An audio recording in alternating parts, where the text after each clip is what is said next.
Okay, looks like things are working. I guess I just need to do this. And it should be live.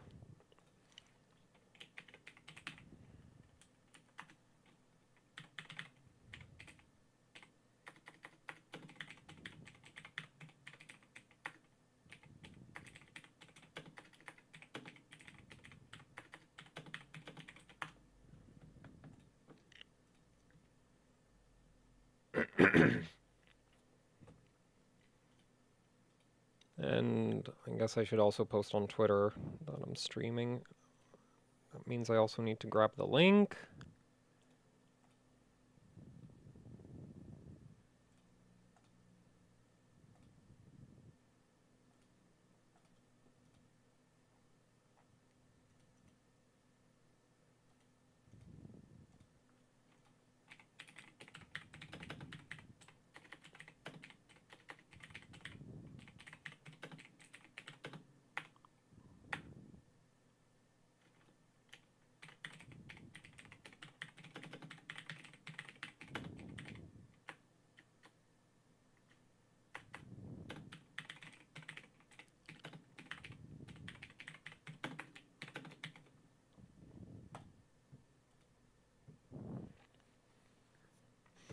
Nah, not compiling a system.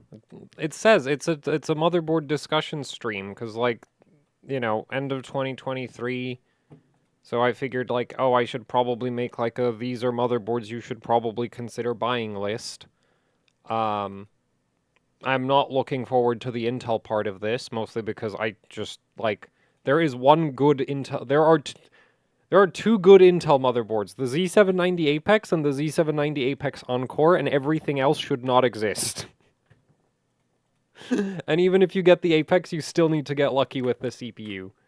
So I think we're going to start with AM5 because I don't hate AM5. So like we'll start the stream on something positive. Though honestly, this is one thing that just frustrates me to no end is like AM5 has way worse like feature selection than LGA 1700, which is completely stupid because AM5 has better CPUs.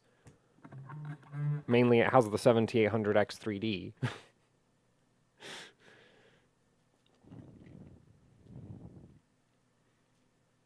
Depending on which pin is bent, it might not even be necessary to fix it. Man, is this going to be the new price for the live mixer? Because that's insane. I think this might... I think it's temporary, though. Yeah, okay, I'm pretty sure that's temporary.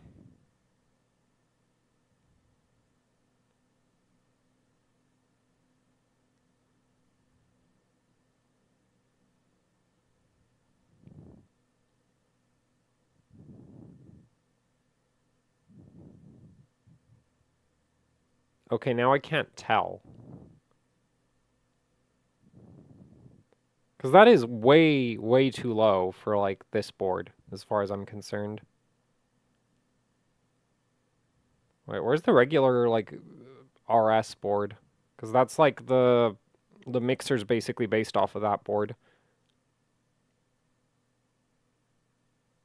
I see M?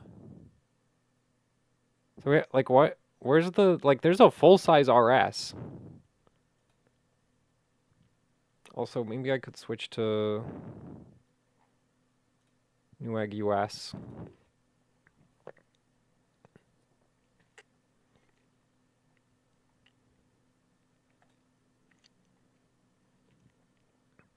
Okay, yeah, that looks like it's a temporary price drop.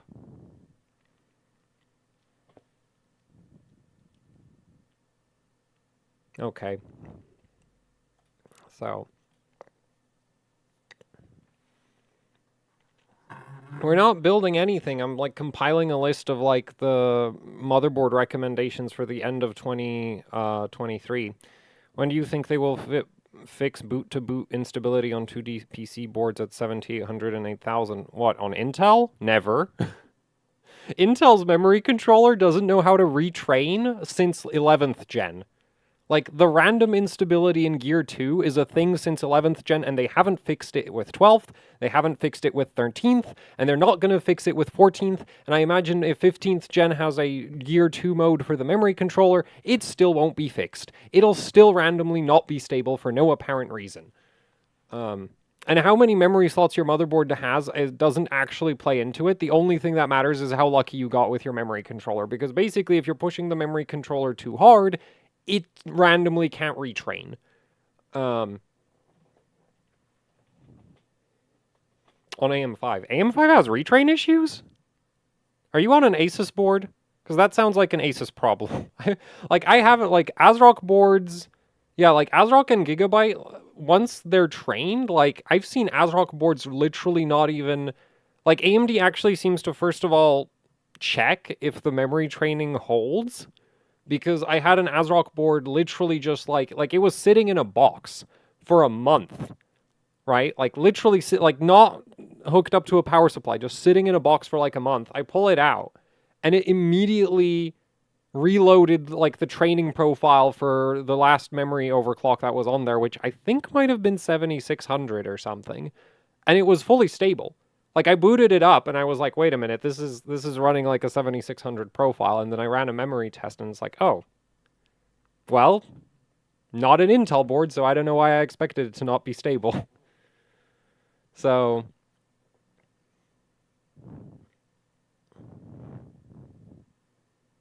MCR on and power down off my Asus B650E-F crashes in BIOS. That's actually just straight up broken. If you turn off power down mode and have memory context restore turned on, that shouldn't work on any motherboard. Because that's like a bug in the AGSA. I have no idea why AMD's power down mode is like tied to their memory retrain, but or like memory context restore, but it is.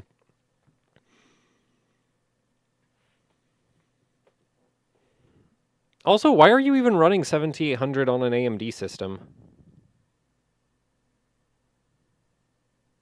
Like, 8000 I can kind of understand, but 7800 is probably just worse than running, like, 6400 or 6200. Like, my daily system is a Gigabyte board. Admittedly, I don't reboot it very often. Haven't had any issues with it, though. Like, it basically only gets restarted for Windows updates, and then the various AMD test benches, which what I run is mainly AMD and ASRock boards, I don't really remember retraining the memory very often. B650 DS3H is good for a 7800 X3D. The 7800 X3D will literally run on everything. Like, it'll probably run just as well on this, and I would strongly not recommend this, but it would probably run just as well on this as it does on literally any other board, because it pulls basically no power. The CPU has like a hard voltage cap at like 1.1 to 1.2 volts, depending on the load, so consequently it just doesn't pull any electricity.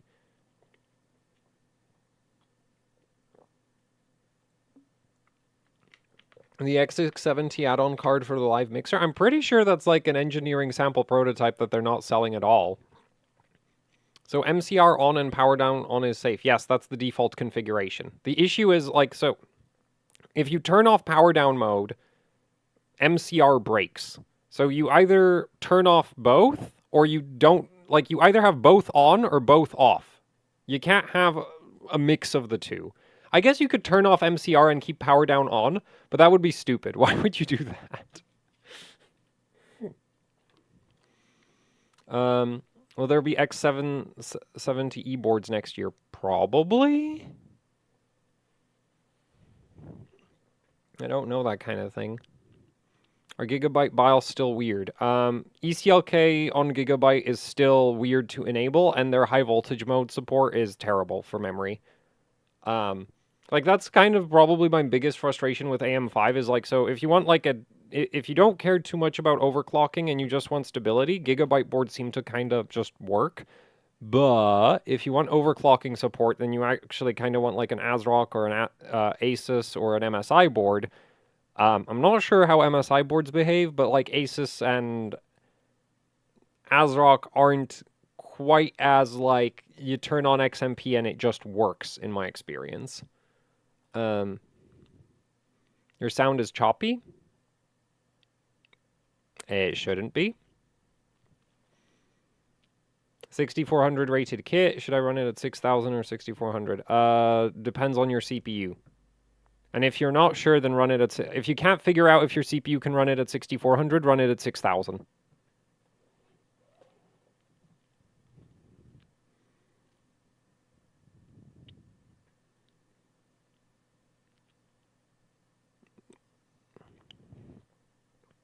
It could also be that, like, just the way I, like, pause mid-word and mid-sentence could sound to some people like the sound is cutting out, but it's actually just, like, me not being able to decide how to complete words as I'm saying them. It's like, am I actually going to finish that sentence? BZ is choppy, not the sound. Yeah, that's what I'm trying to get at.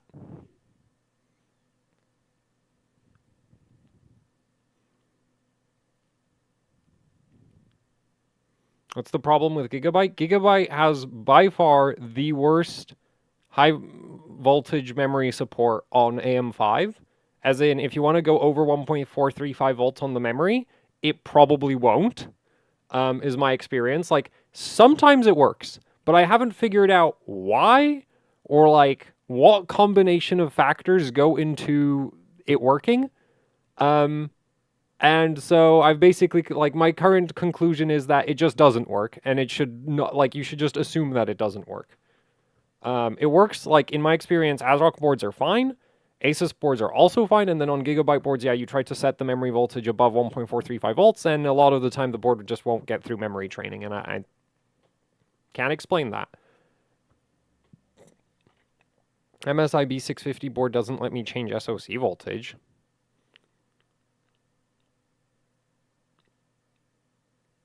I have no idea. I unfortunately don't have any MSI AM5 boards. Are you playing with processless on AM5? Dividing CCD? No, because my daily system is on a 7800X3D. And the test bench is, like, if I pull out one of the high core count CPUs, it's because I have a workload that needs a lot of cores.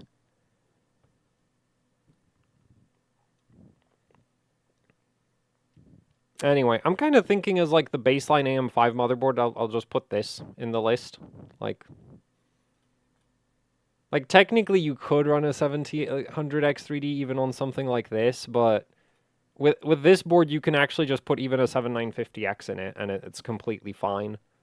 So I consider this, like, baseline. Then if you want more features,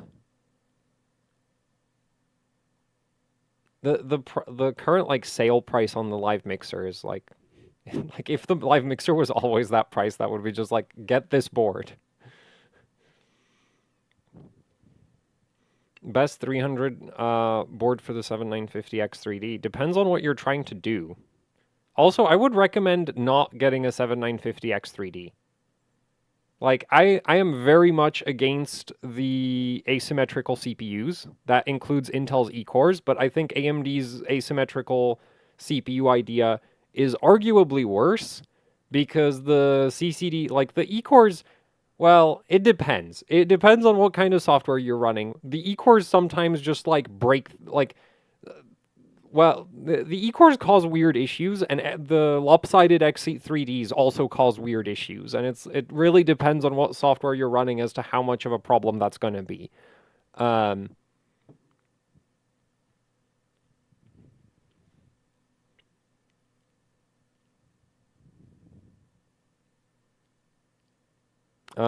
B650E-E. I never had one. Why do you need two PCIe, like, Gen 5 slots? Also, the second one is, like, X4. Oh, I guess if you want to stick an SSD in it. And where even is that board? Oh, B650E-E.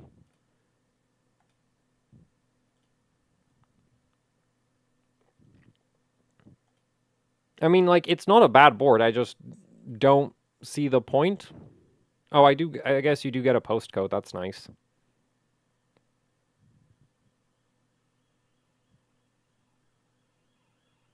Wait, is it? Yeah, this is actually really stupid how they did this. Because it runs, like... Wait. We're gonna have to pull up the manual for this. But that is, like, peak Asus right there, where it's just, like... So, like, some of the... Actually, I feel like a lot of motherboard vendors are doing it these days, where they just have, like, the worst PCIe lane splitting possible. For just reasons I will never understand.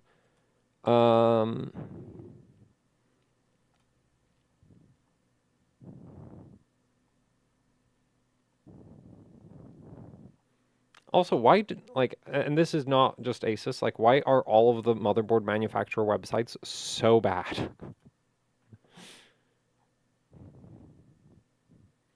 No, what is... Okay.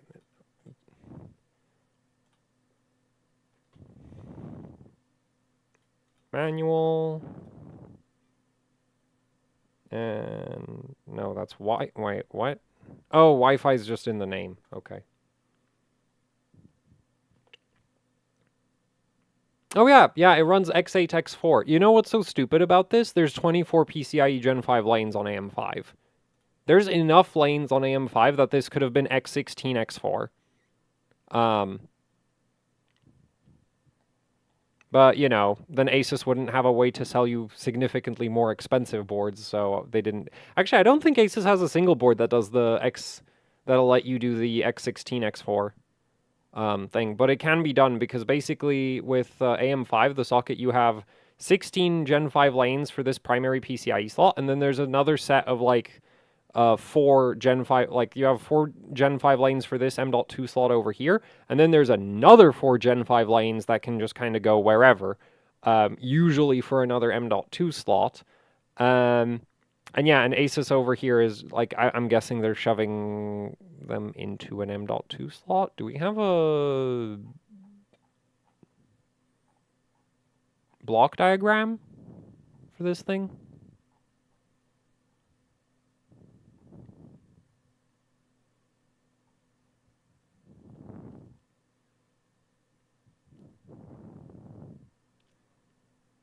Also, like, right now with PCIe Gen 5, like, you only have SSDs that can use it.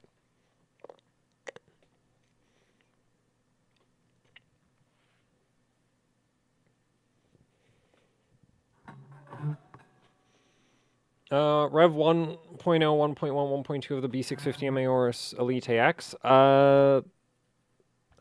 So recently I noticed that Gigabyte did that for one of their Z790 boards, and it's because it came with, like, a bunch of different Wi-Fi cards. So, like, each revision is a different Wi-Fi card. I'm gonna guess it's a similar situation for that board.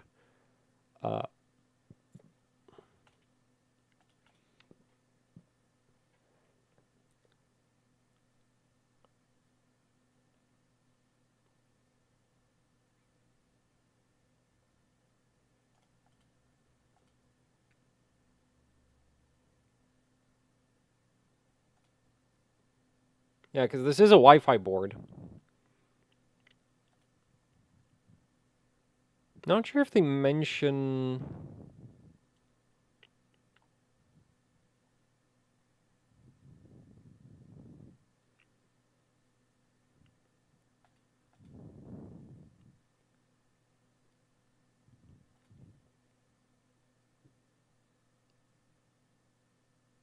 Oh yeah, yeah, that's what it is. So you have, like, AMD Wi-Fi, Intel... AMD makes Wi-Fi chips now?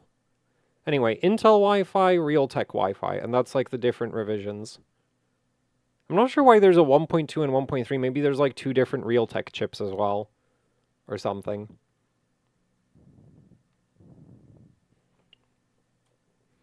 MSI B650 Tomahawk for 7800X 3D and 6000 CL30 RAM.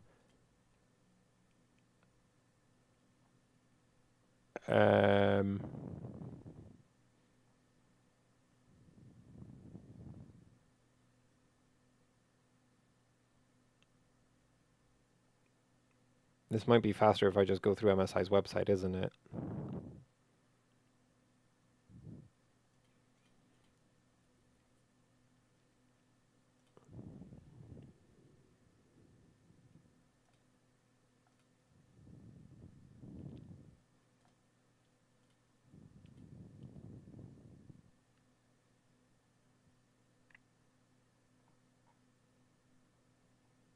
Do you have a specific reason for this board?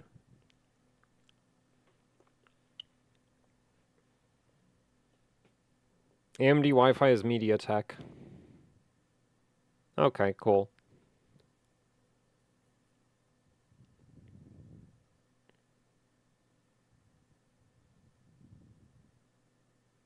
I have a B650E master to enable high voltage mode. After clear CMOS, immediately set the voltage to more than 1.47 on VDD, VDDQ. It won't be turned on later. Yeah, so I would still... Well, see, I noticed that behavior in the past. And I recently tried replicating it with, like, one of my Gigabyte boards, and it was like, I can't get high voltage mode to enable again. Because there's a similar, like, awkward procedure for getting ECLK overclocking to work on Gigabyte boards, where it's like, you have to turn on ECLK overclocking right after a clear CMOS, because if you do it at any other point in time, it doesn't work. And so as far as I'm concerned, like, look, like, if the feature is that annoying to actually, like, enable, I would consider that to be just downright broken and non-functional at that point. Like, that's just a straight up fail. Like, you do not properly support that. Especially when, like, other boards don't do that. It's just like how is it so broken?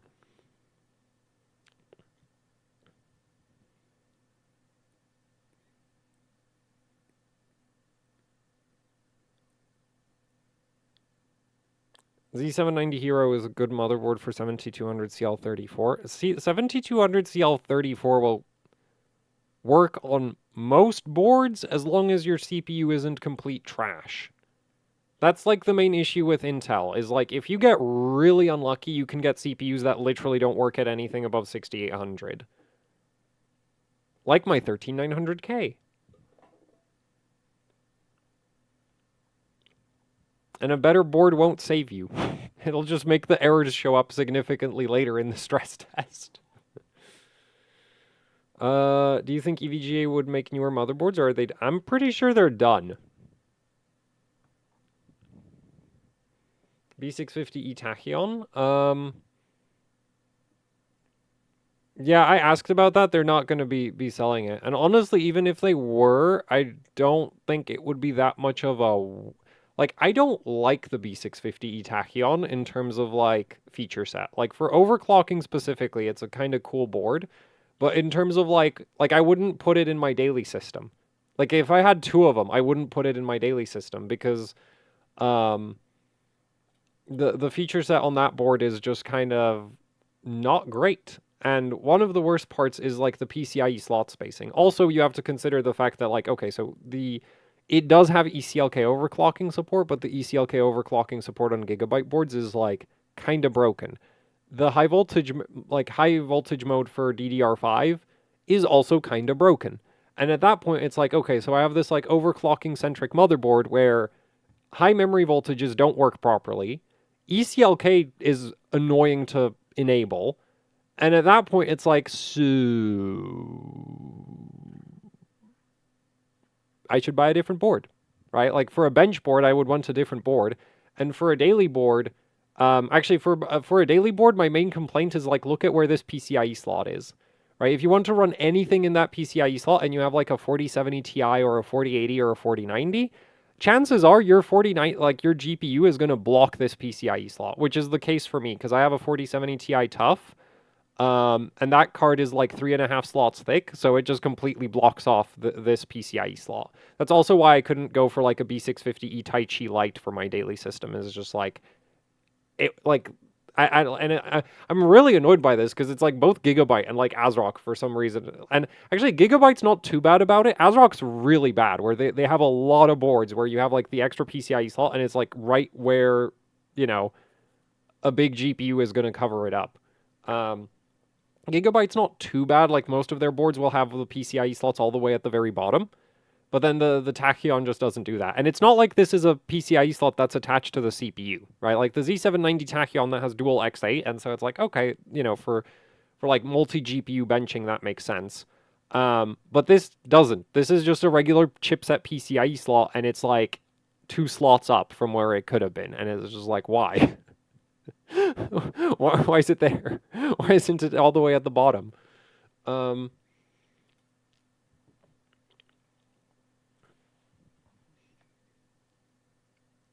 B650M HDV, fine for, yeah, like that board is perfectly fine. Like honestly, I would say that if you're building an AM5 system, most of your thought process around choosing motherboards you should start with this, and then you should go like, okay, what does this not do that I need? So it's like why would I not daily this motherboard? I'd fill up all of the USB ports I'd need like a. Actually, I do have like an add-on card for extra USB ports. Oh, the other issue is the PCIe slot, but it's an MATX board, so it can't be fixed. Like, this gets a pass. It's an MATX board. You know, there's not, you can't move that bottom PCIe slot down further. But that's like the reason I couldn't daily it. Because in terms of like, will it power a 7950X? Yes. Does it overclock RAM? Yes. How well does it overclock RAM? It won't do it's less good at memory overclocking than say the 8-layer ASRock boards, so like a live mixer, Pro RS or something, because like ASRock, I'm not sure if they have more 6-layer boards. I think some of the MATX boards from ASRock are 6-layer, but so it's like not the strongest memory overclocker, even though it's 1 DIMM per channel, because it's on a 6-layer PCB as far as I can tell, is basically what I'm trying to say. So like a live mixer is actually a better memory overclocking board. The Phantom Gaming Lightning would be a better memory overclocker. The Pro RS, actually the MATX Pro RS would probably be as well. The full-size Pro RS would be, is also a better memory overclocker, because this is basically a live mixer with a slightly different like feature set in terms of like power delivery, memory overclocking, that kind of thing. This board would actually totally work for my daily system. There's actually like, I could totally daily this board, except me being me, I decided to buy a live mixer because, well, it's more orange. It's like I wanted a cool looking motherboard, and then I realized, wait a minute, my GPU covers up the second CPU PCIe slot, and also it's like doesn't have quite as many SATA ports as I would like, and it's just like, okay, you know what? I should have bought a Pro RS instead. But yeah, so like my sort of thoughts on like AM5 progression is like you start with a B650M HDV. If you need like more connectors, this basically covers it, right? I mean, I guess some boards might, like the audio section on this isn't fully featured, and some boards might have more high-speed USB. I personally don't care about speed on USB ports, because it's just like for me, it's like I just need a lot of USB ports because I have like a lot of different stuff that I need to plug in. None of it's particularly fast. Is non-Expo XMP fine for a 7800X3D? As long as you're confident in your memory overclocking capabilities, yes. Riptide any good for the price?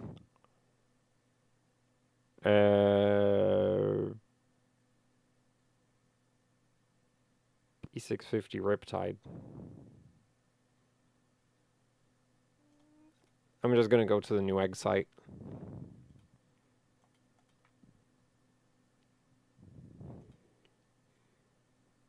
Not run RAM at 6000? Yeah, Intel things. I'm avoiding Intel as much as I can. I am like super, because it's such a mess. And like I get sent the high-end motherboards and I hate them. So I can't even imagine what the low-end motherboards are like. I don't want to imagine. I just, yeah, like I just no.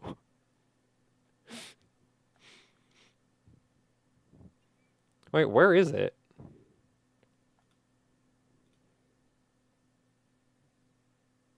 Oh, it's out of stock. Oh, so I should have just gone to the ASRock website then, which I do have opened up.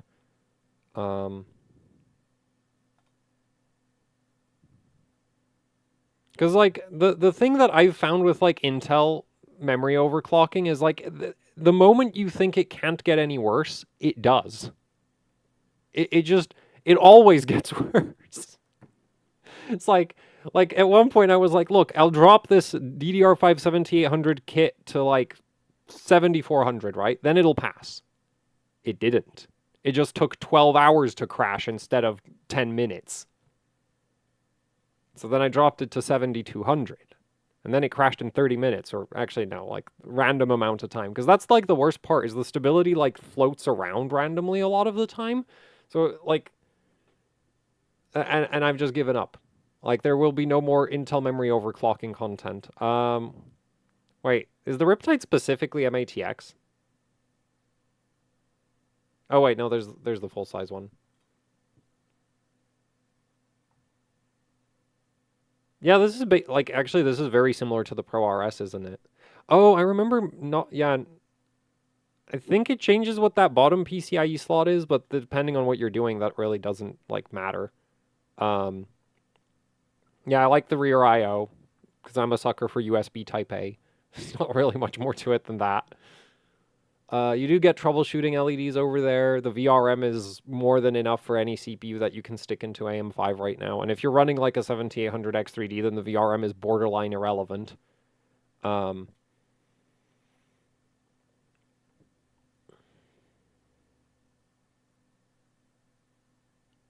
what's RDRAM?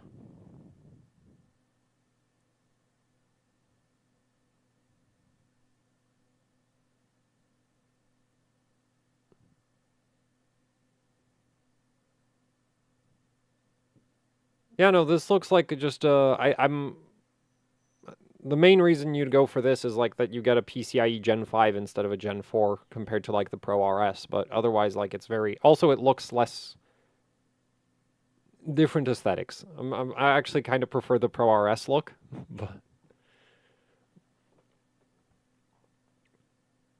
but yeah, like the thing is like with motherboards on AM5, it really just like because you're not going to be put like my experience with the memory has been rather consistent in that like as long as you're not trying to push the speed super high, it just kind of works. And with the like pushing the speed super high, like 2-to-1 mode really isn't worth it until you're at like DDR5 8000. And at that point, you're also looking at like, is your CPU going to be able to do DDR5 8000? And also, when I say isn't worth it, it's like it's not much faster. It's just like that's the point where you consistently start winning all the benchmarks instead of just some of the benchmarks, right? Because like if you run like DDR5 7600 against DDR5 6200 on AM5, 7600 wins sometimes and it loses sometimes. So it's kind of a wash where it's like you're putting in a lot of extra effort because running higher speeds is really like it's just more difficult than running 6200. Um, so you're putting in all this extra effort, and it's like, well, it's not even faster all of the time, right? Whereas once you're up at like 8,000, it's like, okay, now it's consistently going to be at least a little bit faster. You know, like if you run a bunch of benchmarks, there's not going to be like half the benchmarks go to the slower clocked memory. But then also, if you can go to DDR5 8000, you can probably run like 6400 as well. And so it's like, and I think 6400 versus 8000 sort of starts approaching that same territory as like 7600 versus 6200. Um, yeah, so like the high speed support on AM5 is kind of like it's for funsies basically. It's like, look, I can run benchmarks at like some stupid high memory speed and then realistically I like my personal system runs at 6000 because I just cannot be bothered to try, you know, push it further, especially because the CPU that is in my daily system really doesn't seem to have like out of all of the chips I have, the 7800X3D in my daily system seems to have the worst memory controller. Um, and so it's just like, yeah, I am not going to spend a bunch of time for like single digit performance gains compared to, because the thing is like 6000 with tight timings versus like 6200 with tight timings. The only real difference is that clock speed increase.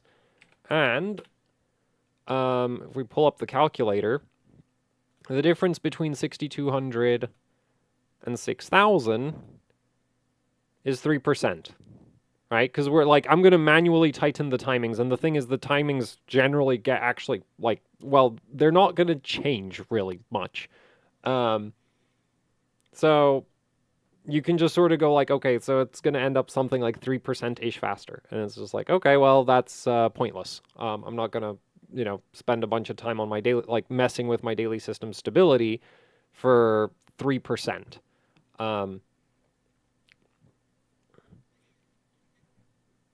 Budget-friendly AM5 board. This. Like, I even have a video showing, like, I think 6200 running on this. And then if you want, like I mentioned earlier, if you want more connectors, there's the Pro RS. That's like, yeah. And also, this actually is slightly better at memory overclocking, because this is on an 8-layer PCB versus the 6-layer on this. At least I think this is a 6-layer. I'm not 100... Actually, I think I might even... I'm not sure if I confirmed if this is a 6-layer, but I'm pretty sure, like... I think it might even say on ASRock's website that this is a 6-layer. Or they advertise the 8-layer boards and they don't advertise this, which means this is not an 8, which means it's a 6. Intel's memory controller being cursed is related to them supporting DDR4 and 5? No, because their 11th gen memory controller had the same behavior. And that was DDR4 only. At least I think it was DDR4 only. How is 8000 CL40 for daily? Garbage. Okay, it's not literally garbage, but like... Why are you at CL40? At 8000, if you're on a Hynix memory kit, you should be able to run like CL38, 36.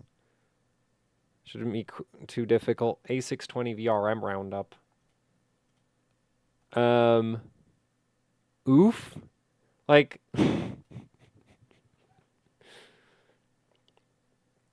No, it's not separate memory controllers, but like the physical interfaces that actually talk to the memory sticks are like separate, right? Because like, at least I think they are. Not sure, actually. No, no, they can't be separate because I'm pretty sure the pins are mapped the same. Unless, I guess they could like switch them in silicon. Yeah, I'm not sure. I'm not sure how exactly Intel's like dual DDR support is structured internally.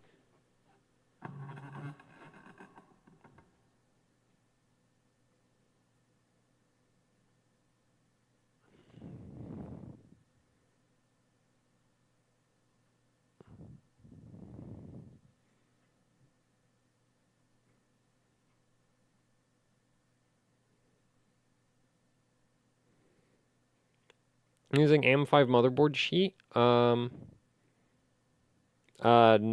I don't know what it is. Recommend the MATX Pro RS or the HDV M.2 better value at the same price. Oh right, yeah, because the BC. Well, this is better. Oh wait, is it?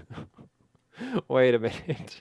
ASRock's incredibly product dense, like dense product line strikes.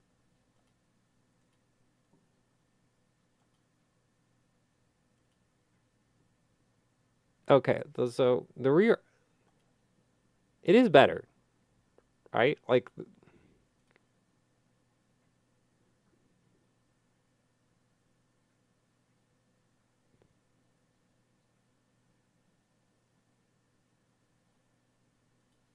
I'm pretty sure the Pro RS is on an actual 8-layer PCB, though you also get more memory slots, so it doesn't, like, it's not that much of an improvement in the end.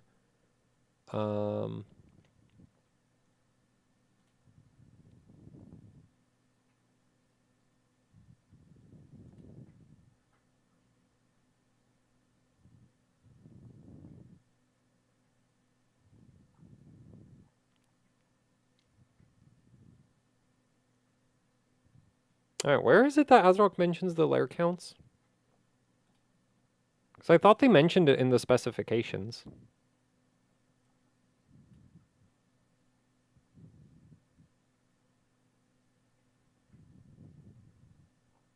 Or is it just in the overview? Oh.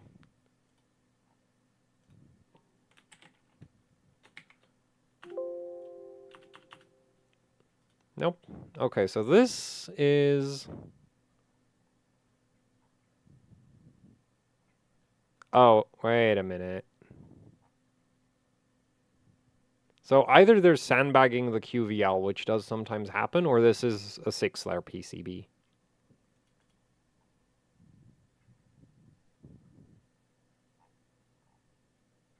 Because the 8-layer boards should all be doing at least 7600.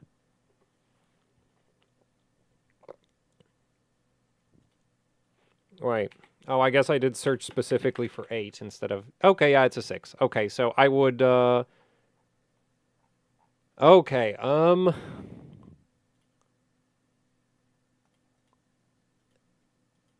well... Kind of depends on what features you want. This should be slightly better at memory overclocking, though. And in terms of, like, powering the CPU, they're going to be about the same. Or, like, there's not going to be a difference in terms of, like, CPU performance. So it really, like, it just comes down to, like, what connectivity do you want? Right? Because otherwise they are extremely similar. It has nice heat sinks. I am pretty certain that this right here is... Yeah. I'm pretty sure this is a reskin of this. Like, they just, like, different anodization and different graphic on it. I think it's the actual, like, it's probably the same block of aluminum. If you needed dual X8. Well, you don't really have a ton of options. If you want dual X8 as cheaply as physically possible, there's exactly one motherboard, which they don't... This is one thing that frustrates me to no end, is like, Asus, for whatever reason, refuses to ship this board. Like, you can't buy it from a UK retailer, which annoys me to no end. But this is the cheapest dual X8 motherboard on AM5, and it's PCIe 4, which is fine if you're using like 4090s for your rendering, because 4090s are PCIe 4. But if in the future you wanted to upgrade, it might be a bit of a problem. And then the rear I/O on this is actually, well, like, doesn't have all of the USB Type A, but it's actually solid rear I/O. Like, this is a really cool motherboard, and Asus doesn't ship it into the UK, which is just like, what is wrong with you? Also, I specifically wanted a sample, like, I wanted to test one of these, and it's like, nope, we only sample ROG boards. It's like, yeah, because the ROG boards are overpriced. That's why they get sampled. So yeah, I am really annoyed that, like, this is basically, in my opinion, this is one of the coolest motherboards in the Asus AM5 lineup, and it's just like, I can't even buy it here. I recently picked up a Pro Art off of eBay, secondhand, which was like pretty badly mangled, so gonna be testing that out. Anyway, yeah, so there's the Pro Art if you want like fully packed connectivity, because this has like display pass through and 10 gig LAN, so yeah, this has like everything. It doesn't have any overclocking features. Like, there's no postcode, there's no power button, there's nothing. There's no clear CMOS in the rear I/O, but you do get dual X8 and it's Gen 5. And yeah, and I think the power delivery actually should be kind of similar to the Hero or the Gene, but I haven't checked that yet. But like the VRM layout seems similar to those. Yeah, so this is like if you want like a lot of connectivity. And then there's also the MSI Carbon, if you want more overclocking features. So you actually get like a postcode. But you don't get the, well, you get like a different set of rear I/O functionality. So this is like, this board skews more towards like bench toy, whereas this skews towards workstation. Like, these are obviously more meant for like workstation use, whereas this is more like a bench toy. Right. Though, depending on what kind of, like, I don't know, you might not care about all the connectors that this comes with.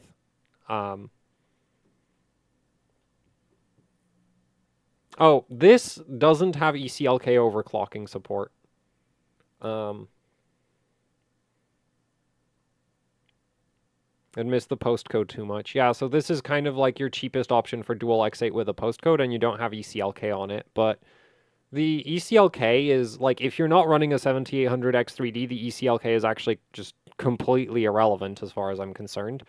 Okay, that's not completely true, but it's really, like, the 7800X3D is really the only CPU where you actually need it. And even then, that's debatable as to how much you need it.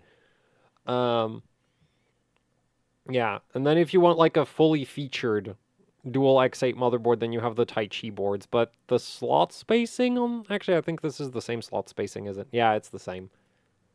Yeah, where it's like, oh, you have ECLK overclocking, and you have the postcode, and you have your dual X8. But these are stupid expensive. The Tai Chi boards are. Which I don't get, because, like, historically, ASRock always offered, like, really good value for money, and then you get to the X670. Like, the X670 Tai Chi is more expensive than the Z790 Tai Chi. By, like, a lot. It's just like, why? Oh, wait. There's apparently the X670E Tai Chi. Oh, that's... I guess Newegg has it on sale. Honestly, though, if you can get it for $400, then that should be a very, very solid board. Not quite as packed in terms of connectors as the ProArt, but yeah, in terms of like overclocking features, this does everything. V650 with Tomahawk with a 7800X3D as an upgrade from a 10700K. Well, the 7800X3D as an upgrade from 10700K is going to be a big upgrade. Why the Tomahawk? Done any successful tests on the X670E MATX board from Asus? I returned mine back when it killed a 7950X. Which might not have even been the motherboard's fault, but like my past experiences with motherboards that have CPUs mysteriously die in them is that those motherboards then go on to kill other CPUs for reasons, you know. So I didn't want to like take the chance with like this board kills CPUs, so after I had one CPU die in it, I just sent it back to Asus, and I haven't had a gene since.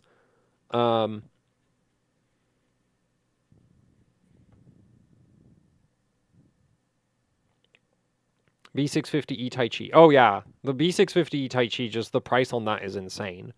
Like, it doesn't even have dual X8 or anything. Like, it was just insanely expensive. No, the gene should be really, really good. It's just that, like, this was the whole, like, you know, back before AMD rolled out the, like, SoC voltage limit. So I don't know. It could have, like, that 7950X could have died because of, like, the board shoving way too much SoC voltage into it. If that's what killed the CPU, then that's fixed now. It's not going to happen anymore. But, like, the issue is, like, at the time, you know, like, when I asked, like, hey, do you have any idea why the CPU died? They were like, nah, you're doing everything correct. And it's like, it was autoing the SoC voltage to 1.4, but at the time, everybody thought that was fine. And when I say everybody, I don't just mean, like, the people at Asus. Like, literally everyone thought that 1.4 volts was fine. And then it's like, actually, it's not, turns out. So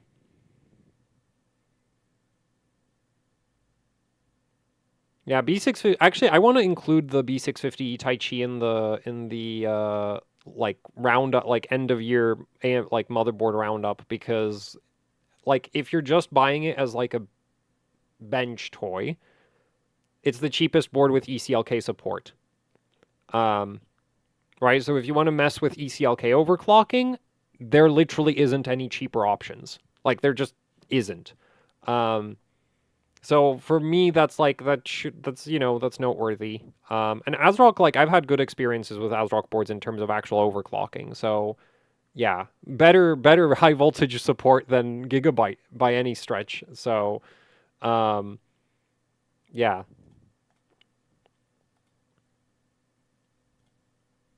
Also, this is another board that they don't ship into the UK for to frustrate me greatly. Also, it's packed in terms of USB ports, which is kind of neat. But that PCIe slot is off of the chipset, which I wouldn't even really have much of a problem with if it wasn't for the fact that it's like halfway up the board instead of like, you know, in a reasonable location. In ASRock's defense, all of the ASRock GPUs are 3 slots thick. So if you use an ASRock, if you use an ASRock GPU, you're not going to have a problem with where that PCIe slot is. But if you use like an Asus TUF card or like a Supreme X from MSI or one of the ginormous gigabyte GPUs, right? This PCIe slot gets blocked. So if you were planning on using that, well, you can't because your GPU too damn big. And you ever consider a server motherboard like the Supermicro ones? Supermicro has kind of a reputation for having god-awful overclocking support. So no. Unless I was building a server. If YouTube bans links. Oh, right, they do that. Tweet it at me? Yeah, I guess you could send me an email. What if I want ECLK and 4M.2 slots?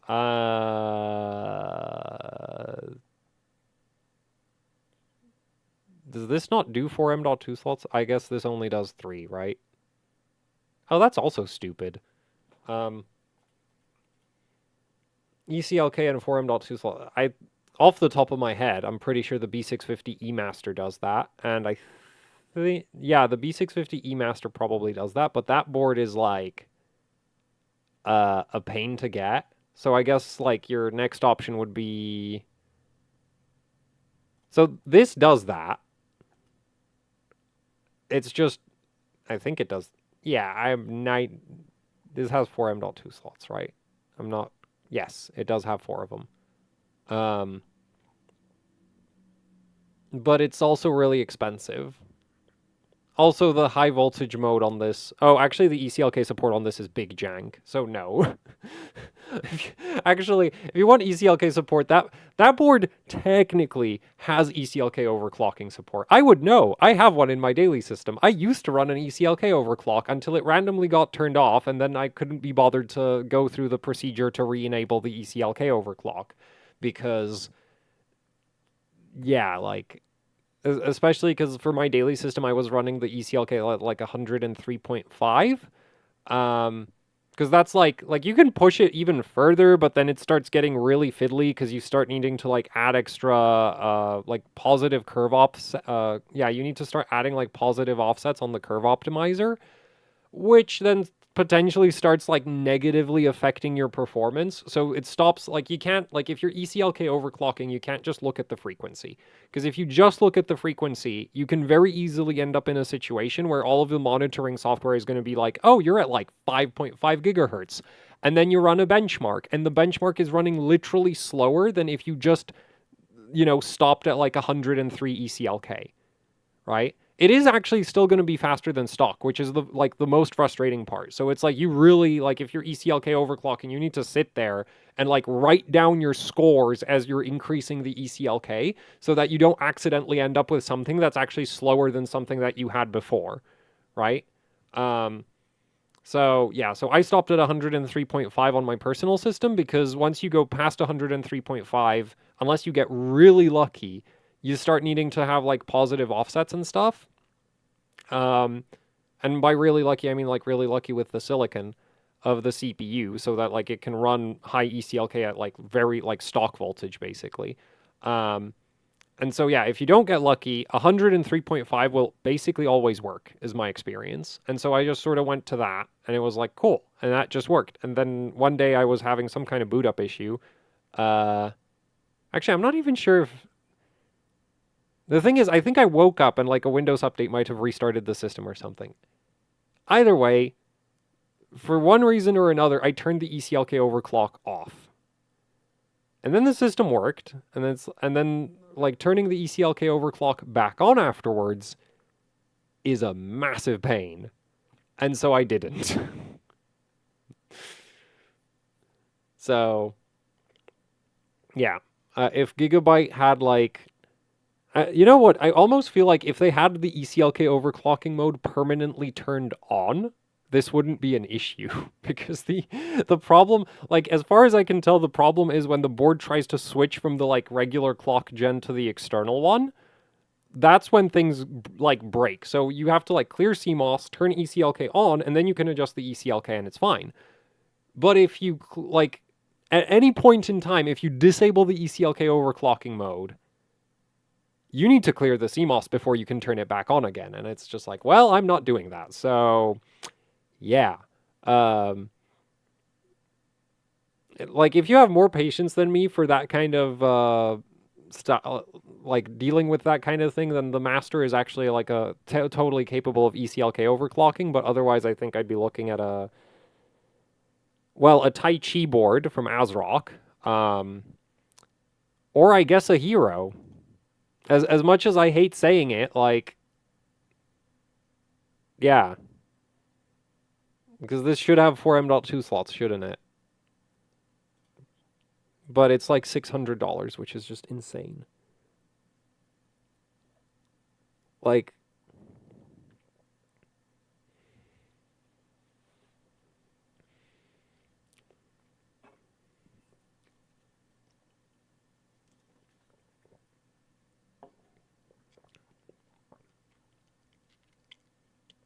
this price is just complete, like, absolute insanity. And the worst part is like, Asus, like, really is very aggressive with partitioning their product stack, right? Which is how you end up with, where is it? Do I still have that open? Well, which is how you end up with, like, the really convoluted, like, way they do PCIe slots and stuff on some of their boards. Right, yeah, this. Like, what even is this? like, actually, what the hell? Right? And it's like, well, sure, this might be a $300 motherboard, but we would prefer it if, like, you want proper dual X8 support and, like, a postcode. Oh, that'll be $600, please. And it's just like, that's like... So, like, Asus is, like, really, really good at structuring their product stack to, like, force you into paying way more. And unfortunately on AM5, because Gigabyte's boards for, like, benching are just annoying to use, it's like, so your other options are, like, ASRock and MSI. But MSI doesn't have ECLK overclocking support until you get to the Ace, which is $700. Which is absolute just, like, insanity as far as I'm concerned. And then, yeah, so you have this thing that's $700, and it's like, oh, I finally got ECLK support on my MSI board. And at that point, it's like, honestly, yeah, the Hero stops looking like such a bad deal when it's actually cheaper than your next, like, your only other alternatives, right?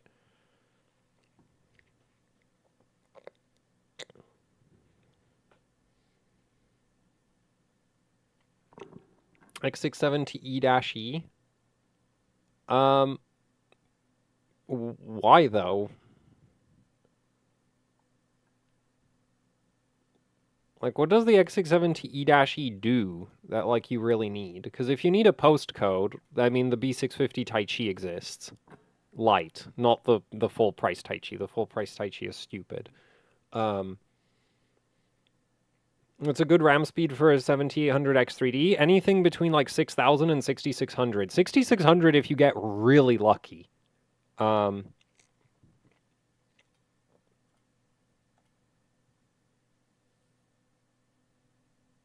for the link for the AM5 motherboard cheat sheet. Wait, did they include if the boards have ECLK? Because that would actually be the most helpful. Okay, yeah, so... Oh, apparently... Oh, so this does have ECLK. That's pretty cool. Wait, but this has the stupid PCIe slot configuration, doesn't it? Wait, oh, I should be able to use... I'm actually going to drop this link straight up into chat. There. Doc that has like all of the specs for all the boards. My tabs are getting out of control, so we're going to rein them in. But I am going to assume that the PCIe slot configuration on the X670E-E is probably terrible. Because, like, this is Asus. There has to be something wrong with the motherboard. Expansion slots. We have X16, X4. Of course.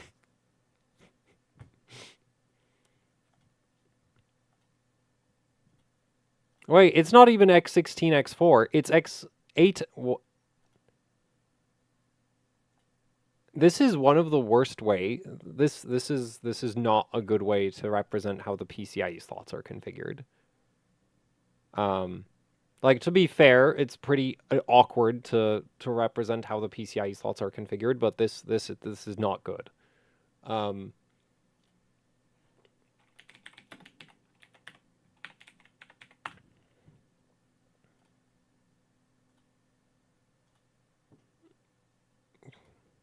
I'm assuming it's X16, X4, because otherwise, why would you buy a Hero?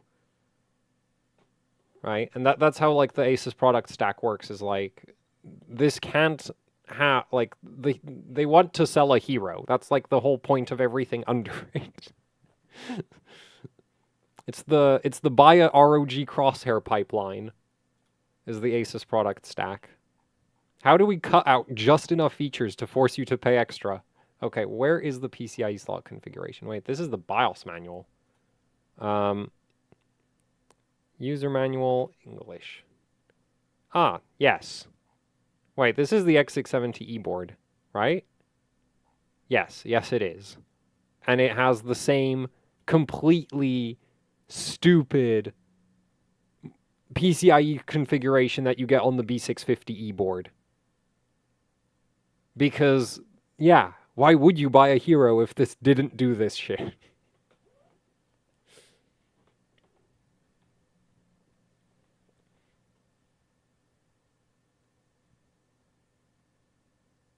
Notes bifurication. I looked at it. This is incredibly, like, what does bifurcates to 5x8 x4 mean? Like, this doesn't make, like, because, like, you can bifurcate a lane, like, you can bifurcate a PCIe slot on itself. Like, you can take an X16, and if you want to run 4 M.2 cards on AM5, like, if you want 4 M.2 SSDs, you can plug them all into one X16 slot on certain motherboards. I think on AM5 it's actually like standard, but on like Intel you can't, because Intel's PCIe stuff only does X8, X8. But so when it says bifurcates to X8, X4, it's like, what? Like, I would have said like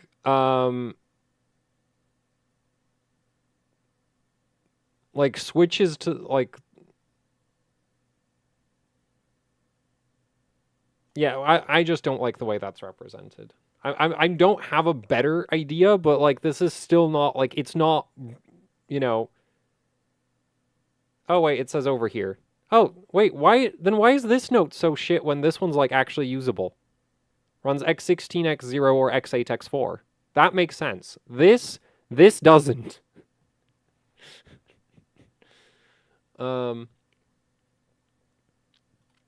So anyway, okay, so I can kind of see why you'd maybe want one of these. Wait, but then what does the dash F do? Oh, the dash F doesn't have the extra X4, like Gen 5 X4 lane. But the dash F still has ECLK support, right? Yes, it does.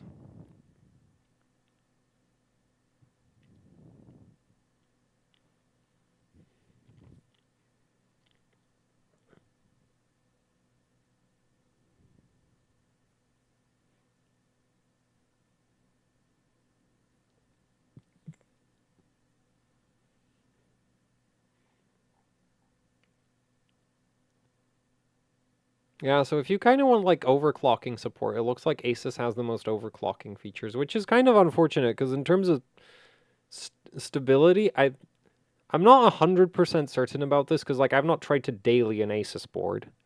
But, you know, there was a video by a certain prominent YouTuber about how their daily system just never works, and said daily system had an Asus board in it.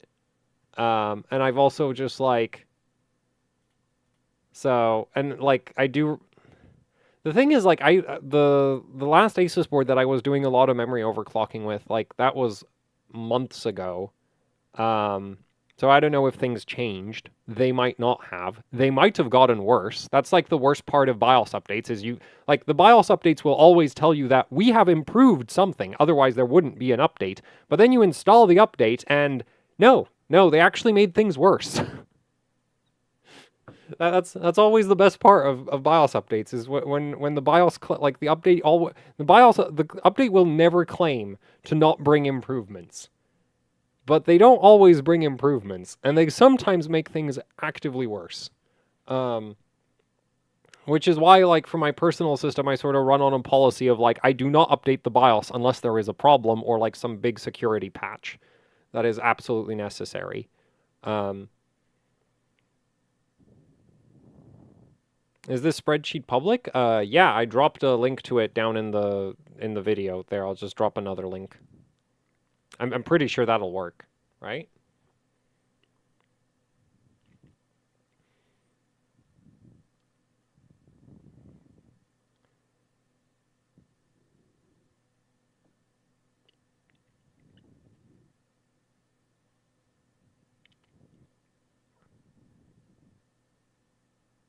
Actually, so on AM4, there was a transition between one AGSA version to another AGSA version where like the memory stability universally got worse.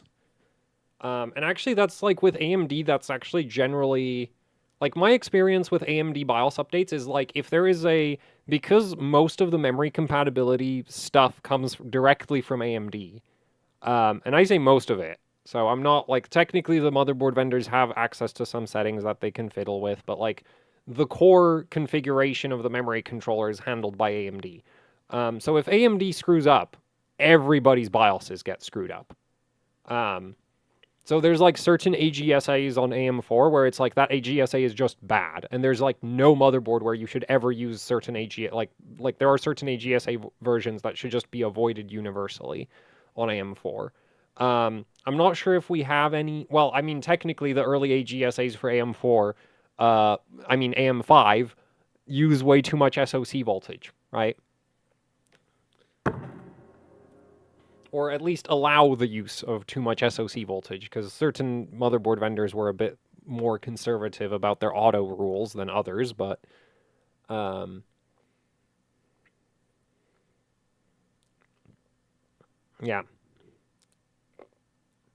X670E Gene or a B650E or a Taichi Lite. If you're benching, I would take like if you specifically want an overclocking board, I would take the Gene any day of the week. The voltage regulation on that board is amazing.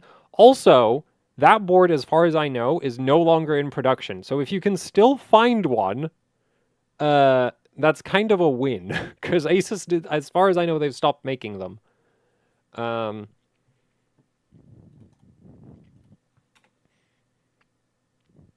I can't even use 6000 on my B650 ROG board. RAM is 6200. MSI B650 is all 6 layers. Yeah. Except the ITX board, which I don't know if that one's any good.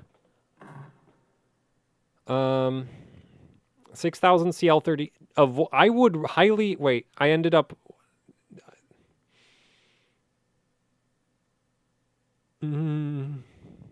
You already bought that RAM.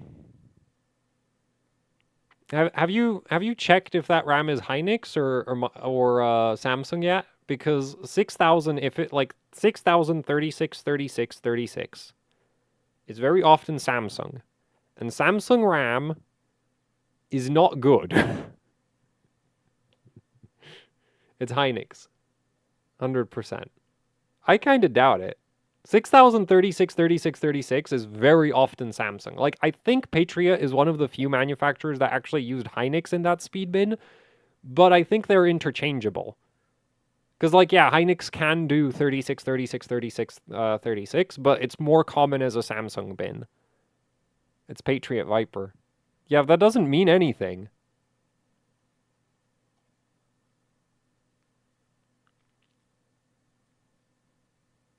Like, there's incidents of, like, Patriot mixing Hynix DJR and B-die into certain speed bins for DDR4. You got a Corsair 5600 36 36 36 Hynix A-die bin. Damn.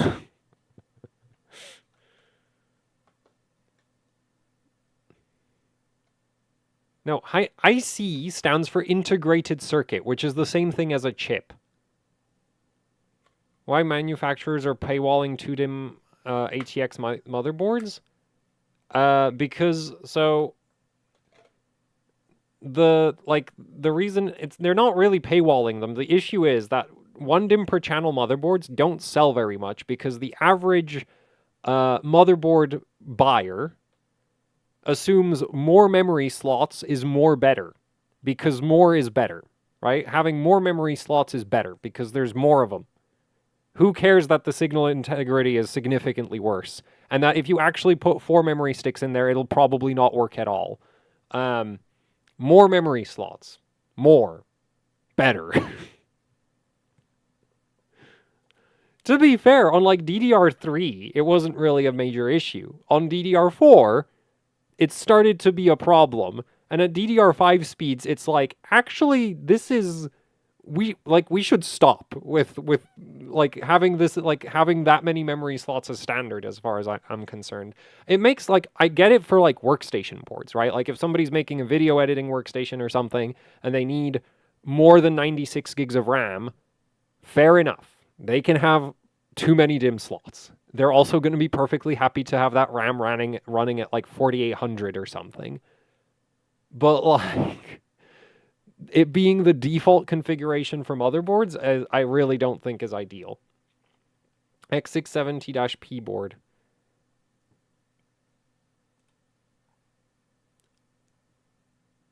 Is there like a specific feature that you want it for, or do you just like the way it looks?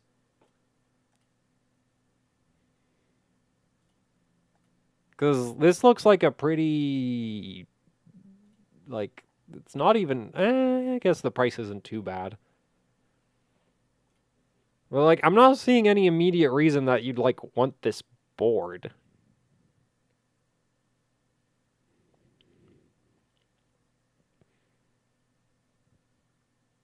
I watched a streamer stick 2 completely different sets of RAM on a board. Yeah.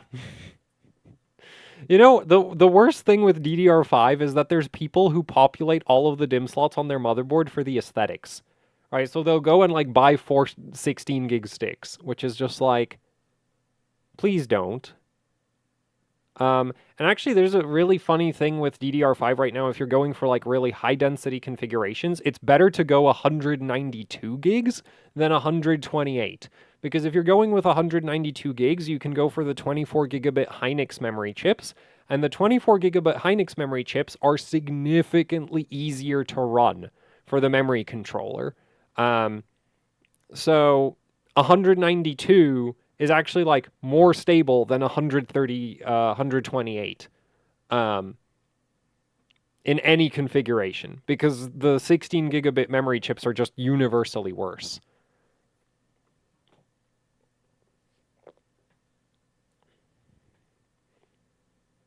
$192 gig with AMD is possible with 4DIMM. Yeah, is it?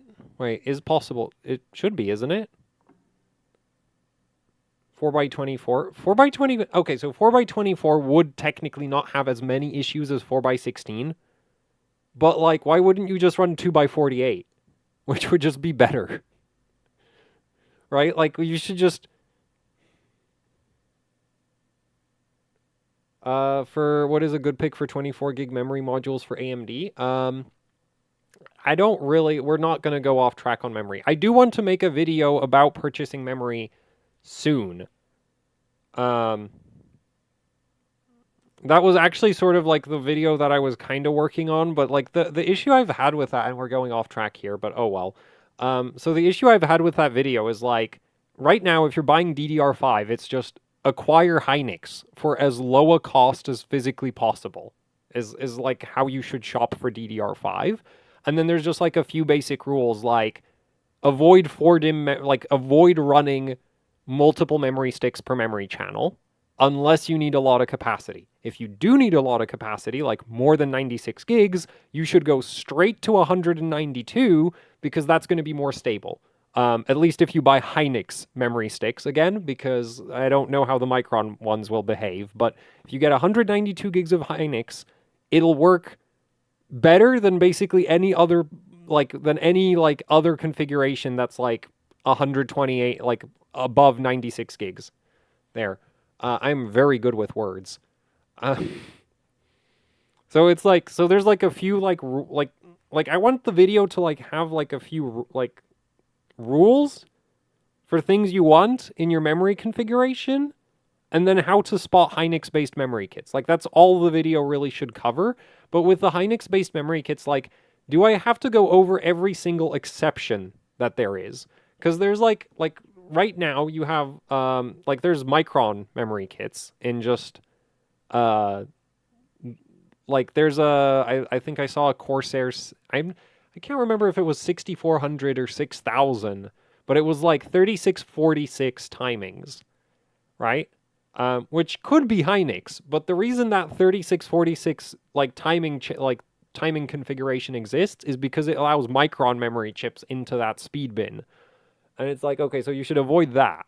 But then you have things like, I saw a 6400 404040 kit, and it's like, well, that's probably Hynix, right? Because like technically a Samsung kit could probably do that, but I don't think with enough reliability for an XMP profile. And Micron can't do that because the TRCD is too low, right? But the cache latency is like weirdly high for a Hynix memory kit, and it's just like, so like the dumb rule would be just like buy memory kits where the cache latency is really low, right? That's like consistently that works. You will get Hynix. If it's like 6000 CL30, it's Hynix. If it's like 6400 CL32, it's Hynix. If it's 7200 CL34, it's Hynix. If it's 6800 CL34, it's also Hynix. But then you have like these weird like Hynix-based memory kits where the timings are just kind of like weirdly high. It's like, should I include those? Because it's like you can tell that the TRCD is too low to be anything else. But it's like, am I making this too complicated and too long?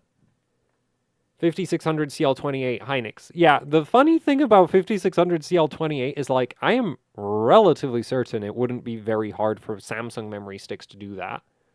But I don't think I've ever seen an example of Samsung memory sticks being used to do that.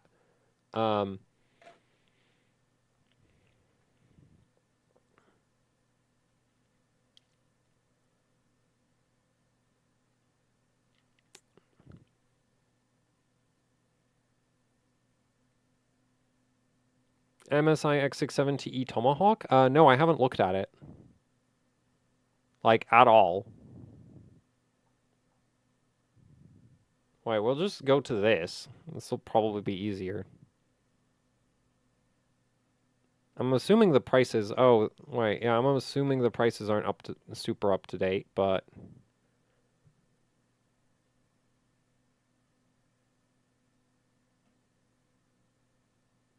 This is actually kind of hard to read. Okay, just gonna go with this. Like, it's useful for finding, like, ECLK information. But, Tomahawk. 250. Oh, whoa, the price is, like, way down. I'm assuming this is temporary, though.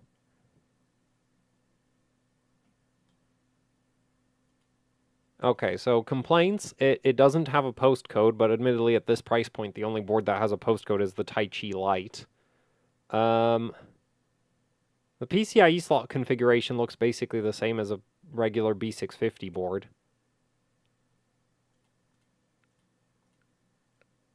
The rear I/O isn't really anything special. I mean, you do get a full set of audio ports, but I'm pretty sure you can find B650 boards with the same. So yeah, why exactly would you want this motherboard?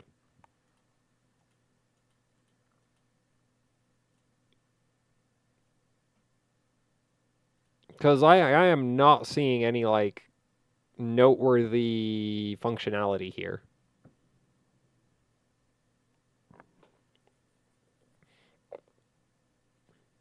Z796 layer 4 dimmer. 7200 is probably the max that you can do. And adjusting the PLLs is still recommended. Whether or not you need to adjust the PLLs entirely depends on your CPU. On some CPUs, raising the PLLs makes things worse. On other CPUs, it is absolutely necessary for stability. Yeah, I wish I had, like, this is why I gave up on the Intel stuff. It's just like there's too many things where it's like, oh, it depends on your CPU. It depends on your whatever. And it's like, and then you add in, like, oh, you can also over tighten the mounting hardware. Yeah, you can just, like, tighten the cooler mounting hardware too much, and then nothing works. But that one's easy to spot. Like, when DDR5 4800 stops working, you've over tightened the mounting hardware, or haven't tightened it enough. One of the two. But as for like what VDDQ voltage should I use? Depends on your motherboard and CPU. What VCCSA should I use? Depends on your CPU. What VDDQ TX should I use? Depends on your CPU and motherboard. What VDD2 voltage should I use? Depends on your CPU and motherboard. What, like, and it's just like, there's no rules here. Right? And that's what, like, made me so frustrated with it. Because on AMD, I can, like, for a given manufacturer, and actually, like, I've kind of been using the same voltage rules for all of the CPUs. There are some differences, like, manufacturer to manufacturer, like ASRock, and also it depends on BIOSes to some extent. Like, the memory VDDQ voltage, on some BIOSes and some motherboards, it's best to run it pretty low. On others, it's best to run it pretty high, and the VDDIO voltage also moves around. But, like, what you need to do with the SoC voltage doesn't change. What you need to do with the VDDP voltages doesn't really change. What you need to do with the VDD voltage doesn't change. And then on Intel, it's like, things that shouldn't affect anything cause the stability tests to fail. And it's just like, I give up. I'm done. There's no rules here. Are we allowed to ask questions? I have not had a single super chat this stream. So, yeah, I answer questions at random.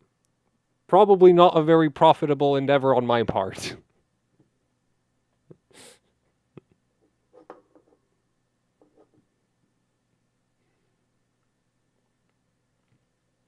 X67TE has more SATA than V6. Yeah, okay, if you need SATA port. Well, this doesn't have that many SATA ports, though. Like specifically if you want, like, you know, I will point out, if you come up with a convoluted enough list of features that you want, you can basically justify any motherboard. But specifically if you want SATA ports, like, X670 doesn't really seem like a requirement, because, like, this has 4 of them. Also, this is garbage. Why did I click on this? I meant to click on this one. There, this has 4 of them, and is actually, like, a good B650 motherboard. Why the trend in motherboard prices going up? So my theory on why motherboard prices keep going up is there are certain people out there who buy motherboards based on the product name, right? And so for certain manufacturers who have a strong brand presence, so not Gigabyte,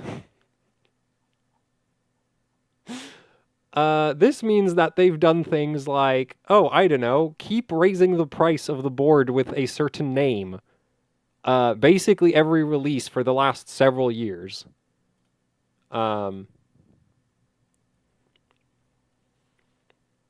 Thanks, Shrek OC, for the $10.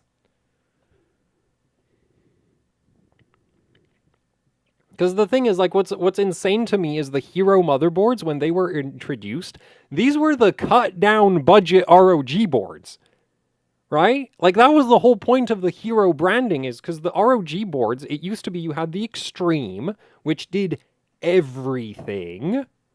And then you had the Formula, which did slightly less than the Extreme and was more like, usually had water cooling on the VRM, which was usually a total gimmick. You know what's funny about the Formula? The one Formula that doesn't have, actually no, there's a couple formulas that don't have VRM water cooling, but most of the formulas that like really would have benefited from VRM water cooling don't have it. So like the X58 formula doesn't have VRM water cooling, and the X79 formula doesn't have VRM water cooling. Those are both air-cooled. But then you get like the Z77 formula, which I think was the Maximus 5 formula, that has VRM water cooling. You know, because your quad-core CPU needs a water-cooled VRM. To be fair, the Sandy Bridge quad cores can actually get pretty thirsty if you have enough cooling for them. But like the 6-core Sandy Bridge CPUs make FX chips look like tame. And those boards didn't have water cooling. And those boards also have like the VRM smushed in between the DIMM slots above the CPU socket. So the VRM on X79 boards runs infernally hot. Yeah, that formula doesn't have water cooling. All the other, like most of the other ones do, but that one where it would have actually like really helped, yeah, that doesn't have it. Probably because when they design the VRM heatsinks, the integrating of the water cooling kind of harms the air cooling performance. So if they actually built like a proper water-cooled VRM for the X79 formula, it would have required you to use that VRM water cooling. Otherwise, the VRM would just overheat. So they probably just went with an air cooler on it because it was just like, well, we need this board to work even on air-cooled systems. We can't have it like force people into water cooling the VRM. So, but anyway, so like the formula was like the, you know, like the formula used to occupy the price point that the Hero board now occupies. And then you had the Gene, right, which was like your MATX budget ROG board. And that still had like, it was like your MATX overclocking focused ROG board, and it still had all of the overclocking features, but it's an MATX motherboard, so because it's smaller, it's like less, like it costs less to store, there's less materials involved in manufacturing it, it didn't have as many features as the like higher end boards, so the Gene was like sort of your budget ROG option. And then they introduced the Hero boards as like sort of like an ATX motherboard. Like, I think the first Hero was like Z87 or something, or Z97. And like, it was really bare bones. Like, I think it even had like a weaker VRM than the other ROG boards. And now we're here, right? Where this used to be like, if I remember correctly, it was like meant to be the price performance Hero. Yeah. Price to performance. Real hero of that right there. Because the thing is, like, I think what happened was basically the Hero boards were super popular because it was like this budget ROG ATX motherboard, right? And like the ROG boards always had this reputation of just being really, really good. And to be fair, in a lot of cases, they deserve that reputation. There are exceptions that I feel very strongly about, but we're not going to bring those up. And so, you know, the ROG branding was like super strong because it was always like the best boards Asus made, or yeah, generally the best board Asus made. And so they introduced the Hero as like this budget ROG option. And so it became super popular. And so now you have a bunch of people who are like, well, I like my Hero motherboard. I'm going to buy another Hero motherboard. And Asus just kept raising the price with every iteration of the Hero. And these people who were like, well, I really like my Hero board, I'm going to buy another Hero board. It's like, my first Hero board was like $200, maybe less than that. My second Hero board was $250. My third Hero board was $300. My fourth one was $400. And now the last one is $600 freaking dollars, or even $700 if you buy it directly from Asus.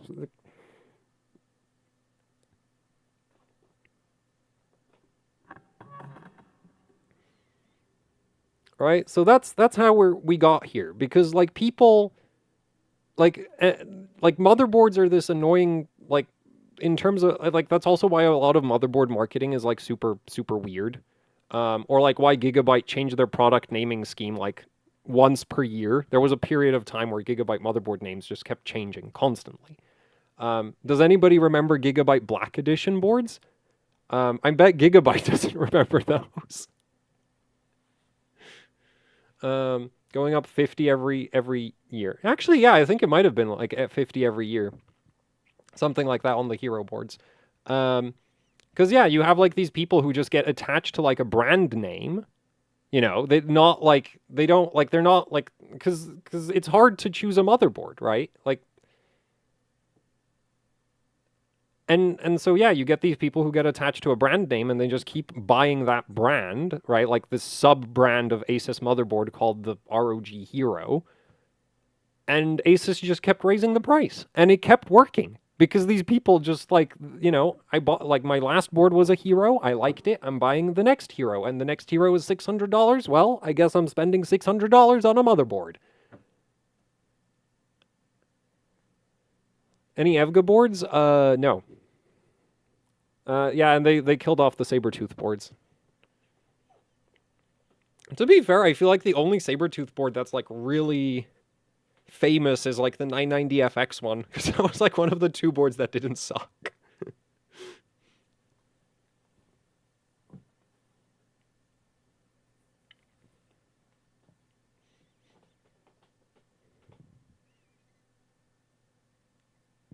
Oh, I would just recommend not using the motherboard motherboard software with any motherboard. Wait, you like the Gigabyte software suite? Are you insane?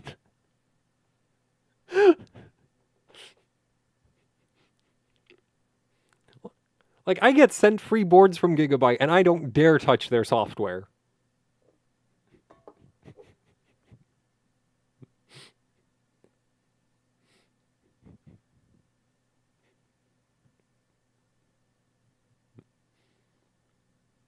Thanks for the 10 quid, Fractured Life.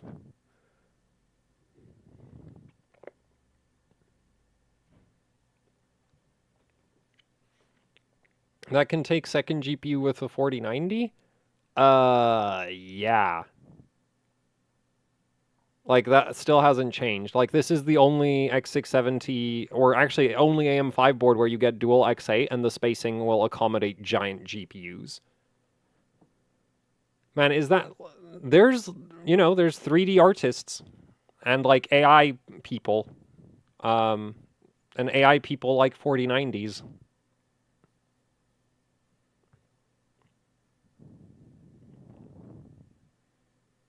He needs content? No, I don't need content. But I would like to not freeze this winter in the UK. It's not that bad, but... MSI Afterburner. Yeah, well, that's not motherboard software now, is it? 4090s? No, if you're doing like 3D rendering or AI, you can run... Like, a lot of the software is, like, almost custom written, so you can just sort of run it on the GPUs independently. I guess if you're generating a bunch of images, you could also just, like, have one GPU generating images and the other GPU generating other images, right? Like I'm assuming you can just run two different AI workloads.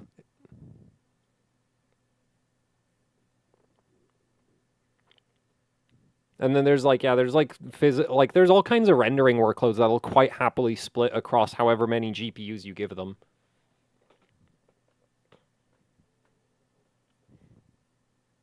Like, technically, DirectX 12 allows it, like, allows the game, like, developers to actually write their own custom multi-GPU implementation.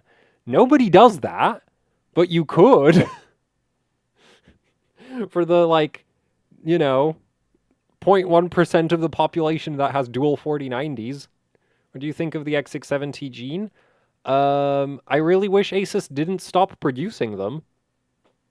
Because it's like, as far as overclocking boards go for AM5, like, I'd say it's the best. Like, you know, I didn't really get to use mine very long because it killed a 7950X very quickly. But that seems to be mostly related to, like, the early, like, high SoC voltage issues with the early AGSAs rather than the board itself. Um, but like in terms of like voltage regulation, it's the best board I ever measured. The Hero will be the same because the Hero has the same VRM. Or for AM5, it's the best board I ever measured. Hero has the same VRM, so voltage regulation wise, the Hero is going to be the same. But the Gene obviously has 1 DIMM per channel memory, so it's a better memory overclocker. So yeah, like if like best overclocking motherboard category, it would go to the Gene probably, because the only other competition I can see, like if ASRock made a Tai Chi with 1 DIMM per channel, right? That would potentially be a competitor, but Tai Chi has way too many DIMM slots. Buy a heater. No, I have heaters. The issue is that they're electric, and electricity in the UK is really expensive. I'm not sitting in a cold room, by the way, if you're wondering. Like it's not that bad. Feeling guilty, but let's ask anyway. I bought a B650E Tai Chi Lite and a kit of 2x32 Patriot 6000 36 36 36. Oh, that'll probably be Hynix. CPU next week. How do I ID the IC on the module? Just have this on them. Oh, so I don't. I don't know if there's a way to ID Patriot memory sticks. You can run 24/7 benchmarks to heat the room. Yeah, but that costs the same as if I just turn the heating on, right? Like that doesn't make a difference.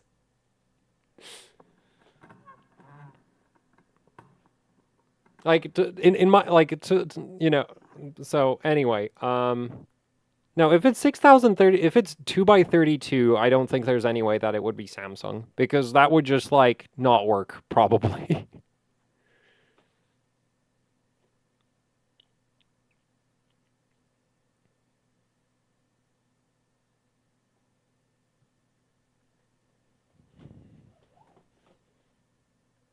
I would avoid Asus on AM5. I'm not.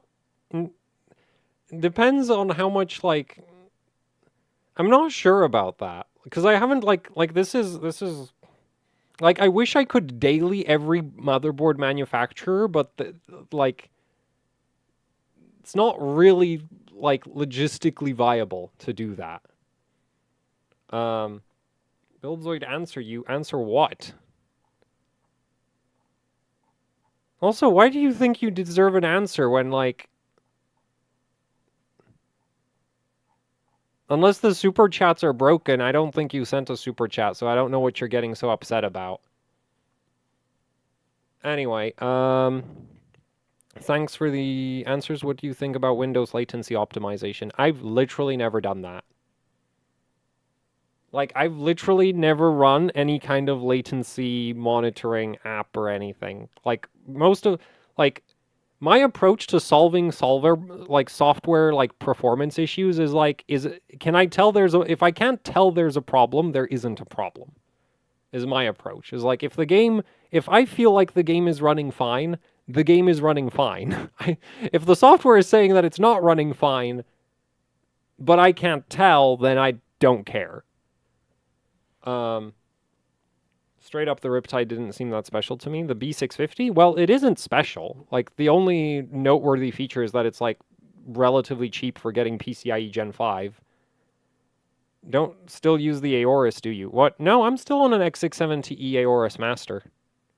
Why would I not be using it? What else would I use? Like, I need the PCIe slot spacing. My 4070 Ti is too big.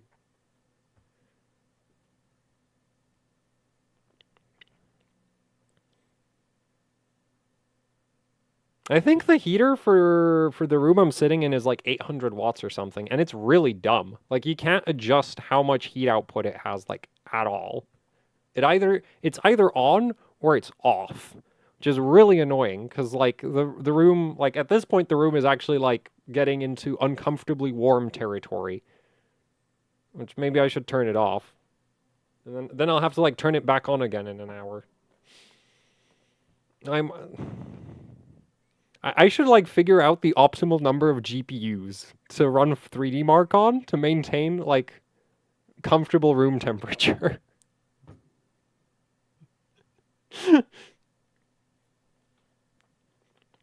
Buy a thermostat. No, I have a thermostat. The thermostat is in the wrong freaking place, like, in the wrong place. Also, like, I'm in a rented flat, so it's like I can't change how everything is set up. There's still a problem with the X670E ITX. Why would you buy an ITX X670E board? Like, the whole point of X670E is that you get, like, a bunch of connectivity that, like, goes where on an ITX board? Oh, for the outlet. No, the heater doesn't have an outlet. It's, like, hardwired into the wall. It's not a plug-in heater. It's fine. Don't worry about my, like, heating situation.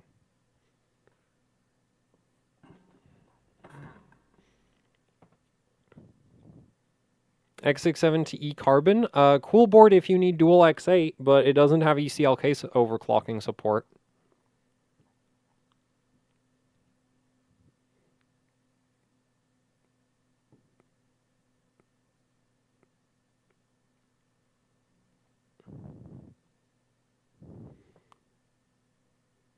There's no cheap minimalist ITX boards for AM5? I guess it depends on what your definition of cheap is, but like, where's ITX?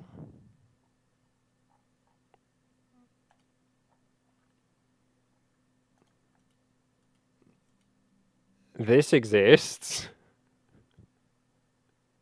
Oh, under 100 USD. I'm not sure that that's really doable.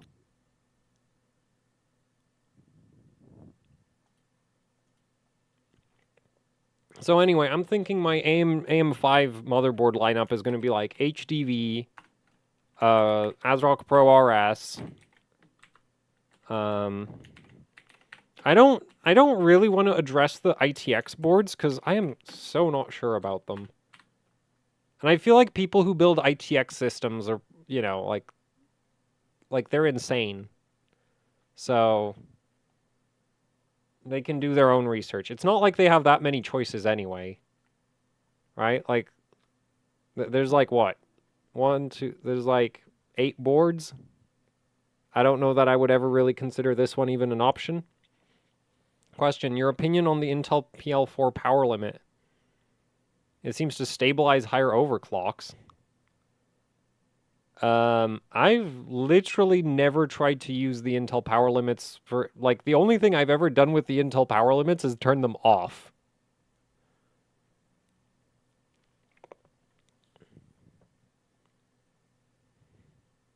So, yeah.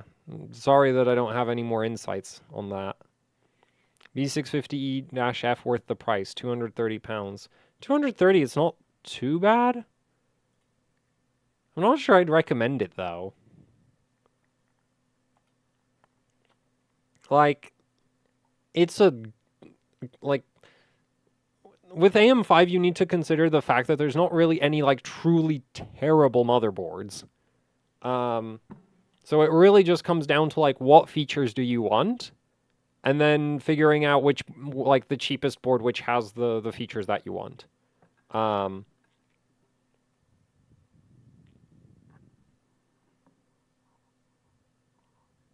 What's your go-to X670E motherboard? None of them? I fail to see, like I daily an X670E board, but not because I felt like, not because I feel like it's necessary to have an X670E board. I just don't have a, like, I just didn't buy the right B650 boards. So I just ended up using one of the review samples that I got sent. Because, yeah, like, if, like, so... Because, like, it really, like, why do you want X670E first? Right? Like, that's the first question, is, like, what do you want from X670E? Because, like, if you care about, like, overclocking, X670E doesn't do anything. It's a chipset. It's not a VRM. It's not the memory topology. It lives, like, you know, under the CPU and has nothing to do with overclocking and performance. The B650M HDV is 6 layers. Yeah, I know it's 6 layers. I have one. It's good. Can you overclock DDR4 RAM past the board recommendation? You can, but like if the what do you mean by the motherboard recommendation? If the QVL goes up to like 4800, you might be able to go past 4800, but probably it won't work. Like it'll probably stop working before you even get to 4800. PCIe 5 x16 and x4. Oh, I guess yeah, you can't get that on B650, but like admittedly, I don't really care for high-speed storage. So yeah, sure, if that's what you're looking for, then X670 makes sense. X670 is 2 chipsets in series. Yeah, I know that. Like the other thing is like your Gen 5, all of your Gen 5 comes from the CPU. It doesn't come from the chipset on AM5. Are you interested in looking at the Apex Encore? Yes, but I don't like borrowing other people's stuff, because if I break their stuff, I would feel really bad about it. I also don't loan out my stuff to other people for the same reason.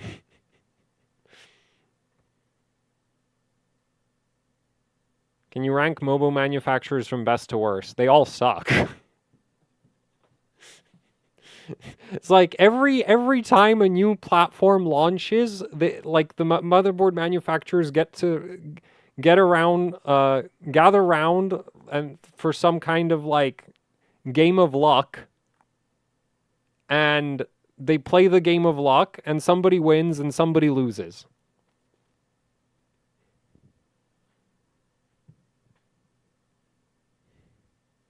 So like for AM4, I really like Gigabyte and ASRock and depending on, and the thing is, I can't even say I like Gigabyte, because it's like I like specific Gigabyte motherboards, not all Gigabyte motherboards. So because some of them really suck and other ones are really good.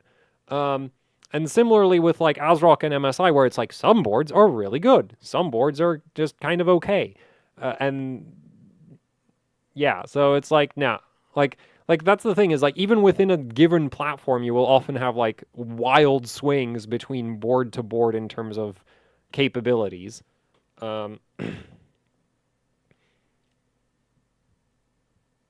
Most important thing for Mobo is consistency between samples. I actually don't really get like multiple copies of the same board, so I've never been able to test that kind of thing. And I have like occasionally I've had situations where it's like I'd get sent 2 of the same model board, and there's like a hidden hardware revision, which is why one of them is like way better than the other. And it's like, well, that doesn't really count as the same board. That's not a sample variance. They redesigned the memory topology and they didn't mention it.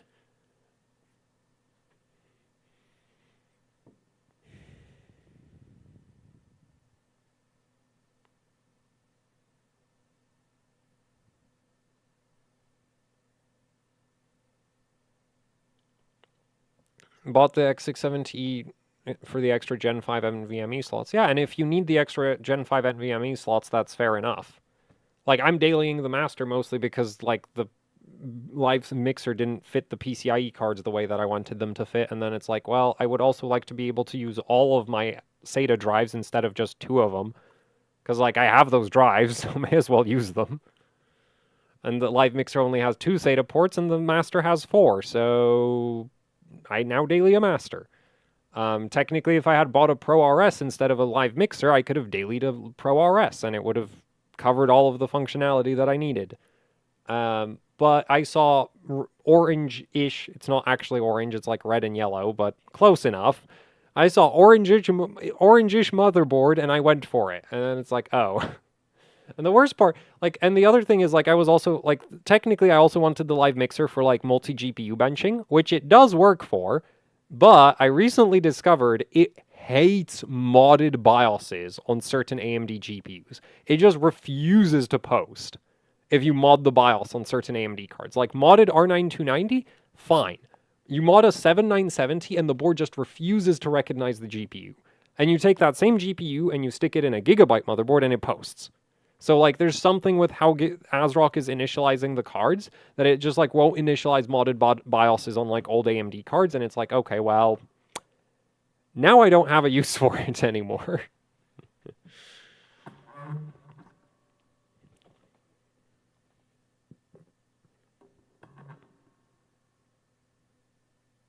B650M Pro RS is a 6-layer board. Yeah, I know the B650M. I meant the B650, the full-size Pro RS, not the small Pro RS.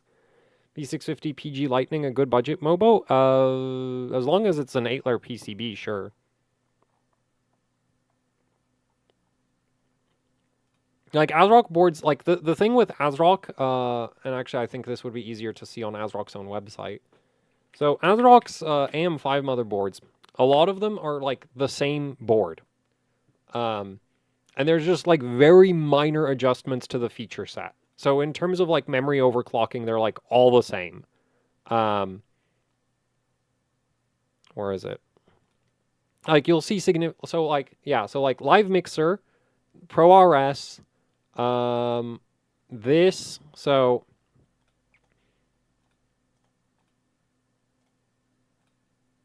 Wait, yeah, that's full size still. So, this board is like, I love USB port. This board is for people who absolutely freaking... Are you kidding me? Why is... ASRock, why does your website... This is the worst website ever. How do they manage this? Like, this is perfectly usable, and then they decide to redesign it, and it's just like, this is awful. Okay, well, anyway, the main highlight of this board is that you get 2 PCIe slots directly to the CPU. They're both Gen 4, though, and then you get, like, a ton of USB Type-A, like an absolute truckload of USB Type-A. But on the flip side, you only get, like, 2 SATA ports, right? But in terms of, like, the VRM and the memory topology, this is the exact same thing as a Pro RS. But the Pro RS has, like, a different rear I/O, like, less USB ports, and I think the audio section is different. But internally, and you also don't get... Actually, I think you do still get 2 PCIe slots connected to the CPU. They're both Gen 4, but, like, you get a different internal PCIe slot layout. And then you get 4 SATA ports, right? So instead of, like, the X4, because you get X4 off of the chipset, X4 CPU, X16 CPU. Here you get, like, X16 CPU, X4 CPU at the very bottom, and then you get that, like, 1X in the middle off of the chipset, and then 4 SATA ports. So, like, slightly reconfigured feature set, different rear I/O, but, like, memory-wise and VRM-wise, it's the same board. Then you get the Riptide, which is like, okay, so now you have a Gen 5 PCIe slot. And the bottom one, I think, is off of the chipset now. Also, actually, really similar rear I/O to the Pro RS, but slightly different. Same VRM, or very similar VRM? I can't remember. No, same VRM, yeah. Same VRM, still an 8-layer PCB. I guess now it's low loss for the Gen 5. So it might be very slightly better at memory overclocking. The funny thing is, like, when you see the low loss PCB, a lot of people would be like, oh, it helps the DDR memory signal, like DDR signaling. And it's like, nah, not really, because this is for Gen 5 PCIe. And the reason it's, like, required for Gen 5 PCIe is because Gen 5 PCIe runs at, like, 32 gigatransfers? Or something completely stupid like that. Like, it's 2 or 4 times faster. Like, off the top of my head, I want to say it's like 2 or 4 times faster than DDR5 8000. So, like, the signal integrity requirements for PCIe Gen 5 are, like, way higher than for DDR5 high speed. And so the server grade low loss PCB is like, yeah, the low loss of the PCB means that, like, your signal doesn't attenuate as much over distance, which is really important when you're pushing very, very, very high speeds. Not so important if you're on DDR5. Like, with DDR, like, it'll still help a little bit, but it's like, because the speed is so much lower, that's not as much of a concern. So this is not, like, it might help the memory overclocking a bit, but I don't think it does. But that's for the Gen 5 there. And then this board, I think, is still the same VRM? Maybe? Still an 8-layer PCB, so still the same memory topology. And then it's just, like, different I/O again. Yeah, very different I/O. Yeah, and then like different, like you get your SATA ports differently, but like it's like the same board in a way. It's like the same board 4 times with very different like, or not even that different, but like slight adjustments to the feature set. So it's like I really want Gen 5 on my X16 for reasons I don't understand, because it's not like any GPUs are going to use that. Well, no GPUs use that right now. I guess a 5090 might. Um, so, it's like, oh, I want to future-proof my system for the RTX 5090. Then yeah, this kind of has an advantage over this. Um, wait, yeah, over this, because your M.2 slot, your primary M.2 slot, because it's so close to the CPU socket, that's always Gen 5, or almost always Gen 5. It's not. I don't think it's absolutely always. Um, but I think even the HDV is still Gen 5 on that PCIe on that M.2 slot. Where is the HDV?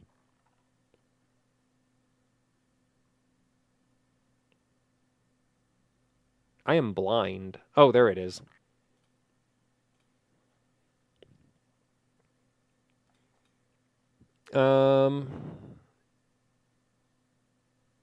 Yep, it's still Gen 5, right? Because the thing is, like, it's a combination of factors. One, it's only 4 lanes instead of 16, so it's a lot less wires that they actually need to like route through the board. And two, it's closer to the CPU socket, and the less distance you need to, cover with your Gen 5 wiring, the better. So like X16 slots, yeah, you start having like extra requirements like lower loss PCB materials and that kind of thing. But for the M.2 slot that's closest to the CPU, you can do that in Gen 5 basically always. Um, so yeah. But anyway, like the ASRock's ATX boards is like, it kind of feels like they did have these boards like, we have a board for everyone. It's like, oh, you love USB ports? Ta-da! Or like this board actually matches like my feature requirements perfectly, and I'm such an idiot for not buying it. But like, it's orange, or almost orange. So anyway, I should have bought this, and then I could have dailied it, but I didn't, because orange. Not actually, but you get my point. Um,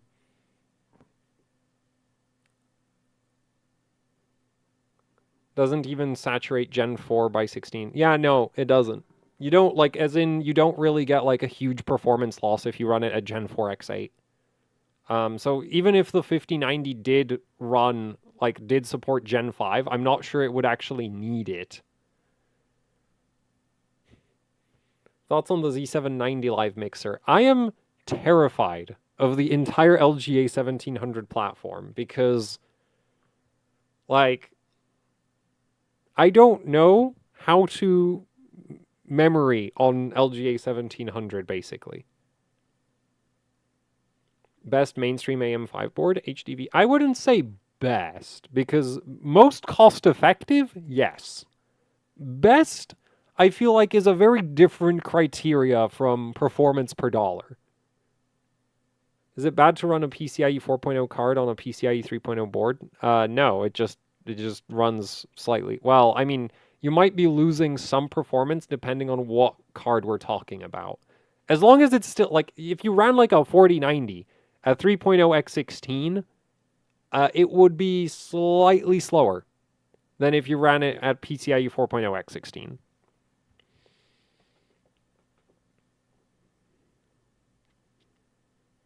NVIDIA is cutting costs. The 5090 will be PCIe X8 Gen 5. I think the actual drivers for Gen 5 would be more expensive than just running X16 Gen 4.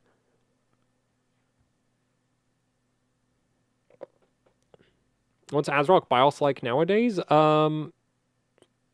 Good, actually. Like for AM5, like it's been very well. I've not really had any issues with ASRock on AM5.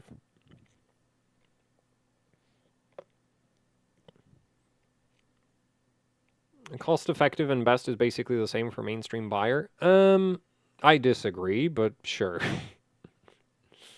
Then again, I can't really get myself into that mainstream mindset, which is what leads to all of the like annoyances in my life when running this channel.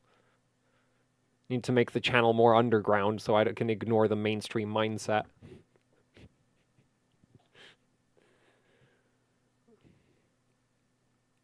Asus BIOS. So Asus BIOS is good, or the BIOS. There's nothing inherently wrong with like the functionality of the BIOS itself, but I will say I had somewhat more weirdness with like memory overclocking on the Asus boards than on the like ASRock and the Gigabyte boards. And the Gigabyte boards especially seem to just be dialed in if all you want to do is like turn on an XMP profile, assuming that that XMP profile isn't more than 1.4 volts. Um, like 1.4 volts is fine. It's like XMP profiles that are like 1.45 volts on Gigabyte boards might behave strangely because Gigabyte's high voltage support is awful. But as long as you buy like a 1.4 volts or lower rated memory kit on a Gigabyte board, if you turn on the XMP profile, it should just work. I say should because there's always exceptions to absolutely everything with motherboards, but it should just work. With Asus boards, you might find that you might have to do some extra manual work. Sometimes. Not necessarily always. Same for ASRock, potentially. But it also, like, it depends. Like, certain BIOS versions are better about memory compatibility than other BIOS versions, so... Yeah. Does increasing the voltage help with DDR5, and what's the max voltage? So...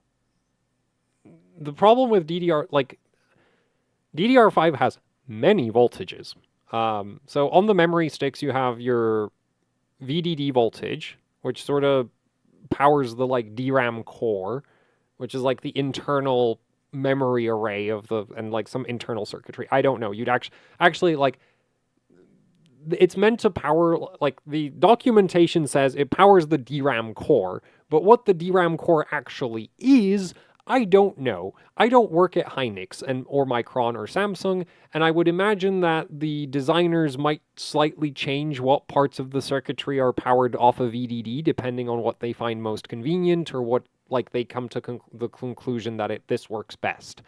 But anyway, so that voltage primarily affects your memory timings. It really shouldn't affect the frequency that you can run. And I say shouldn't because, of course, there are exceptions, and most of those exceptions involve Intel CPUs. But on AMD, generally, if you want to run lower timings, you can just raise the VDD voltage and your timings will get lower. Then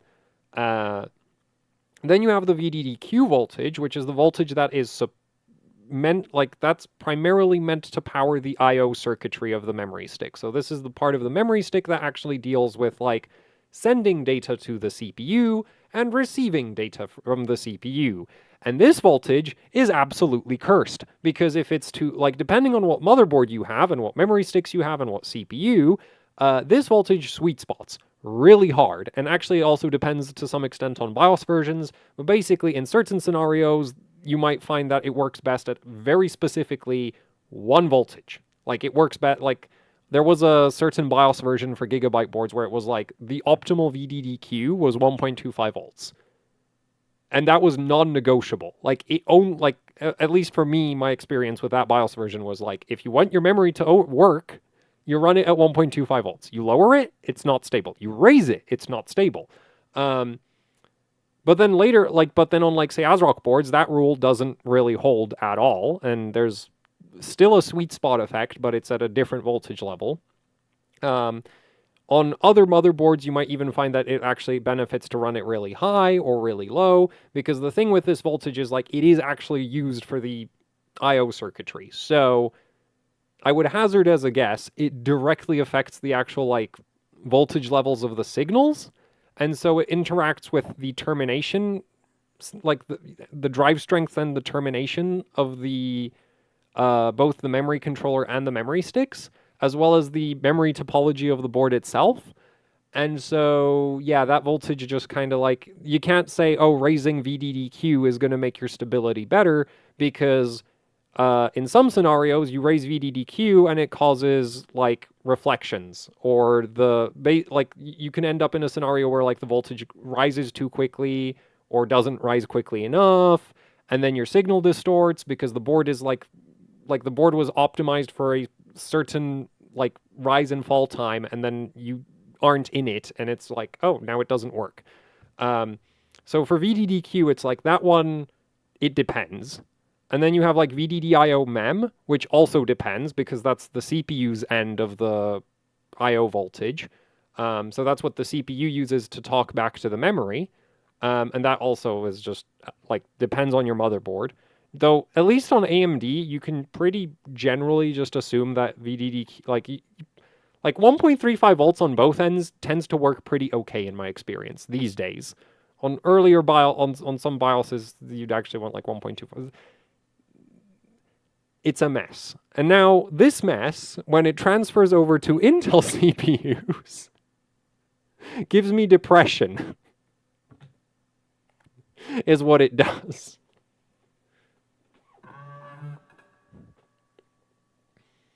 So, because Intel technically has like the VDD2 voltage, which is supposed to be the same thing as AMD's VDDIO voltage, but then on top of that, Intel has VDDQ TX. And VDDQ TX behaves wildly differently depending on which motherboard you're using. And why does it even exist?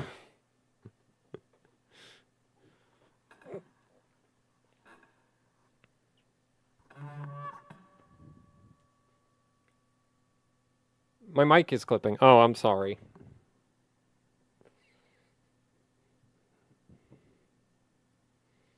I get very, very heated about DDR5 memory overclocking because it's like I don't have. I'm fine. I don't have issues.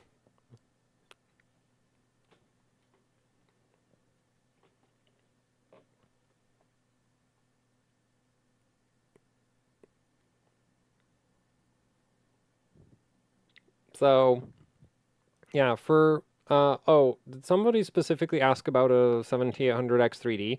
Like, for the the greatest thing about the 7800X3D is that it will literally run on anything. Even motherboards I would dare call trash. Which admittedly, I'm willing to call a lot of motherboards trash, but, like, it would run on this, and it would run just fine. Because, like, the 7800X3D will pretty inevitably max out at like 80-ish watts at most. Yeah. Because the thing is like no matter how much cooling you throw at it, at some point that CPU is just going to hit its like voltage limits. And once it does, it will not pull more power. And yeah, and that basically means that it will run on basically anything. So that's like one of the cool, like I'd say the biggest argument against like an Intel system when comparing the 7800X3D, in my opinion, is that you can just buy the cheapest motherboards with the 7800X3D and it will work fine. It won't power throttle. It won't because like it doesn't pull any power. Admittedly, on some of the really low end boards, your memory compatibility will probably kind of suck, but it's a 7800X3D, so it's not super dependent on memory performance. Like it can still help, but it's not like the main AM5 CPUs where if like you have a 7600 or something and you have bad RAM, it really hurts. Whereas with the 7800X3D, it's like, yeah, it could be faster if your memory didn't suck, but it's not, it's not a massive difference. Whereas with like, to be fair, Intel CPUs also aren't super sensitive to memory speeds. Like say, like in terms of memory speed sensitivity hierarchy, you have like AM5 CPUs at the very top, right? They're like super dependent on high memory clocks because they don't have like a ton of cache, relatively speaking, compared to how slow their memory system is. So there you like a 7950X, 7700X, right? Like your mainstream, like your non-3D AM5 CPUs, super sensitive to memory performance because the memory controller isn't very efficient and yeah. Then you'd have like your Intel CPUs And then you have the 7800X3D. And I don't know about the 7950X3D. I like to pretend that it doesn't exist because I don't like lopsided CPUs. I don't think they make a lot of sense.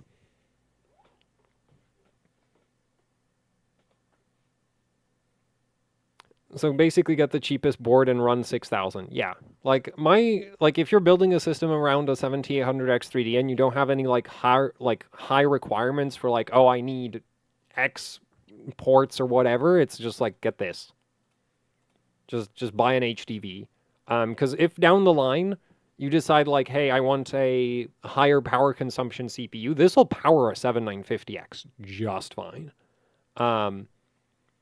So yeah, and like, you know, you could like the rear IO isn't amazing, but depending on what your needs are, like this for a lot of people, this is fine, right? I'm not you. I don't know what you need. If you need Thunderbolt, well, this ain't got Thunderbolt, so go buy a ProArt, I guess. But you know, that kind of thing. And this will run 6000. It'll even run 6200 or 6400. In fact, I think I booted DDR5 8000 on this board. It was mega unstable, and even at 7600, this is way less stable than a live mixer. Because this is on a 6-layer PCB. So this definitely isn't going to be winning any awards for memory overclocking, even though it's 1 DIMM per channel, because it is on a 6-layer PCB, and DDR5 is hard, like pretty hard on the boards in terms of like signal integrity requirements. So this doesn't, you know, like the memory topology on this just isn't as good as it is on, say, the 8-layer boards, even if the 8-layer boards have more memory slots.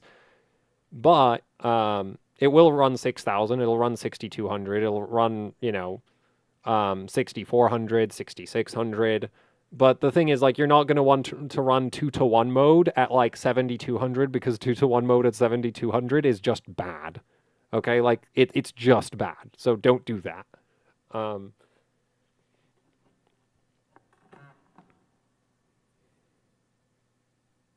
have one of these.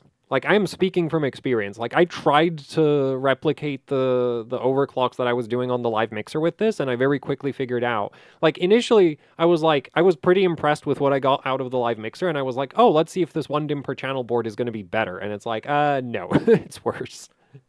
Not much worse, but it is worse. But you only really notice that difference once you're at like over 7,000. You don't like below 7,000. I couldn't like, yeah, like before AMD put out the AGSA that like made 2-to-1 mode actually viable. And if somebody asked me like, is this better at memory overclocking than a live mixer? I'd be like, they're the same. Because at 6,000 to like 6,600, there's no difference.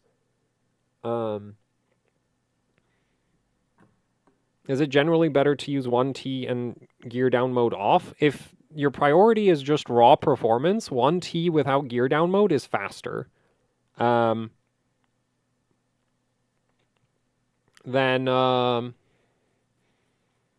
like 2T or gear down mode on. But if your priority is stability, 1T command rate with gear down mode off tends to be really hard to stabilize. Now, you can get lucky and it'll be stable, or you can spend a lot of time manually fiddling with the command, like the command address bus parameters to get it stable, and it'll be slightly faster. But personally, like for a daily system, I would just not run 1T command rate with gear down mode off. Like, it doesn't make that much of a difference.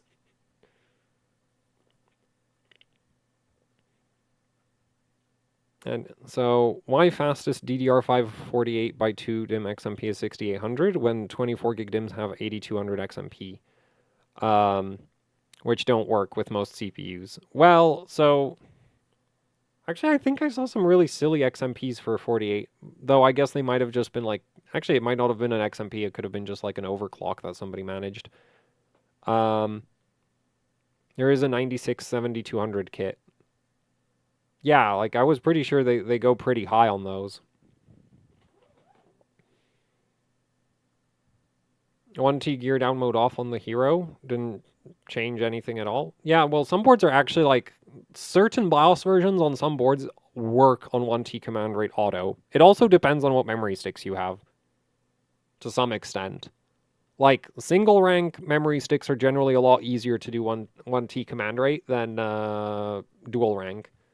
Because the command address bus is literally just connecting to one rank instead of two. Um, oh, you're on DDR5. Yeah, so that'll just be down to the BIOS optimization there.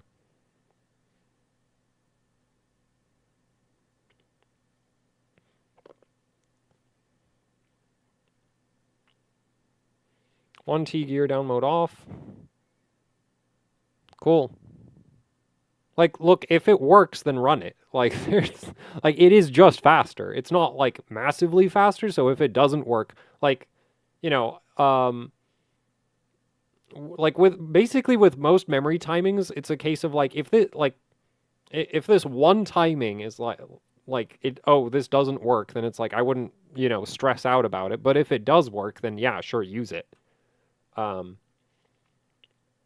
Any LN2 overclocking streams anytime soon?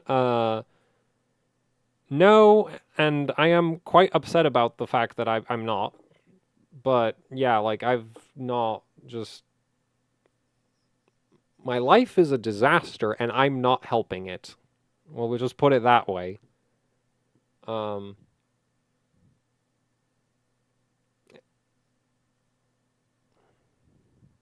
Actually, my life isn't a disaster. I'm just very bad at, like, organizing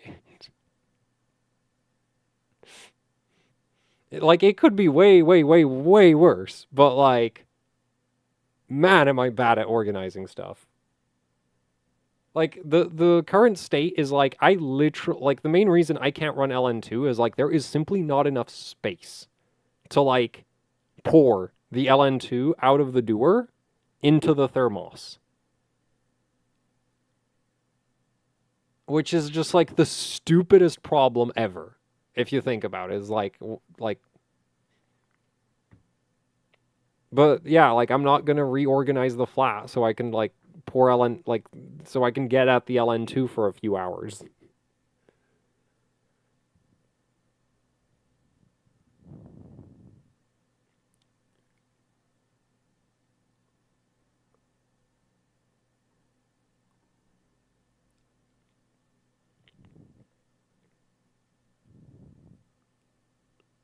And there's just parts everywhere.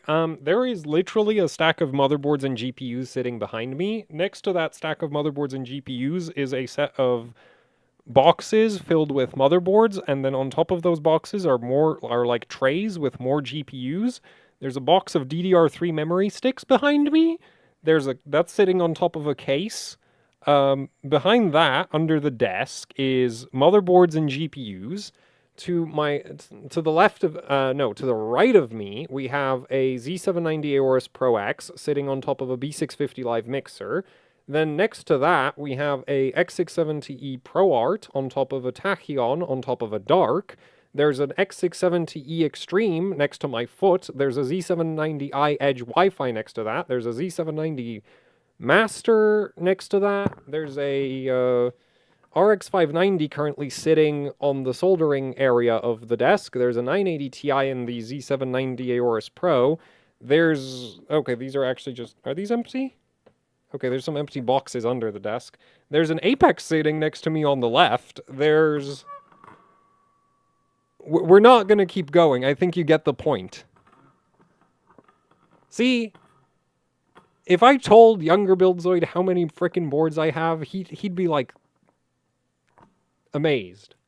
But I live in this room. Some days I really wish I could just like take some of these boards and just like throw them out. Just have them disappear. Especially all of the 4-dimmers. Did you ever step on one? No, but I have kicked, like, I do occasionally, like, kick one of the boxes. Like, I've never stepped on a board because I wouldn't put, like, a unboxed board on the floor, right?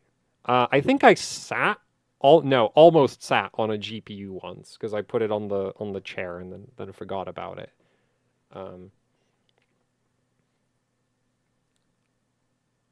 Like, need a hardware rack. No, I have like shelves. The shelves are full of boards.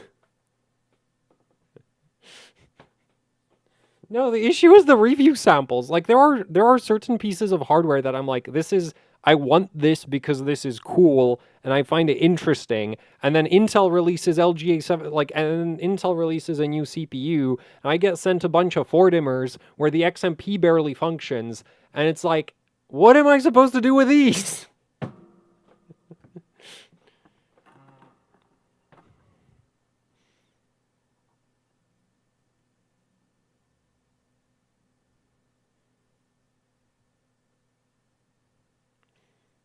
And Z690 for 13th and 14th gen. So if your goal is just like performance per dollar, Z690 boards are viable.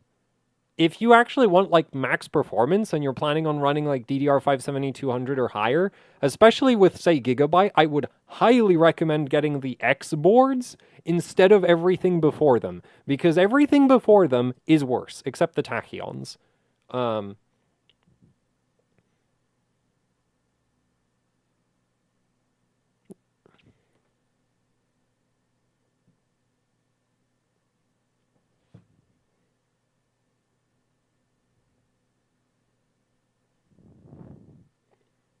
How do you find 14th gen Intel versus 13th gen Intel? I have one 14th gen CPU. There is a really good article from Igor's lab where they like binned a bunch of 14th gen and they tested some of them for like XMP compatibility. It was rough. Actually, you know what? I'm just going to pull up that article.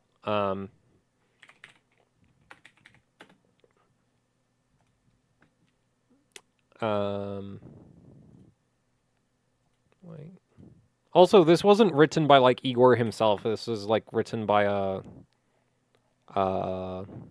well, it like the binning was a collaborative effort between some overclockers and like I think a system integrator. And then the article was written by a like an overclocker.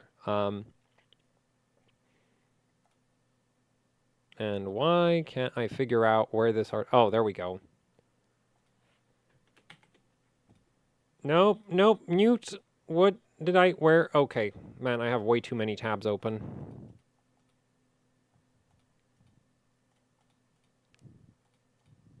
Okay, anyway. And then we have, where's the memory? Oh yeah, so then we have the IMC testing. And,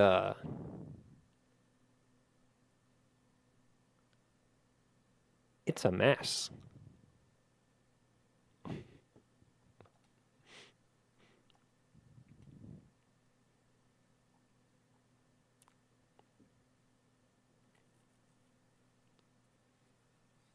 So here's the thing. Technically, the 14900K ran Ycruncher VST at DDR5 8000 without me having to bend over backwards to make it do that. But I also didn't dare run any other stress tests because if it wasn't stable, I don't even want to know. Like, I am so done.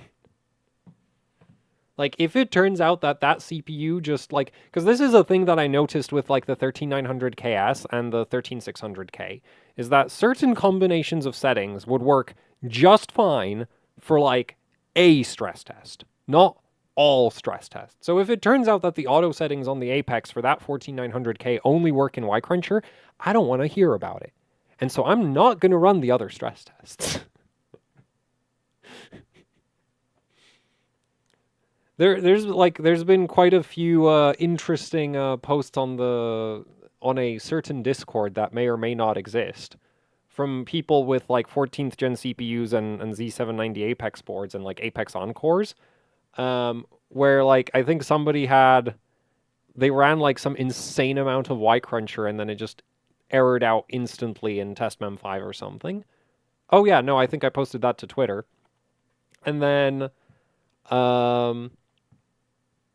there was another one where they were testing, I think, Oh, I think there was somebody who managed to do like Y Cruncher overnight, and then it crashed trying to open Intel memory latency checker, which is like a like memory controller memory latency, not like system memory latency, or like not system latency, whatever that may be.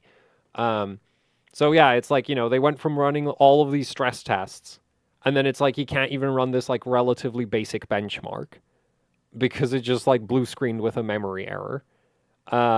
Recently I saw somebody trying to get 8200 to work, and it was like, oh, it ran Y Cruncher and then it died in like something else.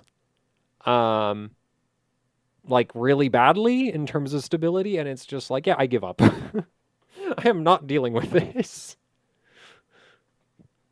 Because the thing is, like, the stability seems like I have a few theories on what it could be, but because I've never, like, I haven't identified like a pattern of like, if I do X, I get Y, and if I do A, I get B.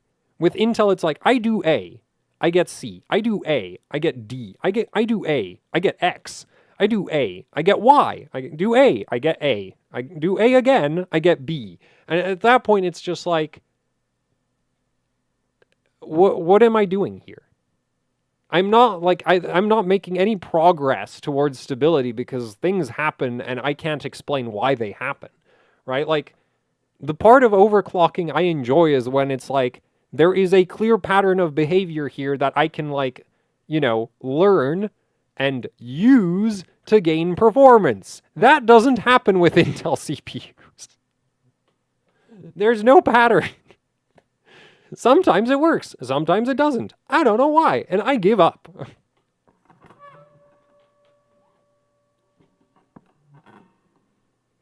Now, if you just drop the speed low enough, that fixes everything. If you run and the worst thing is, like, as you can see from this chart, okay, when I say low enough, that can be as low as like 7,000, right? Which is really low. And so it's like, like, a lot of people will go like, oh, well, with Intel, you just go 7200 and it'll work. And it's like, maybe, like, probably, but not, it will. You can't say it will work because this exists. There are CPUs out there that don't work at 7,000. Also, that CPU somehow did 7,800 on an Apex, right? Like, that's the difference between these bars here, is like the pink bars are from a Hero board and the purple bars are from an Apex. And you'll notice that the Apex pretty consistently does 7,600. Yeah. So, and that is something I did notice with the 1 DIMM per channel boards, is that they do, like, they are better, noticeably better in terms of stability. But even then, it's like, you have these CPUs where it's like, oh, you bought a normal motherboard, and the Hero was already insanely expensive, so calling it a normal motherboard is kind of like, what do you think this CPU would do on like a 6-layer? Right? Like, what if you bought like a Z790 Elite or a Tomahawk or like a 6-layer ASRock board? Like, what would that do? I have no idea. It would maybe get stuck at like 6,600 or 6,800. Probably 6,800 would be my guess, but... Right? And these are 14th gen chips. These aren't 13th gen. It's just like terrifying. 2x16 8i or 2x24 MDI. In terms of clocks, MDI is better. In terms of performance, it's, I dare say, a wash, because the 24 gigabit MDI chips are looser on like a couple timings. Not by a huge amount, but they also don't clock that much higher, right? Like, my experience with like MDI versus ADI is like 200 megabits per second, maybe 400. So if you can get ADI to do like 7,600, then MDI will do like 7,800. Or if ADI is stuck at like 7,200, then like MDI will do like maybe 76. So Yeah, and so the timing difference isn't really that big. Like, honestly, I would buy them on capacity rather than worrying about the performance.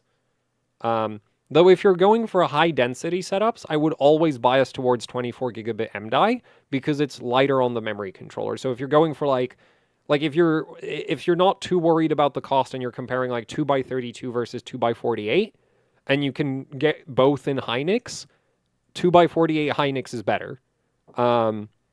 Than 2x32 because it will be significantly less difficult for the memory controller to run that than the 2x32 setup.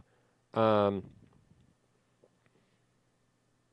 actually, like, the funny thing is ADI actually does like tighter TRP, and I think so I made a mistake in my MDI video, or like MDI versus ADI video, in that TRFC is actually tighter on ADI, but TRFC2 is tighter on MDI, which is super weird. So it's like, and the thing is, AMD doesn't use TRFC2. AMD still uses the old style refresh for DDR5, which is weird. Because that's like a core feature of DDR5 is that there's like this much more clock cycle efficient refresh schedule that you can use. Intel uses it, AMD doesn't. I don't know why. Then again, AMD's power down mode somehow manages to break memory context restore, so who knows what the memory controller configuration looks like. 24 gigabit MDI versus Micron, so I really didn't want to, okay, screw it, we're already going off the rails. We may continue. We're gonna hit all the bystanders at this point. So 2x40. Wait, so 2x24.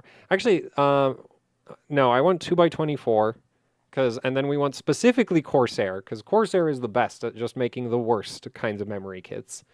They're just masters of producing absolute noob traps like this thing. So observe the timings. And observe the speed. Before this memory kit existed, I could have said, oh, if you buy something rated above 6800, it has to be Hynix. But of course, Corsair exists. And so Corsair managed to bin 24 gigabit Micron into 7000 CL40. And the worst part of this is based on some testing by Skullbringer, who's the guy who writes a lot of the like memory articles for Igor's lab. So according to his testing, he tested some like generic Micron versus this like Corsair Uber Micron bit, like Uber bin of Micron. Yeah, this doesn't work on most Micron sticks. Right? With Hynix, a lot of the like normal speed Hynix sticks will still go all the way up to like 8000. They might, I'm not even sure if there's really a stability difference or anything. So with Hynix, it's like you can buy basically any Hynix and it'll be good. Whereas with Micron, it's like most Micron won't do this. Like, at all. And so Corsair's over here, like, binning the ever-loving, like, they need to be binning these Micron chips so hard just to make this. And it's like, yeah, you should never buy this. Ever.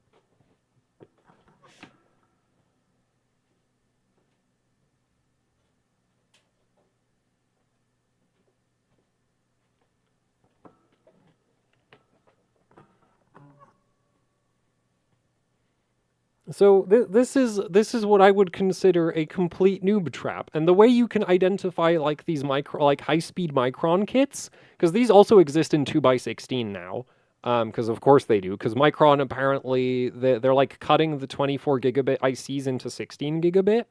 I guess either yields aren't good enough or they have too many 24 gigabit ICs, one of the two. But either way, the way you identify these like high-speed Micron kits is the speed is high, but the timings are garbage. Like 40, 52, 52. Like this is bad. I wish I had like a hard rule for like, oh, if the TRCD is higher than what? Well, actually, if your TRCD is higher than like 50, you should probably avoid it.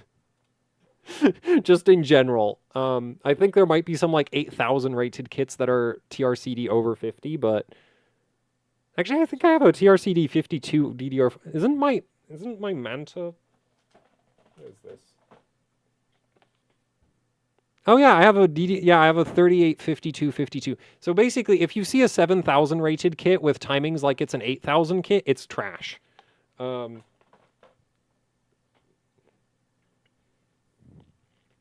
Anyway, I wonder if we have other like questionable bins from Corsair. So like this right here, 6000 CL30, this is safe.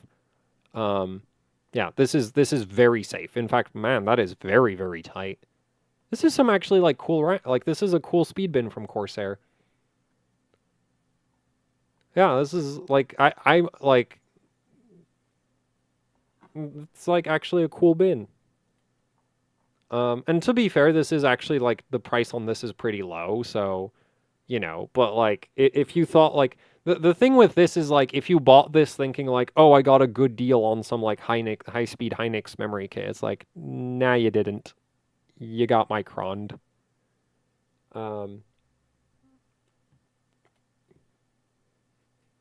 Whereas this is like, this has to be Hynix. And you can, like, the funny thing is you can kind of tell also from the pricing. If like the price is really low and the time and the like speed is high, timings are low, like high speed, loose timings, low price, probably not Hynix. There are exceptions to that. And like what's this?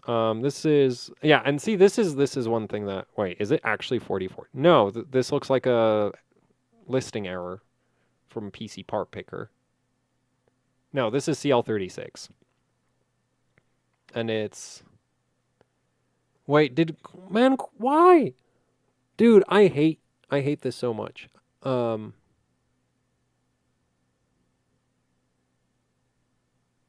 I hate this so freaking much. Can anybody guess what it is that I'm so upset about this? Micron bad? Yeah, right now DDR5 Micron. It's not it used to be way worse. It's still not great. It's probably better than Samsung at this point, but I like the thing is you can get Hynix memory chips for like $100. If your memory kit costs more than $100 and it isn't Hynix, what are you doing? Actually, you can get Hynix memory sticks for like $80 if you look really like if you search hard enough. So if you end up with anything that isn't Hynix and your memory is like more than like significantly more than $100, what are you doing? Mentioning SPD timings and not mentioning XMP. Yeah, like why? Like I made an entire video moaning about how like they need to list the TRCD. This is ridiculous. I wonder if the overview is any better. No, of course not, because the what sells RAM is not performance. What sells RAM is aesthetics. Anyway, so this is not CL40, but I don't know what. Like this is probably Hynix. If it's like 3646, then it's probably Hynix. At that price, I probably wouldn't take my chances, and I'd go with like G-Skill or somebody who can actually like list their freaking specs properly. But yeah, so for like 24 gig sticks, that's kind of the like basically if the cache latency is low, then it almost can't be Micron. But like this right here, let's see, 6400 CL36, 48. This is very sus. I am not 100% certain if this is Micron, but I would be very, very suspicious of this. Actually, considering the price, I'm going to go with this is Micron.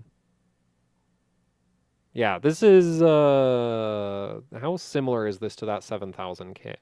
High voltage, yes. Timing's kind of trash. Yeah, I'm going to go with this is probably Micron. Yeah. So this is the thing. And it used to be like, it was so nice that when Micron wasn't capable of making memory sticks going over 6000 because you could just go, like, there was a really dumb rule for getting Hynix, which was just like, if it's rated 6200 or higher, it has to be Hynix. Now, that doesn't work anymore because we've got Micron at 6400 CL36.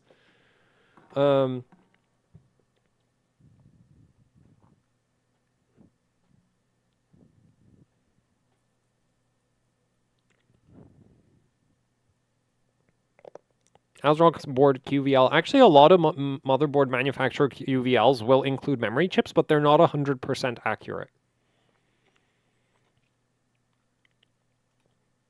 No, Dominators aren't a void. Like this right here, this actually looks like some really solid Hynix, but this right here should be avoided.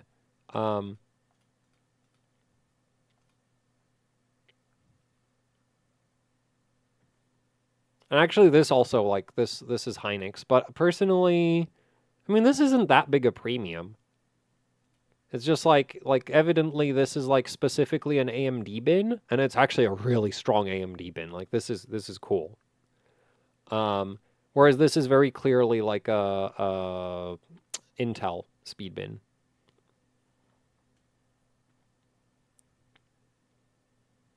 So this is good. I mean, it probably doesn't overclock any better than this does.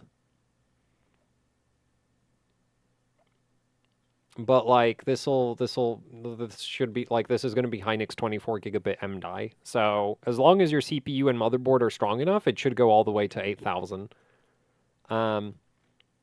Anyway, I did want to briefly take a look at some 48 gig memory sticks because I'm kind of wondering what those look like, and not specifically Corsair, just anyone. Okay, let's sort them by speed.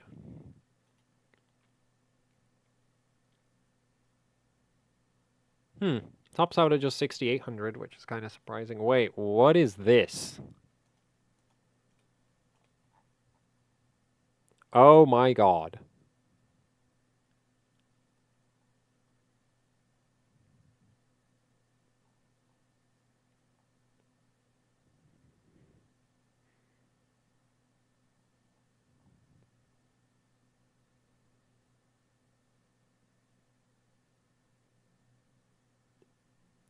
Could it like just because the memory chips don't necessarily clock high doesn't automatically mean that they're hard on the memory controller, right? Because you can have like technically like you could have the issue of like the internal circuitry, because you have sort of like two factors with the memory, right? Like you have the internal circuitry of the memory chip itself, which needs to be able to do the speed, and then you have the ability of the memory chip to talk to the CPU. Right? And so you can have a memory chip that's like very light on the memory controller, so the speed doesn't get significantly worse as you add more of them, but also it can't clock super high, right? So you'd have like a memory chip where it's like, yeah, if you have one stick, so like actually I think for DDR4 that would have been like Micron Rev B 8 gigabit, where it was like it didn't really go above like 3600 or something. But it also did 3600 regardless of how many memory sticks you had. So, whereas you have other memory chips where it's like, yeah, it does, it might, like, it's difficult to go high speed, and then it gets progressively slower and slower and slower as you keep adding memory sticks because they're, like, heavy on the memory controller. So, this could be Micron, maybe, which is terrifying because that is way too much. Any decent 96 gig sticks? I mean, if you don't mind spending insane money, like there's this. This is Micron, right? 3446 at 6800. Like it's mainly the CL34 that's doing it. So yeah, I guess there's definitely some like loose low speed. Oh man, there's 6400 CL38. That's Do we have the rest of the timings for this? Wait, this is 3840. I don't think this is Micron. This is like some wacko Hynix bin. This is the thing I hate most about memory vendors is like when they take like memory chips that are capable of a lot and then for some reason they just run them like this. Or this is a timing either this is a listing mistake from PC Part Picker or this is a wacky Hynix bin. Because there is no reason to have your cast latency that high at 6400 on a Hynix memory chip at one point, like even at 1.35 volts. Like there is no like this is the kind of cast latency I'd expect from like a DDR5 8000 kit. So the TRCD is too low to be Micron, assuming that the TRCD is correct. So yeah, that's fun. Anyway, let's keep scrolling down. We've got some 5600 CL40. Okay, I would not go for that. Oh, we've got some 6000 CL30. Oh, I guess you're not really going to get much lower price than this, but at least this isn't a proper Hynix bin. Right?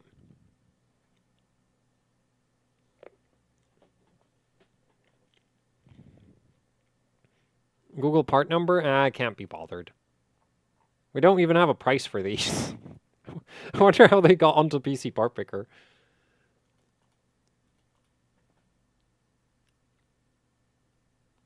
Now, what about budget 96 gig options? Yeah, those don't look so hot. We have like 5600 CL40, which I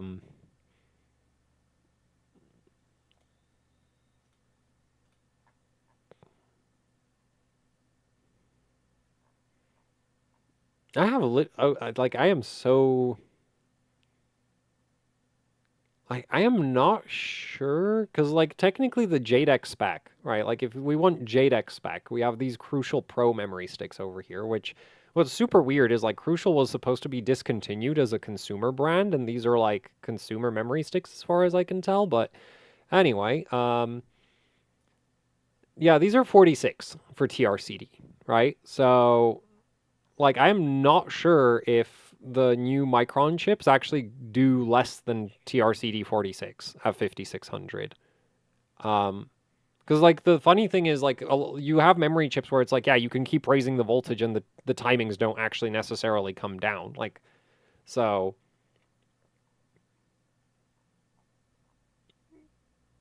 yeah, so like I'm not sure if like that 5600 4040 G skill kit is necessarily like I'm just not sure what it is.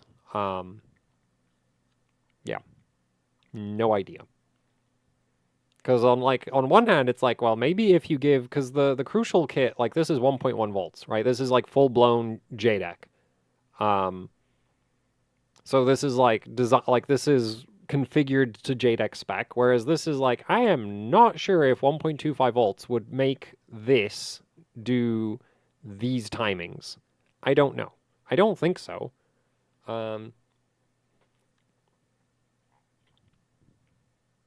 But at the same time, I'm not sure. And like, if I was building like a system where my RAM is this expensive, and you're building like a workstation, and you want to run like 192 gigs, I don't think I'd be taking my chances. Then again, the Micron memory chips might actually be perfectly fine in terms of stability. I guess we could always check what Corsair. Actually, 38, 38, 38. Huh.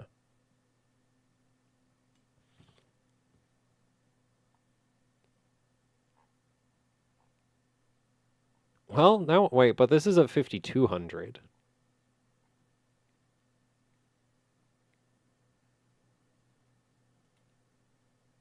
I am really not sure. Like, my immediate reaction is like, the thing is, I don't know if the Micron chips are like actually easier on the memory controller, because just because they don't clock high doesn't automatically mean they're heavy, right? And what I mean by heavy is like say Samsung, like for DDR4, Samsung 8 gigabit B die is heavy. And what that means is like the more B die you have, the more like the lower the max clock that you can run is.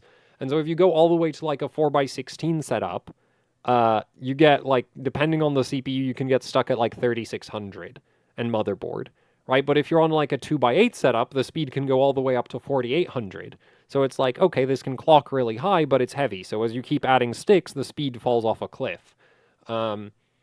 Whereas with like, but you can also have memory chips like that don't, like don't clock high, but also you can run basically indefinite amounts of them at whatever speed. So yeah, I am really not sure about what this is.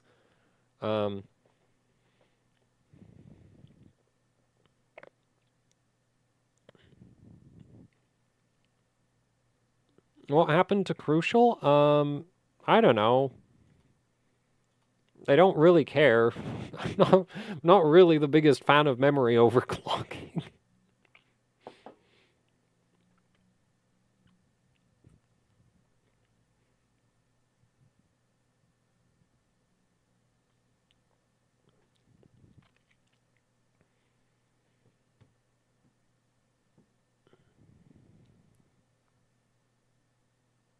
Yeah, it's so easy with B-die. No, I wouldn't agree with that.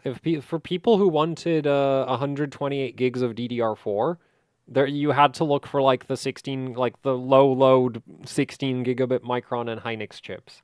And if you wanted performance, you specifically wanted the 16 gigabit Micron chips because the Hynix ones have terrible timings.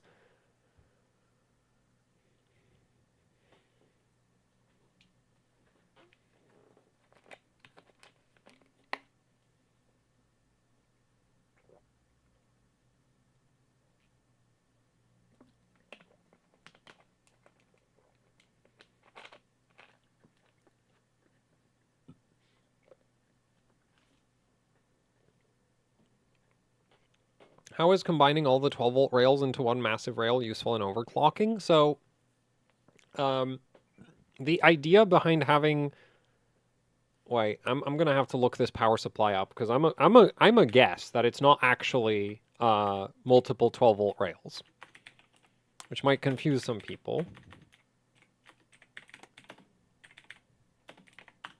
But the thing is,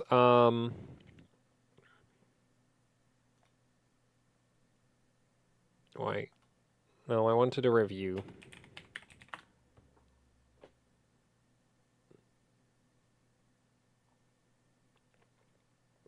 So, okay, we'll just go with like, so it used to be a thing, and this is really like, I'm not sure that this is very common these days, but I don't pay enough. No, it's not common. I'm just going to go with that because most power supplies are single rail. But it used to be that back in the day, if you wanted to add more 12-volt power to your PSU, it was easier to just make like separate 12-volt voltage regulators. Right, so you'd build like, let's say you had like this, you designed like a 12-volt voltage regulator that could convert the high voltage, like the high voltage coming in from the primary side of the PSU. It would convert that down to 12 volts, but it would max out at like say 30 amps or 20 amps, right? And this voltage regulator would not be able to handle more current than 20, 30 amps. So instead of like making a bigger, better voltage regulator that can output more current, you would just take your like 30 amp regulator or your 20 amp regulator and you'd put another one next to it, and another one, and another one. And now your power supply can effectively do like 80 amps at 12 volts, which would be like over 900 watt power supply. But you have it across these four regulators. So if you actually tried to pull all of that current from one of them, that regulator would overheat and die. So then your power supply would have like overcurrent protection for each of those four regulators. And basically, if you tried to overload, like basically, if you tried to pull too much current from each rail, it would shut down the power supply, right? So that was bad. So that's why it became common that you'd have like single rail power, like why single rail power supplies became popular, because if you had like 1,000-watt power supply, you could actually pull all 1,000 watts off of that one 12-volt rail. However, this is potentially a fire hazard because now if you have like a short circuit somewhere, and that short circuit isn't, very shorted out, you can be putting like 50 amps into a short circuit and the power supply just doesn't care because the overcurrent protection is at like 100 amps, right? Which is actually kind of realistic for like 1,000-watt PSU because usually the overcurrent protection is above the expected sustained output, right?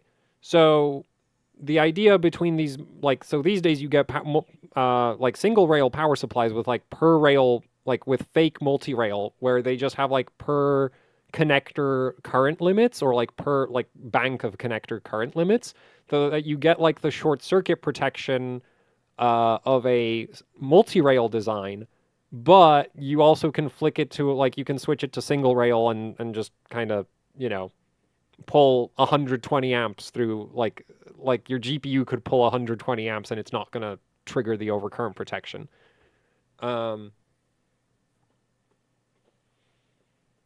I once turned on a 980 Ti with a like PCB damage using the 1600-watt EVGA power supply that I have, which is single rail. A part of the PCB glowed white. Not orange, white. Lit up like an LED. and then it turned into a puff of smoke.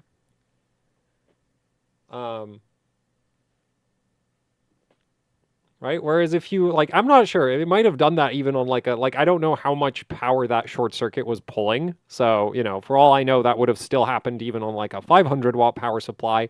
But the idea is if you had like some kind of like weaker short circuit, a multi-rail PSU will react to it, whereas a single rail will just kind of ignore it as long as that short circuit isn't significant enough. It's not like super likely that you would have 12 volts on a, like, the thing is 12 volts is kind of a lot of voltage. So usually when 12 volts has a short circuit on it, it pushes a lot of current pretty quickly, right?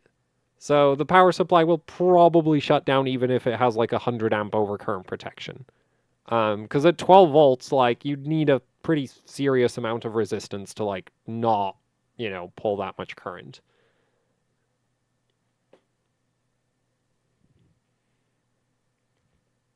How about it would it be to freight forward the X670 out, X670E Taichi out from the US from Newegg? Where are you? Newegg actually shipping to the UK is actually really nice in my experience. Like, I bought a Z590 OC formula on Newegg, and the ship, like, there was no issues with the shipping whatsoever. Oh, you're in Australia. Oh, I have no idea how bad that'll be.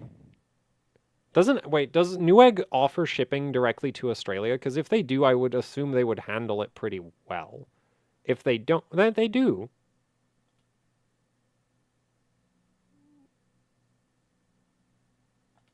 Oh, wait, that doesn't look like they do. Oh my god. Wait. I need a reference point, because I don't know. Like, for all I know, the Australian dollar is worth nothing. Um, no, actually, oh my god. Because this is like, wait, no, but that board's on like a deep discount right now. No, I stick to that. That is an insane price for a B650 motherboard.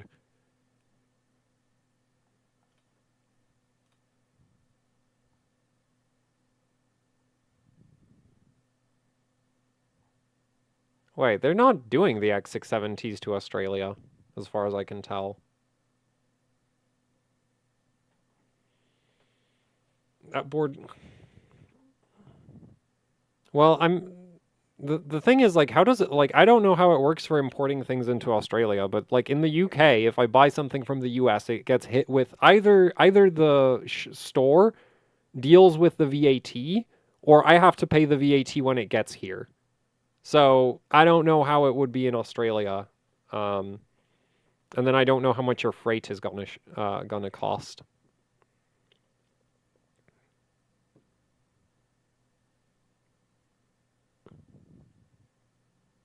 Well, the B650E Taichi is kind of overpriced everywhere, isn't it? It's not a motherboard I'm used to like checking the price on very often. Actually, I don't know. I wanted it back on US. Yeah, the handling fee in my experience usually is pretty reasonable. At least here in the UK, I don't know how it is elsewhere.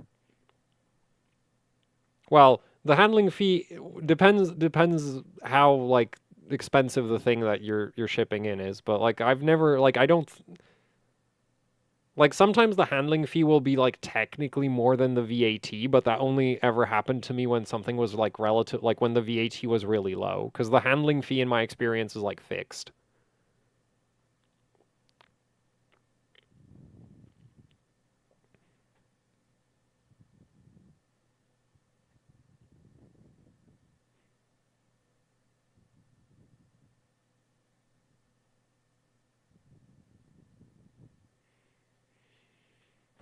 So anyway, back to what the point of this stream was, which is like making a noteworthy motherboards list for the end of 2023.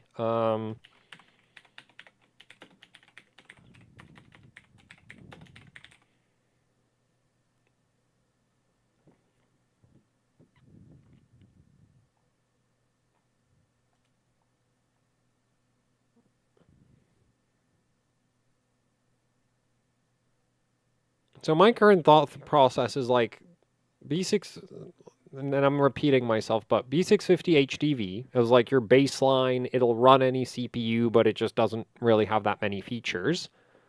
Then if you want more connectors, there's the Pro RS.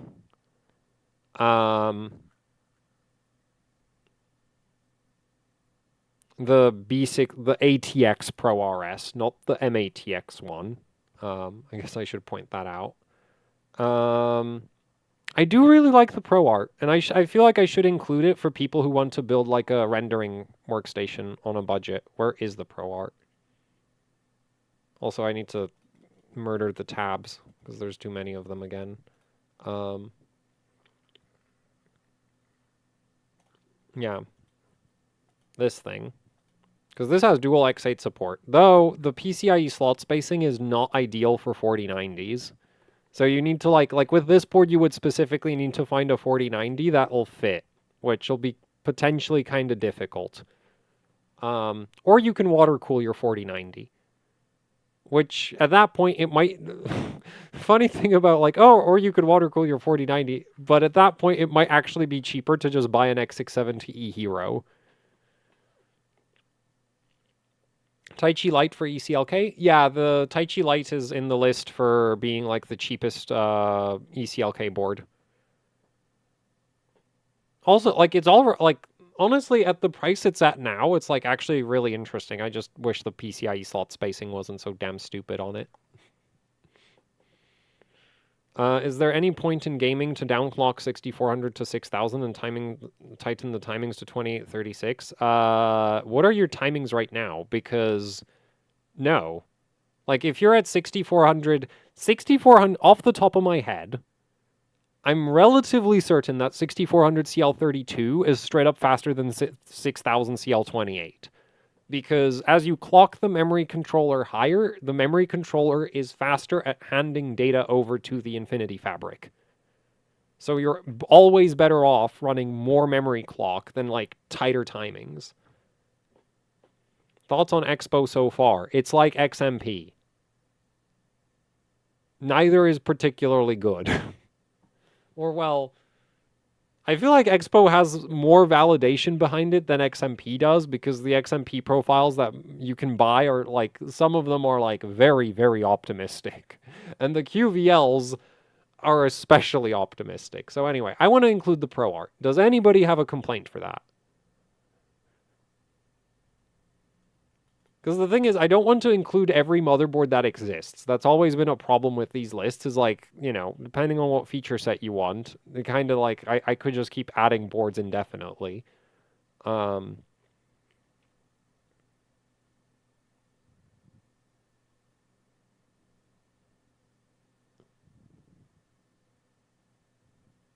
ASRock have like some insanely connector packed X670E board that's like in almost yeah, this thing.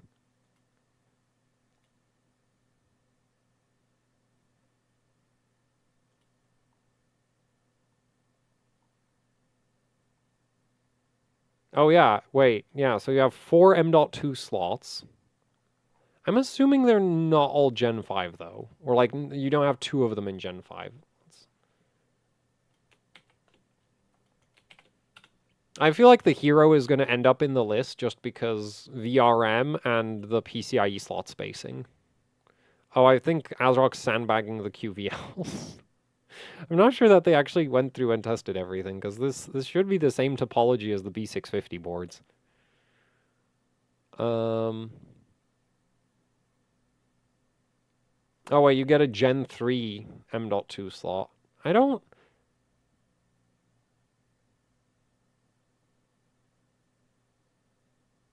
You get a Gen 5, Gen 3, Gen 4, Gen 4. Wait, that's a Gen 4 by 2. Oh, so this is like super wacky in terms of the M.2 configurations.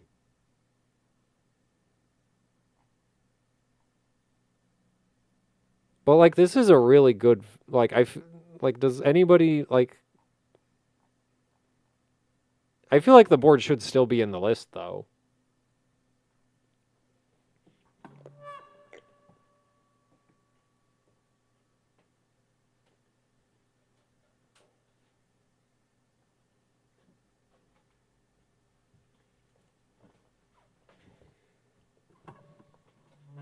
right?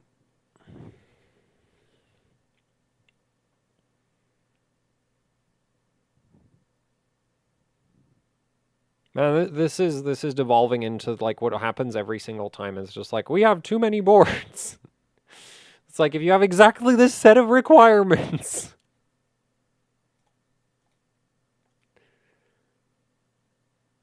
Because it's like people will be like, oh, I need a good all-rounder motherboard. And it's like, what is an all-rounder? Define all-rounder.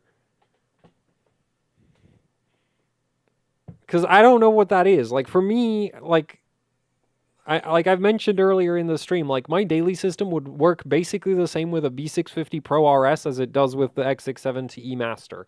The only reason it's on an X670E Master is because I already had one. Did you finally move? No. That's why I still don't have enough space. Moving sucks. Moving sucks so much. Must be round. Okay, there are no all-rounder motherboards. BZ can buy. No, see, the thing is like, it's not an issue of like, well, I guess if I was buying, then I wouldn't have to deal with the difficulties of like landlords not wanting to rent to me because it's like, oh, you're a YouTuber, you're not reliable, and it's like, I can't get fired by YouTube unless I do something incredibly stupid.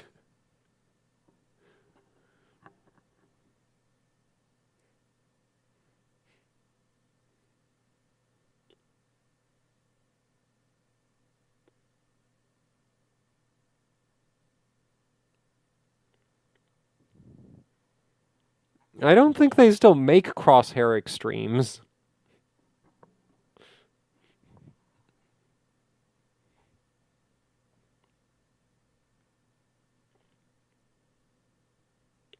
Hey, you went to more schools than years I was at school. Whoa, that sucks.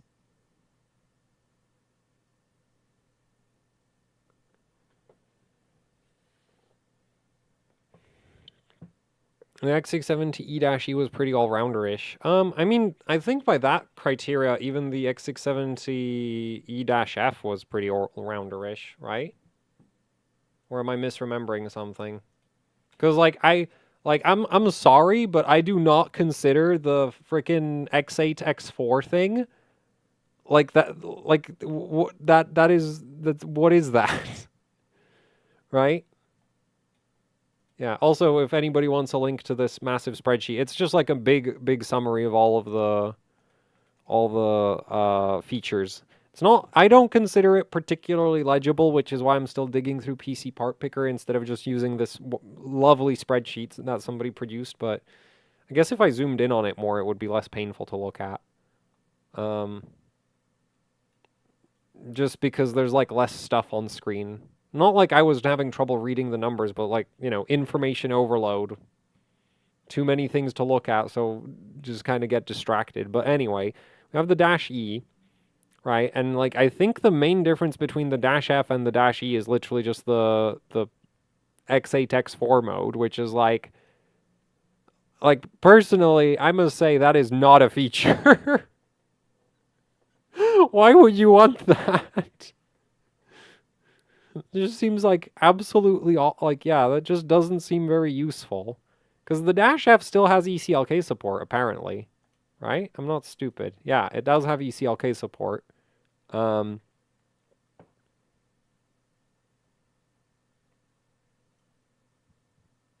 since it has ECLK... Oh, wait, but... Isn't the Intel i225 cursed? I'm not going to concern myself with that. Yeah, I'm just not going to concern myself with that. Wait, does my motherboard have an Intel?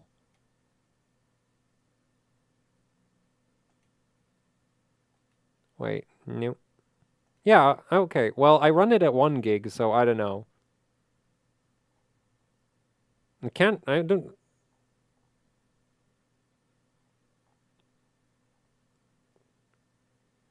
I don't care.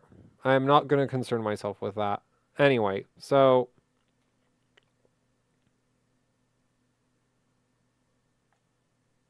Yeah, no, this is really hard for me to, like, navigate.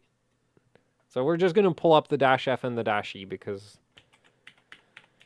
-F, -E, and we're just going to pull up the manual for them.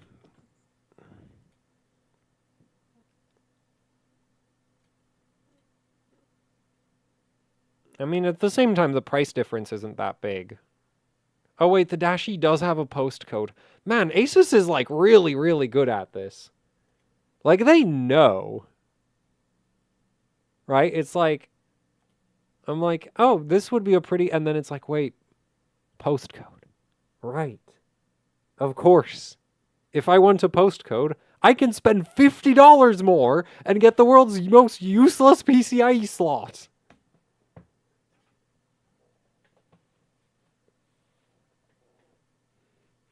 Also, the worst part is that I'm pretty sure most of the cost increase between these two boards is that PCIe slot, because PCIe Gen 5 switches are very expensive for what they are. Man,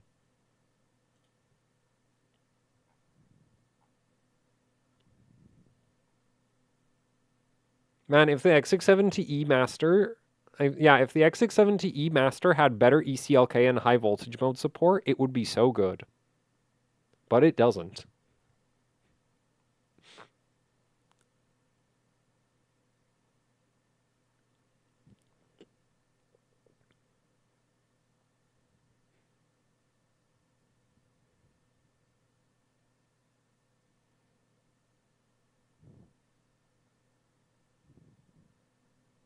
The thing is like if you're building a daily system, okay, do you really need high voltage mode for your memory? I'm like, obviously it would be nice to have working support for memory voltages higher than 1.43 volts. That doesn't involve the world's most convoluted, like, you don't have to go through the, like, nuclear launch procedure in order to freaking activate it, because Gigabyte's BIOS just... Like, how hard is it to tell the power management IC to output more voltage? Like, that's the thing that I don't get, is, like, as far as I know, and admittedly, I'm not a motherboard... I can't make a motherboard BIOS, but as far as I can, like, my understanding goes, you literally just need to tell the PMIC, the chip on the memory stick that generates the voltage, to output more voltage. How is that so hard? Like, what? Like, it's not broken on Intel boards. Why is it broken on AMD boards?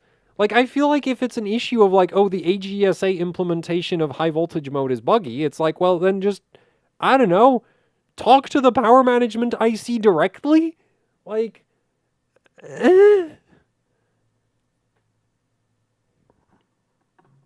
how is this so hard?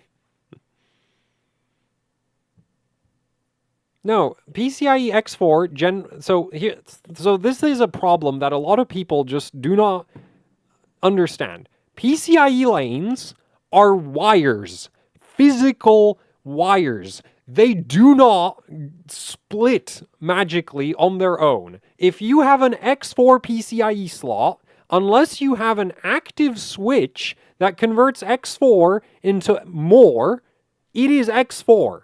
It cannot be X8. Okay? So unless you have a Gen 5 device, you do not get more bandwidth. A Gen 5 X4 connected to a Gen 4 device is Gen 4 X4, because you have 4 wires, and it's not literally 4 wires, it's like 16 wires, because we're not going to get into it. You have 4 connections.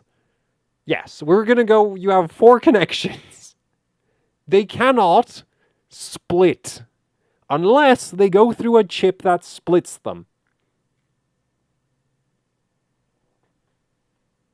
So, having an X4 Gen 5 PCIe slot, if you, like, let's say you hooked up a 4090 to it, is exactly the same as if it was a Gen 4 by 4 PCIe slot.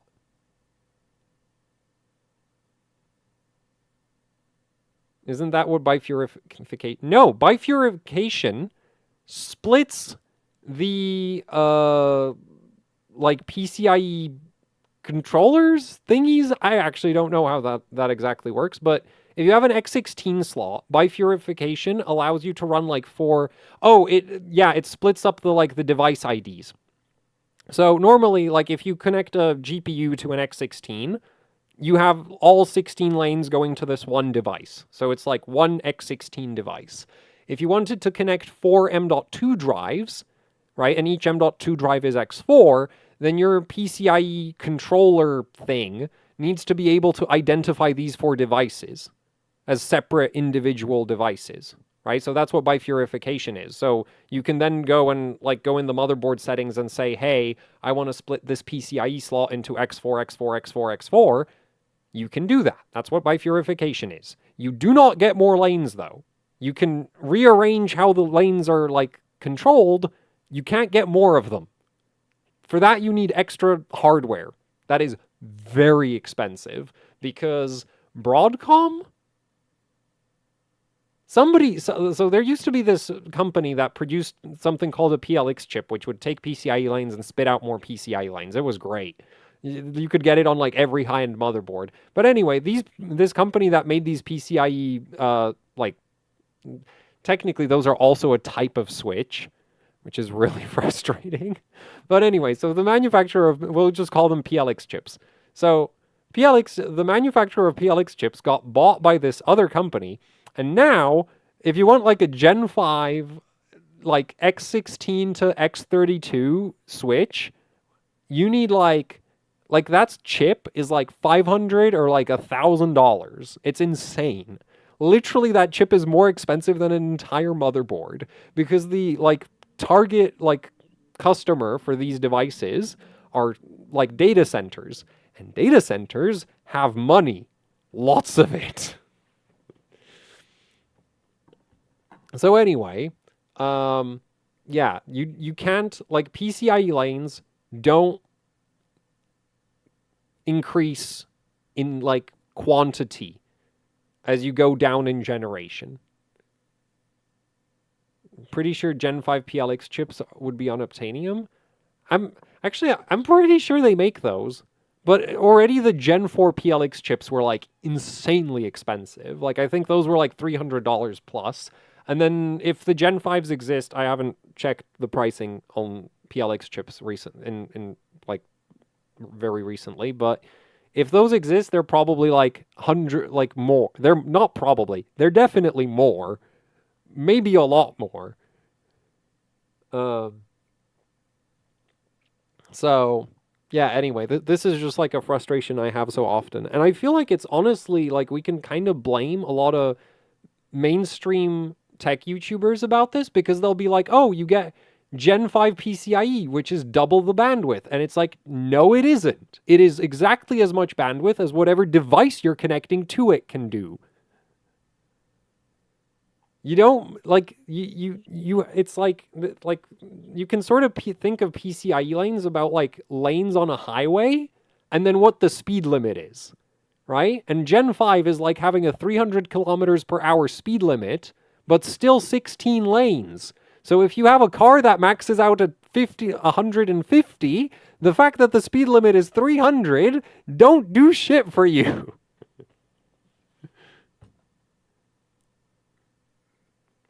Also, I try not to swear on my channel, and I just violated that. Oh well. Actually, I'm probably violated that earlier in the stream, didn't I?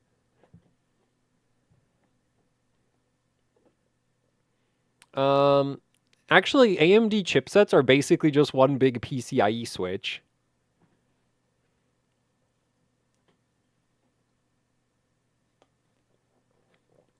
Actually, I think most chipsets are.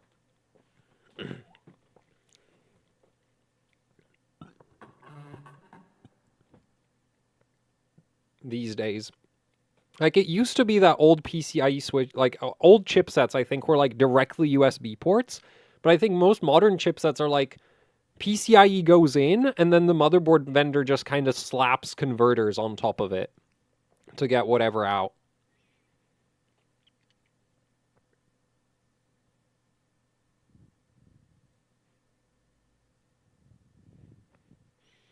Do you want to avoid getting a PCIe 5.0 M.2 to avoid spitting? So on AM5, you get 2 Gen 5 PCIe slots for free on some motherboards, because certain motherboard vendors don't know how to allocate PCIe lanes. And I am getting steadily less good at the English language as this stream progresses. So we're going to check this. But like, because the thing is, the CPU actually has 24 Gen 5 lanes coming off of it. And then there's like 4 PCIe 4 lanes that go off to the chipset. So technically, it is possible on AM5 for every motherboard, like it is on AM5, it is possible to have Gen 5 M.2 SSD running at X4, another Gen 5 M.2 SSD running at X4, and your GPU running X16 at Gen 5. Now, there's no Gen 5 GPUs, so that's going to run at X4, like Gen 4, but you can have there is enough lanes to do that. So you could have 2 Gen 5 M.2s and a GPU, and it wouldn't necessarily affect anything. However, this is entirely dependent on your motherboard manufacturer not being stupid about where they send PCIe lanes. And I think there's like a bunch of motherboards that like either the extra Gen 5 lanes off of the CPU, they either run them at Gen 4 or they just don't use them at all, I think, sometimes. I'm not sure, but I am trying to find where the PCIe lane configuration on this board is.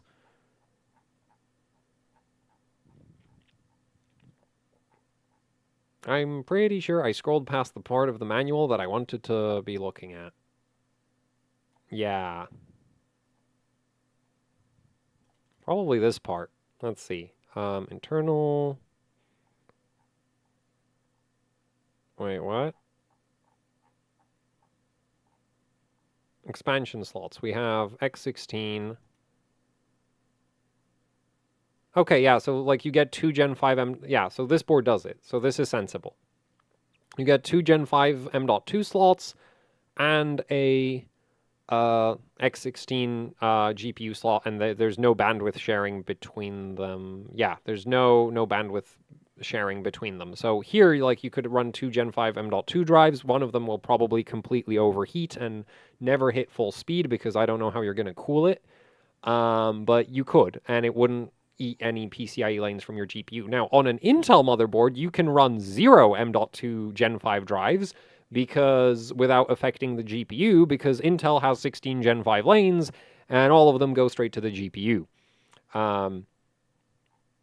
Also, they only split into like X8, X8, so to make things worse. Man, Asus has like the least helpful manuals and like labeling, because like Gigabyte, and I really appreciate, and I think other manufacturers might do this as well, but off the top of my head, Gigabyte labels the M.2 slots with where they come from. So you'll have like M.21 CPU, M.22 CPU, M.23 PCH, M.24 PCH. And then there's Asus, where we have M.2 underscore 1, M.2 underscore 2, M.2 underscore 3, and it's like, where are these from? I mean, I'm assuming that underscore 2 is from the CPU, but yeah, it's probably going to cook. Because that one, I think, is under your GPU, and also good luck cooling that thing. Yeah, M.22 is off of the CPU, runs Gen 5. You put a Gen 5 drive into that, and good luck.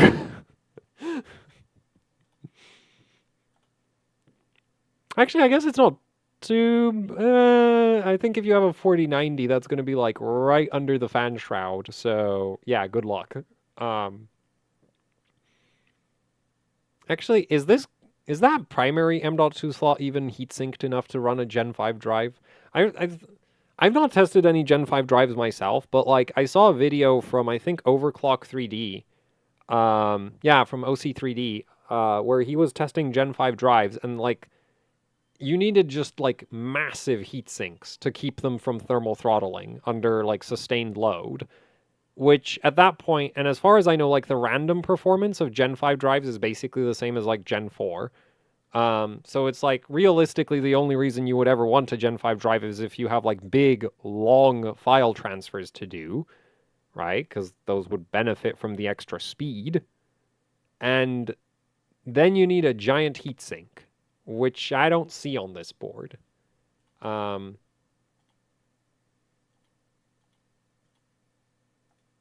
hell is that? Wait, is that supposed to be a...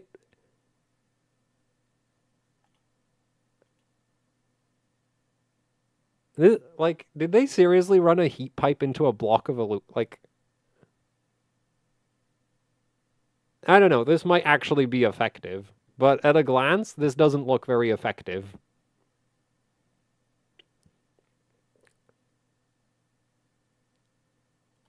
Wait, there's extra heat sinks in the accessories for this thing?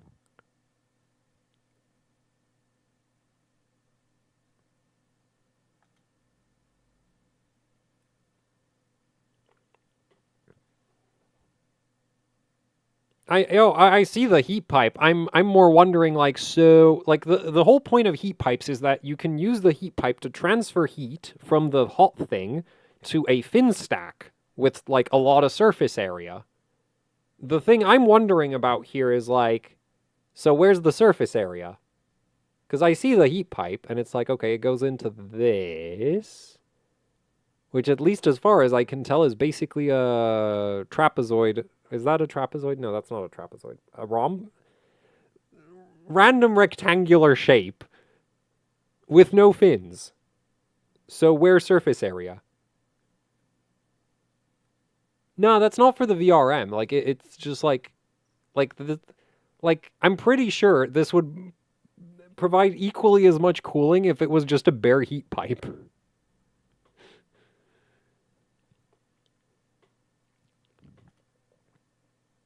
Yeah, because this really does look like it's just like a little block of aluminum.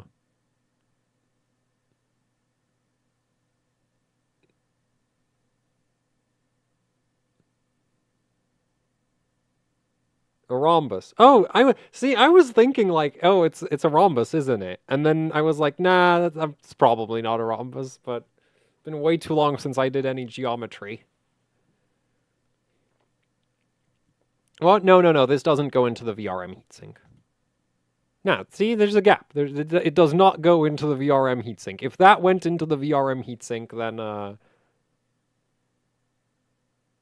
well, under most circumstances, your CPU probably wouldn't be running high load at the same time as the SSD, right? Actually, no, if you're like video encoding or something, it would probably be writing the file continuously to the disk, wouldn't it? You'd be so screwed in that scenario.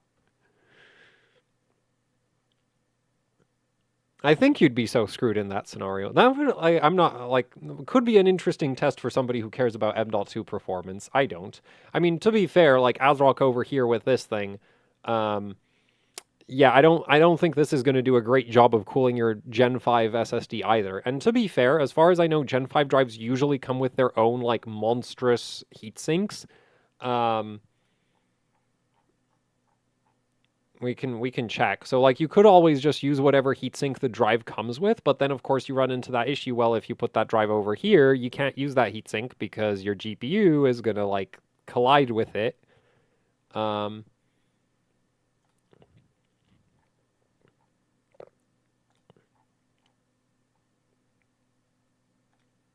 see, they come with their own heatsinks. This needs to fit under your graphics card somehow. I guess you could always have one of those cases where you run the GPU on the riser. How inefficient is it? What, the Gen 5, like, controllers? I don't know. They don't necessarily have to be inefficient just to, like, in order to require an insane amount of cooling. It's not like there's a lot of space on a Gen 5 drive, and the controller can be quite small. I thought Corsair had, like, a heatsink that they ship their drives with. Don't they?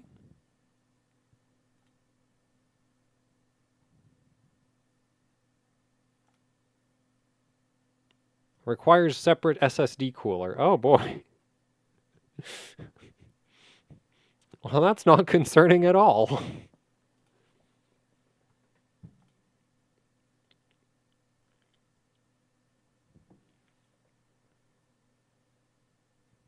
Oh, here we have one with a heatsink. Wait, that's enough heatsink? I don't know. Like, I don't test like M.2 SSDs, but I do remember seeing a video about how, like, you need insane heat sinks to do, like, sustained load on Gen 5 drives. So, I don't know. Um, that like, do your own research on that. I'm just gonna consider that, like, you should probably be aware that you might want to, like, invest in an M.2 heatsink if you're going to be running a Gen 5 drive. Um, and if you're going to be doing that, that Gen 5 drive is not going to fit under your GPU. Um,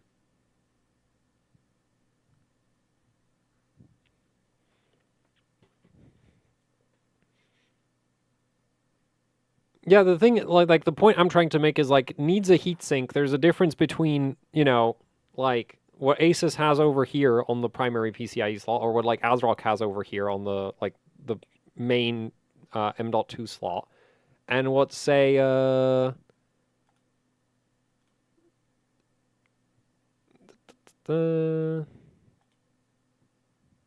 Gigabyte gives you.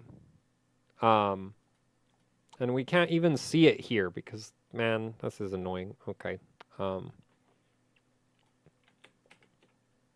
Just gonna pull this up.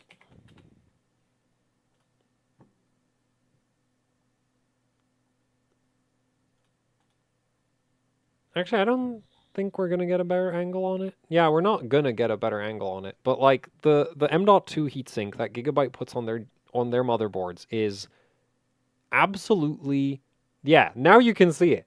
It's massive. It's taller than the memory sticks.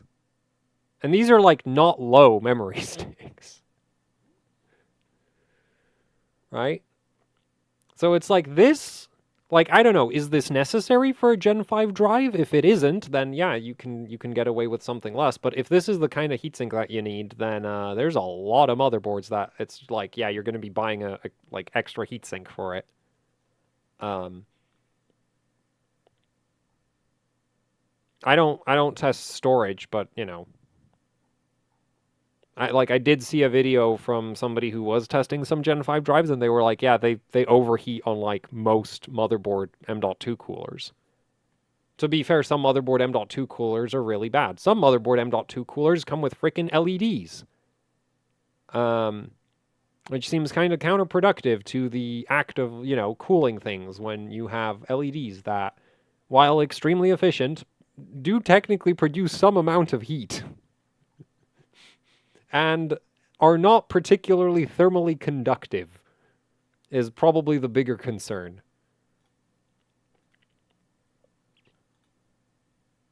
See, this looks like a reasonable M.2 heatsink. Oh, of course, it's Asus, I forgot.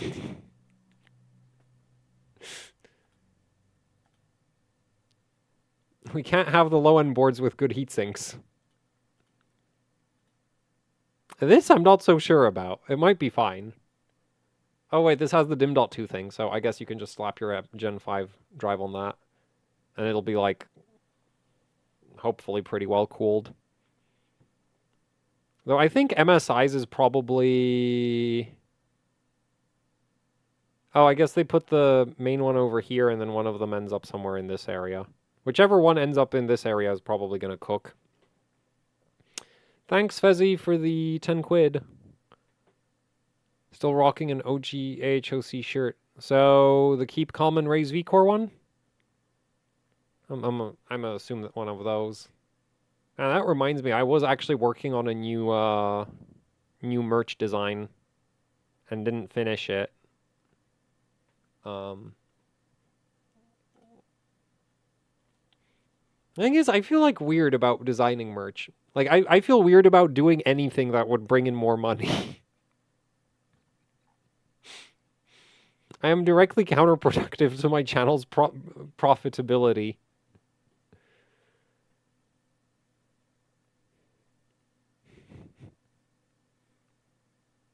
It's like, I could stream on YouTube significantly more than I stream on Twitch, and that would probably, like, that would be better than streaming on Twitch, but...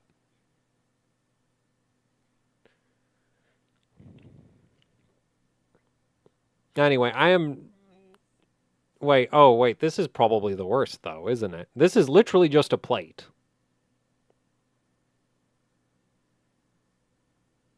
So I think as far as, like, Gen 5 drive cooling goes, this is probably the worst high-end motherboard, as, like, a guess. Oh, wait, no, they all...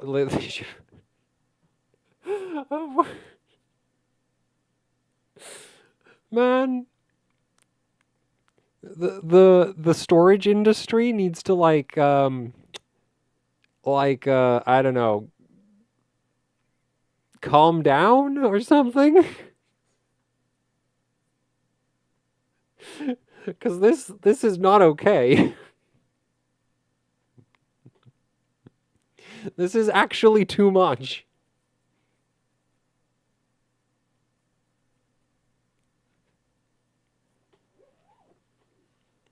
Like, this is especially too much if the fan ever needs to turn on.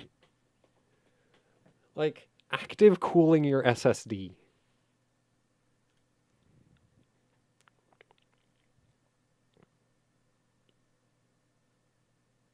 Do you think if someone put Captain Tape on top of where the GPU would blow, wouldn't that be a cheap mitigation for these heat traps or SSDs? No, you have two issues with the M.2, like the Gen 5 M.2 drives. One of them almost inevitably is going to end up under your GPU. And two, the M.2 drive itself produces enough heat to thermal throttle itself, right? So you have the issue of like, okay, the GPU might cook my drive, but you also have the issue of the drive can cook itself, right? So you have this problem where it's like the drive already needs a big heatsink on its own, potentially. And if it's under the GPU, well, that heatsink simply won't fit. So the problem isn't like protecting the drive from the heat output of the GPU. The problem is sort of like cooling the drive in the first place. I guess maybe someday we'll have Gen 5 drives that aren't insanely power hungry. Like, to be fair, like Gen 4 drives used to have like insane cooling requirements, and that these days that doesn't really seem to be a problem. Right, and the old the X570 chipset like ran insanely hot and needed a fan, and now like X670 has more PCIe 4 than X570 ever did, I think, and you don't see X670 with fans.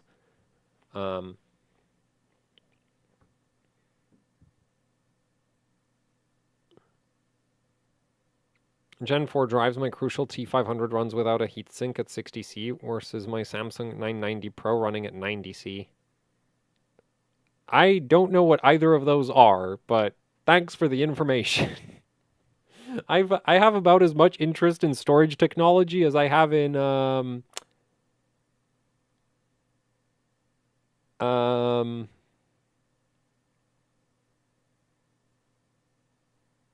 ray tracing. Actually, no, I find ray tracing somewhat more interesting. Even though I play exactly one game with ray tracing and it doesn't use like direct. Actually, it might use DirectX ray tracing now.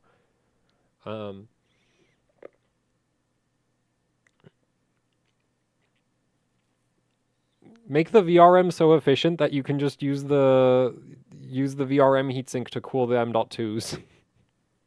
Which actually, if you're running like if you ran like a 7800X3D on something like say this board, strapping the M.2 drive to the VRM heatsink would probably actually make the M.2 drive run cooler. Because this board, like boards like this, run at like the VRM on this runs at like 50 degrees, 60 degrees, even with like a 7950X, right? So yeah, you could actually, so if you had like a 7800X3D, which pulls nothing, the VRM would basically be at room temperature, and then you could strap your SSD to that. SSD cooling solved.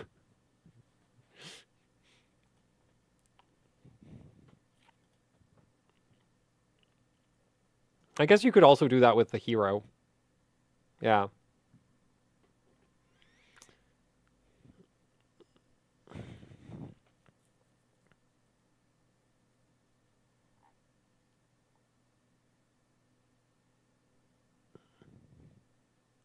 Man, so I guess, man, the thing is, okay, so so why would we include the X670E? I mean, it has M.2 SSD support, has a postcode. Man, the price is. The thing is, like, this has the same, like, on paper, the feature set of this is like very similar to say,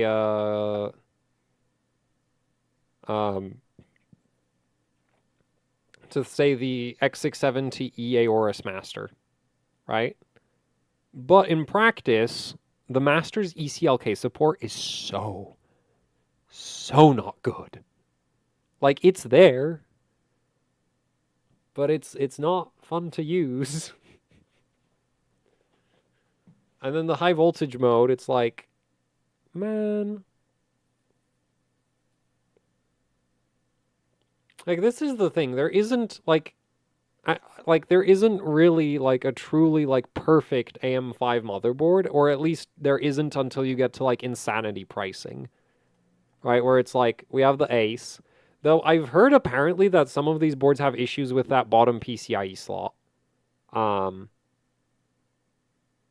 Like, that this PCIe slot has, like, it's just, like, flaky or something. I don't know if that's, like, a regular issue, but I have heard, like, people complain about that PCIe slot, so everything after PCIe Gen 3 was a mistake. Gen 4 was already, like, pushing the limits of what the boards can do, and now Gen 5, and it's like, oh yeah, you run the PCIe slots all the way to the bottom of the board, and it just doesn't work anymore. So, yeah, so you have, like, the Ace, and then you have, like, the Hero, where this is a really nice board. If I found one of these in broken condition on eBay for, like, 300 quid, I'd probably buy it without thinking about it too hard. Not for 600, though. That's way too much. Though I like, this board is definitely getting included just because of the 4090 compatibility. Right? Like, that's just a given, because there are people who just, they're building a rendering system. They want to run two 4090s. This board can do that. It's really not that difficult, like, not that complicated. Yeah, because it does X8, X8. I guess you could probably also run your 4090s for rendering off an X670E-E. Though the PC... Actually, no, you couldn't, because the PCIe slot spacing won't do it. Ah, no, you can't. They're too close together. Unless you water cool them. But at that point, it's like you'd be better off buying the Hero, because that's actually cheaper than water cooling two 4090s. And much less, like, like, I'm assuming if somebody's building a rendering system, it's like they don't want to, water block their GPUs, because that sounds like things that aren't render. Like, if you're water blocking the GPU, you aren't rendering, are you? And then if anything goes wrong with either of the GPUs for any reason, replacing it'll be such a pain. And I'm assuming if you're building a dual 4090 rendering system, like, this is a system that you, like, it has to run, right? Because, like, any time it isn't rendering is, like, time it's not making money, I'm assuming. B650 Phantom Gaming Lightning. It's like the Phantom Gaming Lightning is like a live mixer, but with slightly different feature set. 4090 with an AIO. But the 4090s with AIOs have, like, 240mm radiators. Oh, I guess if you don't care too much about aesthetics, that's not really a problem. You could air cool the CPU. Oh, yeah, you could air cool the CPU and then run your two 4090s on water cooling. Yeah, like, spending extra on the motherboard. So that's why the Hero is like I don't see a problem with, like, recommending this to, like, somebody asks me, like, hey, BuildZoid, I am building a rendering workstation. I want to run two 4090s. This. You buy this, because there's really no other motherboard where you're going to fit them. And then, like, I guess the only step up is, like, oh, you also need, like, there is the possibility that they might need, like, 10 gig LAN or something. And then it's like, okay, well, this. And they're still not going to care, because they're buying two 4090s, which are like $2,000 these days. Run the cards vertically. Like, yeah, you could run them on a riser, but like that just adds complexity to the entire system.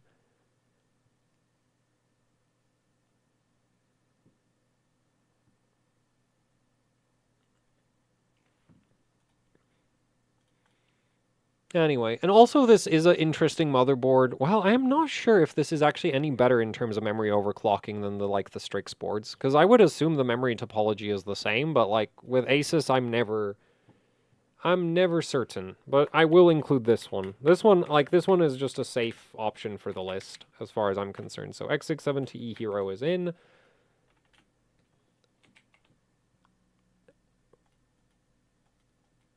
Man, if Gigabyte's BIOS wasn't such freaking jank, then I would, like, as much as I don't, like,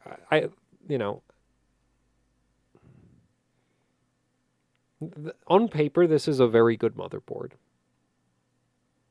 But, man, the BIOS. It's like, I can't set the memory voltage above 1.435 volts. Actually, you can't even set it to 1.435 because that already, like, technically, it shouldn't require high voltage mode, but it already triggers it, and like, the annoying thing is sometimes it works, sometimes it doesn't. I don't know why. And then there's the ECLK overclocking where it's like, yeah, it's there. Just, like, keep in mind if you ever turn it off, you're going to have to, like, clear the CMOS to turn it back on again.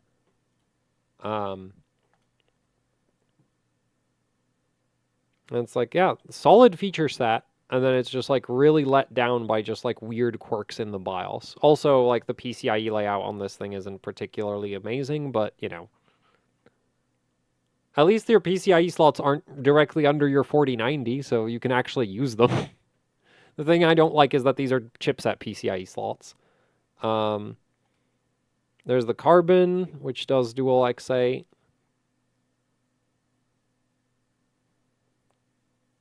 Are the two 8-pin connectors still necessary? For a 7950X, no. Opinion of MSI BIOS? I have unfortunately not had a chance to use MSI's AM5 boards. I haven't heard anything terrible about it, though. Have you discussed B650 boards yet? Yes.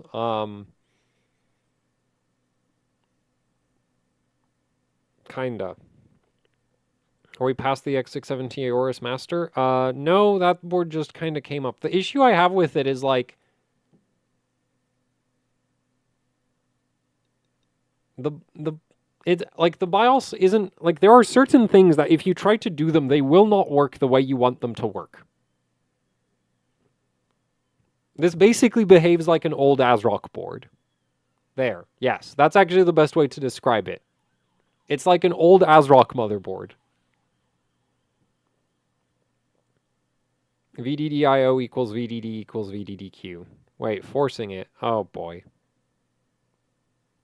Man, here, so this is okay. I'm not certain how true this is, but I feel like Intel motherboards get way more attention than AMD motherboards from, like, the motherboard vendors in terms of, like, BIOS support, even though, especially right now, like, why? Because, like, I feel like I've seen so many BIOS updates for Intel boards, and the memory, like, my experience with the memory stability is that it's still bad. Like, it didn't get, like, there's like one BIOS update I can think of that actually made a difference, and that was a BIOS on the Z790 Dark.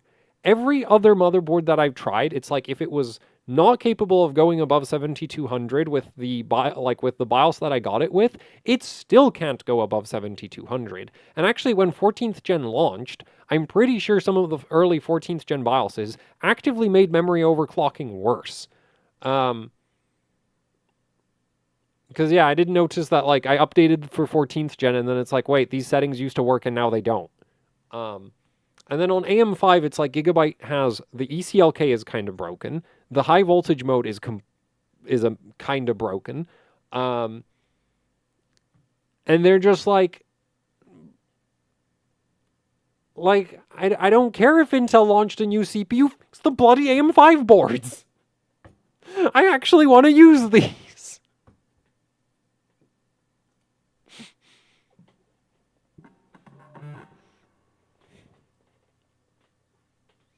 No, when lots of BIOS updates equals better support or crappy. Like, if they're putting out more BIOS updates, that means somebody's spending, like, somebody has to make adjustments to the BIOS. Right? And the fact that, like, Gigabyte still, as far as I'm aware, they still haven't fixed the ECLK behavior, and they haven't fixed the high voltage mode. And why not? Why aren't these still, why aren't these fixed yet? They work, like, they work fine. Neither of those issues exist on Intel motherboards. Why are they on AM5 boards? Also, Safe Boot doesn't work. But I think Safe Boot is never going to work, because as far as I know, that's like just an issue with the AGSA. So, yeah, if you're on AM5 and your motherboard has a Safe Boot button, it probably doesn't work. And there's nothing that can be done about it because AMD.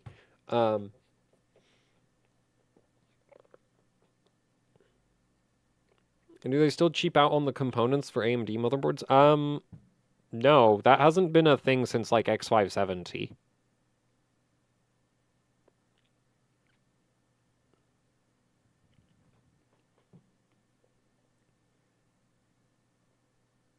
No, if you're just playing games, you could literally buy like a Z790 Aorus Elite, and it'll be fine. Like, you don't need DDR5 8000 to play games.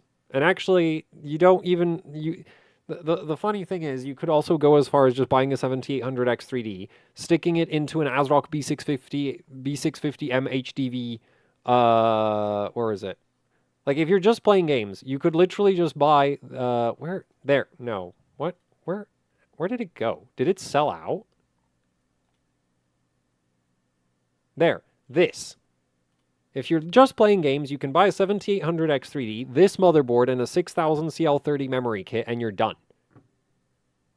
Oh, I guess you also need a cooler. And then you're done. Right? And the funny thing about that parts combo is I'm pretty sure it costs literally less than an entire Apex on its own. Actually, let's test that theory. Can I put together a 7800X3D system for like less than an Apex? We do need a cooler though. Actually, I'm going to cheat on the memory a little. We're not necessarily going to go with 6000 CL30 because it's not actually necessary. I would like to make sure it's Hynix though, so I'm not just going to grab the first thing that's like 6000 whatever.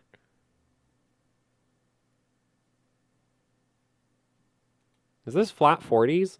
Oh, this is flat 40s. Okay, that works. I mean, the XMP is not going to work, but... Okay, so we have $50 for a cooler. Bam.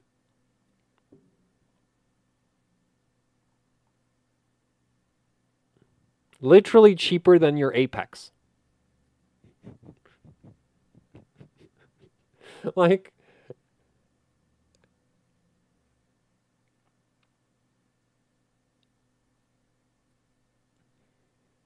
do you know if the Aorus Master shows any LEDs when plugged in with a 24-pin? The X670? I don't think so. It should, I think the RGB might light up, but there's no like debug LEDs that should turn on. I can't remember right now.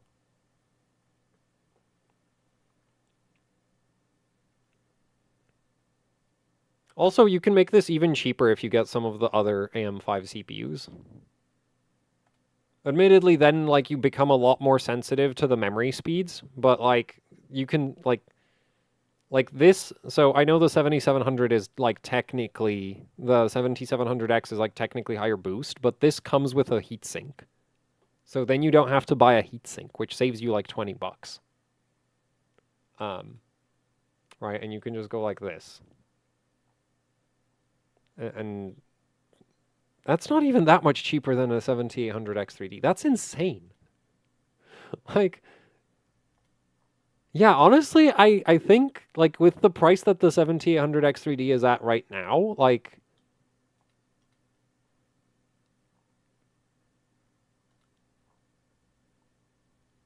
It's like, what, like 70... No, it's not even 70.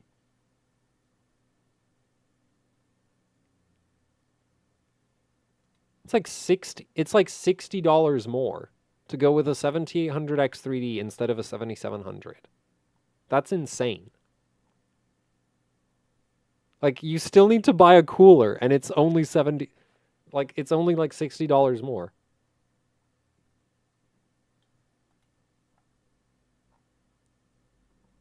Like, this is not cheap, but like at this point you can stick any GPU in this, and it's not really gonna bottleneck, unless you play like Starfield or something. Like, there are certain games where Intel wins. Um, and some of them Intel wins a lot. But like the funny thing with the like Intel wins is like, okay, but if we go like 14600K or something, because like the automatic one is like, oh, the 14900K beats the 7800X 3D, and it's like, yeah, but that's like literally the price. Like, that's more than this entire parts list. Right, which I feel like kind of invalidates that comparison just right there. Okay, no, it's almost the same as the entire parts list. Right, like we don't even have a motherboard yet, and we're already at the same price basically. So the 14900K, but okay, we don't need the 14900K. There are other Intel CPUs. So I guess with the 13600K, but then it's like, okay, but this is like clocked way lower.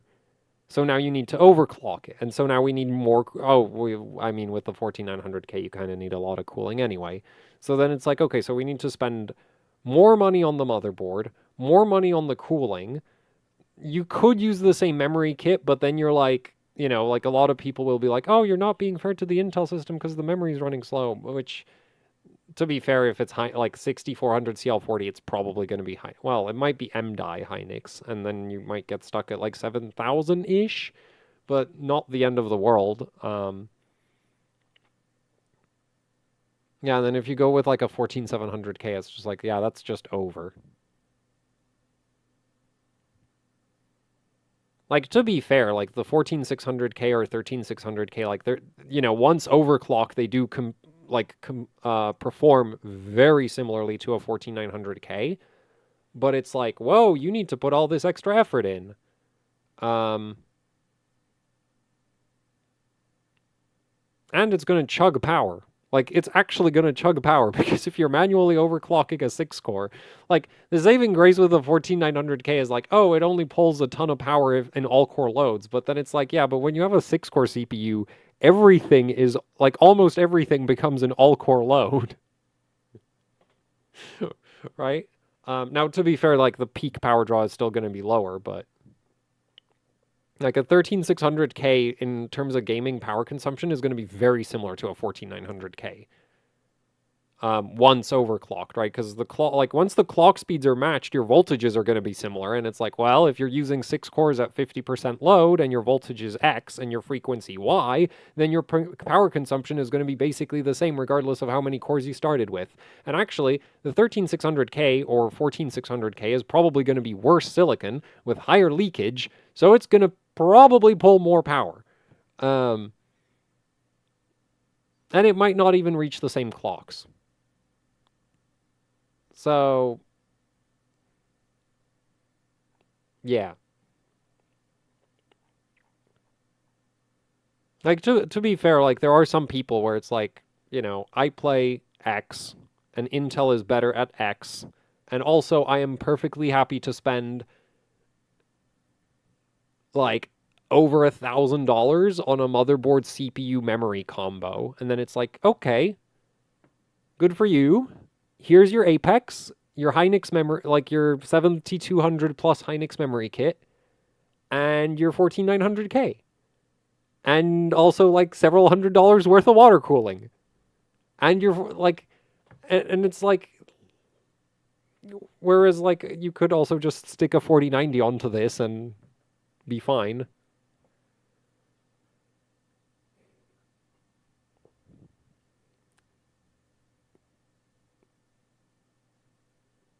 Intel is in all games better. Have you seen what happens in MMOs?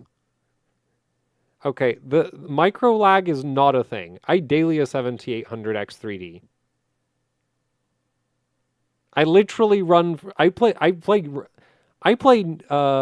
games on live streams with CPU encoding on the 7800X 3D. It doesn't stutter. Like, if you have a 7800X 3D and it's stuttering, it's because you screwed up the settings. It is very easy to set up an AMD CPU wrong. And, like, basically, if you don't know how to set up an AMD CPU properly, you should just not touch the BIOS, okay? Just don't. I'm just going to solve the problem for you. Do not touch the BIOS, and you won't have problems. If you do know how to use the BIOS, then go ahead.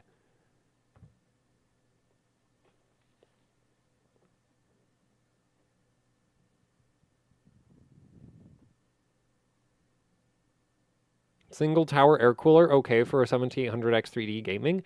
I've literally gamed on my daily system with the 7800X 3D under a Wraith Prism. And the only reason I got rid of the Wraith Prism was that it was really loud. Not because it was, like, massively harming the performance or anything. And actually the cooler, also this is not a single tower, this is like a dual tower. It's a single fan dual tower.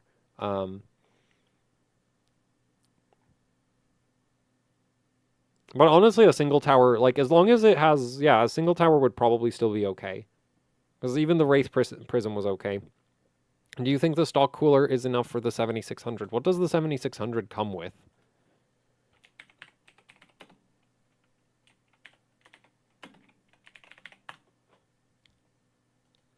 The X.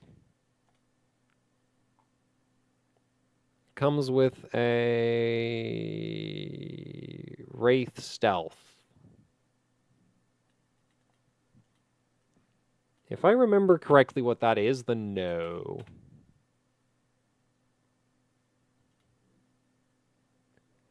Yeah. Okay, well, so the funny thing, actually, I don't think there'd be, so it'll thermal throttle. I can guarantee you that'll thermal throttle, but it probably won't thermal throttle that much. Like, that's kind of the funny thing with the AMD CPUs is, like, you might see them sitting at, like, 95 degrees and think, oh, I need to upgrade my cooling, and then you upgrade the cooling and the performance barely changes. The temperature might drop, like, a lot, but the performance doesn't really necessarily change that much.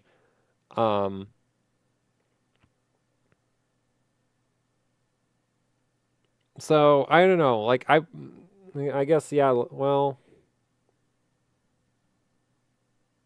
because I'm assuming you don't want to pay double for shipping, right? Like, buy CPU and then buy cooler, and then you're paying shipping, like, you're paying shipping on the cooler alone, which is just stupid.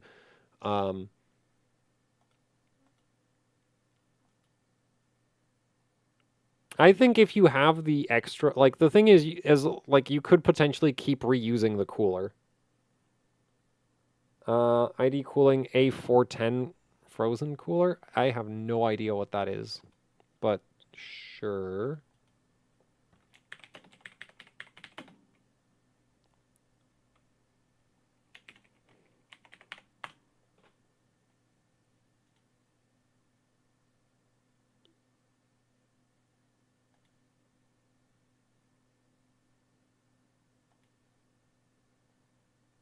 Looks like pretty generic single tower.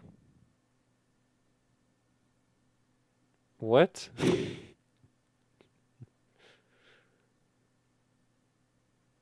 I can't see a reason why this wouldn't perform okay. 12900K is still great. Why would you get a 12900K? Like, so you get, like, so things you get, wait, I'm not sure if you get less cache, but no, you do. You get less L2 cache. You get lower clocks. The power consumption is, like, the same, because the reason the clocks are lower is not because Intel bumped the power limit, it's because the silicon is worse on the old chips.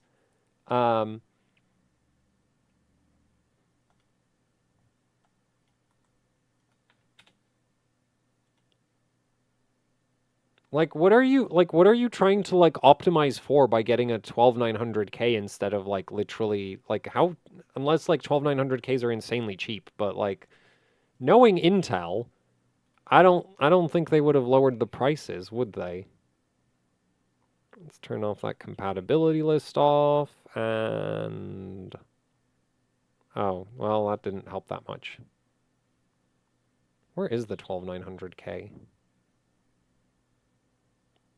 Like, I'm not saying the 12900K is slow. I'm just like, yeah, what are you doing? Like, why would you spend $400 for like a 13.7 like a worse 13700K? Because like a 13700K is actually just better. And I'm not sure it's even necessary. It's even freaking cheaper. What are you doing? Why would you buy a 12900K?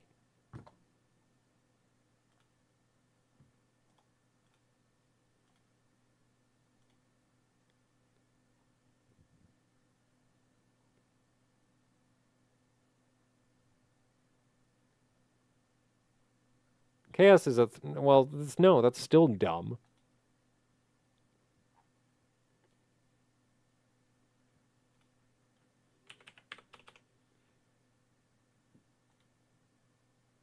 No. Absolutely no. Why would you buy a worse 13700K? The 12900K, if you buy a new 12900K today, I can guarantee you it does not have AVX 512 because Intel started disabling that in the later production batches.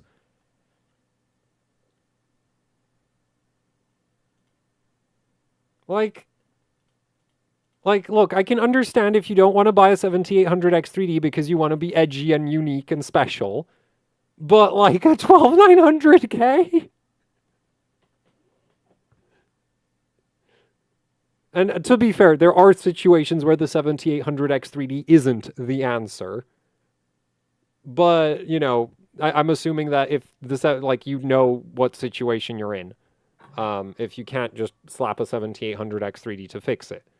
Does VRAM capacity affect power consumption? Not necessarily. Because the main source of power draw in memory chips is the actual like reading and writing of data. So the storage doesn't really affect the power consumption too much. But you will find that like different density memory chips actually like you might find that like some 8 gigabit memory chips are like more power hungry than certain 4 gigabit memory chips, but it's not a one-to-one relationship. There's like too many variables that go into what makes a memory chip draw power, but the main power cost of a memory chip is actually like talking to it. That's why like there's a bunch of like power saving technology that like tries to turn off the IO portion of the like power down mode is literally just turning off the IO circuitry of the memory chip. It's just like turn off the part that talks to the CPU. Because that part of the memory chip like pulls, relatively speaking, a lot of power. What ITX board would you recommend for Ryzen 8000 APUs? I don't know. Like, I've not tested any AM5 ITX boards. I've heard good things about the Gigabyte one in terms of memory overclocking, as in, like, high clock speeds, not necessarily in terms of, like, high voltage mode working or anything. And I haven't really heard much about any of the others. Like, yeah. MSI has the cheapest B650 ITX, so I've been, like, really interested in that one, but I haven't, like, I've been considering buying it, but at the same time, it's like I technically have this backlog of like Intel stuff that I'm supposed to do that I'm extremely excited about. 7950X3D versus 7950X for the same price. So I think the 7950X3D is dumb. And the main reason I think it's dumb is because it doesn't really like, they are, if they're the same price, man.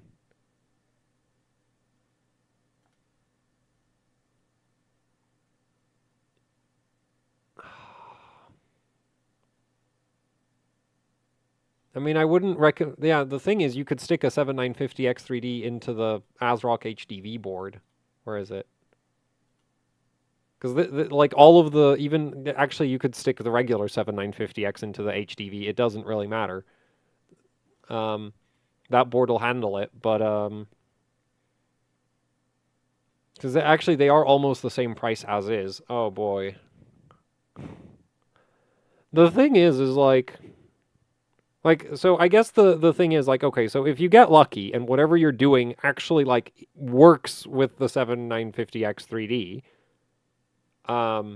it will just work. And if it doesn't work, it'll just behave like a 7950X, which is definitely not an optimal gaming CPU by any stretch of the imagination. A 7700X is literally like going to be better than a 7950X under most scenarios because the dual CCD-ness of AMD CPUs a mess. Right? Like software likes dual, like I think the only like and the overclocking is like, well, 7950X doesn't really overclock, but if you're doing like a lot of rendering, this is actually going to just be faster. Whereas if you're doing a lot of gaming, this might be faster and it might not be. Right? Like that's the problem I have with this is like, well, sometimes it'll work and it'll be great, and sometimes it won't work and then it'll be a 7950X. Which, to be fair, is still a very fast CPU, right? But and they are the same price. Yeah, so I guess the trade-off is like, yeah, I guess take the 7950X 3D unless you're like unless you primarily are doing rendering workloads. And I guess one upside with the X3D is that it's going to be like insanely power efficient on its stock configuration, whereas the 7950X, if you care about the power efficiency, is not. 16 core non 3D. No, the thing is, it's not necessarily like the thing. Like the X3D is clocked a bit lower, right? So when the X3D doesn't work, so when the scheduling just breaks down completely, you just end up in a 7950, like a lower clocked 7950X situation, which is still not the worst scenario to be in, right? Like that's still okay-ish. I think I would probably take a 12900K over that, but it's not a complete catastrophe. And then when the X3D does work, that's great, right? And I don't know, maybe you're willing to like manually, like maybe you have a few specific apps that it's like, okay, I really need this to work properly with the X3D, so you could like manually leash them to the Vcached CCD. Right, you could just use like processless-o, and it's like, oh, there's this game that I play that loves L3 cache, so I'm just going to pin it to the Vcache part of the CPU manually instead of praying that the scheduler figures out what to do. And that'll work fine, right? Probably. I've not tested that myself, but I would assume that that would hopefully kind of work.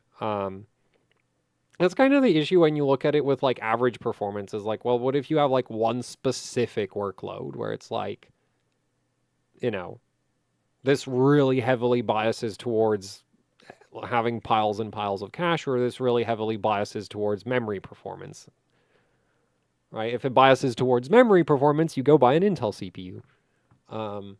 If it biases towards having piles and piles of L3 cache, then you buy a 7800X 3D.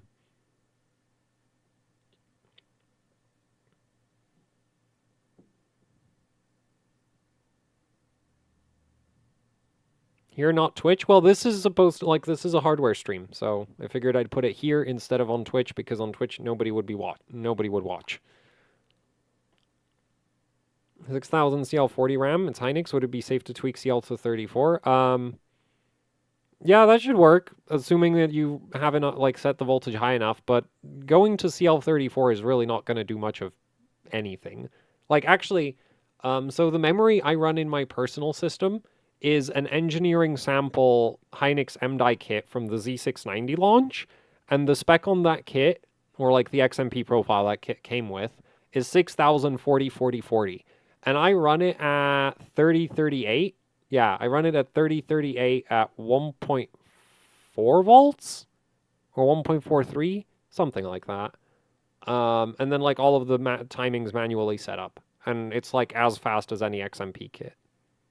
Like, yeah.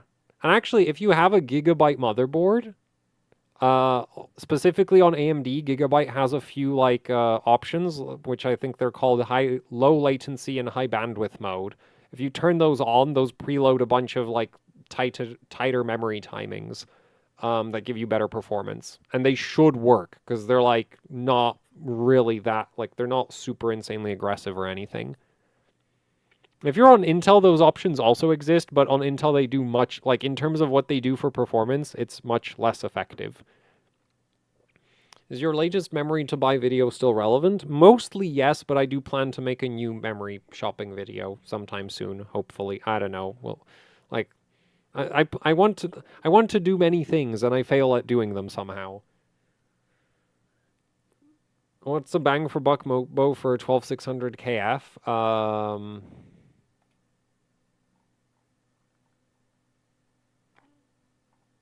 Oh, I'm gonna delete my parts list. Give me a second.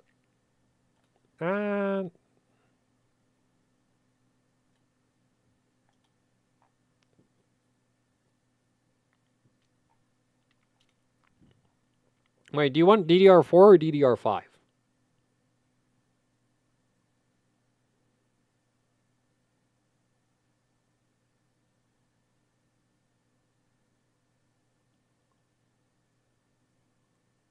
DDR4. Wait, why do you specifically want DDR4? Do you already have DDR4? Because I would strongly recommend not buying new DDR4 right now. Not because like new DDR4 is bad, but because in terms of like price to performance, like DDR5 isn't that much more expensive and it is better at this point.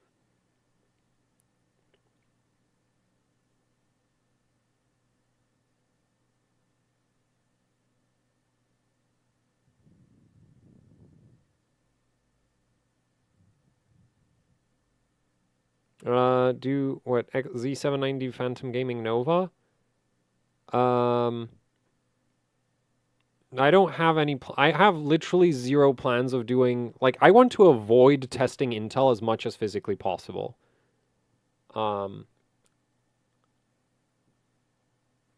So basically, unless ASRock like spontaneously decides to send one over, I'm not buying one.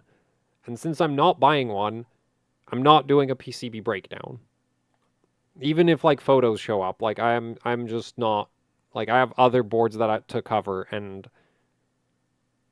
I just like, because how, like, I can't say, like, when it comes to memory overclocking on Intel systems, there's just like, I can't say anything with any amount of confidence, because every time I think that, oh, I finally figured something out, and then I try to apply a, like, it doesn't.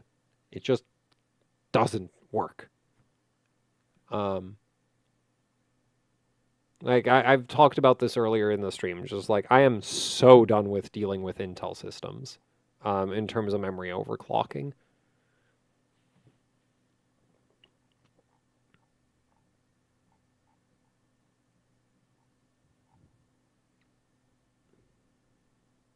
Any cheap Xeons? The issue with all the Xeons is they're really, really low clocked compared to modern CPUs. So in terms of performance, they're gonna kind of suck. I wouldn't feel bad for people who buy 14th gen. Like, 14th gen is fast. It's just, like, we're not in a AM3 Plus versus like Sandy Bridge situation, right? Like, yeah, Intel CPUs are very power hungry, very expensive to run, but they're not slow.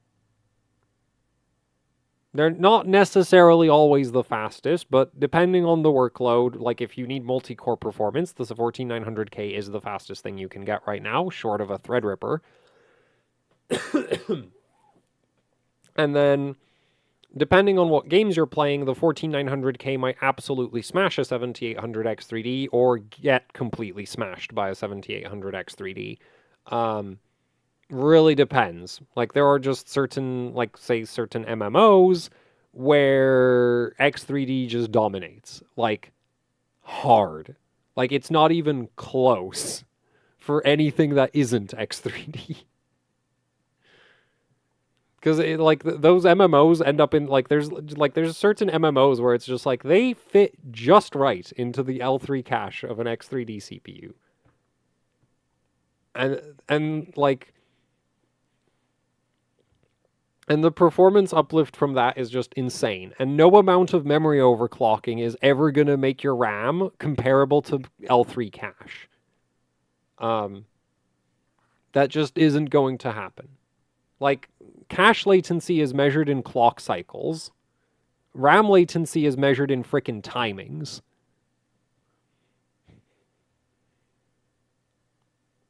Dialed in Intel? It doesn't matter. Like, a 7800X3D in, like, PlanetSide is, like, 30+% fat. I'm not sure off the top of my head. But, like, it's not even going to be close. Like, the issue is, like, especially MMOs are really awkward to benchmark. BeamNG. I've not tested BeamNG on Intel versus AMD. Actually, I recently... So, there was a there was a post on the BeamNG subreddit where somebody asked, like, if they can spawn... They wanted to spawn, like, some completely stupid amount of traffic. I think it was, like, 48 cars or something.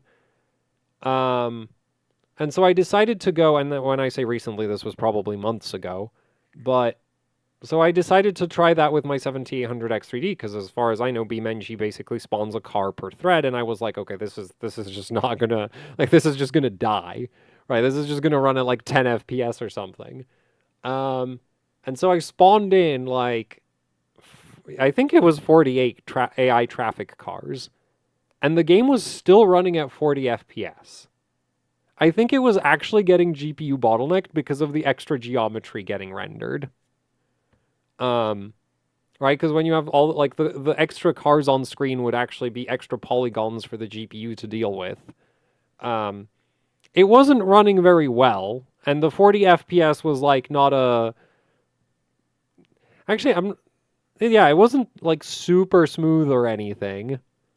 But, like, you could still play it, to my great surprise.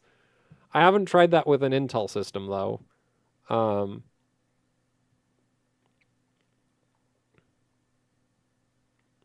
The thing is, like, the E-cores are weird because, like, the E-cores are bad on memory performance. Like, straight up. Which is why they cause, they cause weird...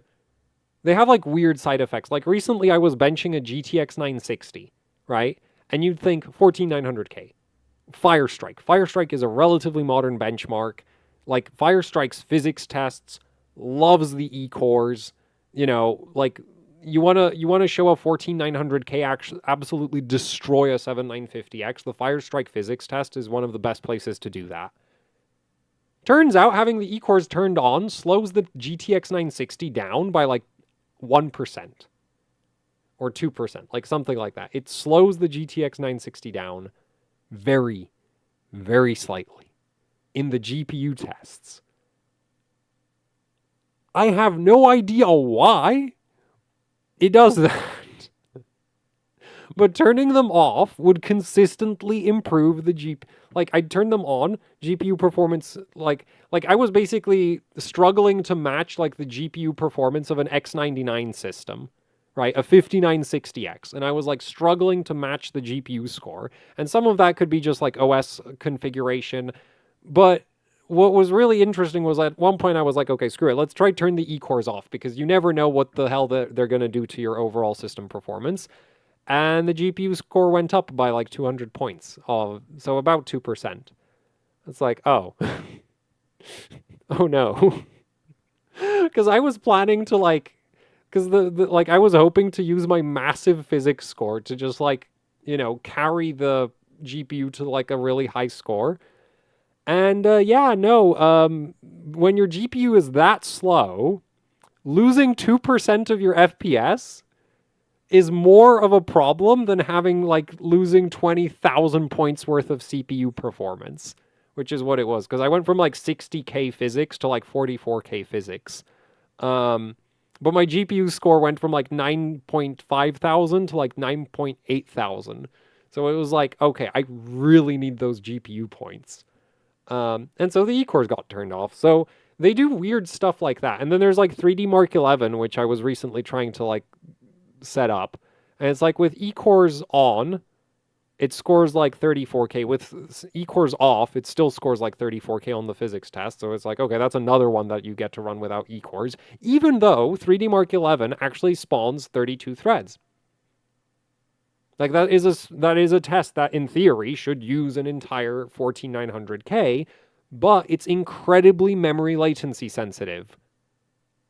And the E-cores have trash memory access because of how they're just structured. Like that's just how they behave. So the E-cores don't help in 3D Mark 11 at all. Which was really like surprising to me because Vantage, which is even older, can actually perform really well with the E-cores enabled. And the reason I say can is because it sometimes randomly breaks and runs awfully. Like the score in Vantage with the E-cores turned on goes up and down by like 10% until you turn them off. And then the score is consistently bad, but at least it doesn't go up and down by 10%. So yeah, the E-cores are interesting because you just never know what they're going to do. Sometimes they help, sometimes they don't. Sometimes they break things. Like I've heard of there's like still apparently some games that like refuse to launch if you have the E-cores turned on, but I'm not sure how widespread that is. And there's also games that will just refuse to turn on if you have too many cores in general, so even like a 7950X would be a problem with those. Oh, actually a funny thing, I'm pretty sure a 7800X 3D at stock gets a bigger 3D Mark 11 physics score than a 14900K. Like, yeah, because like 3D Mark 11's physics test is like super memory sensitive. It's actually kind of popular as a memory benchmark, but apparently it fits into the L3 cache of a 7800X 3D. So that's fun. So actually, because of that, I really wanted to get another 7800X 3D, or I've been toying with the idea of pulling the one that's in my daily system out, just so I could use it for like to mess around, like to experiment with the CPU more, because it's really interesting. Like the 7800X 3D for 3D Mark 11 is actually competitive with like a 7950X, which is like you would never expect that ever, right? Because like for like 5000 series. And admittedly, I've never used a 5800X 3D, so maybe that one does that as well. But the 5950X for 3D Mark 11 is like better than all of the other 5000 series chips for 3D Mark 11. So yeah, CPUs be getting wacky these days because like it's not like it used to be that you just had like this CPU is just always faster at everything, right, than this other CPU. And now it's like, no, it really depends on what exactly it is you're trying to do as to what CPU is going to be faster. So, yeah, anyway, a cost-effective motherboard for a 12600KF. Because, yeah, I do still remember that. I wanted to do that. Actually, why don't you just get a Z690A Pro from MSI? This is kind of like my brain dead option. DDR4, MSI, this. Yeah, this is $160. So this is actually like a good deal. You could run a 13900K on this. You actually could. I wouldn't recommend it because like running Intel, like this is This is just like a thing that I get annoyed about when I see Intel versus AMD discussions, and people are like, well, with Intel, you can run DDR4 and make your Intel CPU even slower. Because, like, at this point, DDR5 is consistently faster than DDR4 with a couple exceptions. There's like a few games that bias heavily towards latency, and there the DDR4 can still win. Like, I think Valorant might be one of them. Um, was it Valorant? Something. There's like some multiplayer FPS game that really like prefers DDR4, and it's like an anomaly because it's like the only one. Um, but yeah. So the thing is like, okay, so you could take your very expensive Intel CPU, run it with your cheap RAM, and end up with like, depending on the workload, worse performance, like maybe slightly or significantly worse performance than a 7800X3D. Also, your CPU literally costs almost as much as the 7800X3D motherboard and memory combined. Also, cooler included. My friend with a 7700 has a higher FPS than a 13700K in what? Valorant? Oh, that would make so much sense. Yeah, because if Valorant loves memory latency and the dataset is small enough, then it might just bias towards whichever CPU has more L3 cache.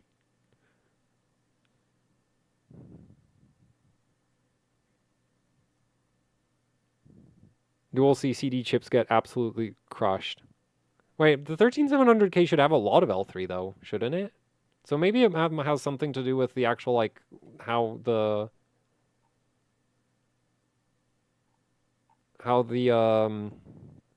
yeah, because like Intel has a lot of L3 cache now. Like this is a 12900K. So wait. So it might bias towards like some specific architecture quirk of AMD then. But anyway, CPUs do be getting wacky.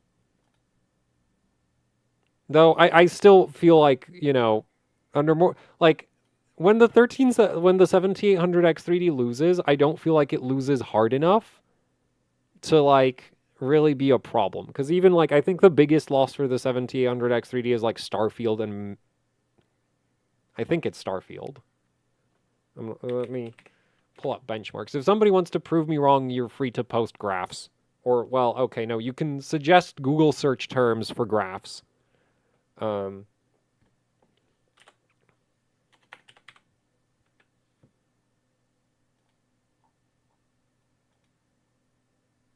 gonna go, actually, you know what? Let's go 1080p. 720p is too unrealistic. So, oh yeah, so Age of Empires, like, you get a big win. Well, okay, you get a win for Intel, but like, would you really feel too bad about getting 140 FPS? For when your CPU costs basically the same as the 14900, when your like entire motherboard CPU memory combo costs the same as a 14900K, would you feel too bad about only getting 140 FPS? 48 gigs of 7200 working on Asus? You mean like 48 gig sticks, or you mean 2x24? Because 2x24 can go all the way up to 8000 and higher. 2x48 can go really high as well, but you start needing like really, really good CPUs.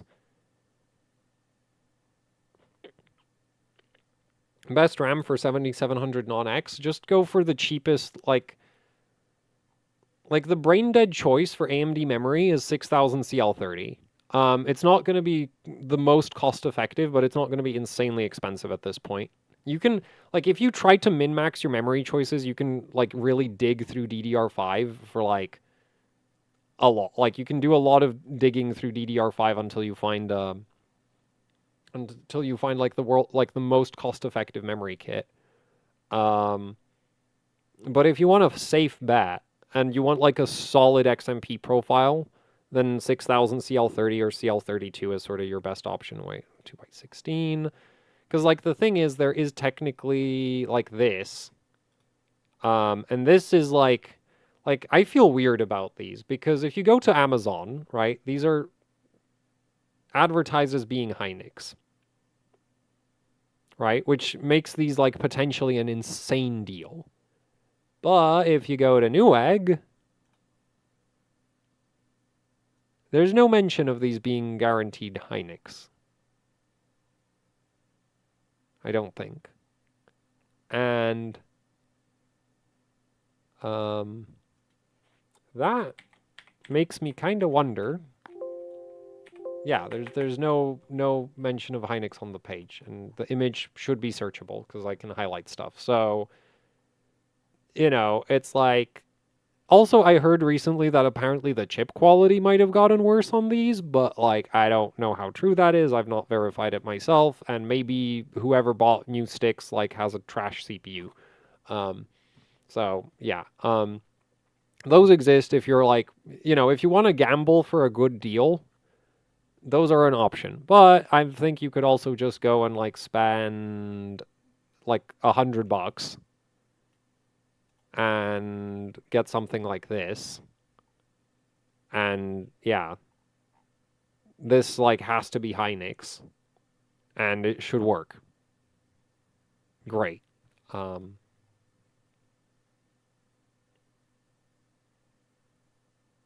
if you don't trust the like manufacturer name there, then there's also options like, well, G.Skill has the 6000 CL32. If you want like a more recognizable brand name, but like as far as I'm concerned, RAM is mostly RAM until it isn't. Or we have Team Group in 6000 CL30, right? And these are like $100. So it's like, yeah, if you're not if you're not absolutely trying to min max your performance per dollar, like 6000 CL30 for $100 is actually a very, very safe option for getting like strong Hynix based memory sticks. And these are going to work great with any AMD system.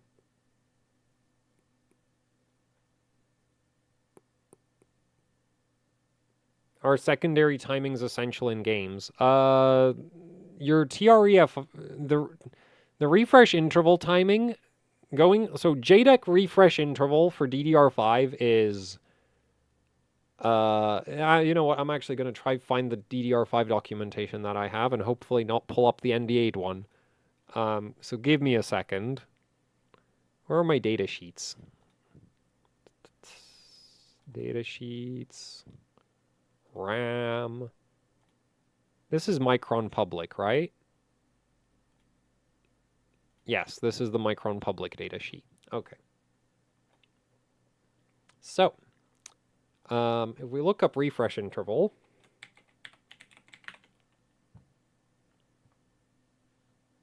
that took a while.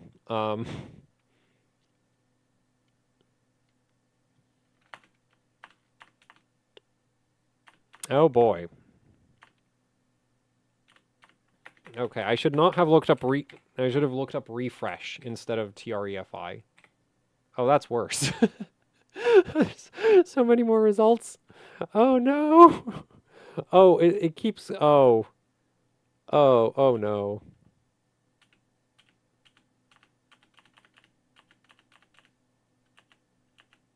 Wait. No, I think it's at the start of these speed bin tables. Oh no. Wait, what? Bing, what are you doing?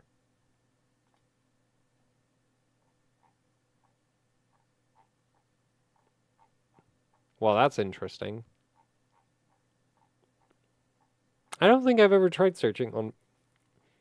I don't, usually I use a different, PDF reader, so... I use Bing specifically for videos, because it does have the... Where's the scribble thing? There, I can scribble on things, which is rather convenient, but... Yeah, don't usually try to search data sheets with Bing, so I didn't know that it would do that.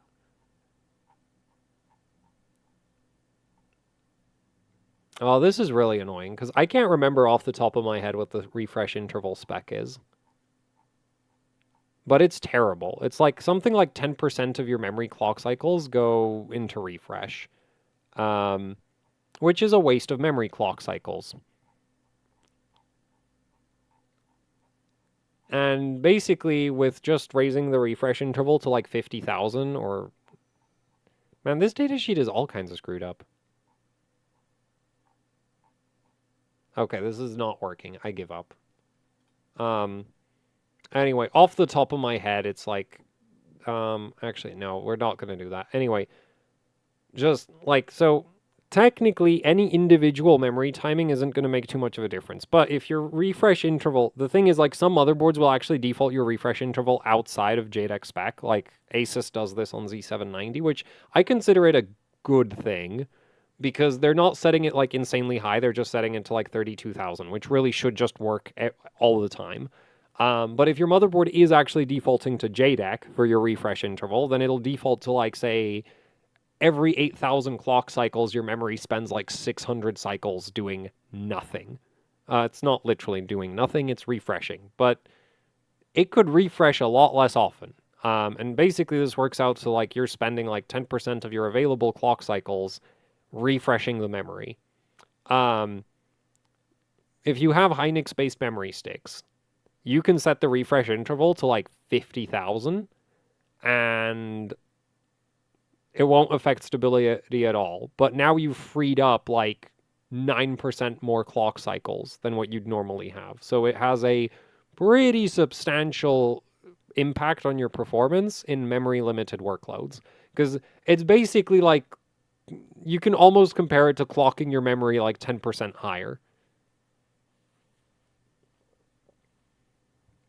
But anyway, so yeah, my point was that like if you buy a 7800X3D, I don't feel like you're going to be feeling too bad about, you know, losing to a 14900K. I mean, this isn't really a where is it? By like 5 FPS at 250.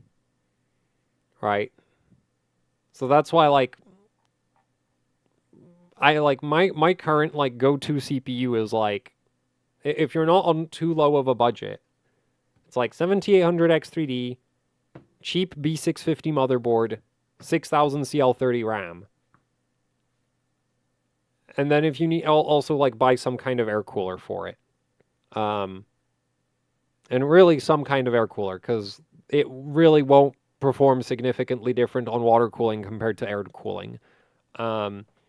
It won't, like, even if you go with like a Wraith Prism, it won't really affect the performance very much.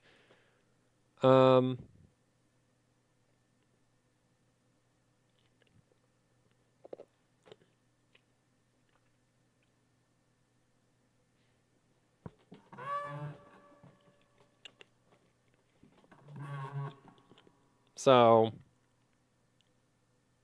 yeah. Wait, they didn't, these guys didn't test Starfield, did they?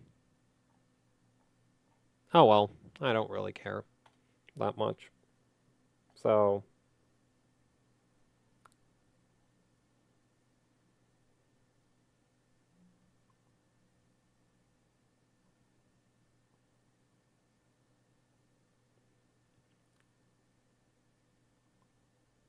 do you know of any good kits to pick up for Hynix 8 gigabit DJR? No, I haven't checked DDR4 in like I haven't checked DDR4 like this entire year basically. 6400 CL32 is Hynix 8i? Yeah, I would expect it to be considering the speed.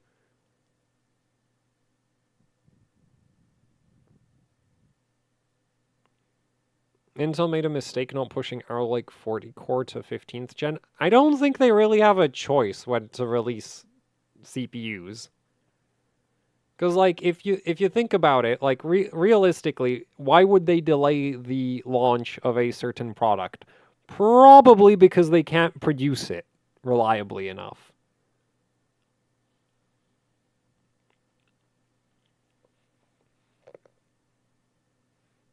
Is there a difference in memory OC between Z690 and Z790?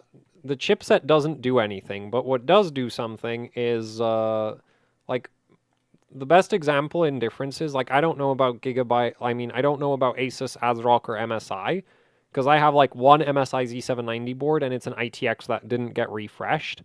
Oh, and I have a Z696 layer, which I haven't tested with 13th gen at all. But anyway, where was I going with this? Right. Yeah, so like if you take something like a Z790 Elite AX versus a Z790 Elite X from Gigabyte, there is a very substantial difference in the memory overclocking capabilities because the new boards, why can't I find them? Oh man, this is so stupid. I guess I should have ticked off the Z790 chipset, shouldn't I? Oh well. So yeah, so like this, so these two boards, at a glance, they might look kind of similar, but they're not. This has an 8-layer PCB. This can, and also it's like a new memory topology. With the right CPU and the right memory sticks, 7600 or even higher will work on this. Whereas, good luck getting anything above 7200 to work on one of these. Actually, depending on your CPU, good luck getting 7200 to work at all. So yeah, there is like a huge difference between these two boards. But I'm not sure if the same is true for like MSI or Asus or ASRock.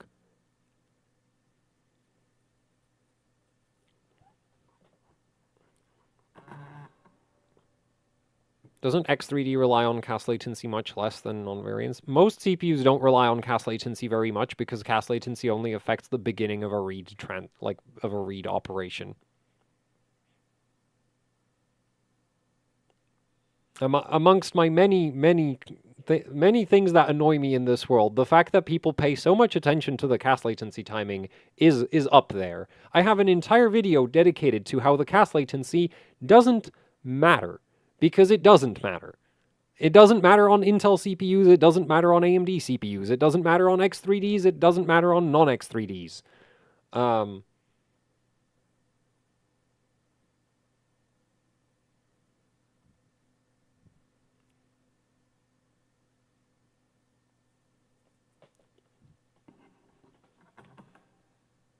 Actually, on AM5 CPUs, the cache latency CPU timing like matters a bit more than it usually does for like DDR5 CPUs, but it's still really like CL32 versus CL30 isn't, it's not going to be noticeable. Now, CL30 versus CL40, you might actually start to notice, like, well, okay, I'm not going to say it's going to be noticeable, it'll be measurable. Whereas CL32 vs CL30 is going to be like a pain to measure due to just the like run-to-run variance.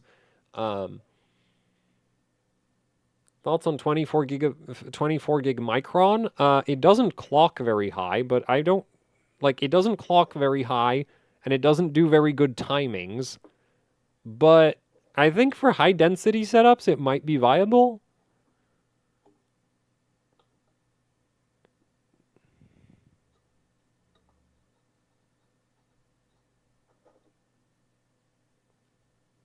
Vengeance RGB Pro 3200 CL16 C die. Can I go to 3600? Yeah, it should do 3600 at CL18.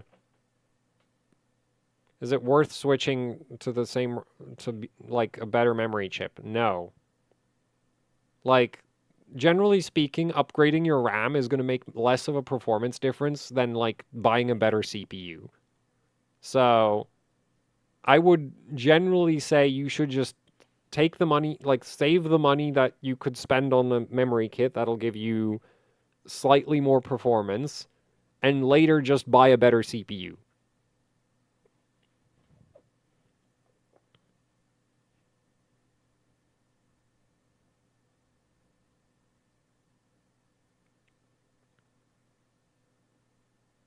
I bought a 48 gig kit for my ITX board for dirt cheap. I mean, if your priority was just capacity and like capacity, then Micron 24 gig sticks are fine. If you care about performance, they're not fine unless you have an X3D, I guess.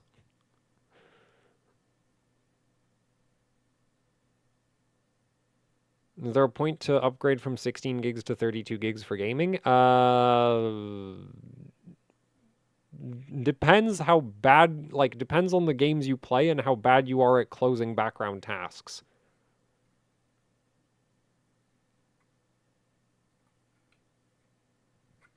Whoops. Dropped a CPU clamshell.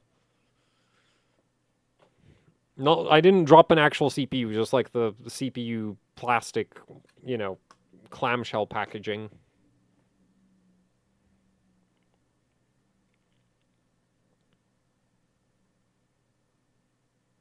What's with Twitter saying the X3D chips have been funky recently? I don't know. I've been dailying an X3D chip for like several months with memory timings that I was supposed to stress test at some point and still haven't. That doesn't actually mean that they didn't break anything.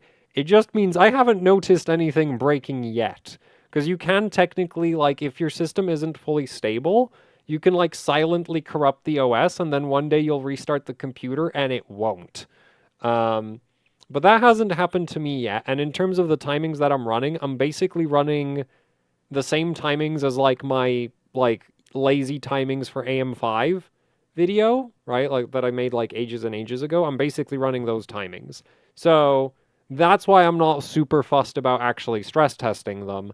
Because, like, I really don't think they're, like, the chances that they don't work are very, very low.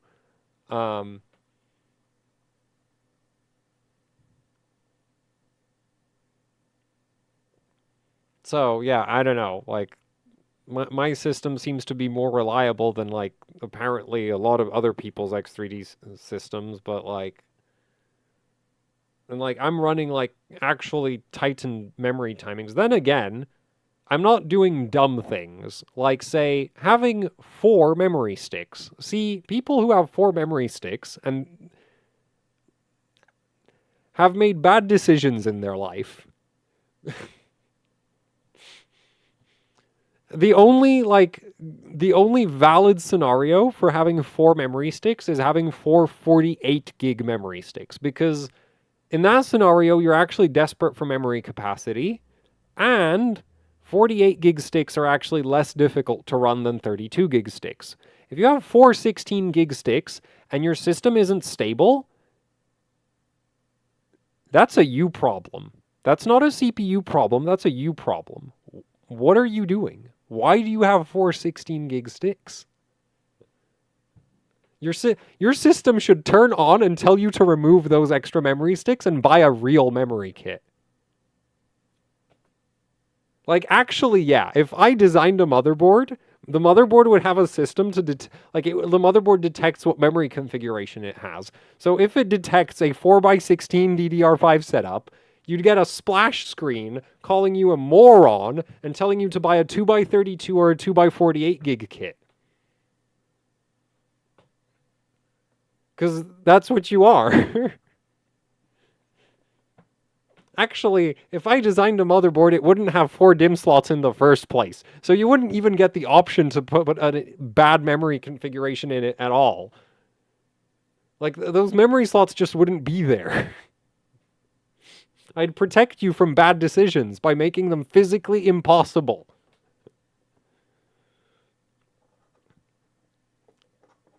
Did you speak to Gigabyte why 99% of their LGA 1700 boards are 4DIMM? Yeah, because because consumers buy motherboards with more memory slots. Upgrading is very uneconomical that way. Well, do you want a fast system and a stable system, or do you want more RAM?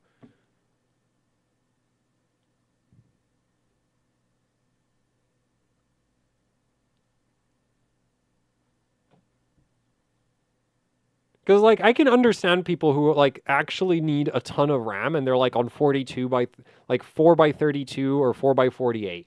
But 4x16, like, and this is a thing that people do. Actually, I've heard of people doing things like 4x8 on DDR5. 4x8. Because there are people out there who see unpopulated memory slots and they find them, like, aesthetically displeasing.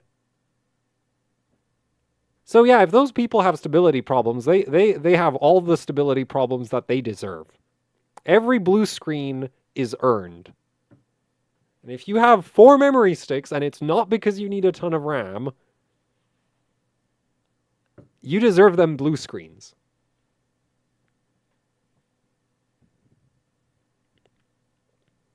It's significantly cheaper to buy 4x16 than 2x32.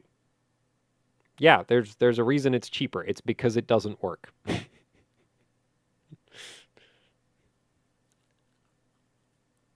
Actually, wait, was it an actual like 4x16 kit? Because I am relatively certain they don't even make those.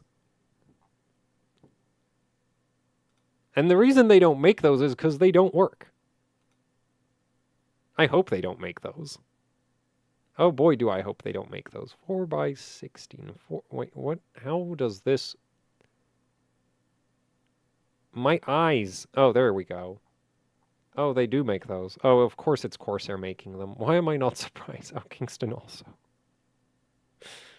Well, I mean, you can bet on the most normie RAM manufacturer to make RAM for the normies. Without really caring about the fact that this is just, like, going to be a complete stability nightmare.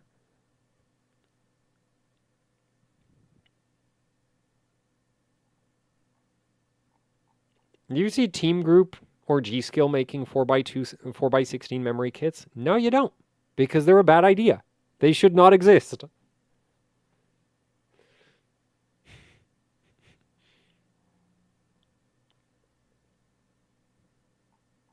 Wait, is there a G-Skill kit? Oh, no, yeah, but these are RDIMMs, isn't it? These are RDIMMs, right? Please be RDIMMs.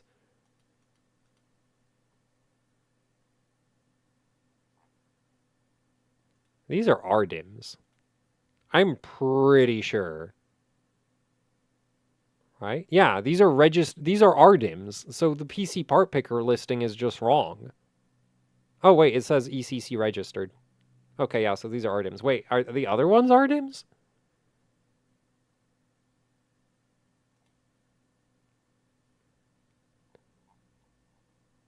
Okay, non-ECC. Ah. There we go.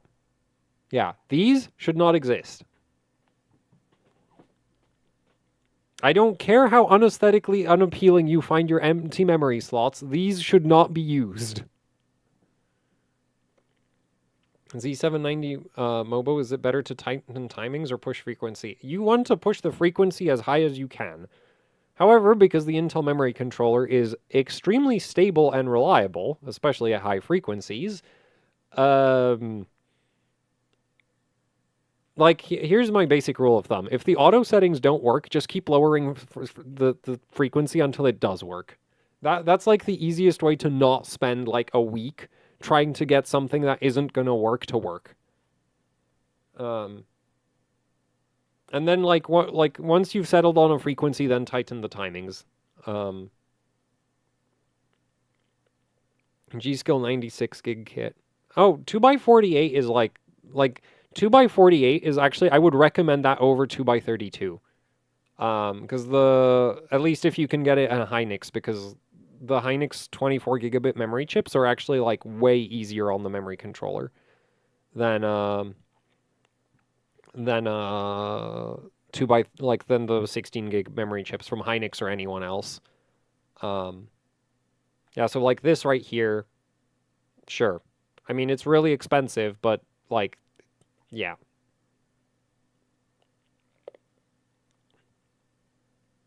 Now, as for the cheap 2x48 kits, as in the ones that are below $300, I have no idea what they are.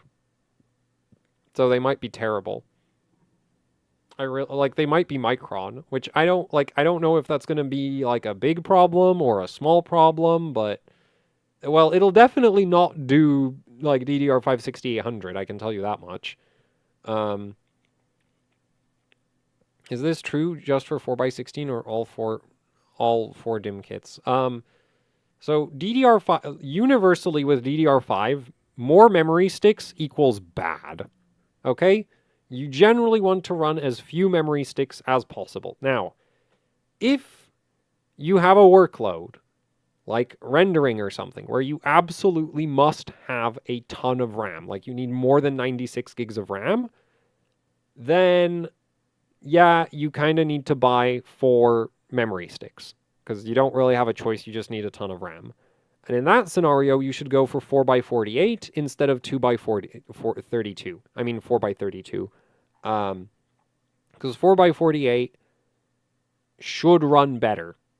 Or like you could put 2 Hynix kits together and it's going to be just insanely expensive. But like I don't personally deal with these like really high density configurations because one, they take forever to stress test, and two, they are plagued by compatibility issues because you are trying, like, the way DDR is designed is that every extra memory chip you add is connected in parallel with all the other memory chips, like within a like part of the channel.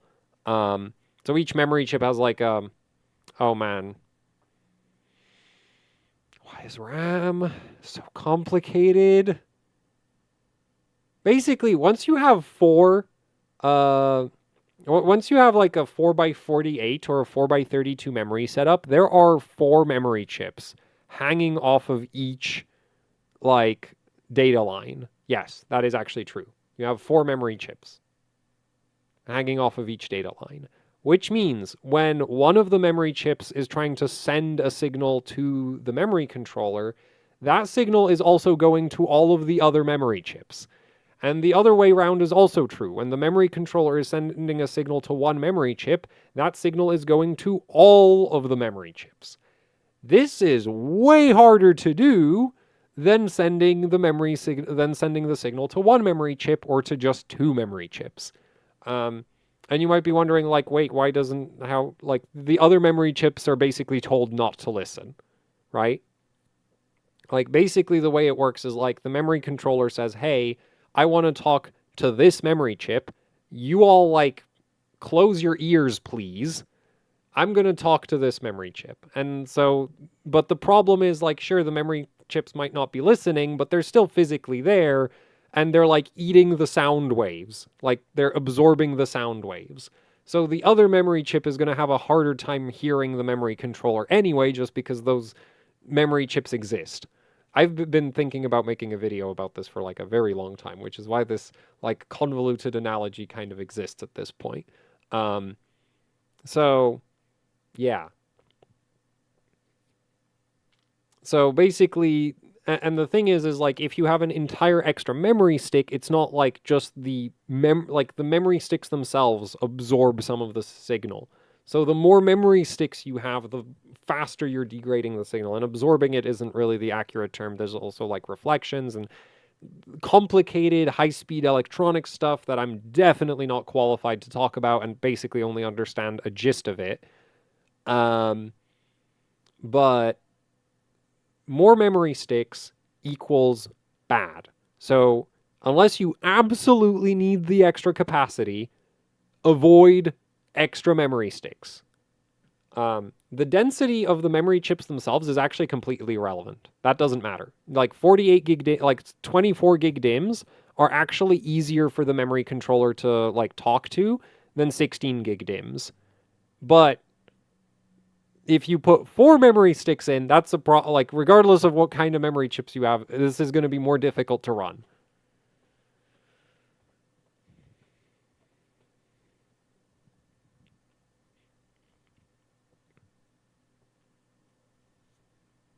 Hey, what DDR5 RAM do you recommend as of today? I mean, didn't I pull up a random this? And this. Or even this. Wait, nope, not that. Where did the other team group kit go? Damn it.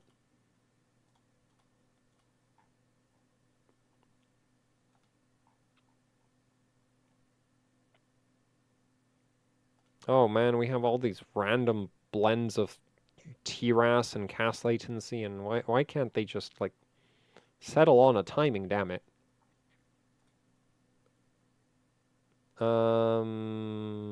Oh yeah, this exists. I mean, ideally I want it in 6000.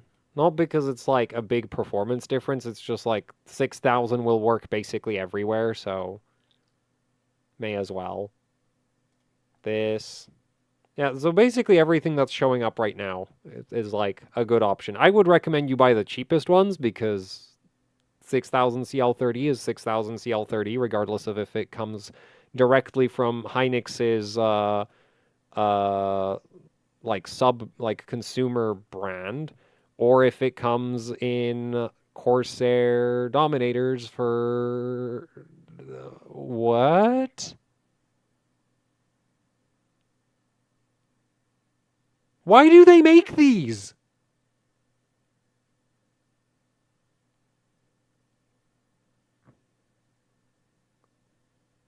Like, to be fair, I actually had a perfectly good experience running 4x16 on a Gigabyte AM5 motherboard. I still wouldn't recommend it. But anyway, if you want to pay $500 to play the slot, like the roulette, like to play slots with your memory stability, you can. Um, this shouldn't be as bad as a 4x16 kit, but like this would be the better option. Yeah, this is just better.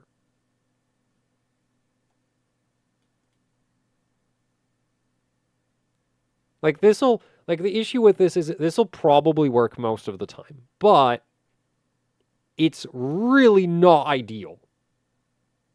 Okay? Like it's it's not ideal.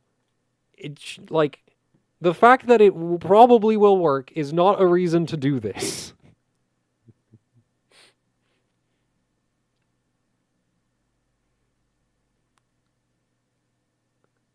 Like this will be better than like 4x16 in the same configuration. Which they don't even make 4x16, right? I'm not going crazy. They don't make 4x16 of that. Okay, they don't. Good. What about quad channel?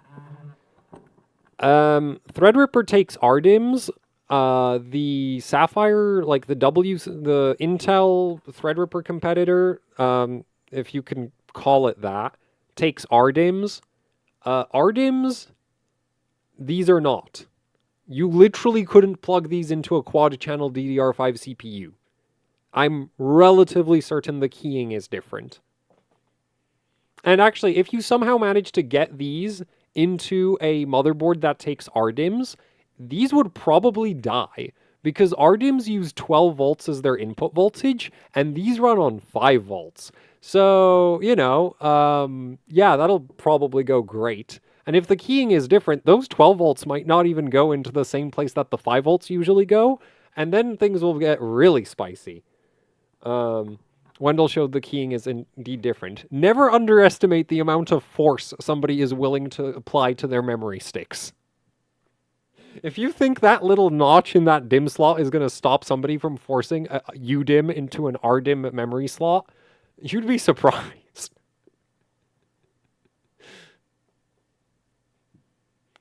And I speak from experience as somebody who managed to install DDR3 sticks backwards. Admittedly, this is before the advent of like reinforced memory slots, so it was mostly just a matter of like splitting the plastic divider. But yeah, I managed to install a memory stick backwards because I just pushed it in so hard that the plastic cracked. But considering that I was able to do that, I am certain somebody would be able to pick up some UDIMMs and shove them into a Threadripper board or a Sapphire Rapids board, and then very quickly probably end up with a bunch of dead memory sticks. Because yeah, I'm really not sure if the keying like there is not really a like on one hand, it would be nice of the key like whoever designed the pinout to like be considerate of the idiots and not like at least put the 12 volt pins in the same place that the 5 volt pins are usually. But they could have also put the 12 volt pins on like where UDIMMs have a data line, and then it's just like, oh, bye bye, memory chips. Nice knowing you.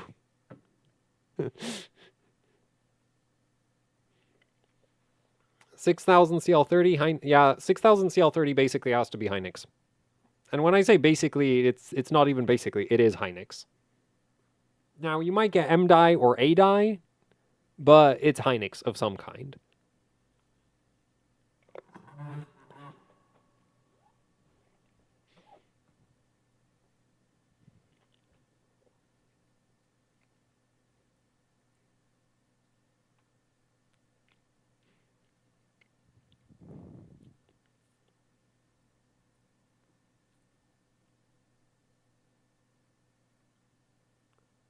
Can you show what on stream?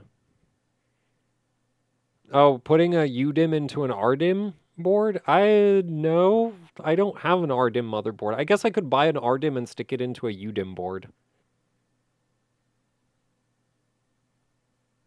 I really hope it doesn't break them. No, that probably, well, depending on the keying, that like could actually do a whole lot of nothing.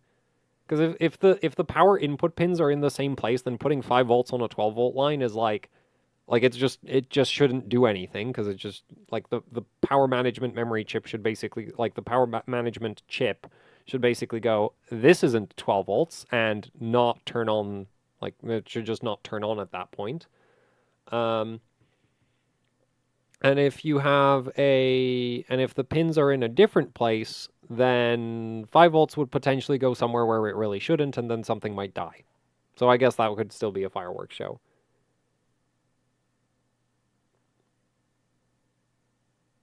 How about you ramble about Asus boards like you did for all the other manufacturers? What Asus boards? The LGA 1700? I do not feel qualified to talk about LGA 1700. And I haven't tested any 4-dimmers from Asus. And I don't want to. That's like the worst part, is like, I haven't tested any Asus 4-dimmers. I also haven't tested any like ASRock 4-dimmers for LGA 1700 or MSI. And I don't. Actually, technically I tested a Z790 Godlike. But basically, if like Asus was like, hey Buildzoid, you want a hero? I'd be like, no. I don't want to touch an Intel CPU with a 10-foot pole. Thank you very much.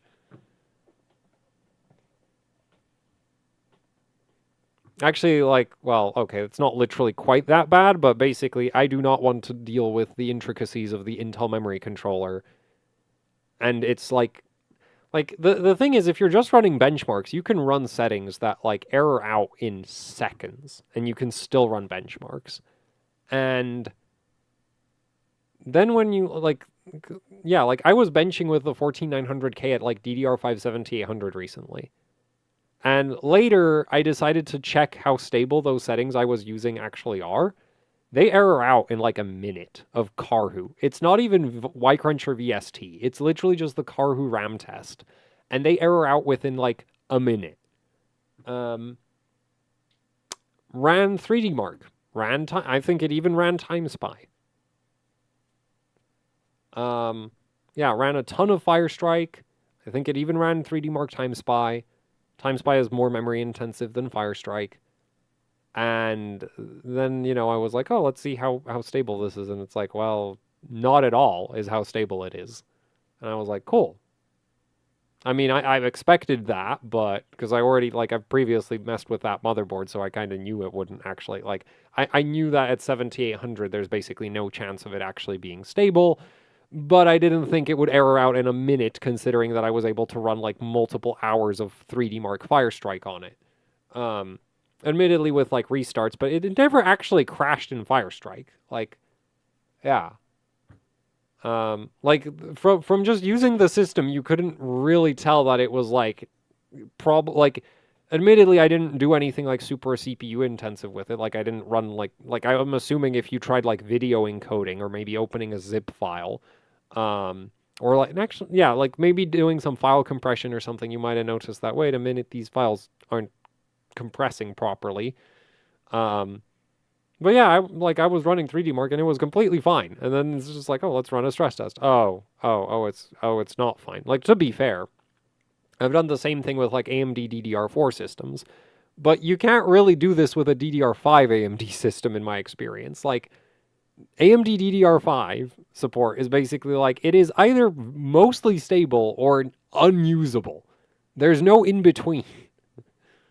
Whereas with Intel, it's like, yeah, we've got all the shades of gray. We can crash in 5 seconds, an hour, 12 hours, a day. We can fail to post. Randomly, too.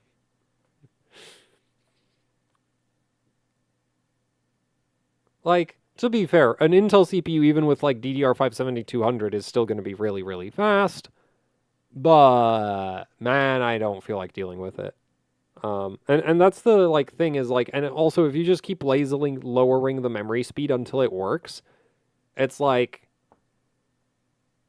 I don't like to be like basically I feel like you can't go and take an Intel CPU and go like, oh, I'm just gonna like catch up to an X3D because it's like, but what if your memory controller's trash, or what if your motherboard's trash? Like that doesn't work. Like you need to like like memory, especially on Intel, like you're not gonna get some like mind blowing performance change from memory overclocking. Um, on an Intel CPU. Like that's just not going to happen. You will get some extra performance, but it's not going to be like, oh, now it beats. Like if you're losing, like I need to find. Well,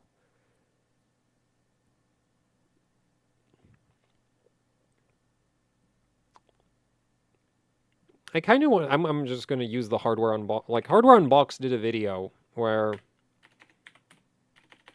actually TechSpot probably has this.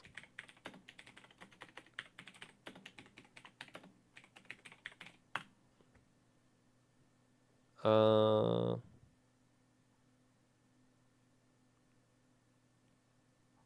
okay.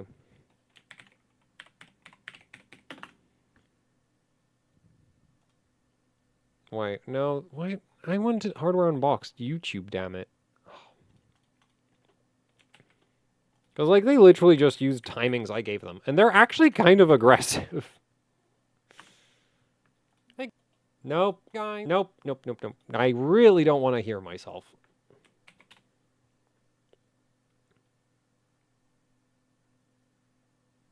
Yeah, this is the one, isn't it? Yeah.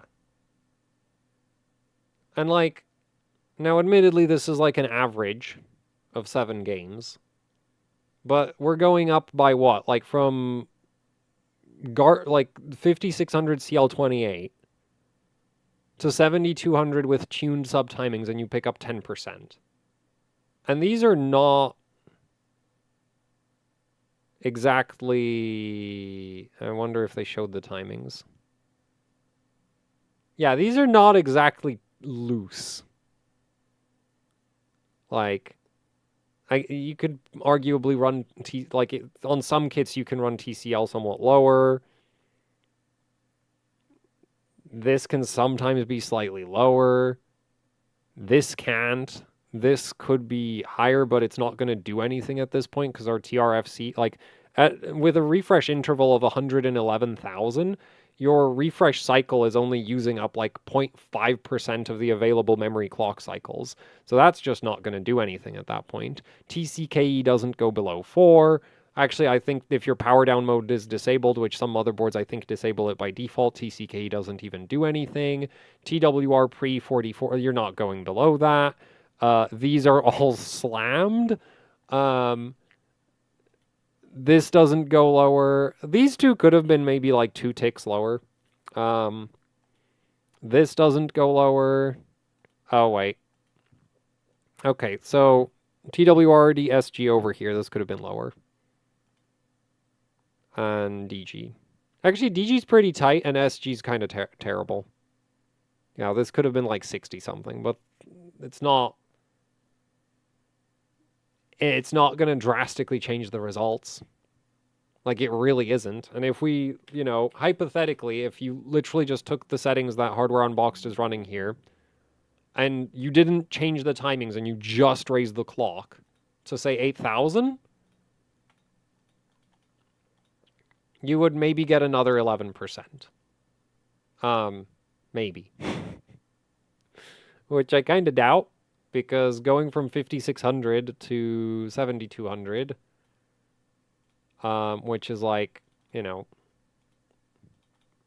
admittedly there are timing differences there, but if that's JDEC TREFI, then my TREFI is so much higher at 7200 that all the other differences are basically irrelevant. So that's like a 28% increase in clock speed, and it's like delivering a 9% increase in performance. So if you wanted to talk about like a scaling factor, it's like 0.5, right? For every 1% extra memory clock, you get 0.5% extra performance. So if you get 10% more memory clock, that's probably going to be 5% more performance, assuming that your workload is memory bottlenecked to the extent, like, and it's just like, yeah, so, like, the good news is when your Intel CPU, you know, has a bad memory controller, you're not like, it's not like you're losing a ton of performance because you can't run DDR5 8000. But at the same time, it's like, yeah, like I'm not, like I've basically just made the best argument against Intel memory overclocking as somebody who has a channel basically dedicated to memory overclocking. But like it's true. And to be fair, on the 7800X3D, the memory overclocking is even more pointless. But at least it doesn't take weeks of stress testing before you can get anywhere. 1% lows. Oh man, wait.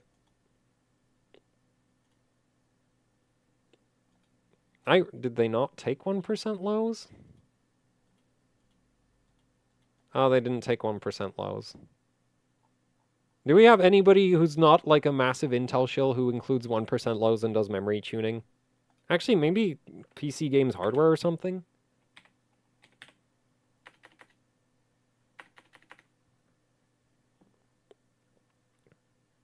Wait, there are 1% lows. I'm just blind. Okay, bringing back the calculator. Now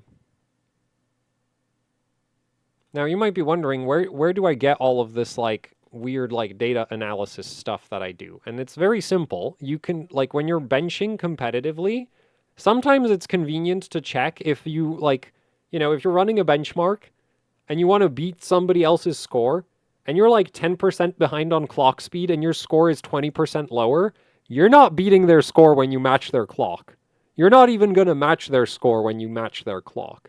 Right? That's why I'm like do this kind of thing is because like most workloads that aren't like you can technically get like some weird bottlenecks that are like elsewhere. But if you have a workload that doesn't have some weird bottleneck, but you have like a memory bottleneck or a like a CPU bottleneck or a GPU bottleneck, you can basically calculate what kind of frame rate you're supposed to be getting for any given clock speed by just looking at like two different two different performance points, or even one a lot of the time, and it'll be pretty damn accurate. So it's like, yeah, I am 10%. Like if I want to get 20%, like yeah, if I'm 10% behind on clock speed, my score is 20% lower. 10% more clock speed isn't gonna fix it. In fact, depending on why the score is so much lower, you might end up needing like 20-30% more clock speed or even more to catch up. Like I have a score in a certain very memory sensitive benchmark on a Phenom 2 where I'm at like 6.5 gigahertz struggling to beat people at 6. Because my, it wasn't, well, I think partially it was the memory that I was using, but also my, like, that benchmark is very sensitive to, like, software adjustments, like what operating system you're on and other annoying, weird stuff that I don't like to deal with, so, yeah. I was at, like, what, like, 10% higher clock speeds and, like, way behind on score. But anyway, so there is 1% lows here, so let's calculate them. 181 versus 165. The 1% lows changed less than the average. Right? I'm not crazy. The 1% lows changed less than the average. Actually, no, it's the same. 228. Oh, wait, no, they changed very slightly more. Also, I want to point something out with 1% lows, is that they're actually really bad for, like, doing, like, analysis with them, because they're, like, if you have a sample, right, if you sample something for, like, an hour, and then you take the 1% lows of that, well, your 1% lows are a very small fraction of your samples. right? So they're probably going to be a lot less consistent than your hour-long average.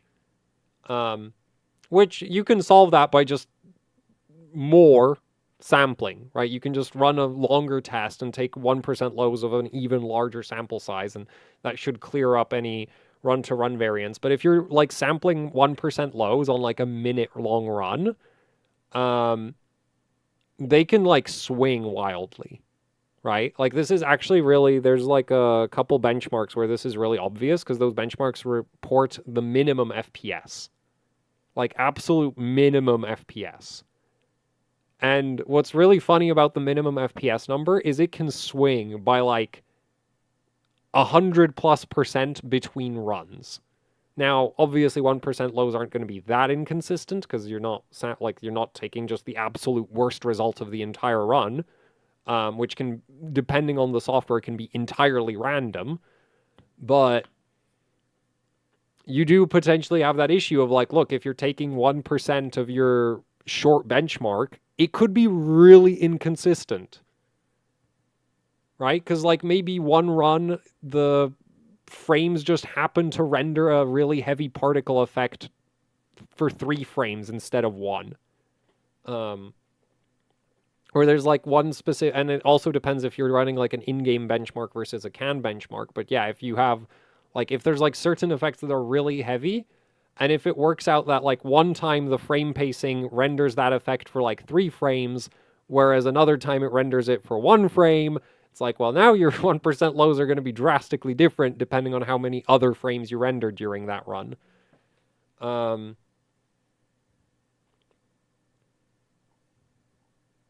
Right? So, yeah, that's like 1% lows are definitely useful, but also I find them really like they can be very like you need to like, you know, run them a lot basically to make sure that you're actually getting something that's like statistically significant instead of that run was just unlucky, right? So if you're going back and forth between like memory settings and you do one test and it's like, oh, my 1% lows were like 100 FPS, and then I change my memory settings, I do the same test, and now my 1% lows are 150 FPS, and you know your sample size is 2 runs and they're each like, I don't know how, like some number of frames, that's not very high.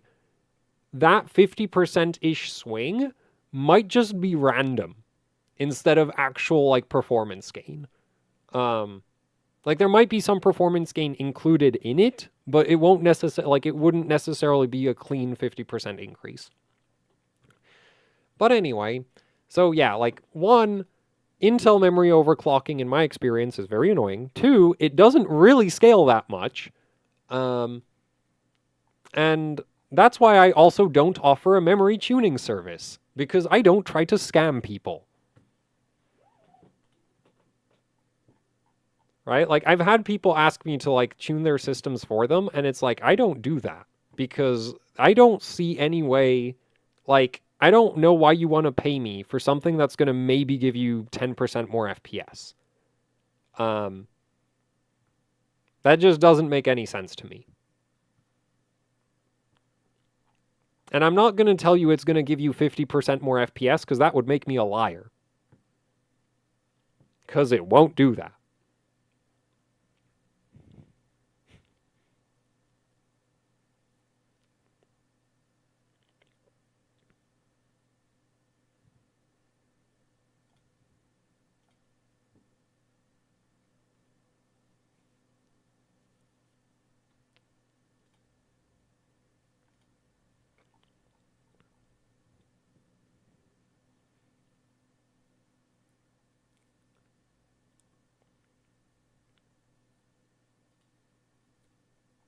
And as for like I've seen people say like, oh, memory overclocking fixes like stuttering and stuff, and it's like my experience with stuttering has generally been some kind of software compatibility, like software issues in the background, not hardware. And I dailied an FX 6350. That was really painful. But the thing is, when I dailied an FX 6350, it didn't stutter. Okay? It was like if I fire like in the wrong scenario, it just became a slideshow. And no, overclocking the memory did not fix that, believe it or not.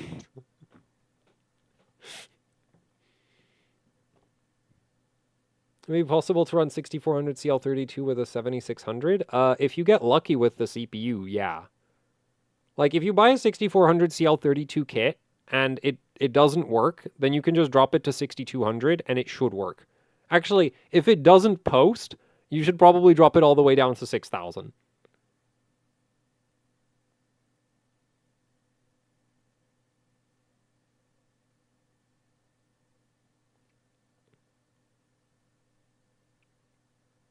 If you want to, okay, so here's a thing that I would. So, one thing you have to consider with yeah, actually, I'm just not gonna get into that. I don't feel like But the thing about like I keep hearing about this AMD dip, and I can't say I've ever experienced an AMD dip, but I have experienced a lot of Intel crash. But the other like the issue is like, doesn't he sell like pre-overclocked Intel bundles? Wouldn't it be in his best interest to make a fake problem? And it's really easy. I'm just saying. Like, if you want to, like, this is, like Hardware Unboxed isn't trying to sell you an Intel CPU, right? Because they're not like, Intel doesn't pay Hardware Unboxed. AMD doesn't pay Hardware Unboxed, at least as far as I know they don't. So there's no, like, Hardware Unboxed or, like, Linus Tech Tips or Gamers Nexus don't have a profit motive to sell you an Intel CPU or an AMD CPU. Okay?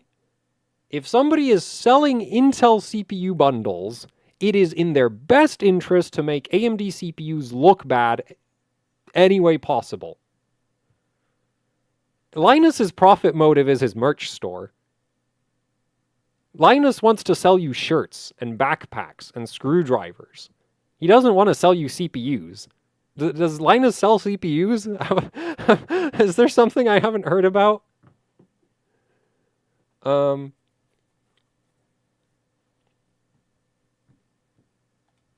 Like, if Linus was selling Intel CPUs, and Linus was saying Intel CPUs win benchmarks, that would be very suspicious. But Linus doesn't sell CPUs, so he sells CPU pillows. Yeah, and I bet if they ever benchmark those CPU pillows, they would beat all the other CPUs at being pillows. Have you tried sleeping on an Intel CPU? Because actually, I haven't, which might surprise you. But I can't imagine it would be very comfortable. Oh, could you imagine sleeping on an AM3 or like an AM4 CPU? All of those pins. Man, that would... man, worst pillow ever. You wake up and you just have like this imprint of the AM4 socket on your face.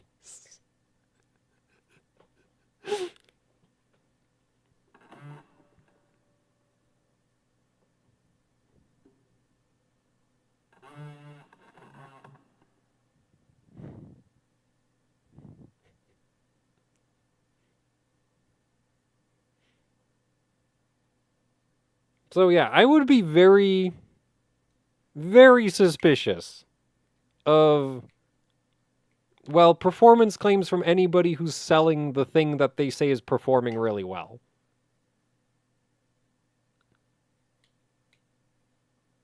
Strix B650E.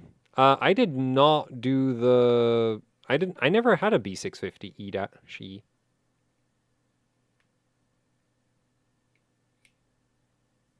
I did a video about the B650E-F.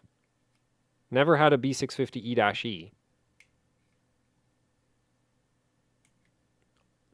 Also, I may or may not have dealt with a certain somebody's ex-customers in the past, which is what made me decide that I'm never, ever doing that again. And the reason I was dealing with a certain somebody's customers is maybe because their stuff was like not running, if you catch my drift. Now, I don't know, maybe things have changed since a couple years ago, but yeah, like a lot of people are very, very gullible and don't know better.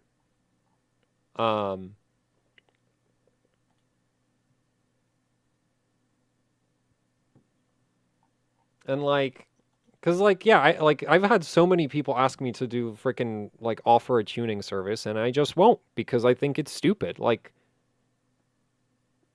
first of all, like if it was cheap, then I'd be like, okay, you spend like $50 and your system might end up 10% faster. Good for you. But I don't want to do memory overclocking for $50. And I'm not going to charge you like, especially not Intel memory overclocking for $50. I might do AMD systems for $50. Intel, hell no, unless you're okay with it being at like DDR5 6800. Because I am not dealing with the issues that come up as you push the memory speed. Especially not over voice chat. Because that makes it so much worse.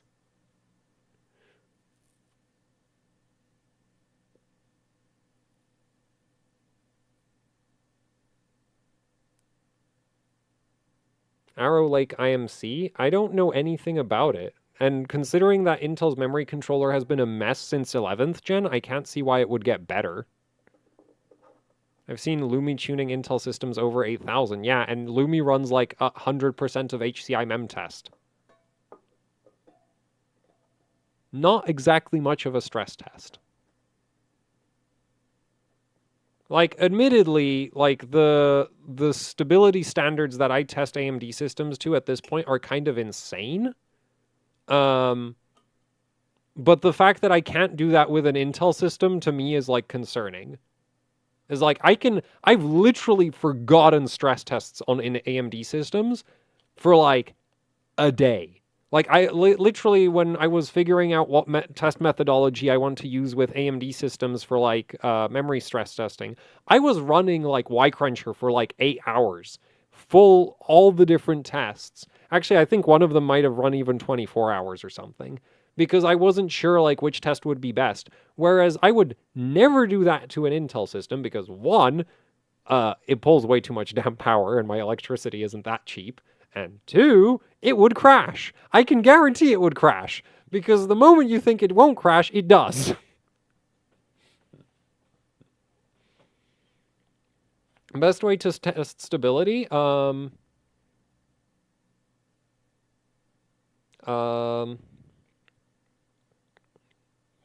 for memory, I like a combination of Y-Cruncher, VST, and VT3. Or, well, VST or VT3. VT3 is generally better. And then like Carhu RAM test or HCI mem test or test mem 5.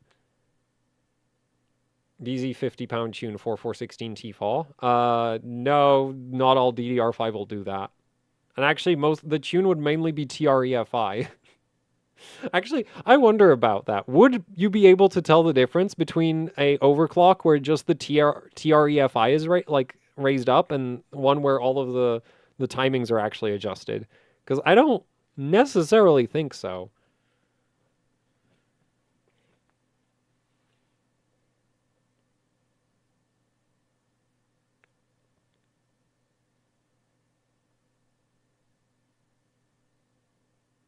Samsung PDI DDR5.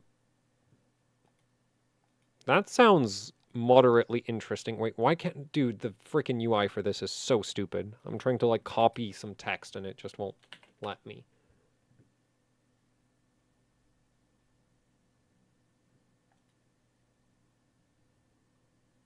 Well, it's not very cheap here in the UK, unfortunately, which is kind of annoying.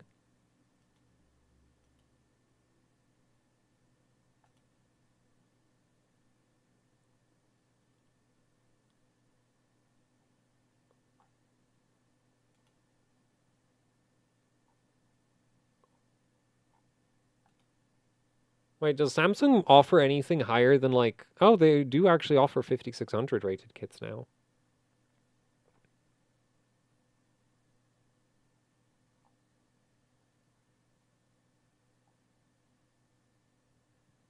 They were offered B die in... Wait, there also seems to be a D die.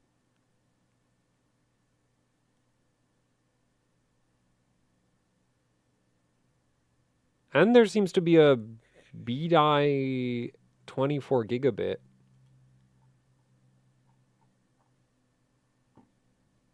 Interesting.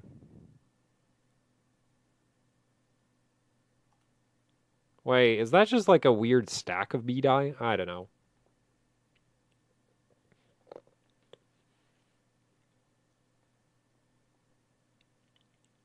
Full audio connection, as in all of the ports. That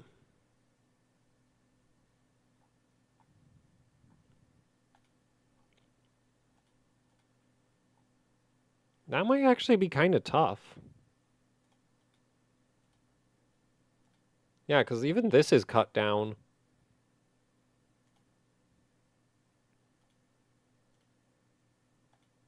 And this is 2, which I figured it would be. So maybe Asus or MSI? Nope.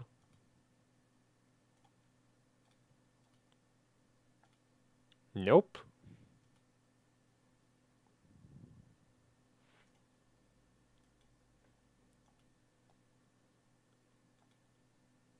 Also nope? Man. Can you really not just use like an external audio interface? Because like... Oh, there we go, a tough. Yeah. I'm pretty sure that's the cheapest option. Actually, we could probably check this.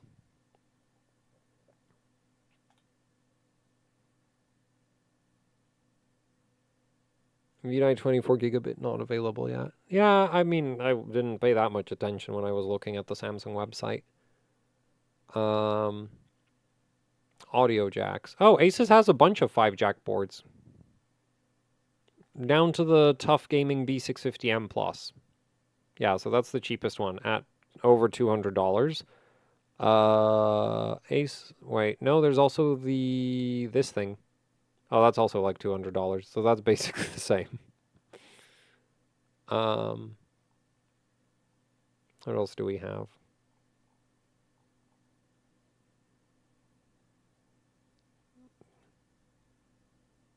Gigabyte doesn't have any, except the Tachyon, which, you know, you can't buy, so that doesn't count. There's the mortar from MSI. That's kind of expensive, though.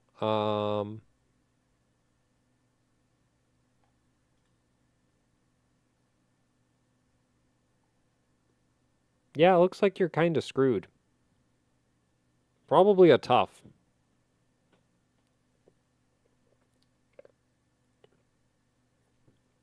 Oh, I've posted the link before, but yeah, I'll just post it again.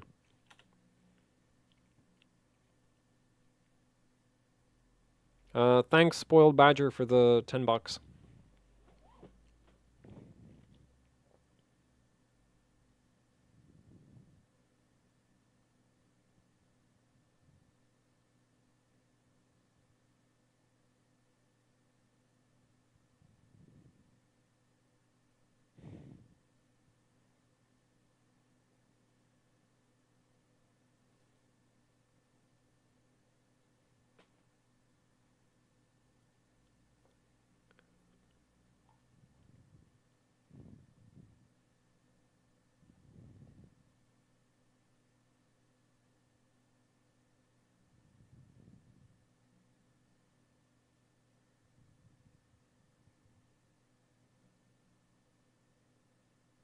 Motherboard for deep learning workstation? I'm assuming you just want a motherboard that'll accommodate two 4090s, right? Because there's a really, like, if you just want to fit two 4090s on a motherboard and you don't want to water cool them, there's exactly one answer, at least on AM5. I don't know if maybe you're considering LGA 1700. But yeah, on AM5, that answer is this. because this has spacing for two 4090s.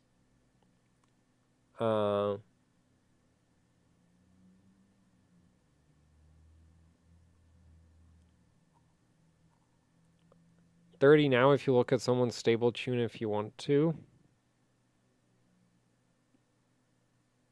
I just have to look at their timings.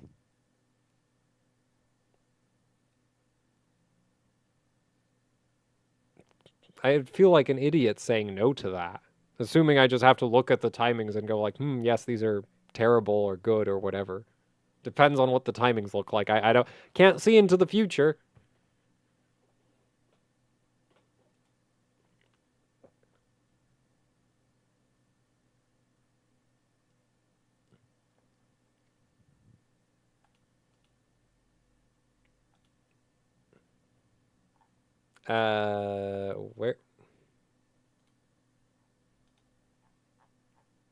Where timings?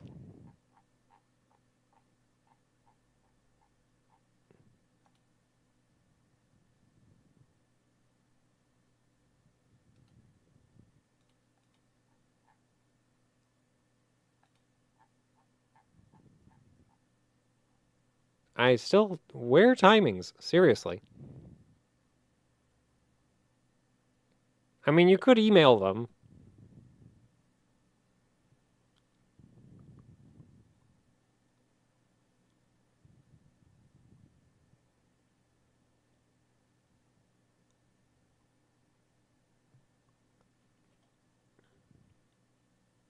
You have to go for Threadripper for 2+ GPUs.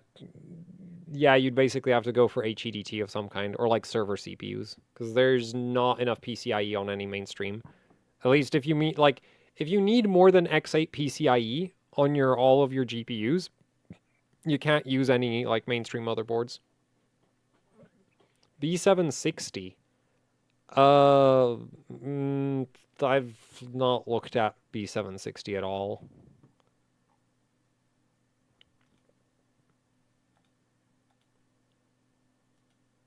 Non-overclocking Intel boards are like weird to me.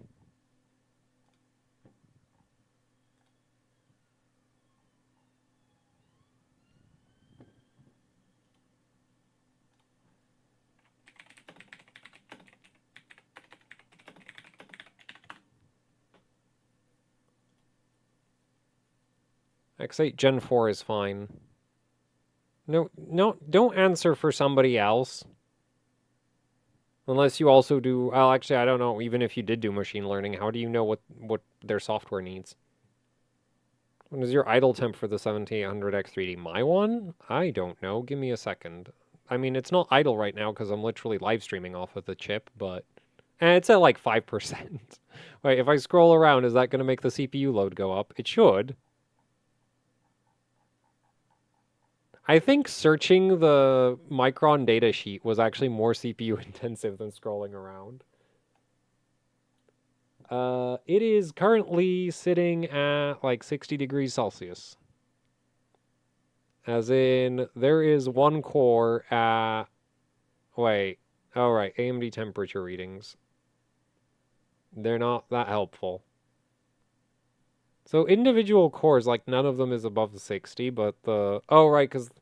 Yeah, so the AMD die temperature is like a slowed down average temperature. So if you look at the individual core temperatures, they're actually like they're bouncing around a lot more. So it's like, oh well, we'll call it 60. Also, my CPU power consumption right now is 30 watts. Wait, really? Wait, what if I start scrolling again?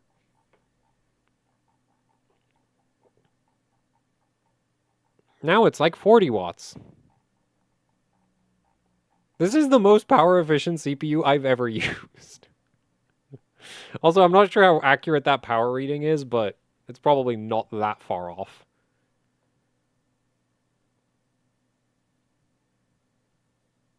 Yeah, it runs like weirdly hot for like how little power it pulls. It's a bit like a laptop CPU. Right? Laptops run in like infernally hot and yet don't run very high load. I am still waiting for those timings. This person comes over here is like $30 to look at timings. Where timings?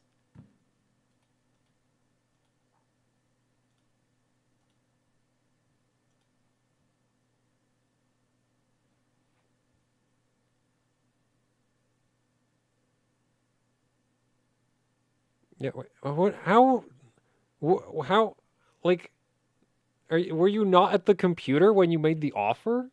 I'm assuming.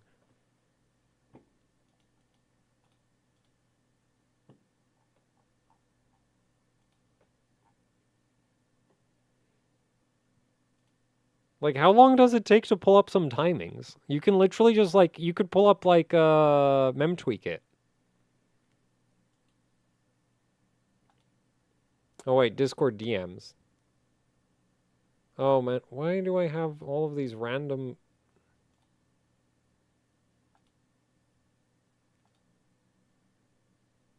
Oh, I think I found them. You have a 7800X3D.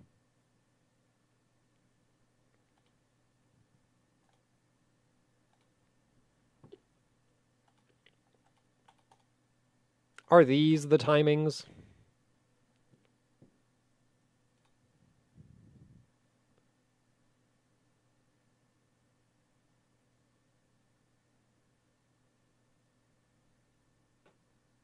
Yeah, I'm not seeing anything that I would change.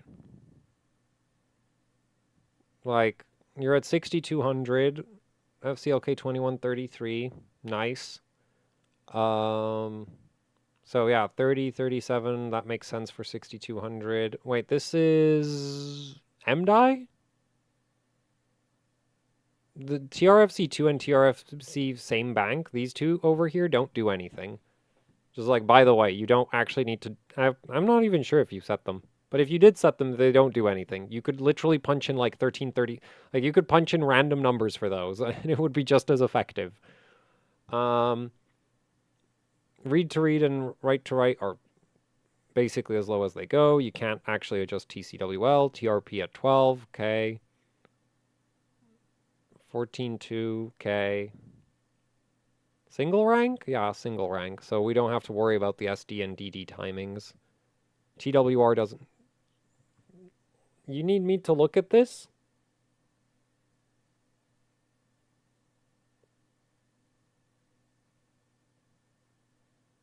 What freaking timings? Oh, I finally get a notification. Oh, wait, no, that's from my brother.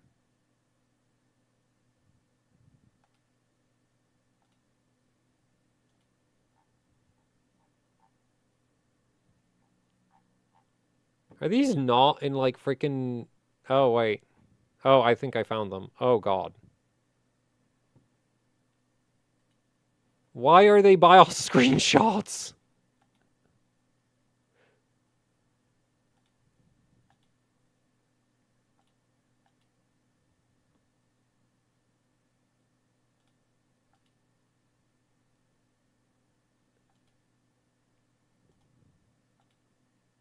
Oh, this is just the worst. Ah. Do you not have mem tweak it? Anyway, man, these are BIOS screenshots. I am actually going to... Because, like, I'm not gonna freaking screen cap, like, I'm not gonna screen cap my Discord account.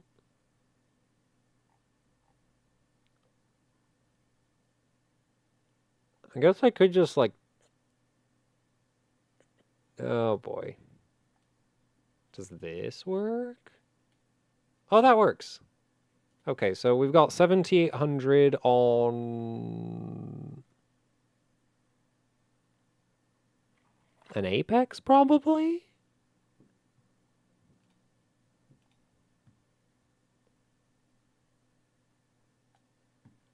We have all core at 56. Which is, wait, what even is this? This is a...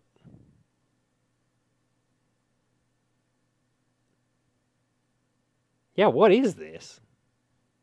The CPU.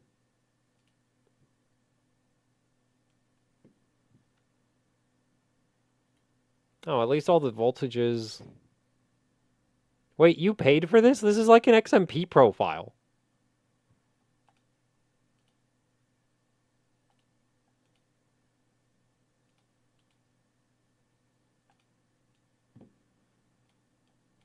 Like,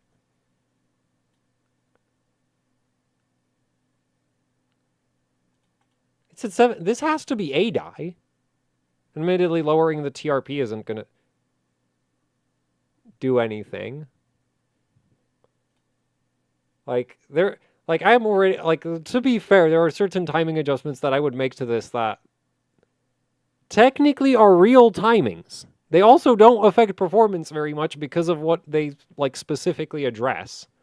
And those things not being really, like, generally performance bottlenecks. Okay, so the... I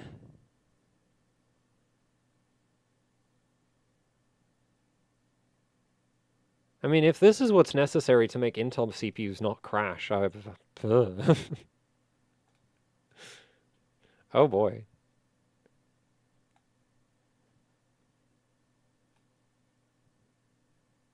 I've seen motherboards use tighter...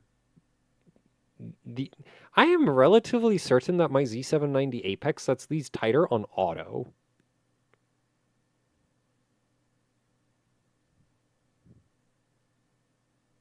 Not by much.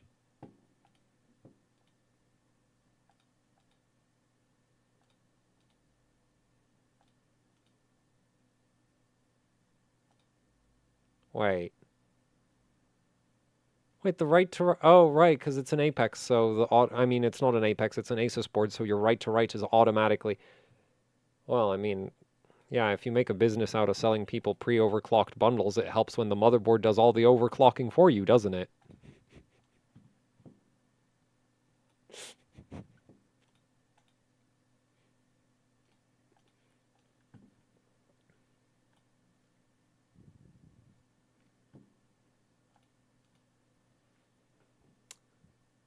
So... 7800 on Z790 Apex and a 13900K, 7800 CL38A die. Okay. So we've got like G-Skill XMP voltages with G-Skill XMP primaries with TRAS set to whatever, basically. Like, technically speaking, you could run the, like, write, specifically TRCD write, you could run at, like, way, way below 46. Not that it'll significantly affect performance, because you're not generally limited by activate speed for write operations, but, like, you could do that. Then, like, TRDL, well, the thing is, this is an Apex, so the TRDL on auto is already going to be 8. TRDS at 6 is, like, I don't even know why you would bother, because like 6 so on one hand, TRDS at 4 isn't necessarily going to be stable, but on the other hand, the difference between TRDS 6 and TRDS 8 is like, especially when TFAW is at 28, like this is effectively TRDS 7 because that TFAW is at 28. Like, this actually, because, like, think about it. If you have 4 activate commands back to back on different bank groups, which is what this timing describes, that'll take 24 clock cycles. But our 4 activate window is 28 cycles. So after those 24 cycles, you know, sending activate, activate, activate, activate, we're going to wait for 4 cycles before we send any more activate commands. At which point it's like, why, like if you, this is an Apex. On auto, it'll run 8832.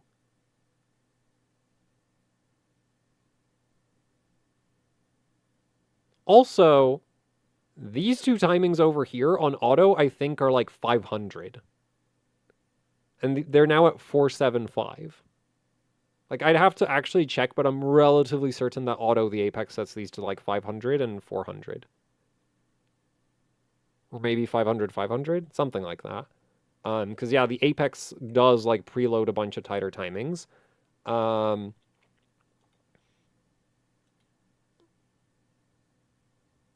Anyway, so then we get to our tertiaries where we just use the auto values from the apex because, well, why wouldn't you?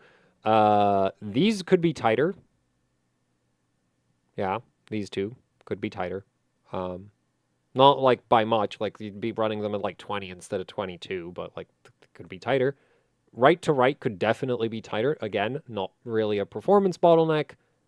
And I'm relatively certain that on auto, these were basically here, almost. Actually, no, that might be gigabyte boards. Asus might be running them looser.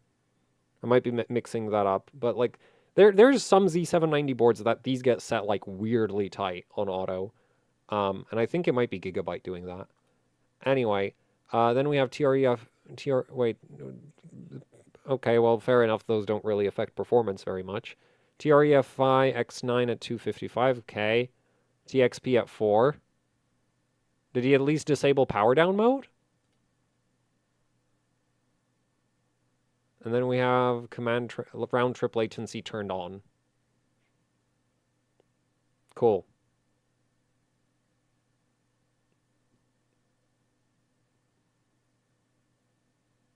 Man, I could be making so much money if I just like, had the lowest standards.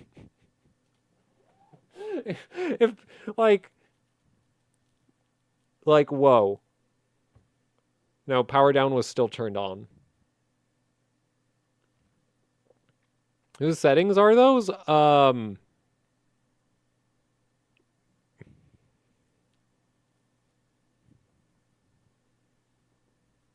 don't have Battlefield 2042. I don't want to have Battlefield 2042.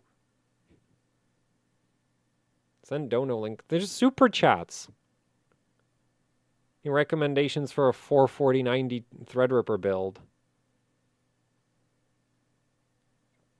Dude, I have no idea. I do not move in the that kind of workstation space. Like, to be fair, there's nothing fundamentally wrong with those timings, but those timings are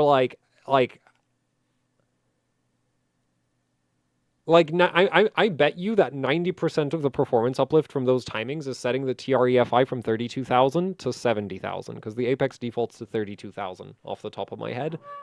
So yeah, actually, like, I don't remember what the WR, write to read delays are on auto, so maybe those are actually significantly tighter than they would have been. But I think those were the only two adjustments that were substantial in that.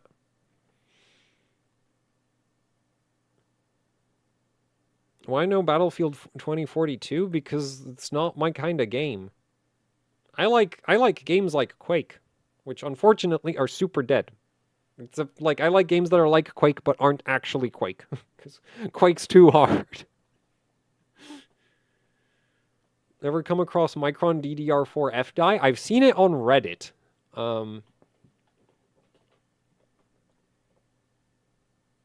What are the best option? ROG Maxima Z790 Hero or MSI Z790 Carbon Wi-Fi? What are you trying to do with the system? Those settings were $600.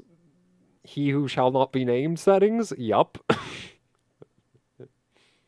I don't think they were $600, but they were way too much.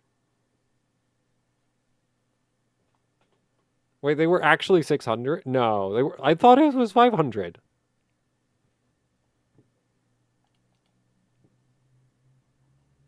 Also, my brother's daily system is apparently having a meltdown.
There goes me saying gigabyte motherboards are reliable. Because I did recommend my brother a like budget gigabyte board. Mainly because I thought he needed Wi-Fi, and then he actually like it was really stupid. We were making the parts list, and he was like, I asked if he had wired internet, and he was like, well, no. And I'm like, okay, fine, you'll need Wi-Fi. So I like found the cheapest board with Wi-Fi. And then when he builds it, he tells me he's wiring it anyway, and I'm like, why? Like, bro, what the hell?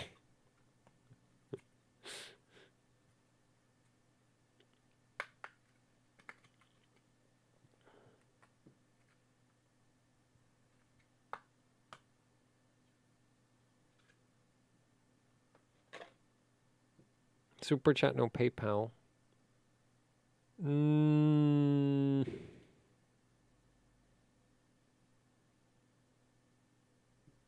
Anyway, my you know, suggestion for him to fix his system is to just pull the CMOS battery. So let's see how lucky I get with that. Apparently his system's been absolutely like possessed in behavior. Free RAM settings for X670E Gene 8000. That'll mostly come down to setting the... Actually, depends how lucky you get with a CPU. Man, I wish I still had a Gene. I've been considering buying a Gene, but they're like here in the UK, they're still like 400 quid on eBay, which is annoying. Punch in 1.4. I think the 1.45V might have been the XMP profile. Check Discord. Yeah. Give me a second.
Nah. Like, you already paid enough, in my opinion, for timings like that.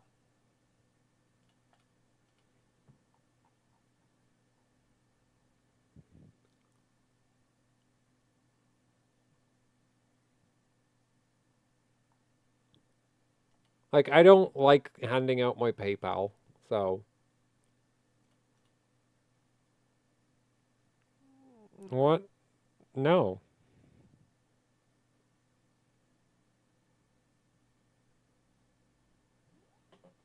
Look, if people want to make this a thing that like you're gonna just send in timings and pay me to look at them, then I mean I can accommodate.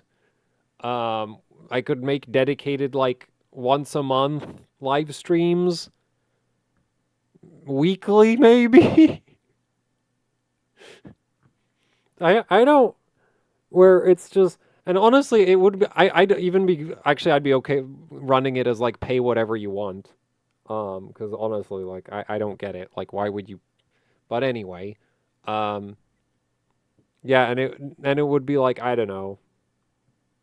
Like you could no wait that I'll end up with so much email spam.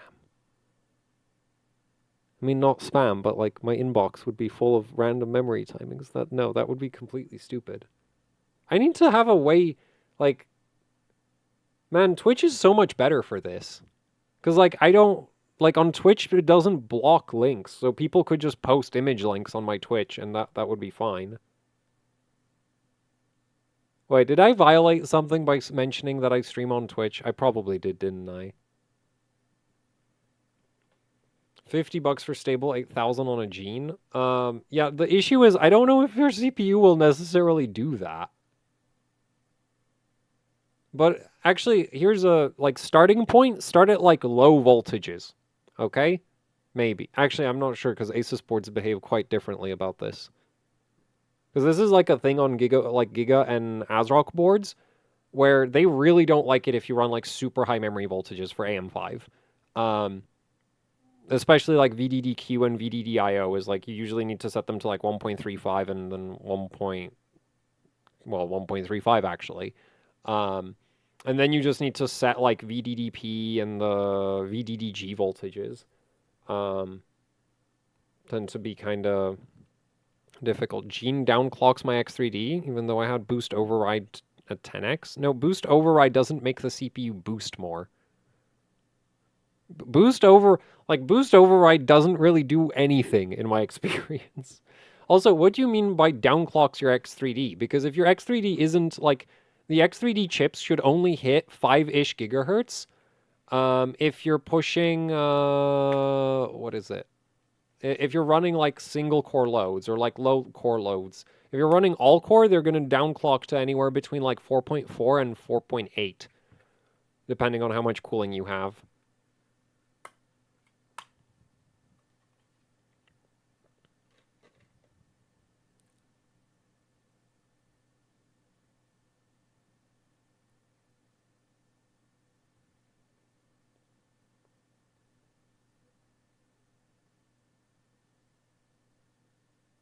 No, I didn't mean there's a donate link on Twitch. I meant there's a, like, if I did this on Twitch, people could just post things in chat and then, like, but the problem is Twitch has a way higher cut than YouTube does. Wait, doesn't Patreon now have, like, a freaking live streaming system? Wait, no, there's a bunch of people who absolutely despise Patreon, so that's not an option. Even though, like, for me, specifically, Patreon, like, I'm on a founder's plan because I signed up for it before they started taking a higher cut. So, like, of basically any platform, Patreon has the lowest cut for me compared to, like, YouTube or anything else. I think I'm on, like, the 5% cut, or maybe even less than that. Like, whatever the, like, lowest tier Patreon cut is, that's what I'm on.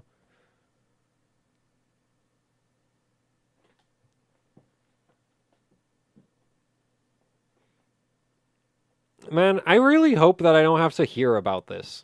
This whole, like, those memory timings. Like, because, like, I don't want to deal with this. Like, at all. But, like, after seeing those memory timings, like, and you want to tell me this person is gonna, like,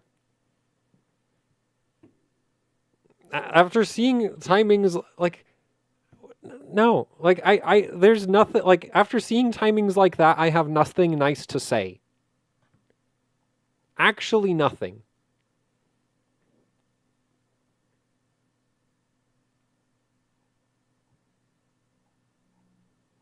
And like, also $500 for that. Like, you would, I mean, I guess I never posted any timings for the Apex, but yeah, like, I'm pretty like,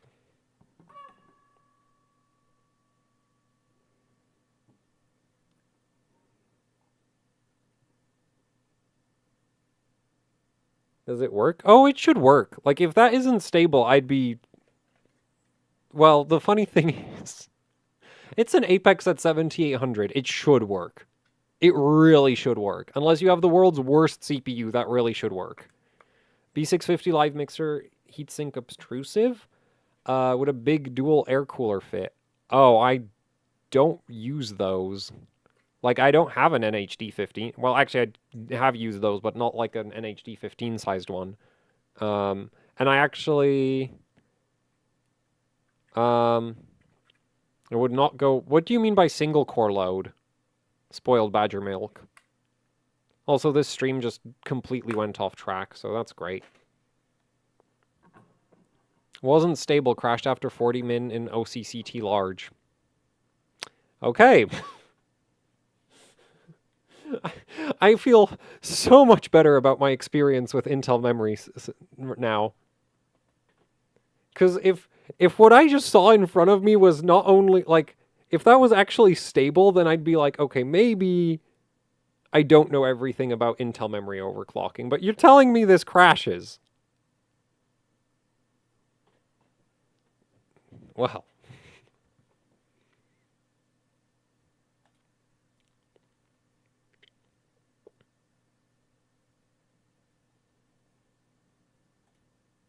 should have bought an X3D. Like, override gives me 5.3 and it shouldn't do that unless Asus messed with some kind of like no, like the only way you should be able to get higher frequencies is with ECLK overclocking, which the override should not be doing. Like the boost override literally shouldn't change your like max frequency. Max frequency on a 7800 X3D is supposed to be 5.05. And as for when it's actually going to hit that is going to be like really dependent on the load.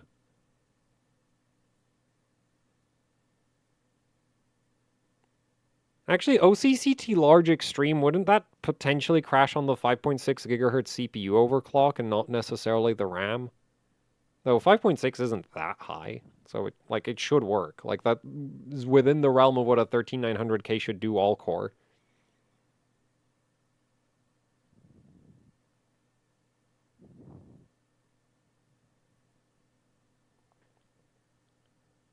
Did you run any like memory stress tests? Because I would hope at least those would pass, like Karhu or something.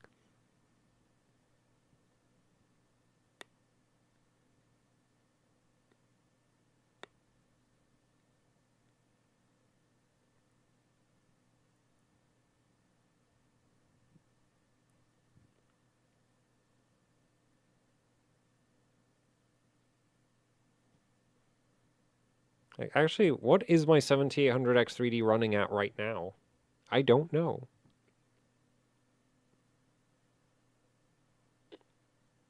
It's running at... Oh, it's blipping 5 gigahertz on some of the cores. Yeah, I have... There's a BCLK readout error, so it's reporting 5.07, but I mean, I guess I should maybe capture hardware info so that it doesn't look like I'm just making things up. Where's my hardware info capture? I mean, I don't have one, but I just need a window capture that I can point at hardware info. Wait.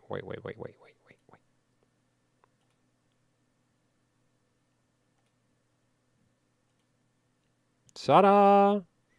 Okay. Yeah. And now I'm going to scroll around so that we get some load on the CPU. And it's like still mostly doing almost 5. It's not, well, oh no, there was a brief blip of 5. And then as soon as I stop scrolling and start just moving the mouse around like a normal person, it goes above 5. The thing is, with the AMD's boost algorithm, you might actually get some chip-to-chip variance. Should go to 5 gigahertz all-core. No, it'll never do that. Like, it will literally never do 5 all-core. Unless you're, like, ECLK overclocking. Actually, no. If you run a memory stress test, like HCI probably might be able to do 5 gigahertz all-core.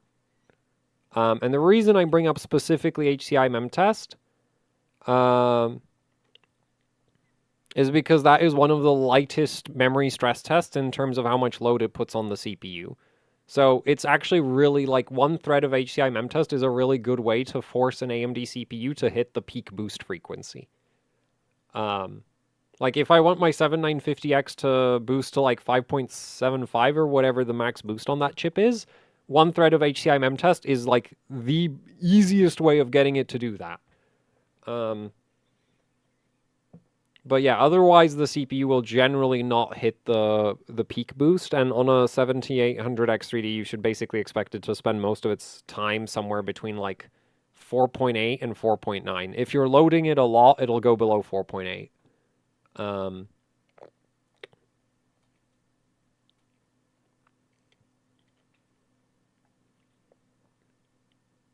Actually, I wonder what my max temperature after all this runtime is. It's not really something... Oh, wait, no, it hasn't been monitoring very long, so yeah, the max temperature is like super low. I'm on an air cooler, by the way.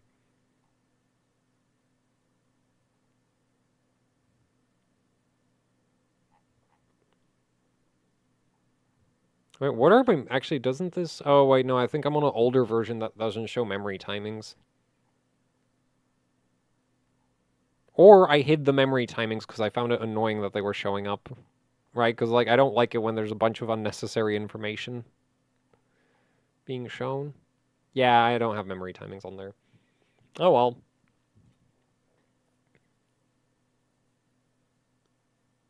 I bought a 6-layer PCB for an Intel DDR5 build, and I'm in shambles?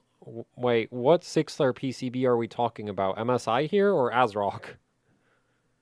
Because Gigabyte's later 6-layer PCBs are okay-ish. Zen timings. Actually, I do have Zen timings. Wait, you want to see my Zen timings? I don't know what I'm running. I'm about to embarrass myself. Where is Zen timings? I'm probably in the downloads folder. Probably have like multiple copies of it in the downloads folder because that's my favorite thing to do is forget where I put the copy of the utility and then download another copy of it. Well, I found some version of... Wait, this is from 2022. This will probably not work. Okay, wait. I'll just download another copy of it.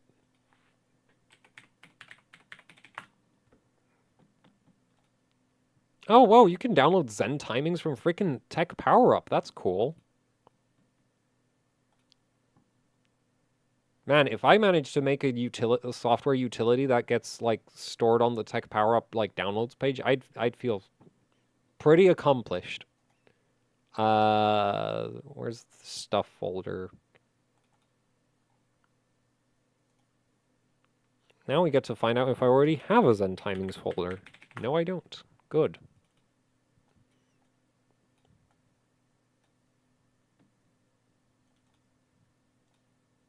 What? Nope. Run it anyway.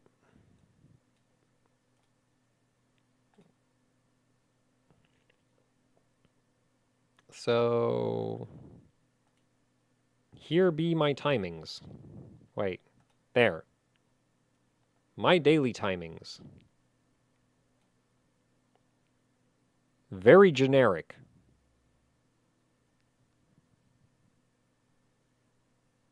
Yeah. Also, you might notice that I haven't updated the BIOS in, like, months.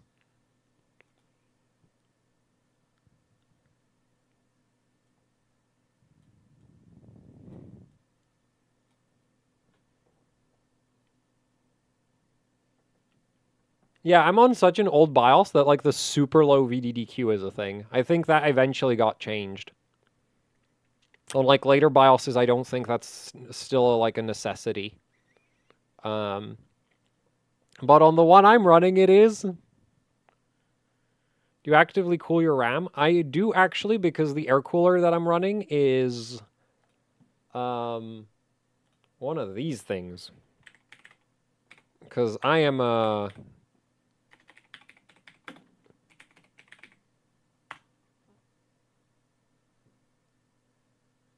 yeah, I run one of these. Because I'm a massive hipster when it comes to CPU cooling. I don't like not with these fans, but because this heatsink comes as just a heatsink with no fans. But I run one of these, and the funny thing is, this is not even remotely supposed to mount onto an AM5 socket. So the way that I've mounted it is that I have a little VRAM heatsink with the AMD like clip, right, from like a stock AMD stock cooler. So I found a VRAM heatsink that like the AMD clip slots into really like nice and snug. And that like just adds a little bit of height so that it can push down onto the cold plate of this heatsink.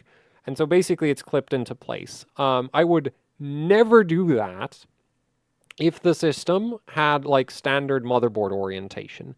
But I run a open air test bench.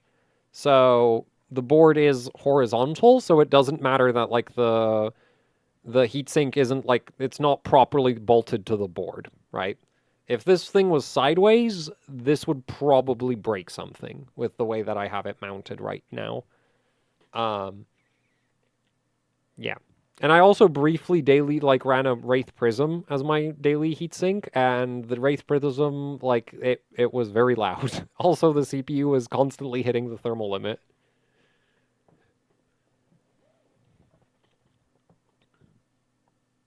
So, yeah, also I think I bought the last one of these. Also, I have it in the black fin stack, not the silver one. But I think I bought the last one of these that was still available new in box in the UK. At least from a major retailer. I don't know, there might be some you know, mini computer hardware store somewhere that still has one of these, but I bought mine from Overclockers UK. And I'm pretty sure it was the last one they had.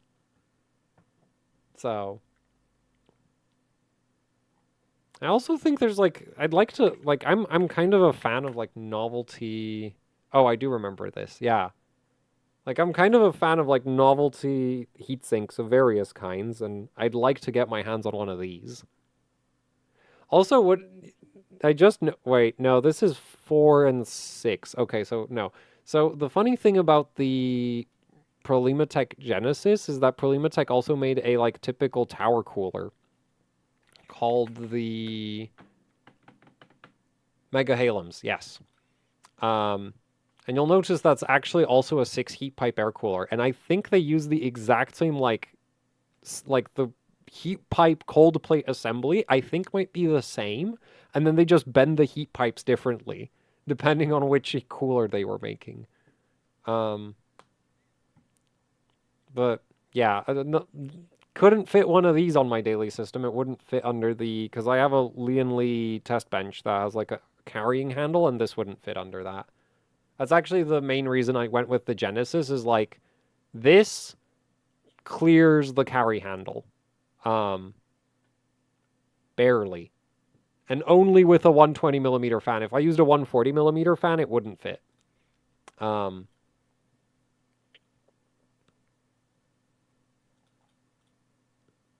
yeah, so actually, there's sort of couple reasons. I was briefly considering maybe just dailying an Intel CPU. But then it was oh man, it needs a lot of cooling. And that was actually kind of most of it was oh, I'd need to completely change how I approach cooling for my daily system if I don't.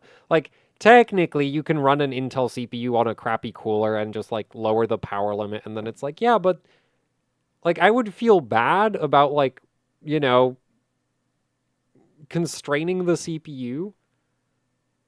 Because it's the anti-overclocker thing is to do, the anti-overclocker thing to do is buying a CPU and then cooling it so badly that it runs worse. Not that I would ever load a 13900K to 100%. I am struggling to load a 7800X3D to 100%. And that has only 8 cores. But yeah, it was just yeah, I don't really want to be running a CPU where it's oh, it's either I'd have to set the power limit so low that it doesn't constantly thermal throttle, or I'd have to just tolerate the fact that it constantly thermal throttles. Neither of which is technically not actually a problem, right? The thermal throttle limit exists so that the CPU doesn't get destroyed. That's its whole purpose. The whole point is that this is a temperature that the CPU can safely run at. If it wasn't safe, it would be lower. But yeah, I would just feel weird about having a CPU that's just constantly thermal throttling or power throttling. Technically, you could say the same is true with the 7800X3D, but at least with the 7800X3D, in my defense, there's actually nothing you can do to make it stop throttling. That's just how it is. And actually, I did run an overclock on the 7800X3D in my daily system for a bit, but I have a Gigabyte motherboard, so when the ECLK overclock broke for some reason, I never bothered to re-enable it because the procedure is a pain.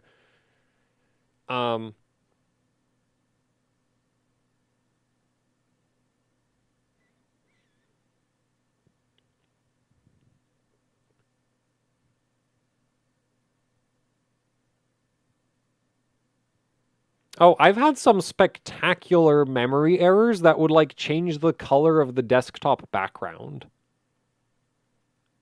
Like the whatever address in memory that Windows was storing the desktop wallpaper in, that got corrupted, and it would like give you like psychedelic color effects and stuff. Um, it occasionally happens when I do overclocking live streams.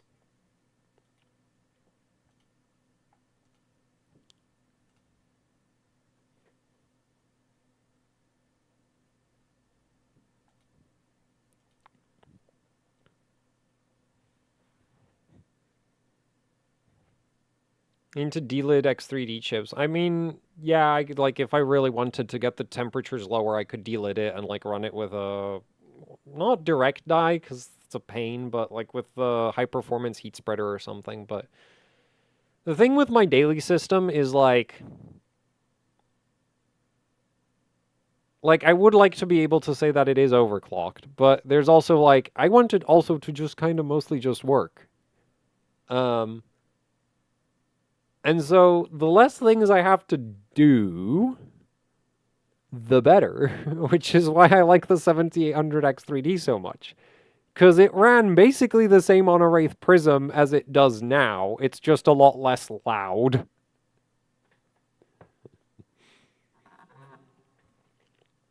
Shouldn't it be disabled? What, the power down mode? Wait. What? No, power down mode.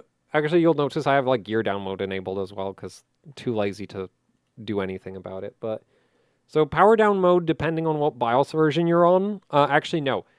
If you're on AM5 and you have power down mode, like if you turn off power down mode, right now I'm pretty sure you have to turn off memory context restore. Because for whatever reason, if you turn off power down mode, it breaks the memory context restore and you're going to have massive stability problems after like a single reboot.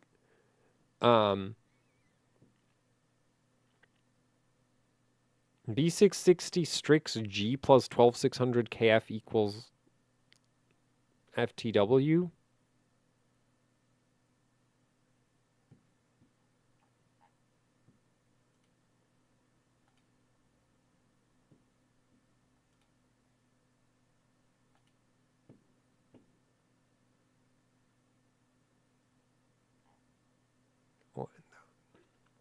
Can you even buy... Wait, we're going to go 12600... I mean, 12700 KF. Wait, why would you get a 12700 KF if you're going on a B650G? Just, oh, I guess you want actual, like, memory overclocking support. Well, even then, you're better off, I feel like, getting a 12700. Oh, wait, it's not cheaper. Oh, that's stupid. Man, Intel CPU prices never cease to amaze me with how messed up they can get. Like, seriously, second-hand Intel CPUs, like, high-end, like, best on socket Intel CPUs on eBay are insane in terms of pricing. Like 9900K, 7700K, 4790K, 3770K. People want to pay way too much for those CPUs because they have an old motherboard that's compatible with those CPUs and they want an upgrade, and it's just like But anyway, so 12700 KF. And motherboard.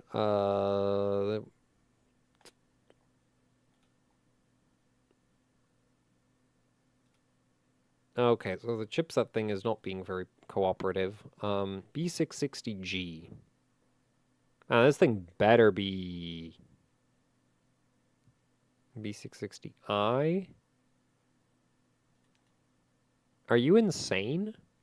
You're gonna spend 7800 X3D money on a motherboard?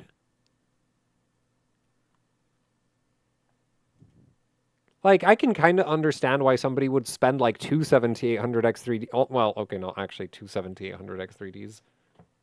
Actually, that's wild to think about. There are motherboards that are literally twice the price of a 7800 X3D.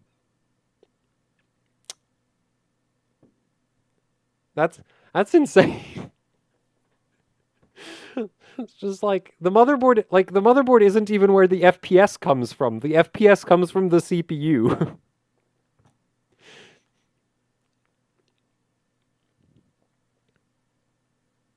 I'm pretty sure the price is so insanely high because this motherboard is probably not in production anymore, is it? So like if you don't already have one, you'd like how do you get one?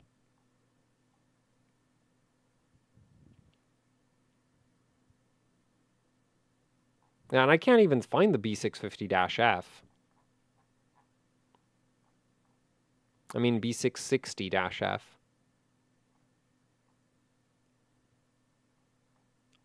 Where is it? Intel B660.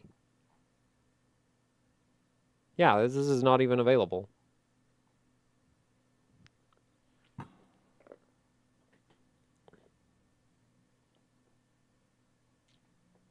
Almost 3x the cost of an X3D. A 7800 X3D. Oh man. B650 EA ORS Master. Yeah, because that board had like some weird production issues. Like for a while, I'm not sure if this ever got fixed because I don't know if the board's even still available. Can you even still buy one?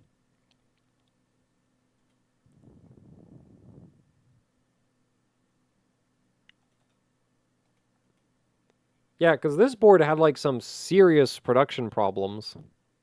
Because like I got sent two of them. Because one of them has a bug where the VRM that just like randomly shuts down on AVX workloads. And the other one is great. But one of them is like completely broken. I guess it might still be in production, but man, that price is insane. Like, this is so high that I would actually argue that you should get the X670 instead.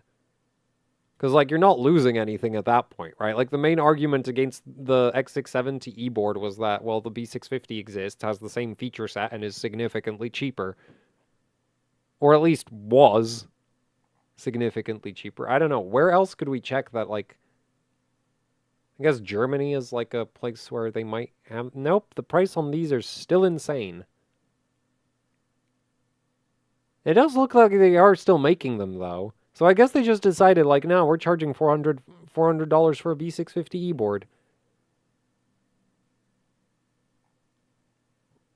That's so disappointing, because, like, I was mainly excited about this board because I heard the MSRP would be, like, $350. This is nowhere near that. And you'd expect the price to come down over time, not go up.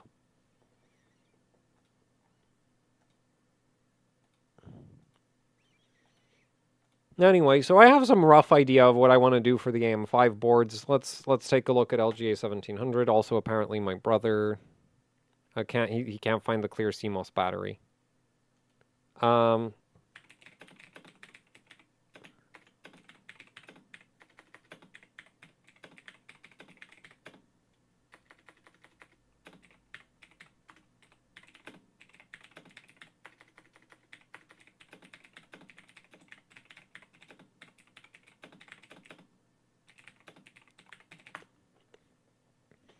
I really hope that the only issue, like whatever happened to his system, like he was running JDEC, so I am really hoping that the only thing wrong with his system is that like the memory context restore like screwed up or something. That's like what I want to believe. Worst case scenario, his GPU is dying, but you know the funny thing is because so many things these days are nah, it's probably the board. Yeah, it's probably the board. The board's probably being stupid. Okay,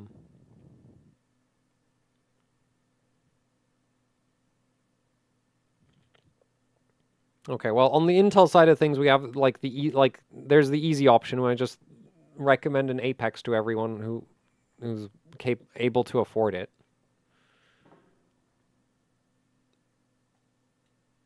Wait, that's the Z690 one? That's the bad one. Oh boy.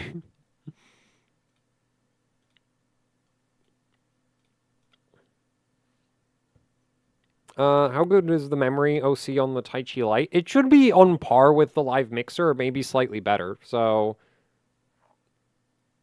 it'll do like 7600 or more. If like, well, okay, actually, no. You can probably get it to do 7600. I wouldn't recommend that you do that because you're better off running something in 1-to-1 mode somewhere between 6600 and 6000.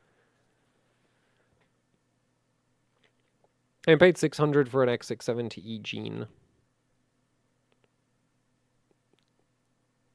USD?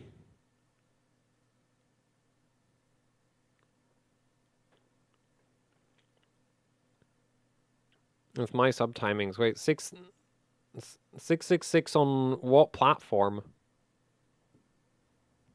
Also, man, I've been streaming for 6 hours.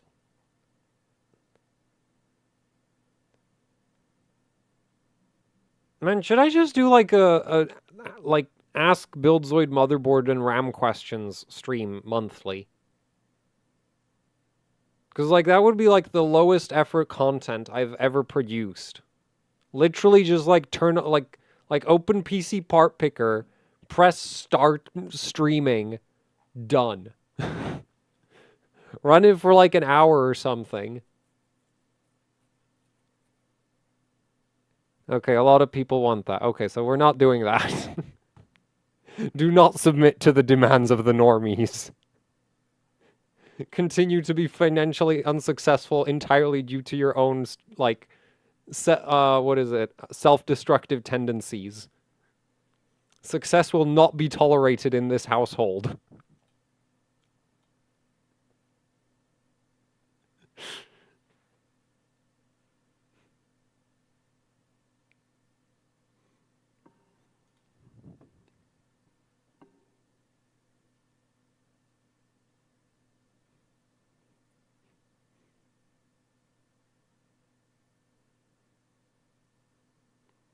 Like a lot of those streams will be just like buy Hynix RAM, buy like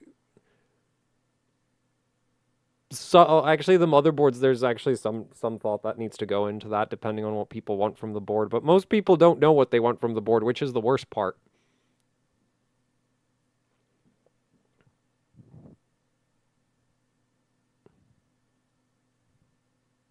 You can stream to both what, like Twitch and oh, I guess I can. I don't feel like dealing with the process of setting that up. So yeah, Apex Encore is definitely going in the list. And now we just need like a good value Intel motherboard. Man, I've been wondering about how the ITX Asus boards are for memory overclocking for so long. Like there's some impressive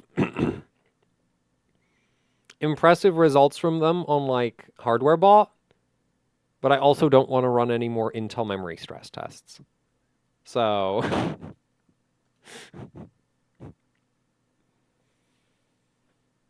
like this is I feel like this is a real problem. It's just like I want answers and I don't want to actually go through the process of finding them.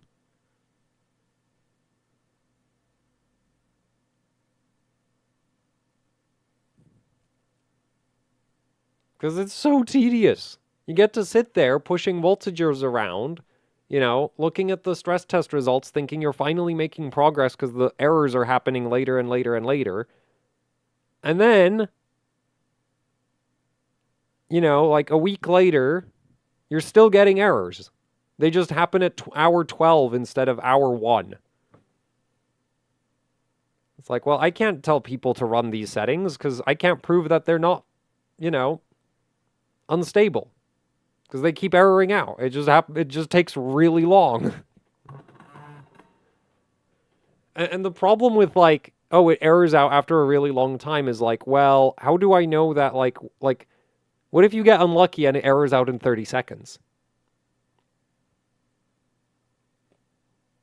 What if it corrupts your wedding pictures? That's not a concern for my audience. We're all going to be forever alone. Why is the VDD voltage dropping sometimes? How much is it dropping? If it's a couple millivolts, that might actually be a real thing. If it's dropping by like tens of millivolts, it's probably a sensor error. 0.3 volts. I'm gonna go with that's a sensor error, because if that was actually happening, if your timings are minimized and your VDD voltage dropped by 0.3 volts, it would crash like instantly. And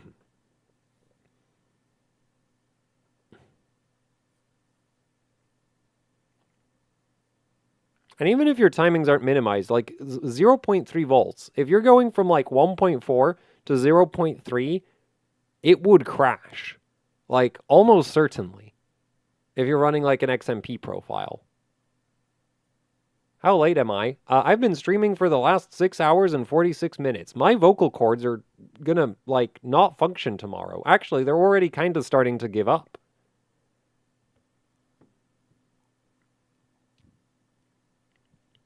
Not gonna stop me though.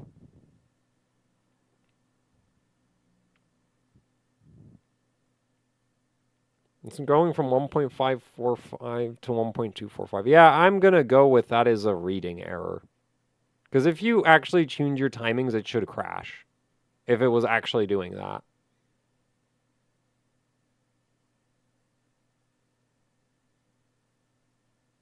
You've done like 48 hours? No, I haven't. I have done like a 12-hour stream or something crazy like that. Which, if I remember correctly, most of that stream was watching memtest crash on Intel CPUs.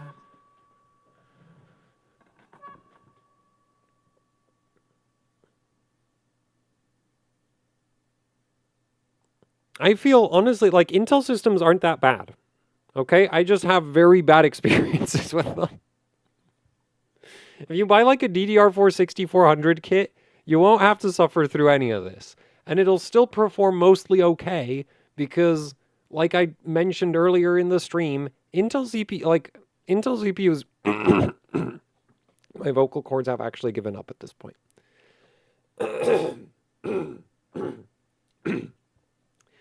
Or have they?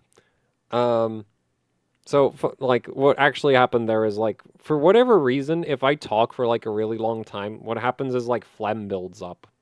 And it's not like my vocal cords giving out, it's that they get, like, glued shut. And then, yeah. So, anyway.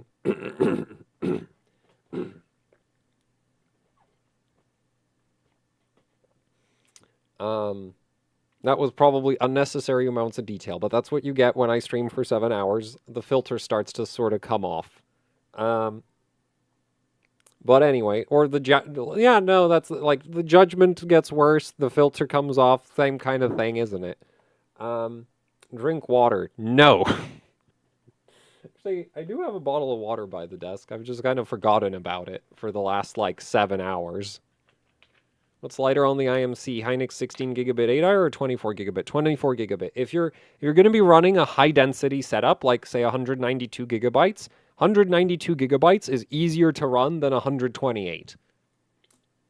Based on other people's experiences, not mine, because I don't want to even consider running a memory stress test on 192 gigs of RAM. Can you imagine how long that would take?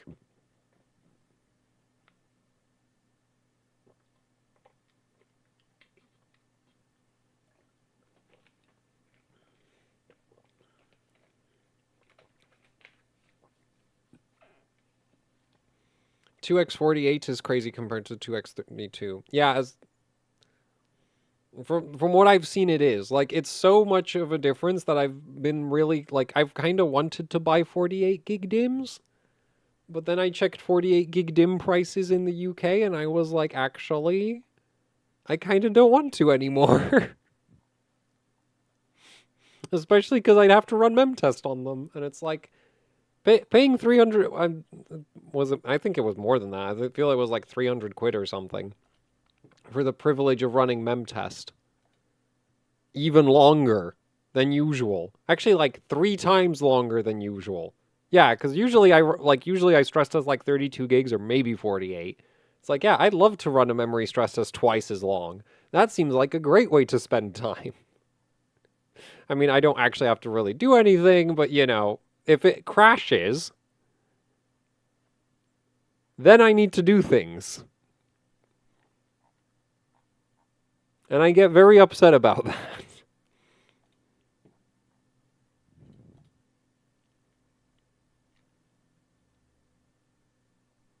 Yeah, so like the cheapest probably Hynix kit here in the UK is this, which actually isn't that bad, but like it's still kind of a lot.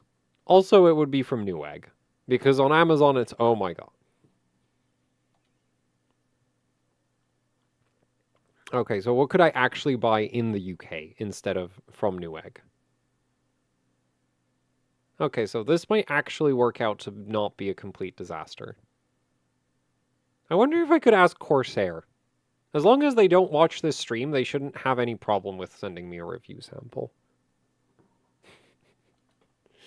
Because I may or may not have called one of their Micron bins a something trap. Actually, that's not helping, is it? I could have just said noob trap. Not like they're going to sit through 8 hours of live stream. Seven hours of live stream.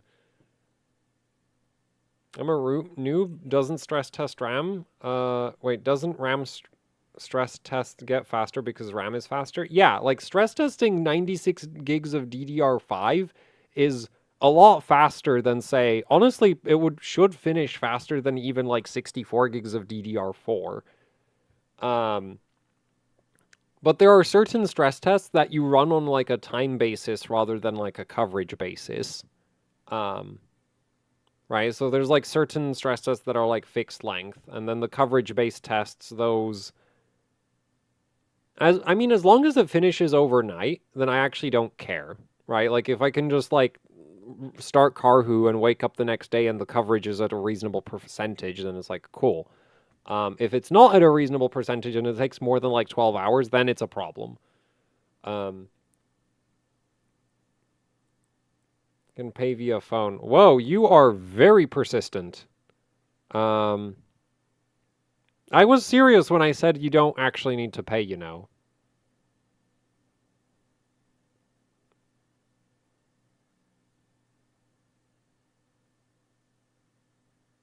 Corsair's Peru representative. Oh no.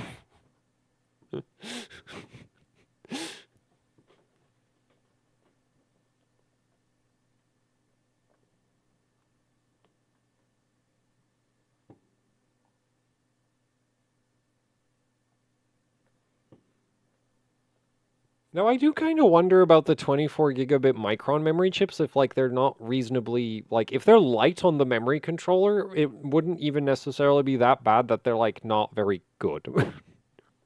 Right? Because for a lot of people, it's like, I just need a lot of RAM if you're, like, video editing or something, right? And then it's like, like, they're not going to care that it doesn't run above, like, 6,000 or whatever. It's just, like, it runs. And it's more stable than like the equivalent 4x32 setup. But I wouldn't actually want to try to test that. Sort of the lazy way you could test for that is like what kind of speeds you can boot on 4x32 versus like 4x20, 4x48 micron. But like I'm not sure how effective that would be. Anyway, so I feel like I will always recommend... Anyway, back to the Intel motherboards, because I do actually want to make this video sometime this year, ideally before Christmas. So, you know, like ideally I would have released it right at the start of December, but that would have required foresight, which I lack completely. Right? Because it's like, oh, people are going to be doing Christmas shopping. This would be a great time to release a motherboard, like, recommendations list. That's actually the justification for this live stream, if you're wondering. Because,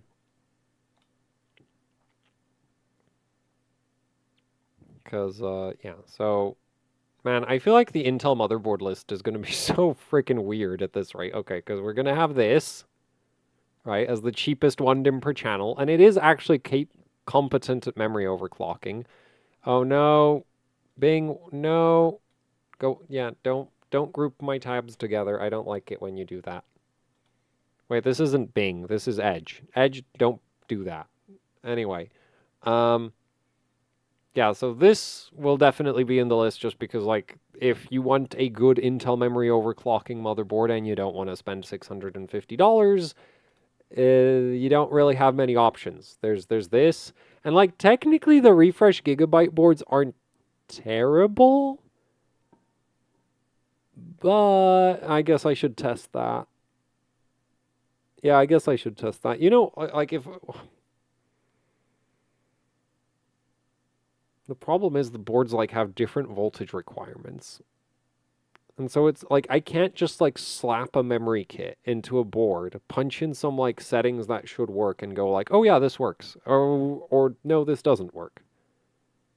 Cuz if I take if I take settings that like are specifically for gigabyte boards and I slap them on an MSI board, they're not going to work.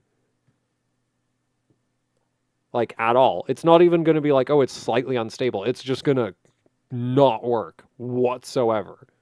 Um So that is something I should probably test for, though. Man.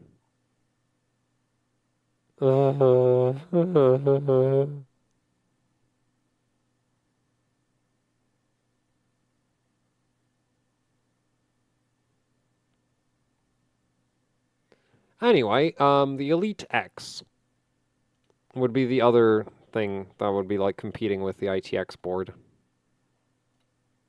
Because like the new memory topology on the Gigabyte 4 dimmers is actually quite like it is better. I don't know how much. Actually, you know what? No, I think this is probably better because like 7600 on A die works on this. It mostly doesn't on here. This, if I use Hynix 24 gigabit M die, this will do 7600.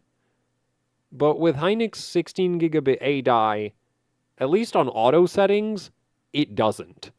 Because it'll just crash Ycruncher VST, and pretty quickly at that. Whereas this can almost run VST at 7800 on A die. So if I used M die, this would actually probably do even better. This might even do 8000 on M die. Yeah, so this is I'm putting this in the list. I'm probably still going to do a quick test to see if like that difference is consistent. As in I'm just going to try to run Ycruncher VST, and if it doesn't if that works, then I'll call it a day because I'm not running like no more. I am not doing full freaking stress test passes on Intel systems. It like there's been too many occasions where I was like this has to work. And then I woke up the next day and I check the mem test and there's an error.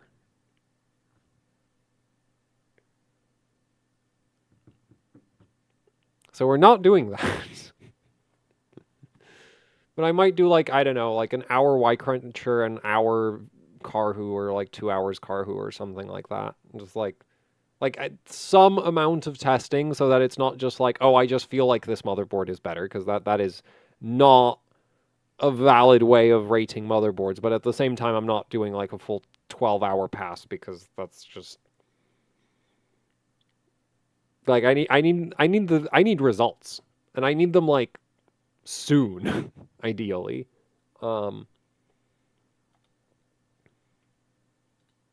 Anyway, also these boards have safe boot, whereas I don't think this does. Though admittedly it's an MSI board and the auto recovery is solid, but yeah, the Gigabyte boards all have safe boot, which is pretty nice.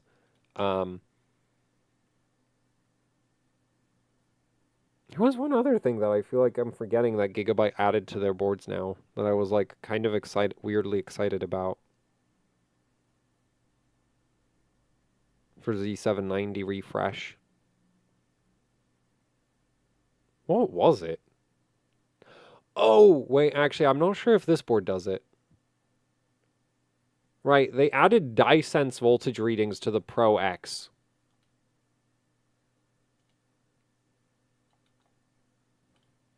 The thing is, I am not sure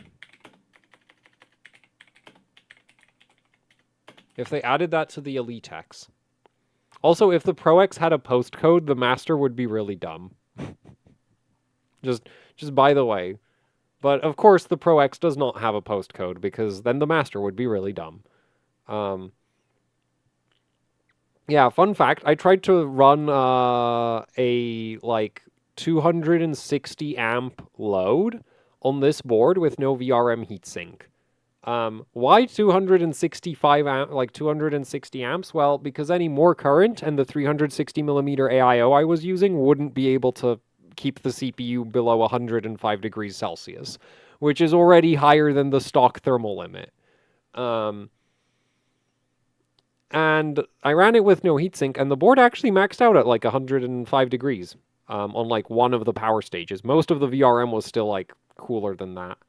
So yeah, this motherboard is in that territory, like, and you might be wondering, like, why would you do that? And there's a very simple reason for it.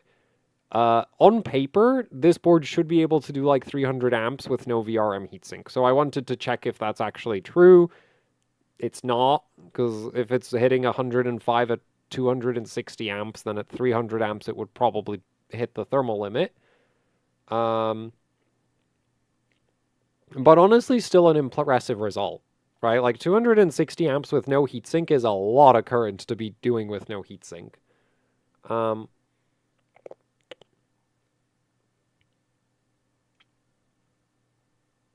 Yeah, so the back drilling actually seems to help. Also, they're only back drilling one of the memory channels, which, actually, is it just one? I think it's just one. I'll have to check. Anyway. And there's like a specific actually, oh no, I think I remember why it might wait a minute. I might have to check more of the boards then. But definitely channel A is back drilled now. I'm not sure if they're back drilling channel B. And that might be either because channel B on Intel CPUs is like consistently better than channel A, or because channel B just doesn't, like the way it's routed doesn't require back drilling. Wait a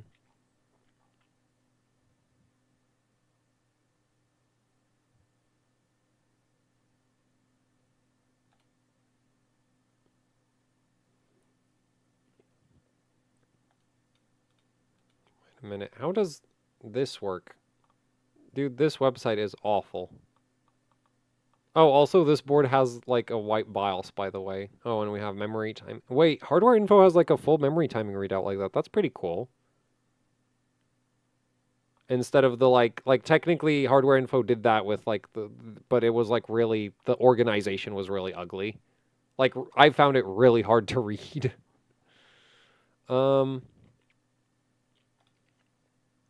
But I can't find a mention of the fact that they've added like there's a little chip by the VRM that like copies the core DiSense voltage reading over to the Super IO, which is like you can also find that feature on like ROG boards from Asus, like the real ROG boards, not the Strix ROG boards. Actually, maybe they have it on the Strix ROG boards as well, but like,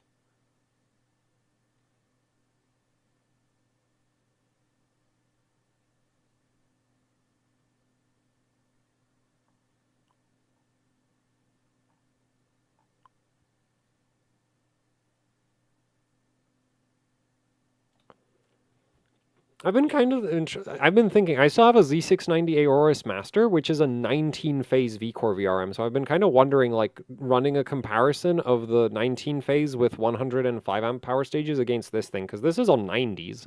So it would be kind of like, you know, this is 1890 amp power stages, whereas the Master is like 105 amp power stages. So, like, the number of power stages is kind of close enough that it could be almost like, it could be viable as like to see if there's like a significant thermal difference between the different power stage current ratings, right? Because it's like the difference in power stage quantity is like 5%. Yes, like some around 5-ish%. Actually, that sounds like a lot more than I thought it would be. At 18 and 19 don't sound that far apart, but yeah, that's like slightly more than 5%. So that's actually kind of.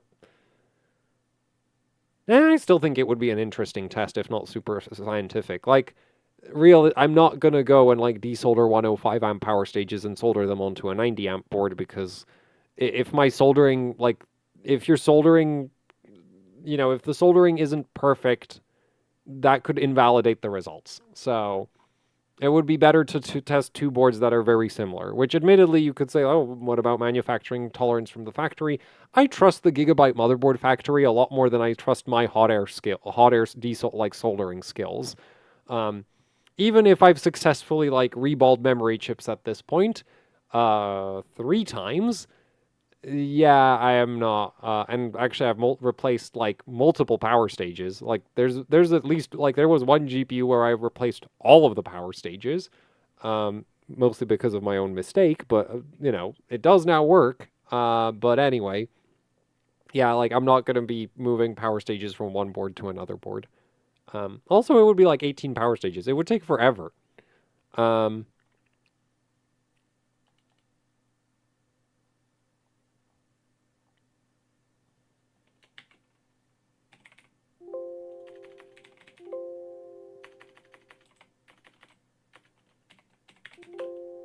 Okay, I cannot find any mention of the fact that this has DiSense voltage readings. I wonder if the manual mentions it, maybe. Also, if you're wondering why there's multiple revisions, it's because it like different Wi-Fi adapters on these boards. BIOS setup guide. I wonder.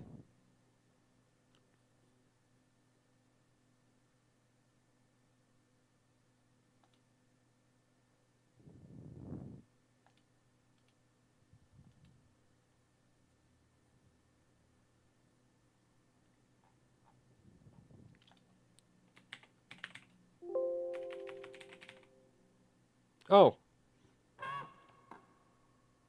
wait a minute. Intel X. Is this universally true? Because like I didn't like if I like I didn't know they were adding this to the Pro X. Like this has been a standard feature I think of the master boards for a while now. But I didn't know they added it to the Pro X, and like I don't know if they added it to the Elite. So I'm trying to figure out if there's some way that I can check if it's on the Elite as well. But it looks like it might be. No, I don't know that I would consider it like a killer feature, but it's nice. You know, to have like V-core readings that aren't complete garbage on like CPU Z. Because hardware info with these boards will actually just give you the VR V out sensor, which is directly from the VRM itself. Um,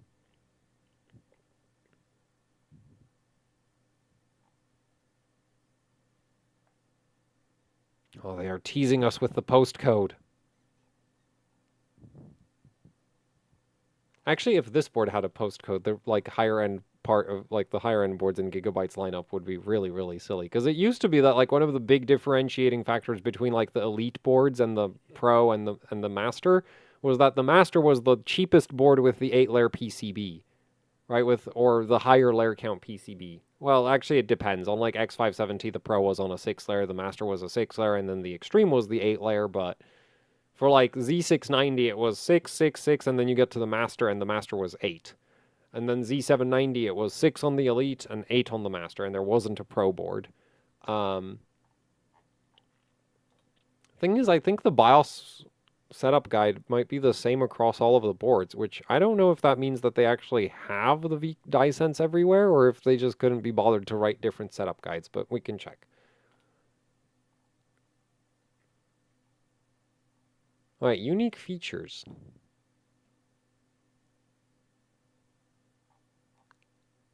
Okay, no. I'm assuming this is the same BIOS setup guide. Yep, it is. So I'm guessing this is now a standard feature for the Gigabyte refresh boards, which would be kind of neat.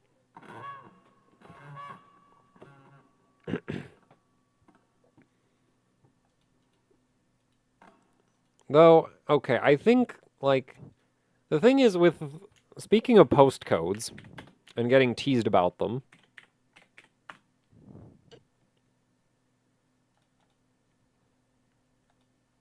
this is the cheapest board to offer a postcode.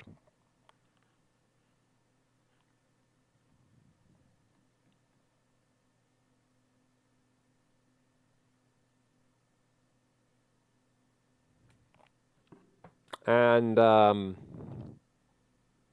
It, of course, comes with the obligatory, extremely optimistic QVL. Because, of course, it does. I have serious doubts that that'll ever, like, the thing is, I've actually seen a CPU run like 8200 or maybe even 8266 stable on a Z790 Elite X. But that CPU does like 9,000 on the Apex, right? So it's like, okay, so if you have like a CPU that does like 8800 on an Apex, it'll do like 8,000 on a Nova or an Elite or a like regular 4-dimmer, and it's like, well, that seems, entirely realistic. Just bin CPUs until XMP works.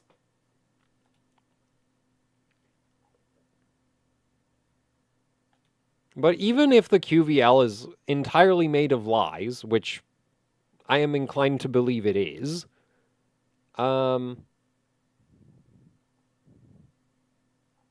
the thing is, oh man, I am such a big fan of tantalums. Not that they really do anything when they're on the input filter, but I am a big fan.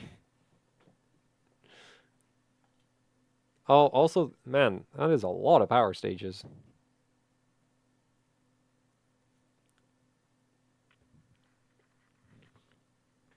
Oh, we have a CPU quality indicator now.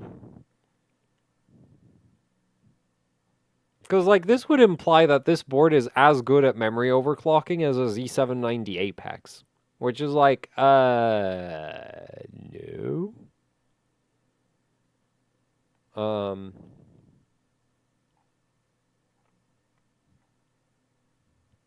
Oh boy, they shoved a VRM cooling fan in it. Well, I guess, you need to somehow win all the VRM thermal tests, and shoving a fan in your VRM heatsink is certainly one way of doing it.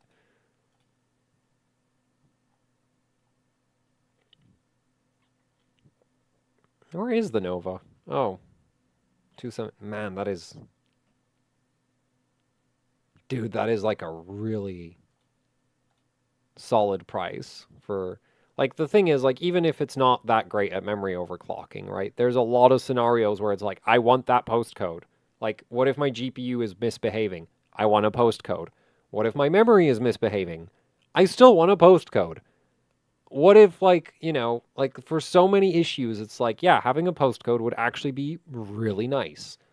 Even if the board isn't actually that amazing at memory overclocking, but I don't know, maybe it is.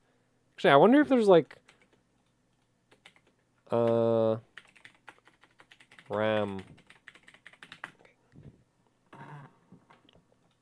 Oh, whoa. This board has its own thread on overclock.net.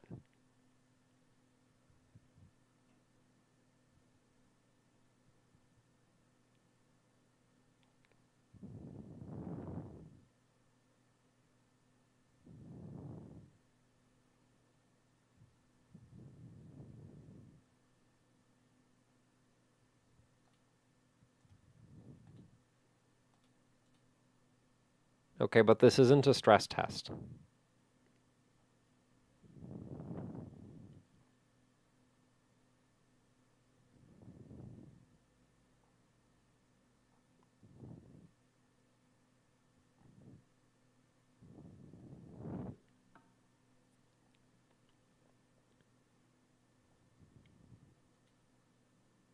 Oh, and that's it. Wait, no, is that... Wait, there are 29 pages already of discussion for this board? Damn.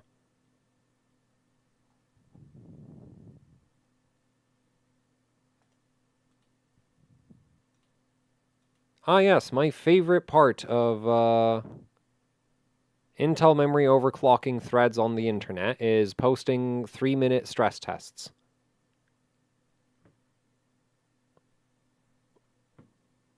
Like...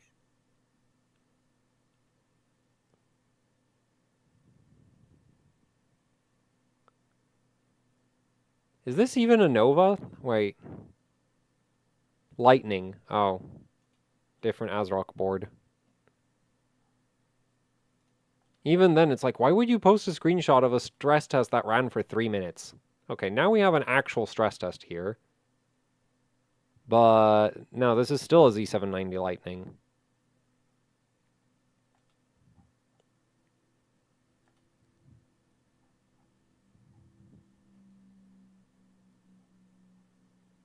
So we're just going to have to, I guess, take ASRock's word for the fact that this can run 8000 because...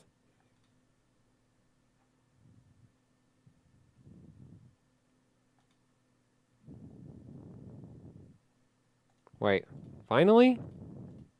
Z790 Nova? 7800? 10 minutes! 10 freaking minutes!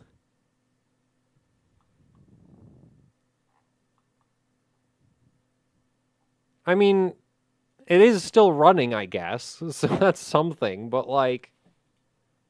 Man, if I posted screenshots of every memory overclock where I could start a stress test, whoa, would you see some numbers? Okay, what is this? Wait. Oh, now we've got an hour at 7800. Okay, so this is actually something. And these are 16 gig DIMMs. So that is actually quite impressive.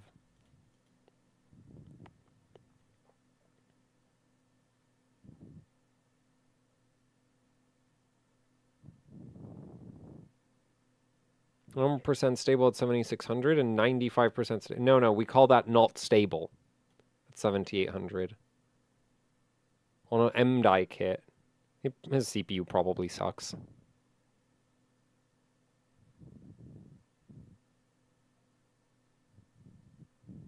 Due to higher memory voltages required and it overheats and throws errors. What?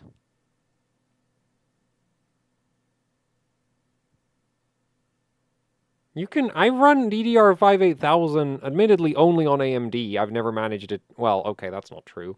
I ran, the Apex did 8000 on Y-Cruncher with just a fan pointed at the memory sticks. But on AMD, I was doing it at like 1.4 volts. Because, you know, I was on a gigabyte board, so the high voltage mode is completely broken.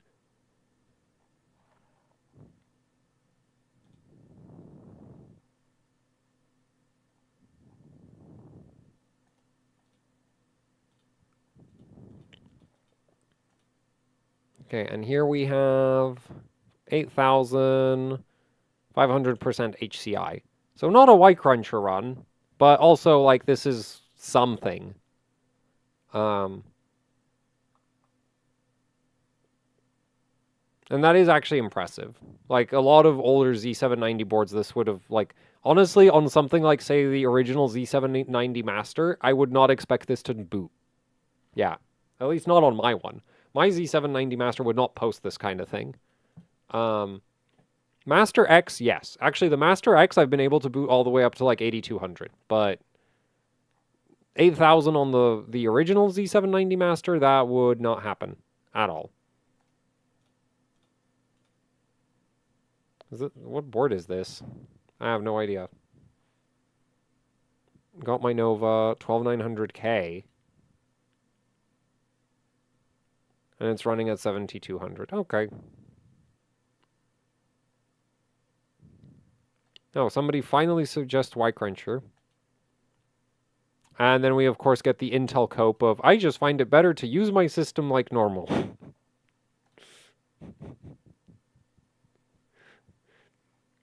If we just don't, as long as the computer doesn't use the special ones and zeros, it won't error out.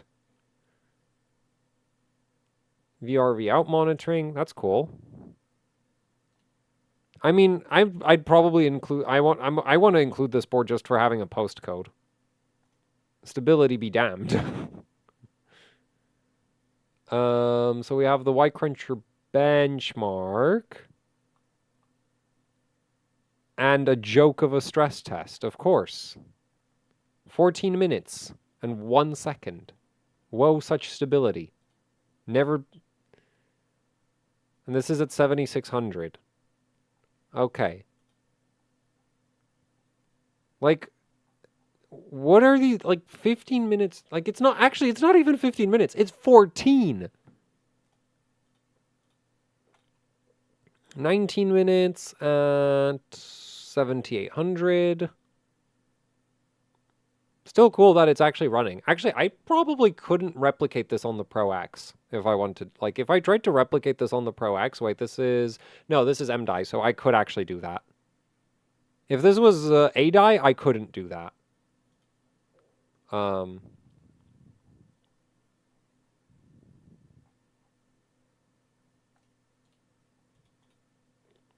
Okay, so this seems reasonably solid. Oh, we have another 17-minute stress test. Oh my.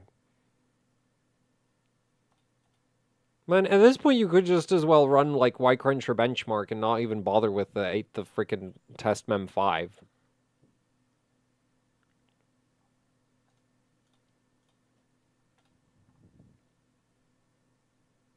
You have a Nova at 7700 and doing 11 minutes of Carhu, which, yeah. I mean, like, compared to like where's like LGA 1700 started, it's not bad. So so far I am not having like I am not seeing hard proof of like this board does 8000. Even if you needed like some uber bin CPU. I would like I would still consider that like sure. But like it needs to be like an actual stress test and not, you know. And by actual stress test I mostly mean Y-Cruncher. Because that's like where that's where all my hopes and dreams always went to die. It's like whenever everything else passed and I was like, oh yeah, this is gonna be stable, I'm gonna be able to record my video, and then I run Y-Cruncher, and Y-Cruncher says, no, you're not gonna be able to record anything, Buildzoid. Because I am going to error out in the next 3 loops. Or 20 minutes. That's like the two. Actually, no. Like anywhere between like the first loop and like 20 minutes in was like the most common point for Y-Cruncher to crash.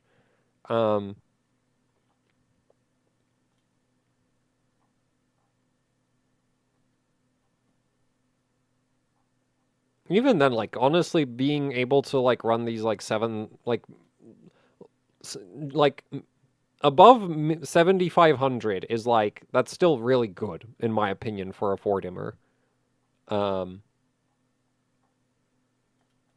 and it has a postcode and it's way cheaper than everything else. So I feel like this has to be in the list. But I really would like to see some proof.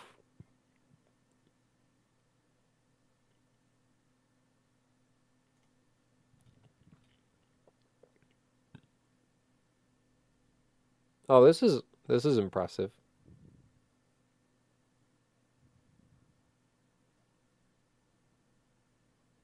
What is up with that TRFC2?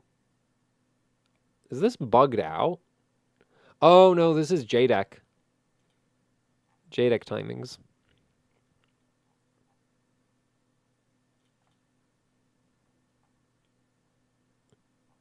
Man, now I kind of wish, like, I kind of want to test one of these, but at the same time, like, I don't want to. Because, like, this happened with the MSI ITX board, right? Like, I went and, like, I bought one of those. I went on the internet and I checked, like, hey, have other people had, like, much success with this board and doing DDR5 8000? And the answer was seemingly yes.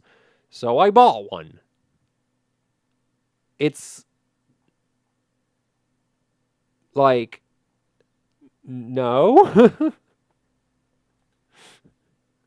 Like, just, I can't do it. I mean, I can get, like, other stress tests to run, but getting Y-Cruncher to not, like, crash after a couple minutes at 8000 was just not happening. Actually, I don't think I ever got Y-Cruncher to run more than a couple loops on that board.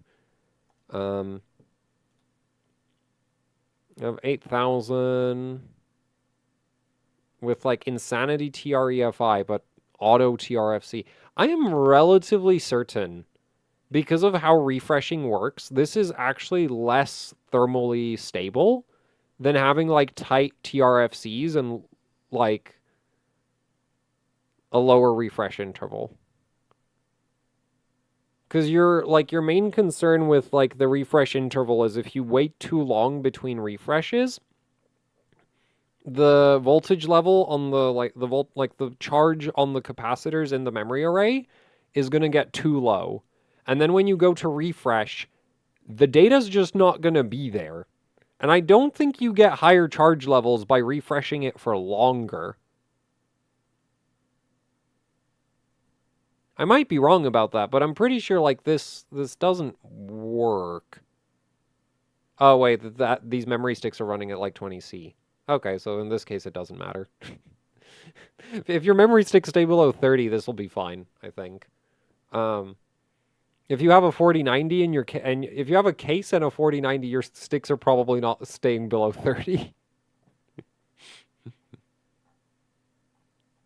Unless you like water cool the 4090 and like have the memory sticks on a separate water cooling loop. And your room temperature is like low enough. Actually, yeah, you need a room temperature of less than 30 degrees Celsius, even if you water cooled the memory sticks.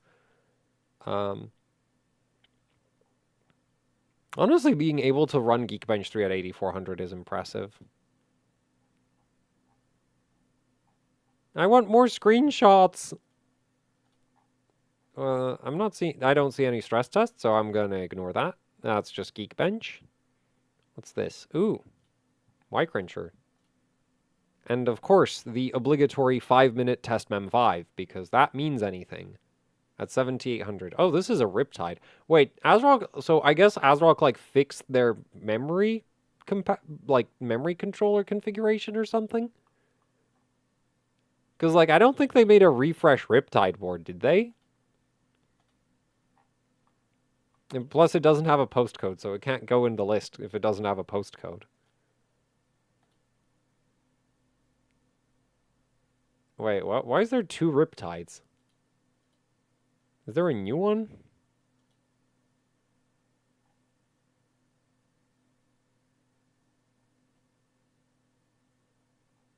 This is the stupidest thing I've seen in terms of naming ever. You have a 4090. No.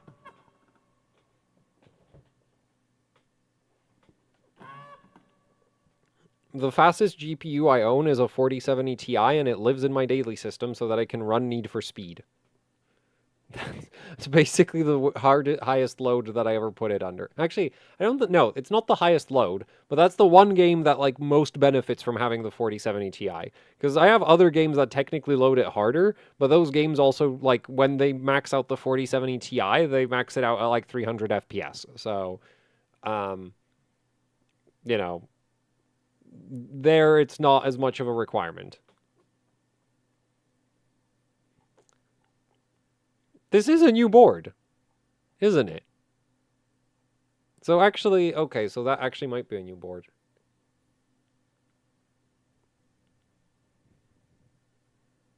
Wi-Fi 7. Oh, that gives it away, doesn't it? It doesn't have Wi-Fi 7 in the name. This is actually the stupidest motherboard naming thing I've ever seen. Like, I've seen some stupid motherboard naming schemes, but when you release a new board and it shares basically the entire name with its predecessor, what are you doing?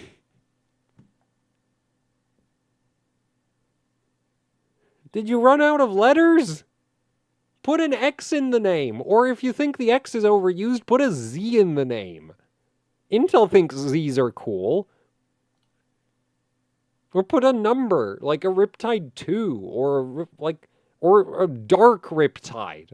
I don't know, like, we've got word, like, call it the Riptide Extreme. Riptide Ultra. Riptide, literally anything to differentiate it from its predecessor. Other than just slapping Wi-Fi at the end of the name.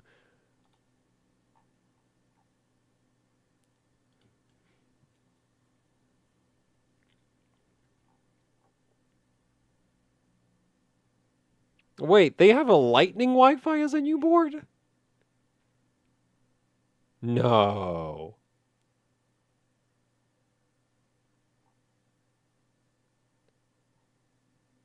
I think this is a new board. Also, it's really ugly. I really don't like this, like, dazzle camo silk screening that ASRock likes to do.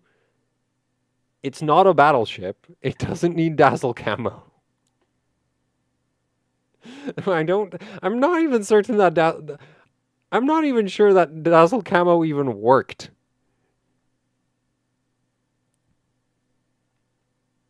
Yeah, I'm pretty sure it's new because it has an 8-layer PCB. Up to 7600 apparently. Wait a minute. What do they claim about the other ones?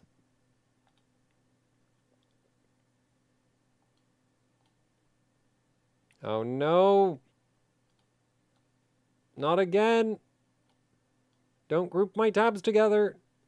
It's a stupid feature and I don't like it. Anyway, so 7600 on this one. 8,000 on this one. Wait, why though? They're both 8-layer PCBs. What changed?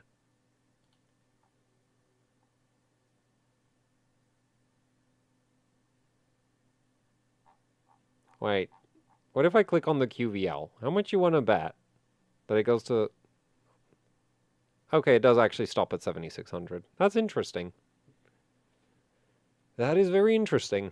Because Gigabyte's refresh boards all have the same QVL on them. Like the Elite X, the Pro X, the Master X, the Extreme X, they all have the exact same QVL. So I would have figured ASRock would do the same, though I guess this thing is a lot cheaper than, like, Gigabyte's cheapest board, isn't it? Yeah, because, like, this is, like, the Nova's almost the same price as an Elite X.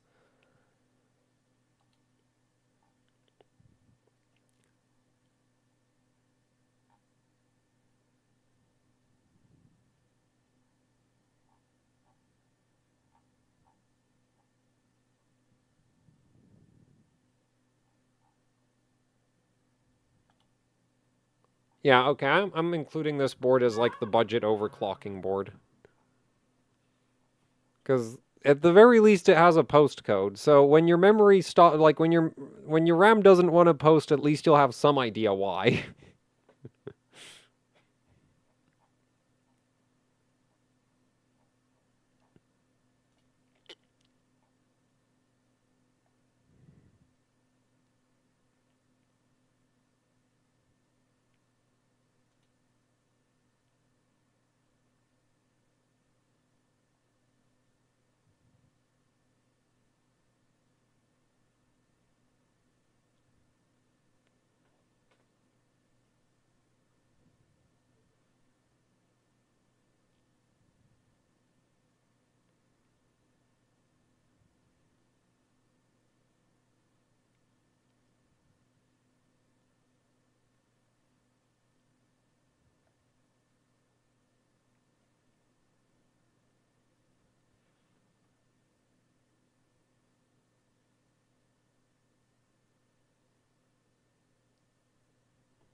Okay, I'm adding the Nova to the Intel list. Actually, the Nova might invalidate the Z790 ITX from MSI.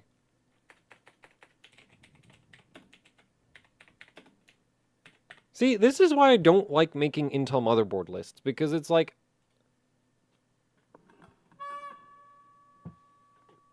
Like, I don't...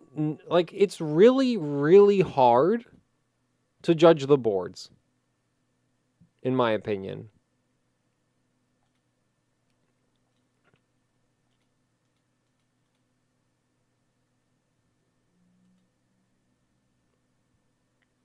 Because, like... Yeah, like, I am really not sure how to like, rank these. Sitting? Never seen me sitting. You evidently don't catch the Twitch streams very often, do you? Because I've done some long Twitch streams. I think, like, my average Twitch stream length is probably somewhere north of 4 hours.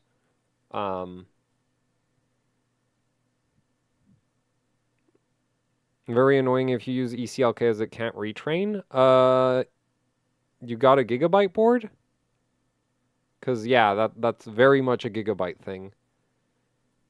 But I'm not sure if it's universally true, because unfortunately I haven't had the opportunity to use any, like, Asus or ASRock boards with ECLK. Or MSI with ECLK, because Though MSI ECLK is available on like 2 boards and both of them are insanely priced, so I don't think it's even fair to consider those like MSI is supporting ECLK over Oh yeah, it's a gigabyte board. Yep, that's definitely a gigabyte issue. That's why like I don't really count gigabyte as having ECLK overclocking support these days because it's so janky where it's like, yeah, it's there. I wouldn't really use it.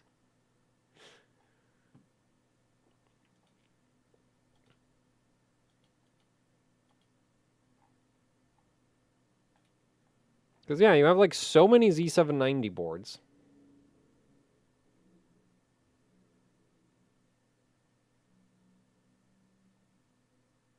Wait, is this the new Lightning Wi-Fi? Man. I think this is the new one, because it has Wi-Fi in the name. Seriously, what a naming scheme, Azrock. What an incredible naming scheme.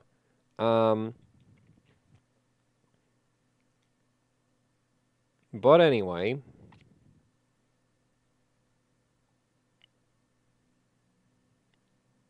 There's the Riptide Wi-Fi, which is 250. And then there's the Nova.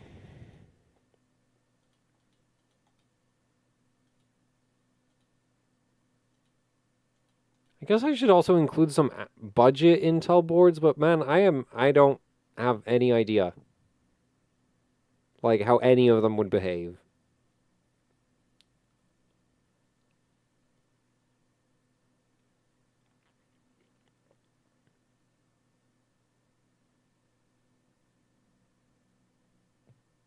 All right, MSI has refresh boards as well. I don't know if they're any good. I also really don't want to test them, as you can probably tell by the rest of this live stream so far.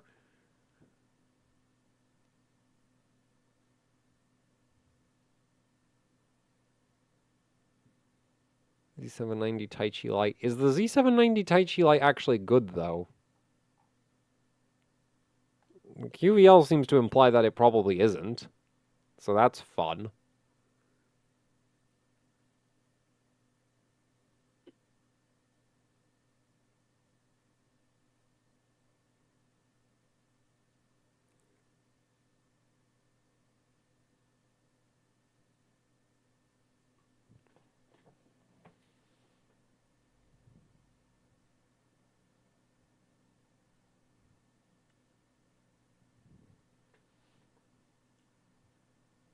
Man, I just want to ignore, like, see, like, so somebody tell me, how should I choose Intel motherboards?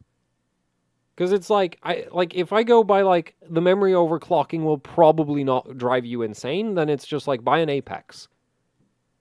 And if you're not buying an Apex, then buy AMD. Because, like, I have trust issues. Many trust issues. But if, like, I don't normally trust people. But you know what I trust less than people? Intel CPUs.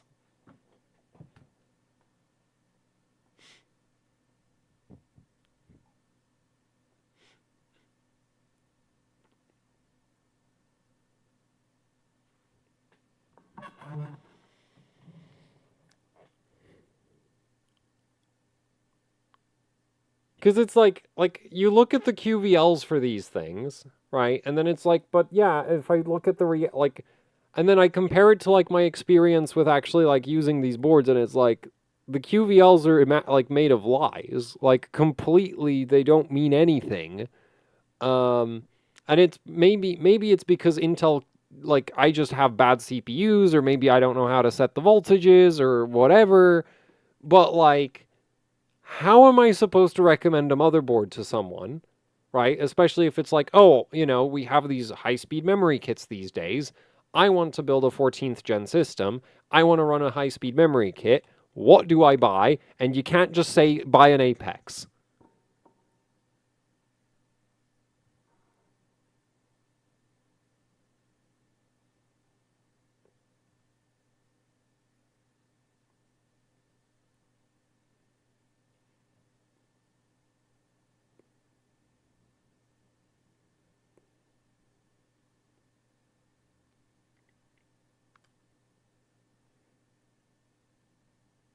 No, it's not consistency between the boards. It's like, because I don't even have multiple samples of like one board. The problem is that, and actually, the funny thing is, my experience, like, I've heard from other people that like there's variance board to board, but I find that very hard to believe because, like, so many of my boards behave so similarly, as in, they're all incredibly cursed, just in slightly different ways. Like, as far as I'm concerned, the mini ITX MSI board basically behaves like a Z790 Dark. In terms of like stable memory overclocking. Now, if we're just talking about bench overclocks, then the Dark actually has an advantage. But if you actually want the system to like, you know, not crash in Y-Cruncher, they're the same. Which is like really weird if you think about it, because it's like, wait a minute, this one board can like, you know, run significantly higher clocks for something like Geekbench, but then you run Y-Cruncher and it behaves like this great equalizer of like everything crashes at the same speed. Unless, of course, you're a 4-dimmer gigabyte board, at which point you're struggling to do with like 7200, but... And by that I mean the old Z790 gigabyte boards, not the new ones. The new ones, they don't struggle to do 7200 anymore. Though how high you can go really depends. And so it's just like... Like, I'm not going to go and test every single one of these boards, especially with how freaking time-intensive the stress testing is.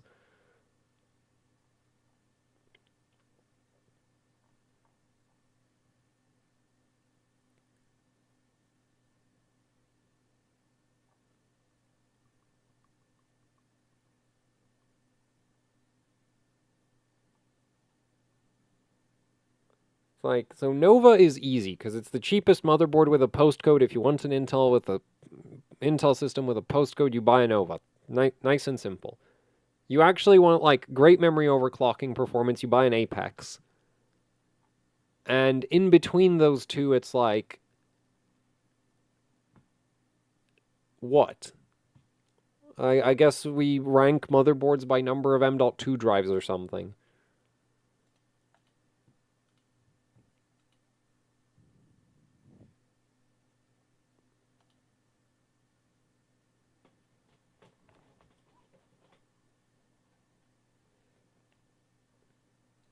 ITX MSI Edge. Well, the thing is, the Nova isn't that much more expensive. Like, this is $279, and the MSI Edge is like $300.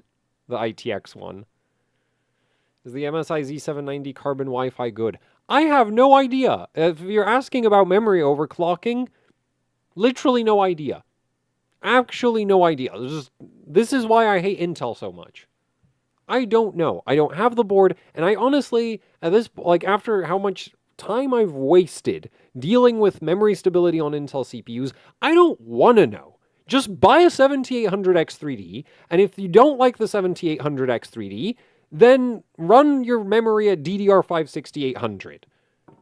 Assuming that you don't want to deal with, like, weird stability problems. And the annoying thing is, like, there are CPUs out there that'll actually do some pretty insane speeds even on, like, mediocre motherboards. But it's like, how do you know what CPU you got until you turn on XMP and it blue screens constantly? Or maybe it just crashes once a month, which is still completely unacceptable because what even is that?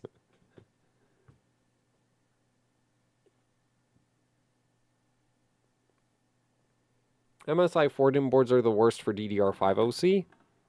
I mean, I've kind of suspected as much, but yeah, I've not been bothered to try verify that.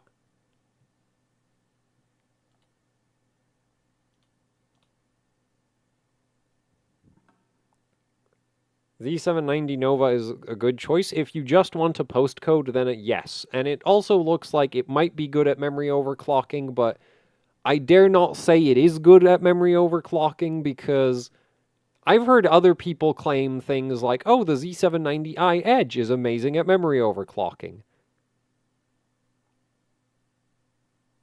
Compared to 4-dimmers, sure.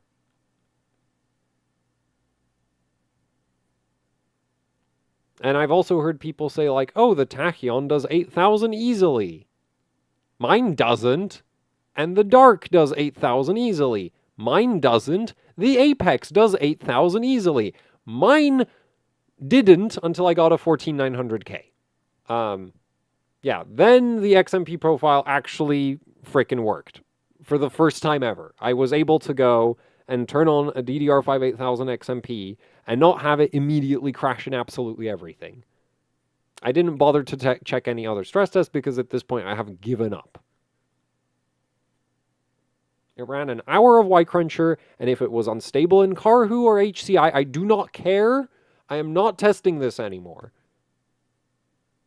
Like, until Intel's memory controller stops being a random number generator, I am not bothered to try check the stability to the same degree that I do for AMD CPUs. Because with AMD CPUs, if you can run like an hour of a stress test, you can probably run a month. Not that I've ever done that, but I have left like Y-Cruncher running for like 12 hours, at least once. Maybe 24 in one case. And I've also run HCI mem test for like 2 days because I forgot about it. It just kept on running. Can't say I've ever accidentally done that with an Intel system because after 12, at least like, admittedly, I've spent most of my time bashing my head against trying to get DDR5 8000 to work. But at the same time, like, I've never accidentally forgotten a memory stress test on an Intel system because it inevitably errored out at some point. Before I forgot, like, you know, so I'd see that it errored out.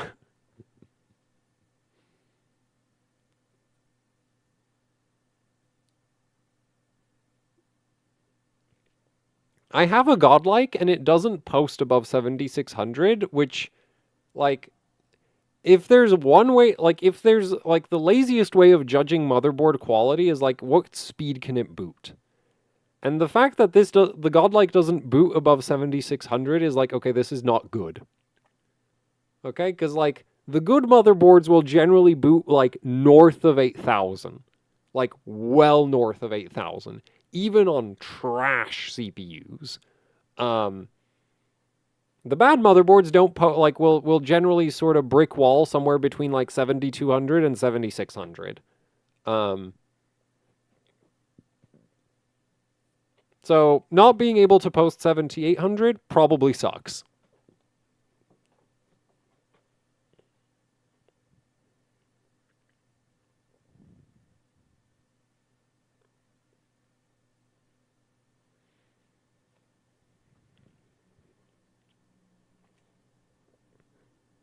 A620 boards are like almost the same price as B650 boards, so I've just kind of not been paying attention to them. Okay, why does the B650E-F get so much attention? It's like weird. I mean, did the price change or something? So that's post values. The Nova has like what? No, there's like some memory stress tests posted by people for the Nova. And the Nova was posting 8400 for other people, not for me. I don't know. Like maybe their CPUs would boot like DDR5 9000 on my Gigabyte boards. I have no idea. I don't have their CPUs. And I don't have a Nova. And I don't want to have a Nova because I don't like I am like I still haven't like made content with all the Gigabyte boards I got sent, which admittedly is only 3 of them, but that's already 3 too many as far as I'm concerned.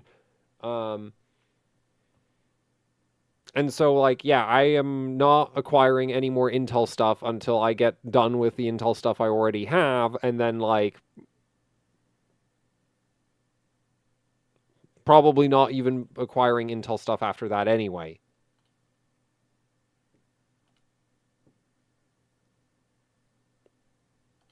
So, but this, like, this has a postcode. And the fact that this has a postcode is already a massive win because, like, it's not over $300. Though I guess the MSRP is supposed to be $330. Even then, that's a massive win because all the other motherboards with postcodes are like 500 plus almost, right? No, they're 500 plus. Unless like Asus has a -E that's like not that expensive. Nope, that's 500. Of course. Why would it be cheaper?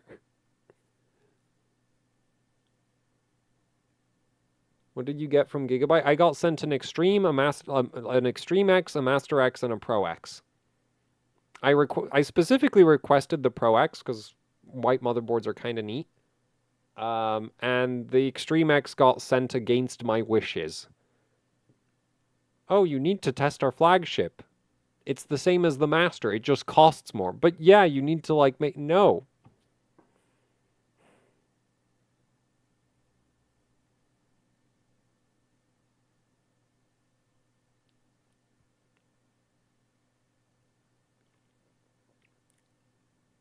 Why is whiteboard neat? Because it's not black.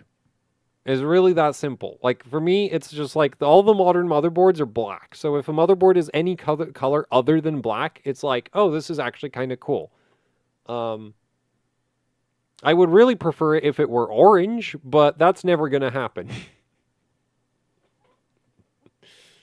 Unless I make it orange myself.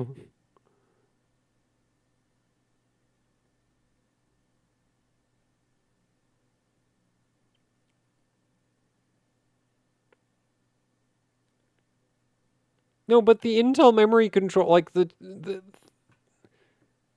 14th gen memory controller is the same as the 13th gen memory controller. Also, Intel's memory controller being a flaky mess has been a thing literally since 11th gen. It's just been getting worse. Like, Intel introduced Gear 2 with 11th gen. On 11th gen, Gear 2 was already a mess. It was a massive pain. I made very little content about 11th gen because I hated memory overclocking on 11th gen.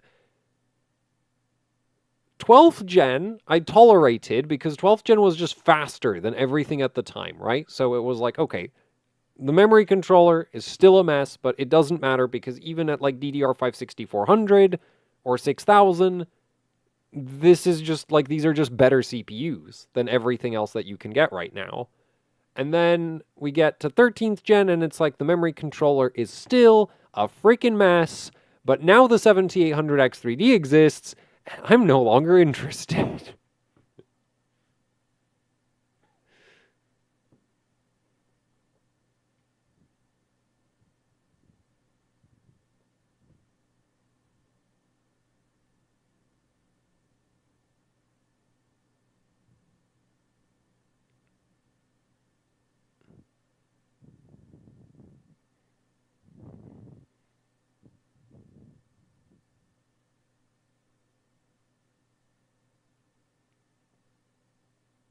And 10900K, yeah. Like for gaming performance, you had 10900K and then it went 12900K. B550 Aorus Elite V2, I don't know. Also, you're the first one to ask about it, so you'll actually get that answered.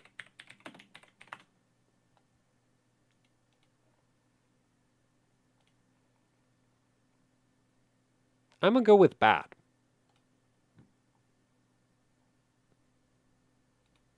And the reason I'm gonna go with bad is, yeah, this is a 4-layer PCB.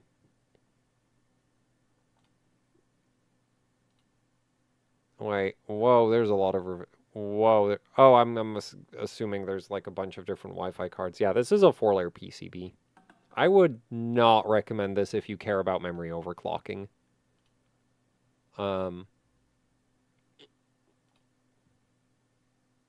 What I would recommend is like a Pro or a like the B550 Aorus Pro, which is probably significantly... Oh, I see why you're asking about it. It's really cheap. Well, that's what you get. 4-layer PCBs are cheap, so can't say I'm too surprised by that one.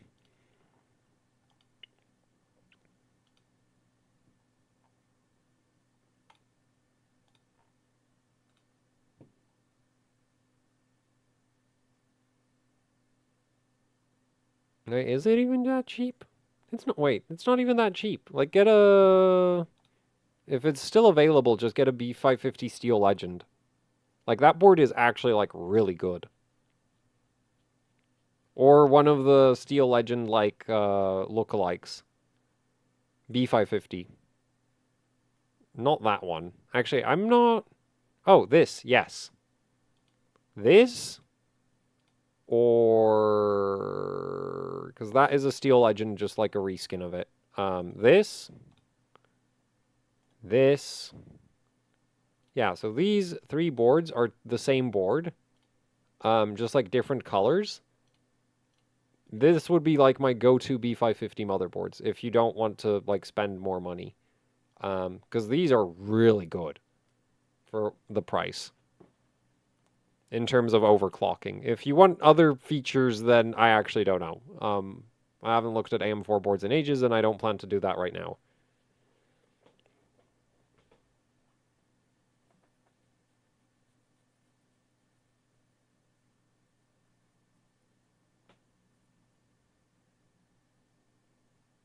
Jay just switched to Intel 14th gen in his own personal rig. Yeah, I heard about that. But he also ran a 7950X3D, which I would argue is kind of the not best Intel AMD CPU there is. Almost called it an Intel CPU because it's also asymmetrical and weird like the E-cores.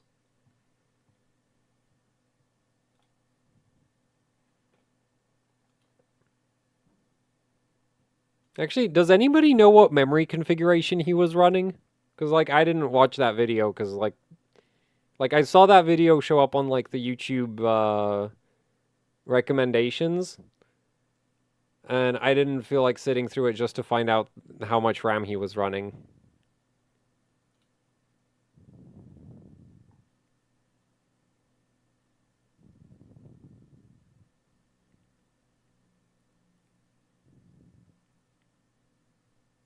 So, fun fact, a lot of monitoring software can cause weird stuttering problems. Because pulling sensors is, like, not exactly cheap.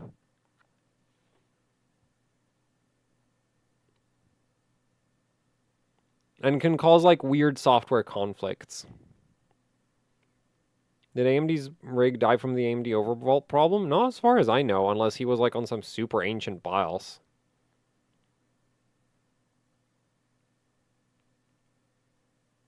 What do you do other than this? Just this. I have no life, so I am very low maintenance.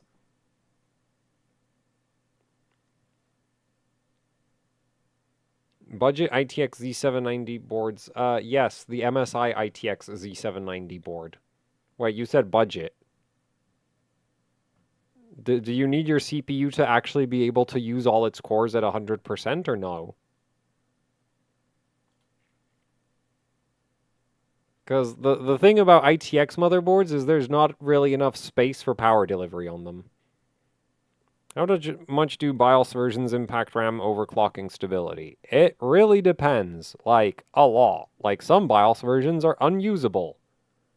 And some BIOS versions are actually, yeah. So, basically, this is the issue. It's like, how much does the driver of the car affect the lap time and the probability that the car is going to crash? Well, if you put a baby in the driver's seat, it's going to crash. Actually, it's probably not going to go anywhere because it won't reach the pedals. And if you put a drunk person in the driver's seat, they're going to crash. X570 or B550 Unify X? I would probably go with the B550.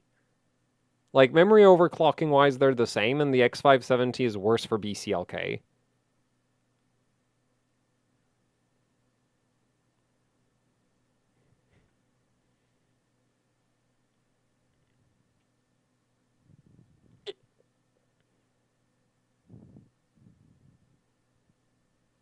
So the funny thing for AM5 is, like, my early gigabyte memory overclocking experience was generally very stable.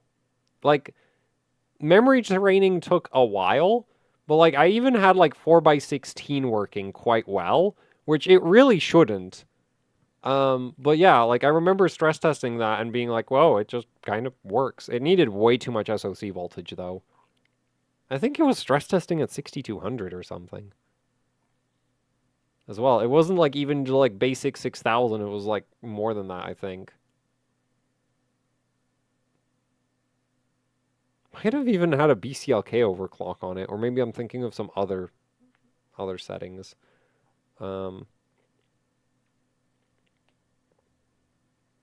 Best Z790 motherboard for memory under $300. A 7800X3D. I don't know. I actually have no idea. Maybe if Intel's memory controller wasn't held together by duct tape and, well, I don't know what else. Actually, duct tape is more reliable than Intel's memory controller. Then I'd have an answer, but I don't because I have literally like, well, first of all, I haven't really tested anything below $300. And even if I was testing things below $300, I wouldn't really know how to judge them.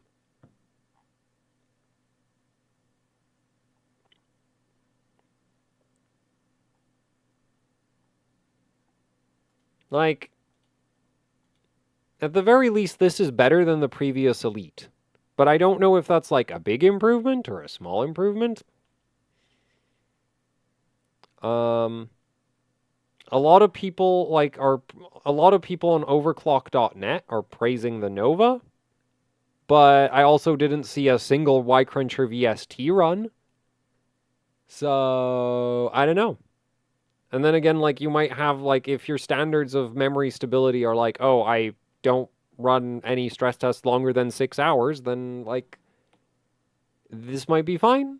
You know, there isn't, like, an official memory stability standard that you can just, like, test against and go, like, yes, this motherboard is actually better than this other motherboard at memory overclocking. So it just comes down to, like, whatever the person testing the boards is willing to subject themselves to. And when it comes to Intel memory overclocking, I'm done with it. I am no longer going to engage in any amount of stability-oriented Intel memory overclocking because it's a lost cause. It's like trying to figure out, like, it's like trying to time the slot machine, you know? It's like thinking that if I press the button at the right time, I'm more likely to win. You aren't. It's completely random.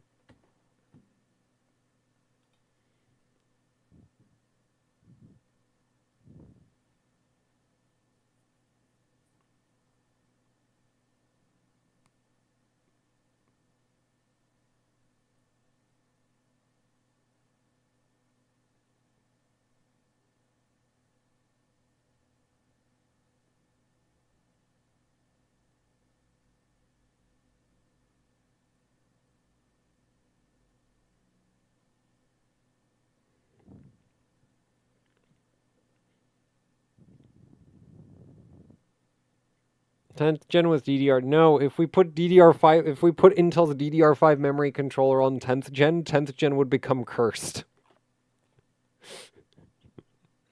Also, the P cores are actually like really quick. Like, I like P cores. P cores are great. Everything else attached anywhere, like everything around the P cores, I would prefer if it didn't exist.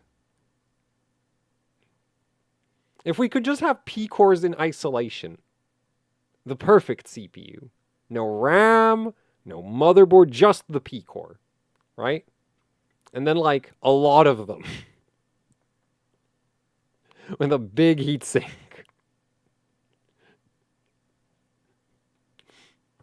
Peak CPU right there.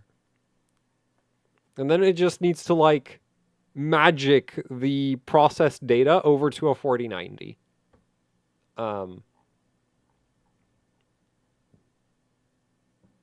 you experienced any i225V 2226 network link dropouts? So my motherboard is a X670 EAOS Master with a i225. I've never had any issues with it, but I also only run it at 1 gig. So I don't know, if it has issues with 2.5 gig, then like, I wouldn't know because I don't have 2.5 gig at home. Something to figure out where to start with DDR5 clocking on Intel for beginners. Turn on XMP and pray. I don't have a guide because as you can probably tell, like I just don't know what to do with Intel. Like I actually just don't, because there's like with AMD, there's like you have very deterministic behavior on AMD CPUs. Things either work or they don't. And then there's Intel systems where you can restart the system 3 times and get 3 different results. Like literally you don't even change any settings and you get 3 different results.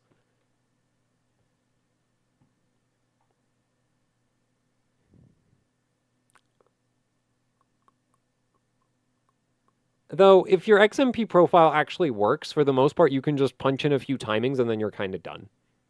And that'll, like, do a lot more than most other things that you can do on top of that.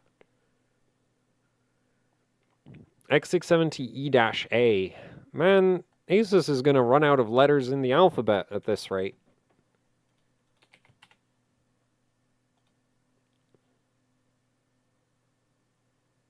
It's a board.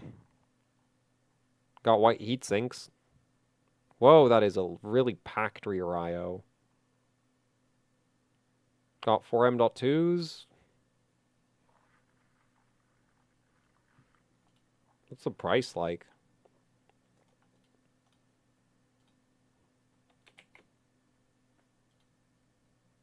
Ah. Expensive. Actually, not that bad for an X670E board.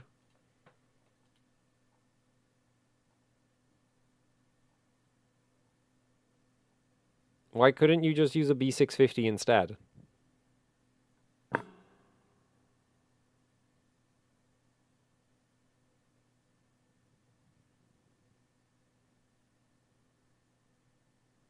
The first boot will always be slow, and then if boots after that are also going to be slow is really going to depend on what BIOS version you're on. Like, Gigabyte had some BIOSes that were booting pretty damn quickly, and then they put out a BIOS update, and the boot time got absolutely awful. Or, like, the retrain time. After it trained, if you had memory context restore enabled, it would boot really quickly again, but...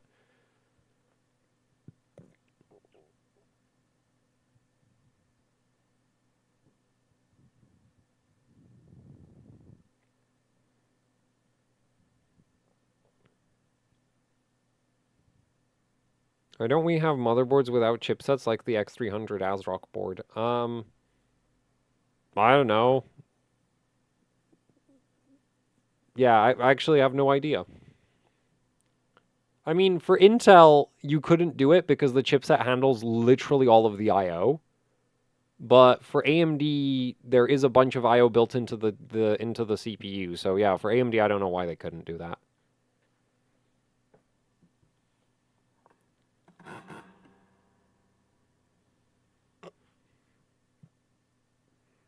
Oh, you have 64 gigs of RAM. Yeah, that definitely doesn't help with memory booting speed.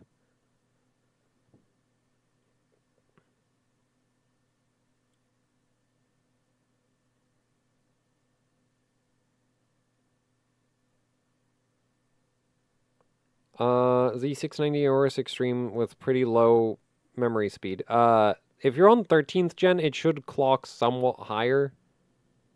I can't retest that board because I think I got rid of it. Yeah, I definitely got rid of it. That box took up way too much space.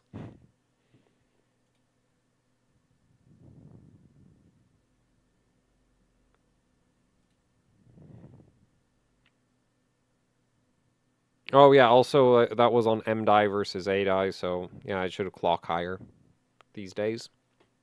Like if you're on 13th gen with A die Hynix, it should clock quite a bit higher.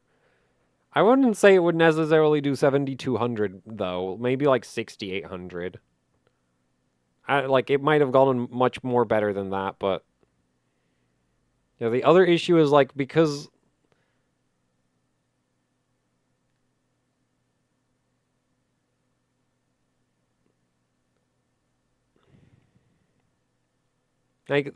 so this is potentially a very real problem. All of my Intel CPU, and I've not retested the 12600KF, but I have 4.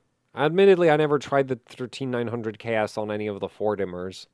Did I? No, I didn't. Um, but even then, the 14900K seems actually better than the 13900KS that I have, or at least less sensitive to like voltage settings, so, or less picky with voltage settings. I don't know. Like,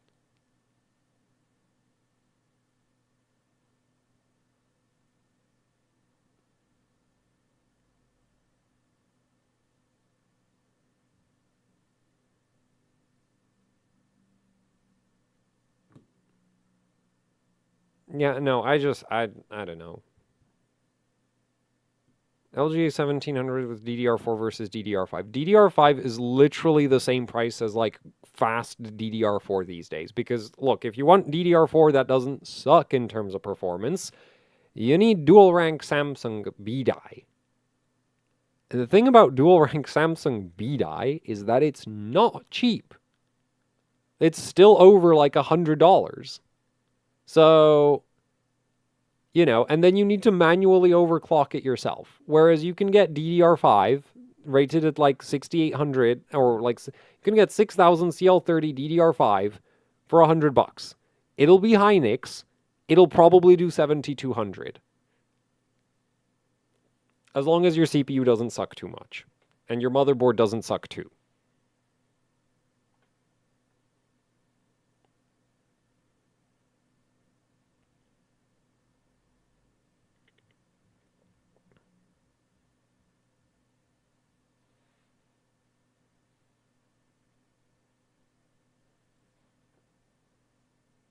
And DDR5 stability is fine on DDR5 Intel. I mean, if you set the speed low enough, it is. Like if you run Intel memory controllers at AMD memory controller speeds, they're just as reliable as AMD memory controllers. That is something I am completely confident in saying. If you run an Intel CPU at like AMD memory speeds, it is going to be stable. Because that means you're going to be running it at somewhere between like 6,000 and 6,600. And at that point, it will definitely work. Unless you over-tighten your mounting hardware. Or under-tighten your mounting hardware. Or have a heatsink so heavy that it like torques the socket weird. I guess that could also be possible, though I've never experienced that one myself.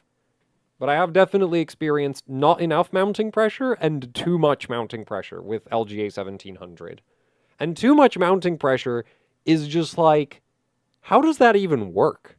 How can you, like, think about it. How can you push the CPU into the pins too hard? And I'm honestly thinking it might not even be an issue of, like, the pins being pushed into the socket too hard, but it might be, like, the board bending or something that's causing the issues.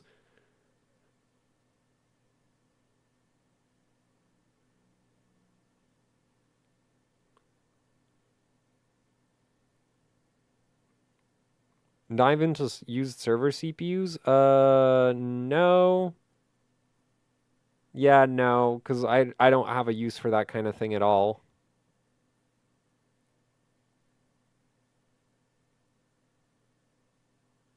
Do the pins bend and go off the edges? I guess that could explain why that happens. Volcano XLN2 pot tightened all the way down wasn't a problem. Sebi, you have like a special touch with Intel CPUs, so they listen to you. They don't listen to me. I look at the mounting hardware on my freaking AIO wrong and it doesn't post at JDEC.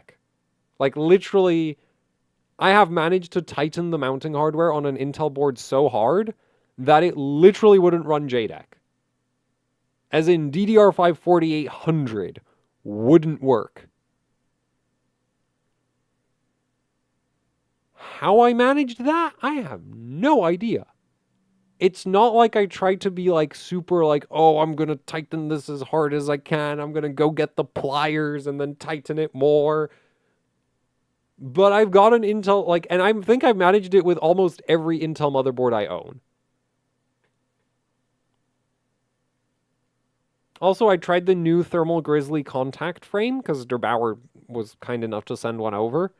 And And yeah, that immediately broke XMP compatibility on so far every motherboard that I tried. Like, actually, I didn't check if it also broke JDEC, but like when XMP stopped working, I was like, okay, we're getting rid of the contact frame again. Like, technically, I guess I could have like loosened it off a little bit, but it's just like, what even is this? No, the new Thermal Grizzly one is meant to go all the way down. Like it's supposed to work the same way as the Thermal Right one, but it like doesn't. But the thing is, like, I've managed to over tighten the boards even with the stock Intel socket. So it's like, yeah, apparently, like,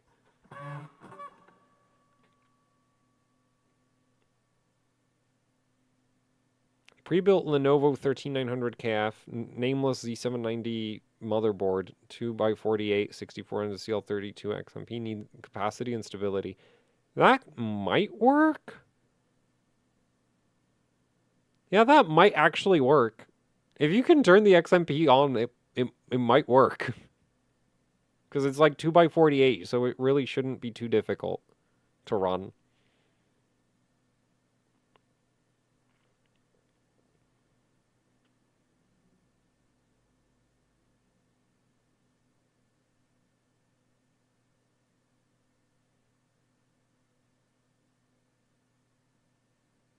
Can you break CPU if you over tighten the... Oh, no, that shouldn't happen.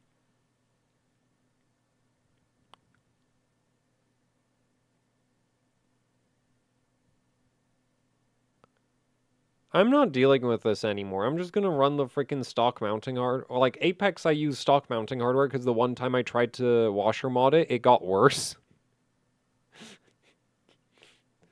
So yeah, that board gets the stock mounting hardware. Some of the other boards don't run stock mount. Like some boards work with like a washer mod, some don't. I guess there's probably some boards in my collection that would work with the contact frame, but I just I can't. Like I'm like personally, I'm way more interested in like AMD motherboards than I am in Intel motherboards. And so like and Intel is making it really hard for me to be like interested in their motherboards when oh the cooler's too tight. Oh the cooler's too loose. Oh the socket's too tight. Oh the socket's too loose. The voltages aren't just right. So I'm going to crash after 16 hours.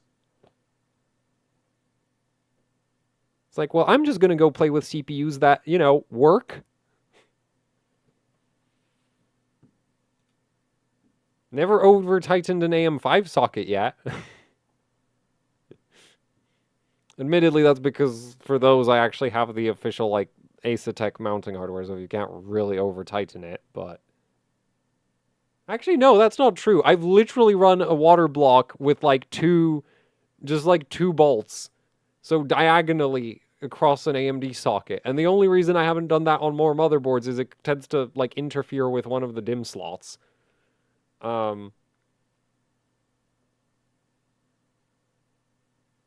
Yeah.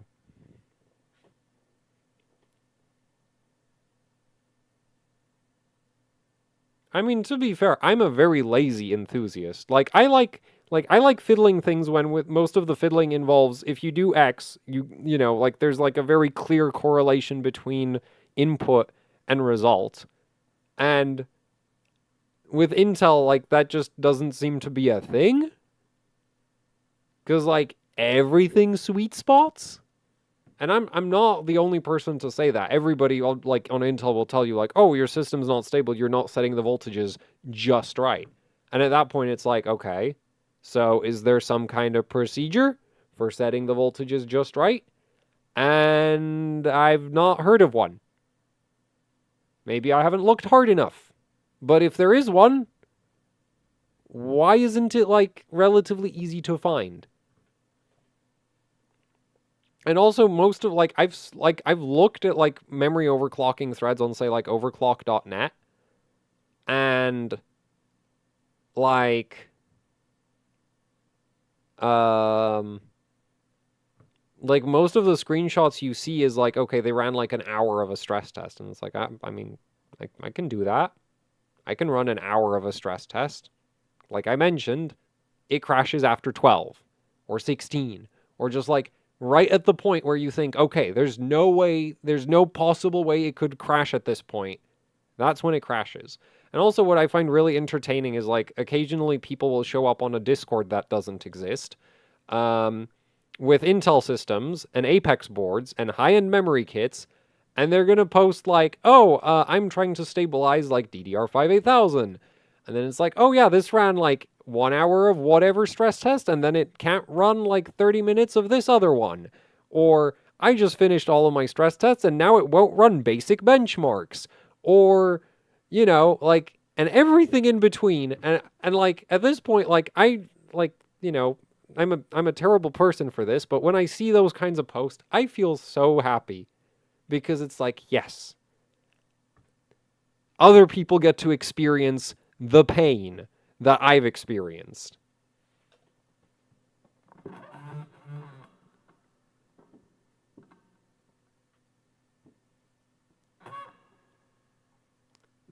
Now it's just a matter of time when they will learn that the way to avoid the pain and suffering is to just buy a 7800X3D and acknowledge the fact that having more cache is better than having fast RAM.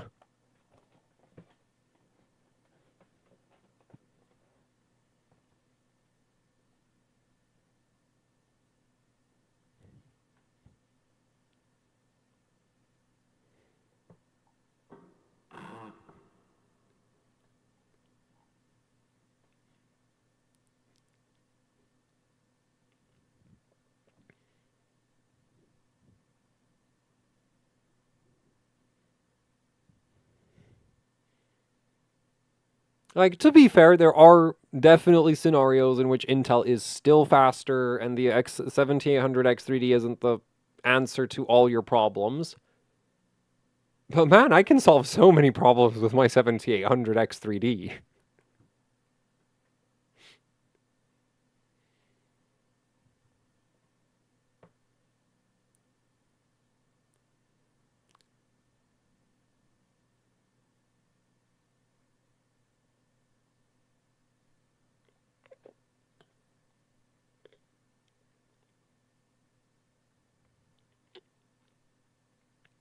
Oh, if you specifically need multi-core, just get a 14900K and run the memory kind of slow.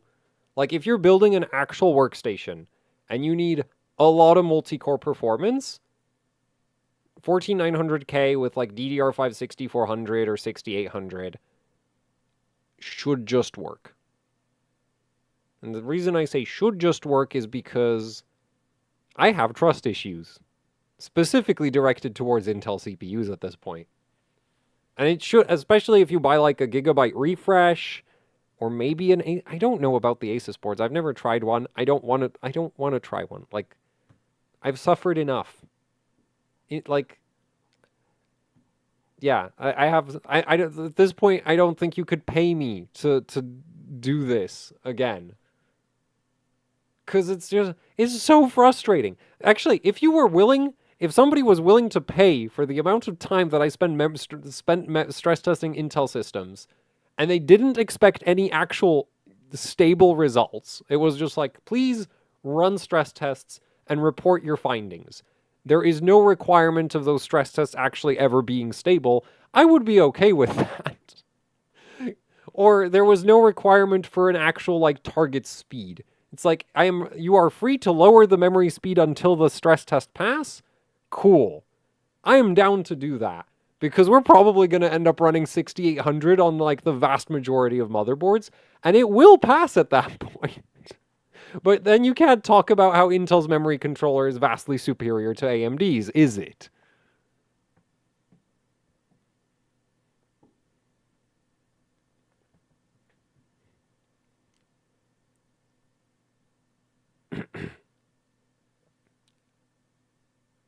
Dual rank B die on Z490 EVGA with an 11th gen. I'm worried for you. That sounds like it's gonna like EVGA has not the best track record for compatibility, And dual rank BDI is kind of fiddly for DDR4.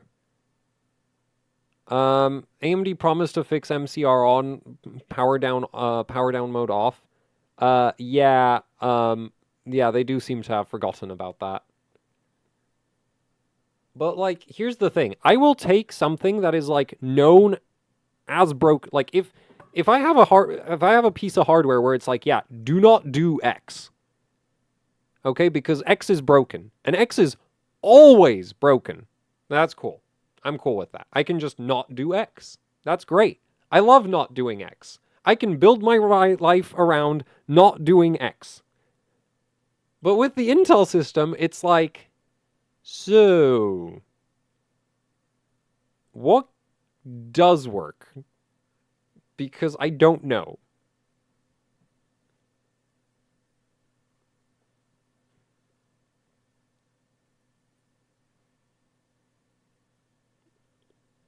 I'm sure they'll fix it at some point and then break it again. That's like peak AMD, is like they'll fix it, they'll forget about the fix, and then they'll delete the fix and it'll be broken again. Because like here's the thing, like for AMD systems, at this point I have like a general approach of how I like, you know, go about overclocking the memory on AMD. I don't have that for Intel. Like every time I try to memory overclock on Intel, it's just like nothing works and I don't know what I'm doing. And you'd think after spending all that time, I'd have like a procedure. You know, something that creates results. But the only thing that I've found that it's like this reliably, consistently improves memory stability is lowering the memory clock. Everything else is like results may vary by motherboard, by ambient temperature, by the alignment of the sun and the star, like sun and stars and moon, like it's like you raise VCCSA, stability doesn't change. You lower VCCSA, stability doesn't change. But if you put the VCCSA back to auto, like stability changes. Or my favorite example was like, this happened on the 13900KS with the Z790 Apex. I got Y Cruncher to pass. So then I started like messing with tightening the timings a bit. And, you know, I was like punching in timings that like worked with an AMD CPU, and it's like these should work, right? Because like Intel memory controllers are like better. So I punch in these like AMD-esque timings, and the stability goes to hell. Or, well, the stability doesn't go to hell, but I can't get like memtest to work. Memtest keeps crashing. And Y Cruncher, I think, was... I moved on from running Y Cruncher and I moved on to like running memtest, and memtest wasn't stable. So I'm like, okay, I'm going to set the timings back to auto and see if that fixes memtest. So I set the timings back to auto. Y Cruncher isn't stable anymore. I literally just undid the thing I did. And the stability is now different than it was before I started. If you do this on an AMD system, you just go back to the state you were in before, unless you've pushed the memory so far that you're in the RNG zone, which does exist on AMD. Like the B650 Live Mixer at DDR5 8000 takes like a random number of attempts to post and then isn't stable. And the amount it isn't stable to varies between like a couple seconds to a couple minutes. Like sometimes you won't get into Windows, sometimes you'll be able to start a stress test and it'll crash with, like, you'll get a lot of errors. Like, it won't be, like, one error, or, like, you'll get, like, it'll be very clearly unstable. It'll just take a while to get there. And the best part when you're in that state is that it doesn't, like, the stability doesn't get fixed, really. Like, it's just really unstable. And there's like, you know, and you can kind of tell that like nothing you're doing is actually making any difference, because you can literally just sit there restarting the system and the stability changes. But on the Intel systems, it's like briefly, you know, it'll be like, oh, Y Cruncher ran once, I reboot. Y Cruncher ran twice, I reboot. Y Cruncher ran 3 times. Okay, let's go, you know, try play with the memory timings. Oh, HCI memtest doesn't work. Okay, let's undo those memory timings. Oh, Y Cruncher is now broken. I am sorry, what? Meanwhile, on AMD, it was like, I got a memory overclock that I was like, oh, this is super stable. I ran VST and like all the memory stresses, and then this was like right around the time that the new Y-Cruncher version came out. So I was like, oh, I'll try the new Y-Cruncher VT3 test, right? This is the DDR5 8000 overclock that I actually made a video about. So I ran the Y-Cruncher VT3 test and it errored out. So I went into the BIOS and there was like 2 voltages that I suspected of causing this error. So I lowered one of them and the error happened later. And I'm like, okay, so if I just keep lowering that, eventually it should either I'll lower the voltage so far that and it'll never fix the stability, or I'm going to lower the voltage a bunch and it'll eventually there's a stable voltage at which this works and I'm just above it. So I keep lowering the voltage and eventually I get like 2 hours of VT3 to run. And initially my criteria was like an hour of VT3, but my previous crash happened at like 50 minutes or something. So I was like, okay, just to make sure that it's actually like, like if I errored at 50 minutes and then the second time I don't error out in an hour, I wouldn't feel super confident about that, so I doubled the runtime, right? Just in case. So I doubled the runtime, it passes, then I run all of my other stress tests. Those also pass because the memory controller isn't possessed, and, I go and make my video about, look, this actually is stable, and then, like, a day later, I ran some other random stress test on it, and it was, like, still stable. Imagine that! It doesn't spontaneously stop working! And the best part was it was actually it got to this state of very high stability really quickly. It didn't take hours to get VST and because the thing is it was mostly get VST to run and then everything after that ran. I didn't spend individually optimizing settings for each individual stress test. It passed VST and then I ran everything else and everything else just kind of worked. It was great. It was the nicest high-speed DDR5 overclock I ever did. And then there's and then on Intel, it's just you think you're finally done with one of the stress tests, so you start working on a different one, and then you go back to the one you started with, and that one's broken now. And if you don't want to deal with that, the easiest thing to do is to just keep lowering the memory speed until everything passes. And if you're not lucky enough, that means you're going to end up at DDR5 6800 very quickly.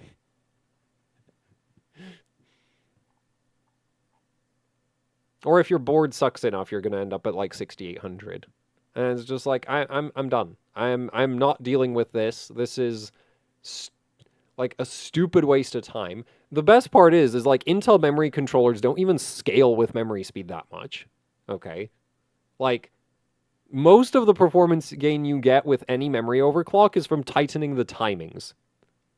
And then it's so I'm not saying oh, you're better off running 6000 with tight timings, because no, you aren't. But at the same time, what I am saying is the difference between say DDR5 8000, which is a massive pain to stabilize depending on how lucky you get with the Intel variables, or even impossible to stabilize. 8000 is not massively faster than say 7600. If you tighten the timings on both of them. It's not going to be some night and day difference of oh, if I don't run DDR5 8000, I'll get crushed, I'll be able to crush a 7800X3D, and at DDR5 7200, the 7800X3D will crush my CPU. It's not going to be that. Memory overclocking doesn't make that much of a performance difference, especially if the timings are actually tuned in the first place, because the XMP profiles, they suck. They really suck. Right? So if you manually tune your timings at 7200, and that works, and it's stable, then trying to push the memory speed past 7200, if you're on a motherboard that, if your CPU and motherboard combo, for whatever reason, isn't going to do something like DDR5 8000, you're wasting your time. Because going from 7200 to 7400 is going to do a whole lot of nothing for your performance. And going from 7400 to 7600 is going to do a whole lot of the same. And same going from 7200 to 7600. It's really also not going to make that much of a difference. Now, 7200 to 8000, That might almost be significant, but you know what? You have fun with that. I'm done. I'm not dealing with that anymore. Absolutely not. Hell no. I'm not running another stress test on an Intel CPU for more than an hour ever again.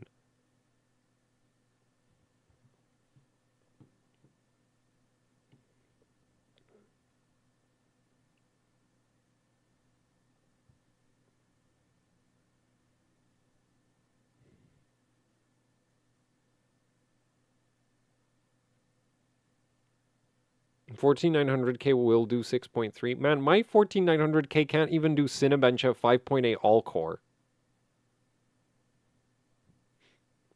I got very I got very upset. Like I was seeing posts on the r/overclocking subreddit of people posting like 6 GHz Cinebench, and I'm like, I don't remember and I already tested Cinebench, and I was like, I don't remember my CPU doing anything near 6 GHz, but I couldn't remember exactly what it was doing.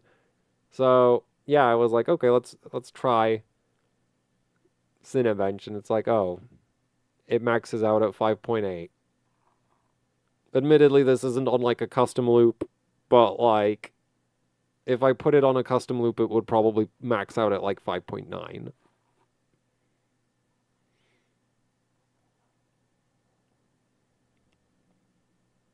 So,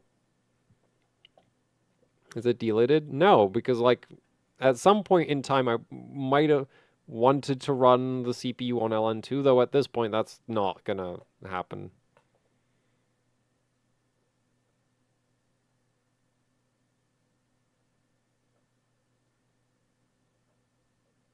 How do you get such garbage samples? Oh, that's simple. They don't pre-bin them.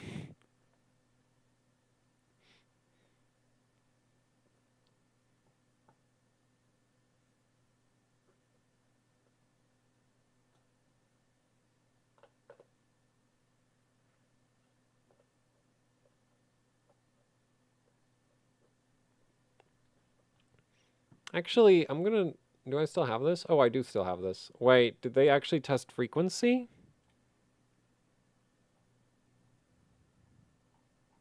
Oh, no, they didn't do actual frequency. Oh, wait, no, they did.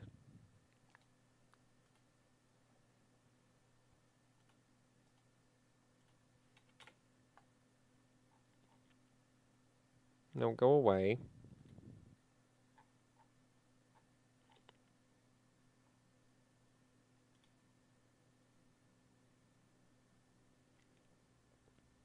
So I think these are random samples. So yeah, my 14900K literally doesn't even show up on this table.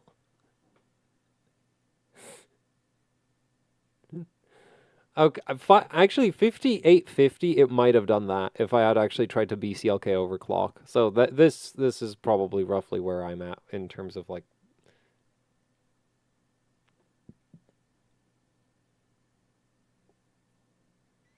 in terms of like Cinebench frequency.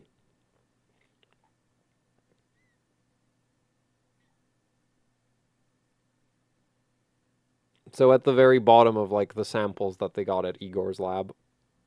Lovely. Actually, I don't think these are like intentionally chosen for range, but oh well.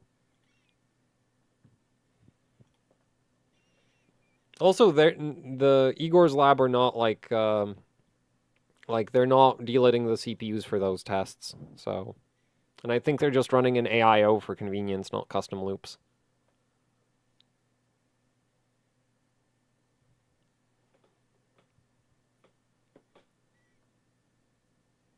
$7,200 dual rank A die to work. Just don't. Just run it at 6,800. Especially if it's dual rank.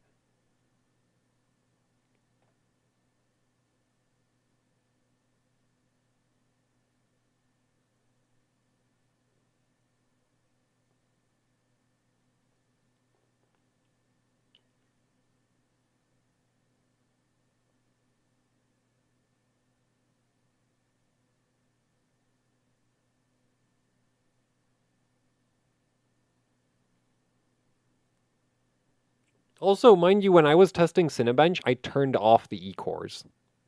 Like, full on turned off the E-cores.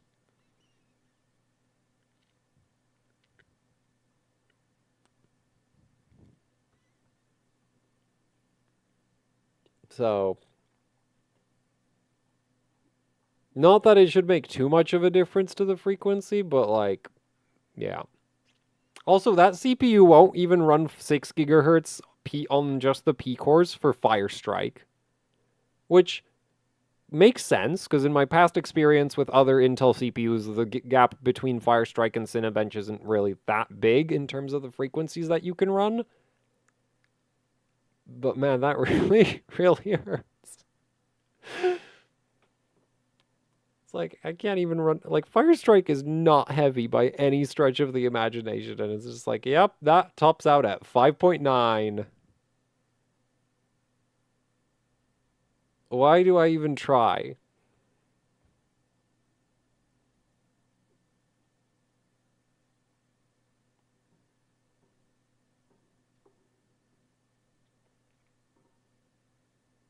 I think mine is like a 93 off the top of my head. I don't know. I'd have to put it back in the Apex to check the SP rating. On Gigabyte, the rating is like 90, but I don't know how the Gigabyte rating translates into Asus ratings.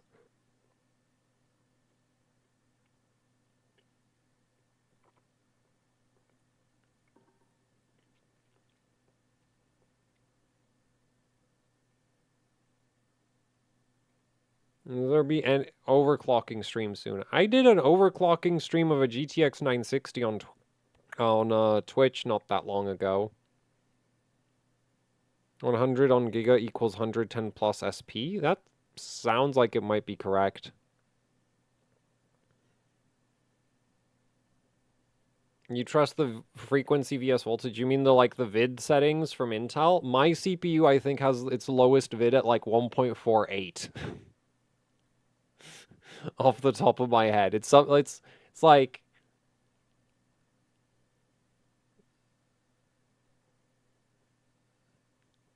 Gigabyte biscuits, yep.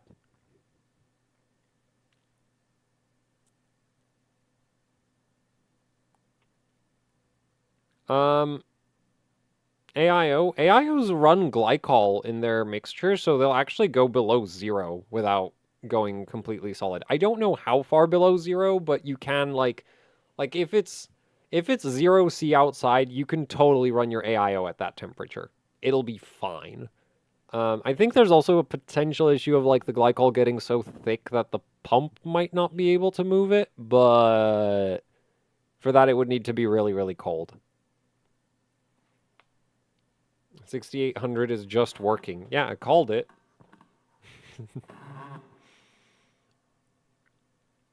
I mean, if you want to try something, like, also, like, before I put a stupid idea in your head, that's not the calculator build, Zoid, that's freaking Zen timings.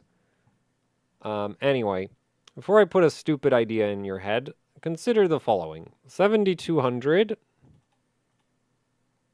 can, at best, be like 6% faster than 6800. So, you know, if you want to like potentially waste forever, you could try to run 7000 instead of 6800. For that like 3% more performance gain and potential loss of sanity, because that's like the fun part. You don't know at what speed the instability goes diagonal. Until you're at that speed when it's gone diagonal. And you're just like not sure why nothing works anymore. That's like the worst part. And when that happens is like very dependent on the CPU and motherboard, and I don't think the memory kit really affects it. But yeah, like when that'll happen to you will really heavily depend on the like motherboard and CPU. Because like, and what I mean by that is if you take the same memory kit and use it on different motherboards, the point at which this happens is going to change like wildly. And same if you use the same memory kit with like different CPUs, it's going to behave potentially quite differently, especially if you're also changing boards. So, yeah. So that's kind of the thing is like, okay, so if 7200 doesn't work, right? Like, if you're like trying, like, there's this like, oh, but I need every little bit. And it's like, do you really need 7000 instead of 6800? Really? Probably not.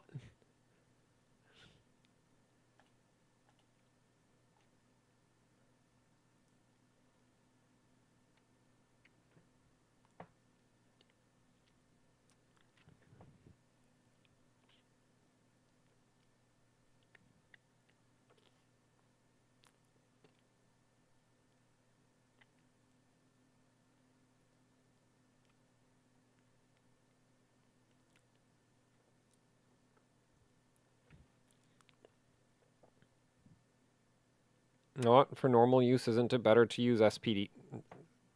SPD speeds. Tony, do you know where the XMP profile lives?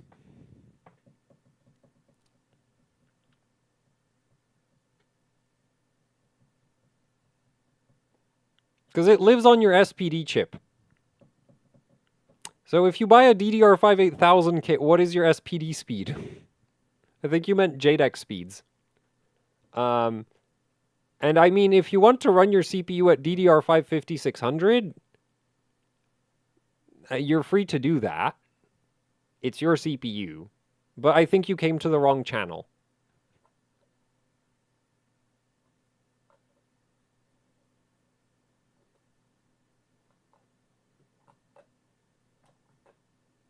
And also, like, I literally daily a Ryzen CPU with it's a 70, like, I run a 6000 CL30 memory overclock on my daily system. I no longer have the CPU overclocked because I have a gigabyte motherboard, and the motherboard has a giggle every time you try to change the ECLK after overclocking your memory instead of directly after a clear CMOS.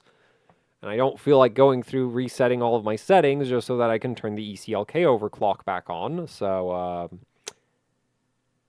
yeah, the CPU's at stock. Not that it was significantly faster when it wasn't at stock, because I was running like 103.5 ECLK, which is an exactly 3.5% overclock. So, that was really more so I could feel like an overclocker than because it actually made a performance difference. But at least I could say my 7800X3D is overclocked. And it would boost to like, calculator help me, 50 times 1.03. That's too big, right? No, that wasn't too big. Yeah, and it would boost to 5.2 gigahertz. So I could, like, I could say that like my 7800X3D runs at like 5.2 gigahertz sometimes, mainly when not really doing anything, but sometimes it would show up in hardware info. I have screenshots, I think. I think I posted a screenshot of it to Twitter at one point, but yeah, it doesn't run like that anymore because I had, like, for some reason I disabled the ECLK OC at one point, and if like on a gigabyte board, if you ever want to re-enable that, you need to clear the CMOS, which I don't feel like doing. So, though, if I ever update the BIOS on my daily system, which I really should do, I might actually look into the ECLK overclock again. Because, like, if I'm updating the BIOS, then it'll be a clear CMOS anyway, so may as well.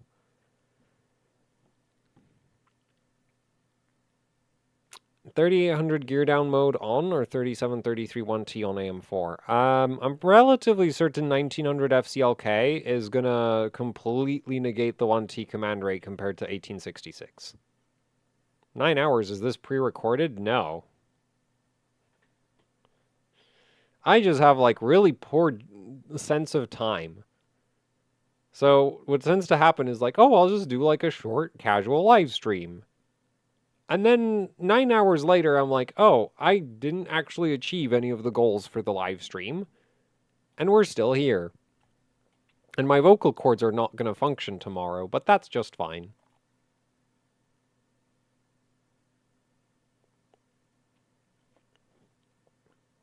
Now you can set ECL. Wait, they fixed the ECLK thing?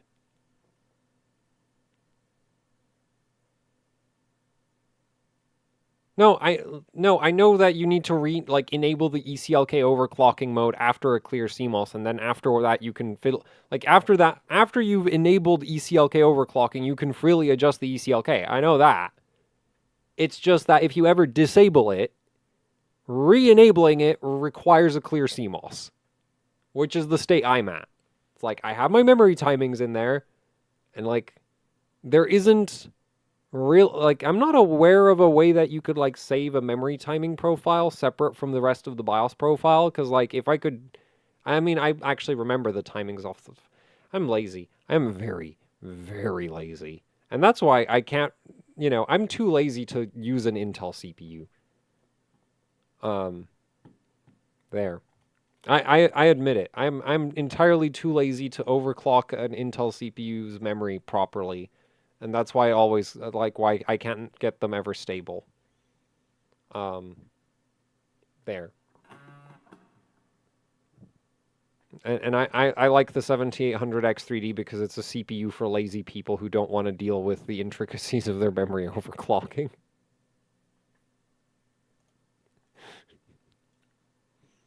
I'm so lazy I didn't even stress test the memory overclock on my daily system. Which I am somewhat concerned about, but at the same time, like, it is literally running timings that I've, stress tested on other motherboards, just not this motherboard.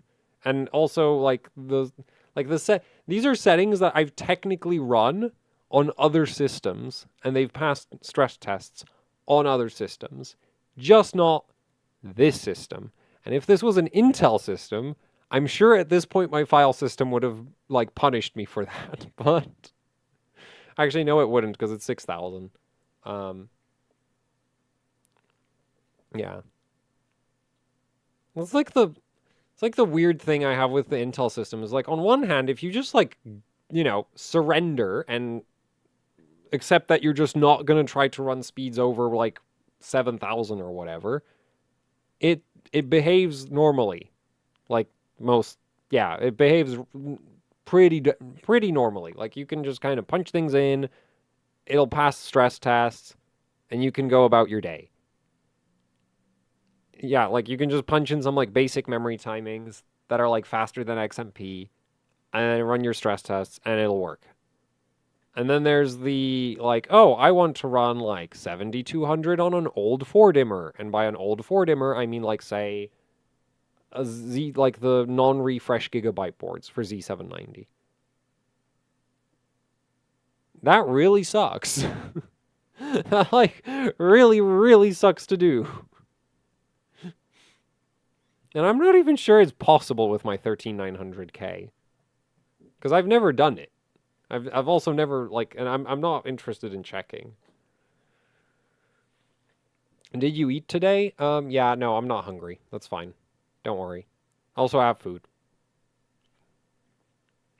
I've seen the $600 gigabyte Threadripper board. No. But that sounds weirdly reasonably priced for a Threadripper motherboard, considering the insanity that is the LGA 1700 platform and AM5. Wait, are Threadripper boards not on PC Part Picker yet?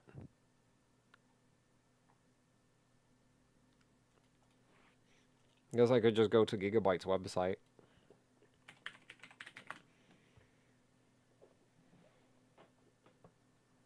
Who can't go 9 hours without eating? I would assume there are... I mean, it depends on how you define can't go without eating.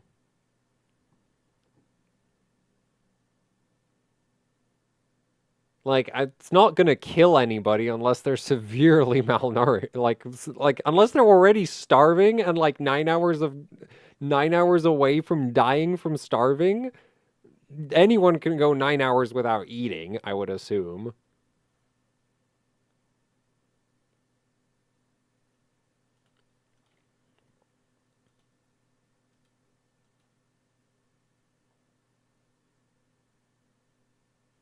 I do...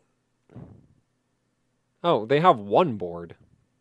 Man, that is a severe lack of PCIe slots for a workstation motherboard, is it not?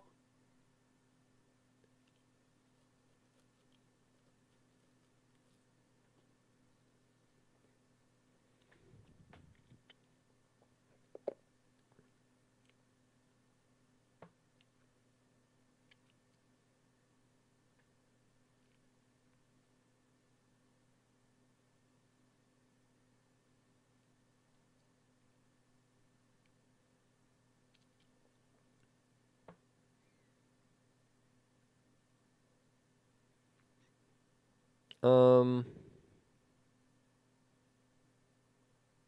Wait, what? We have 108 amp smart power stages now?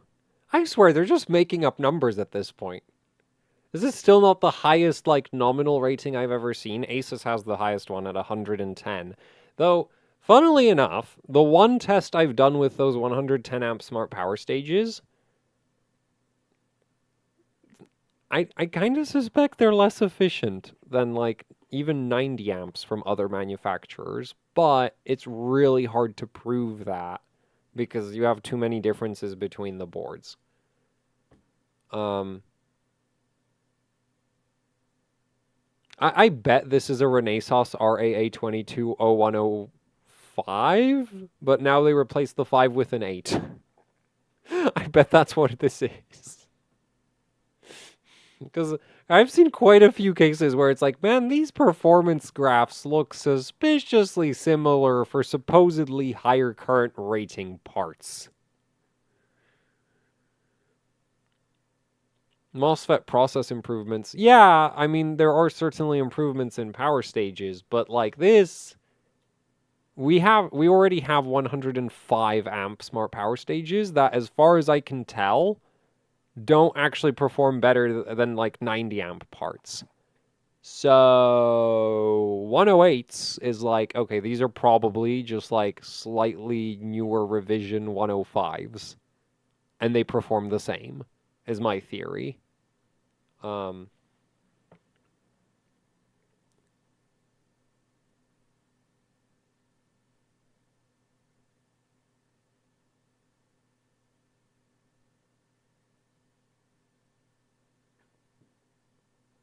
PMC 41420 on the Sage.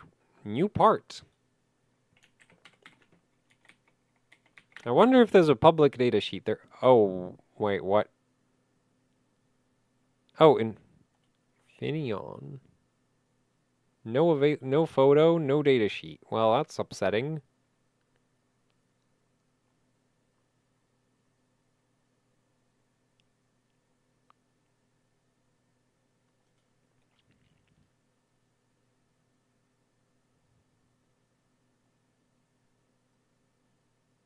There's actually like no information about these out there. At least not like, wait. Yeah, I can't find anything. Oh well.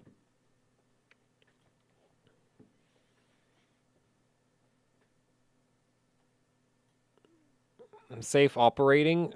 So I have an easier way of thinking about VRM power delivery capabilities. It's like if you start needing a water cooler to deal with the heat output, yeah, you're outside of where it's gonna work.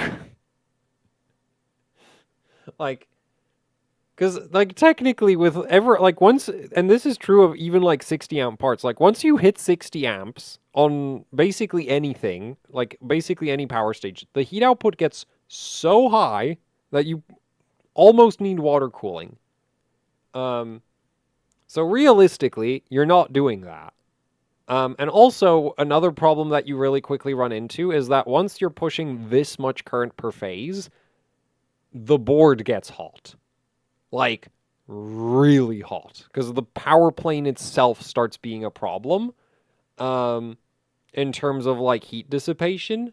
And it's just like, okay, so now it's not like there are certain motherboards for there are certain like DDR4 boards where the VRM runs cooler than the power plane because the power plane literally can't handle what the power stages are dealing with.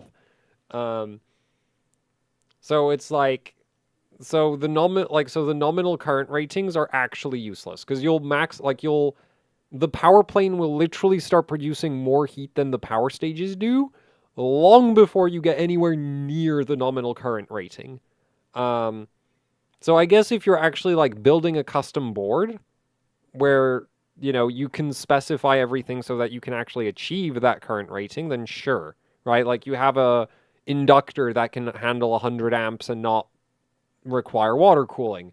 You have a PCB that can handle.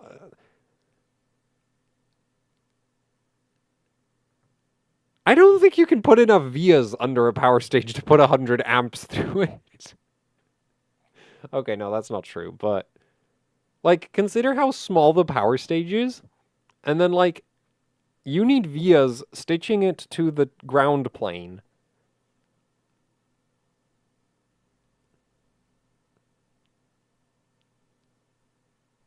You're not going to fit all of them directly under the power stage, I don't think. Like, yeah, like you'll very quick, like basically, this is useful if you're like, you can do this if you very specifically design your board just to do that with like one of these, not several of them next to each other.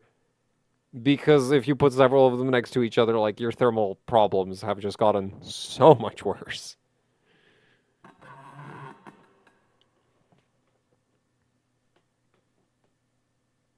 Doesn't the Sage board from Asus have like how many power stages is it? 32? And it's like 16 for each half of the CPU?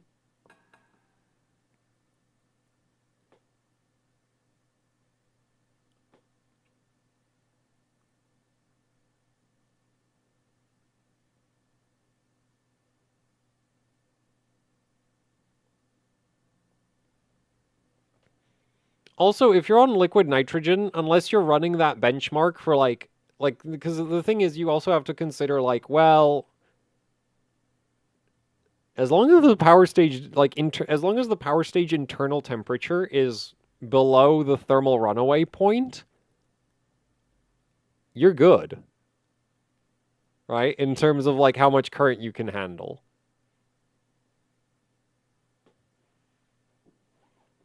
So it's like, yeah, if you start with the VRM at room temperature and then it takes, I don't know, like it's not like the thing is like even if you overload a power stage by like a lot, right? It doesn't immediately blow up. It's going to blow up pretty quickly, but like you have that like delay of like it actually needs to get to a temperature at which it's going to blow up. Right? Otherwise, like that's why there's been like people who've gotten away with things like LN2 cooling the VRM on certain underpowered GPUs just to be like, well, I can't e-power it, so we'll just freeze the VRM so that it survives the benchmark. Which has all kinds of other weird side effects because the voltage regulators don't necessarily appreciate being really, really cold. But if you run them at like minus 50 degrees, it turns out that they can handle a lot more than just like say 60 amps in this case. In the case that I'm thinking of, it was like a 980 Ti or it was a Titan. Yeah, somebody was running a Titan with the with LN2 on the VRM because that VRM has a tendency to blow up during LN2 overclocking sessions. So usually you would just e-power the card. Except for whatever reason, like they just didn't have access to an e-power, so it's like, okay, LN2 cool the VRM, and suddenly your 60 amp power stages can handle a hell of a lot more than 60 amps. At least briefly. Right? Because you just need to finish 3D Mark.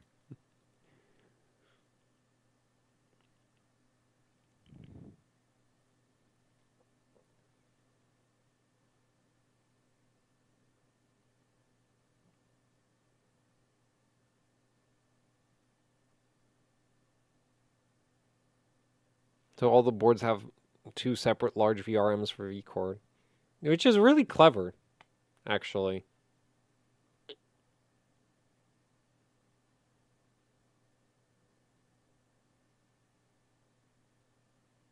Wait, which e-power do you have? The red one or the black one? Or perhaps even a green one? Also, you don't have to necessarily go on LN2 to like put there are certain cards that'll benefit from an e-power even on like water cooling. Oh, the black one. Not actually my favorite e-power. I prefer the red one because the red one you can like set like fixed voltages and they stick through like reboots, whereas the black one is like not that friendly to that.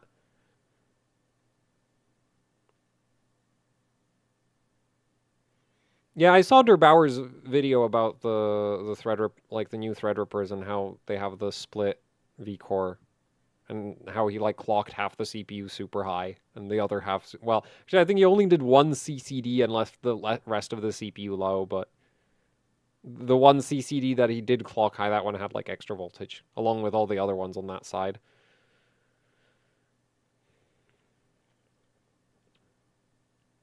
VST still running at 6800. I've been trying for several days to get 7200 to run.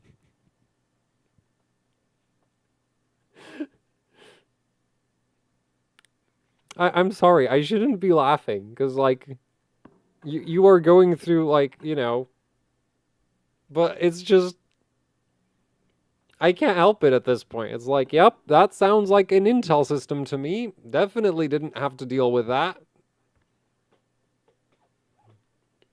Oh, admittedly, I haven't tried any dual rank DIMMs yet, which I'm kind of upset about. But they're like expensive and not very fast, and they take forever to stress test.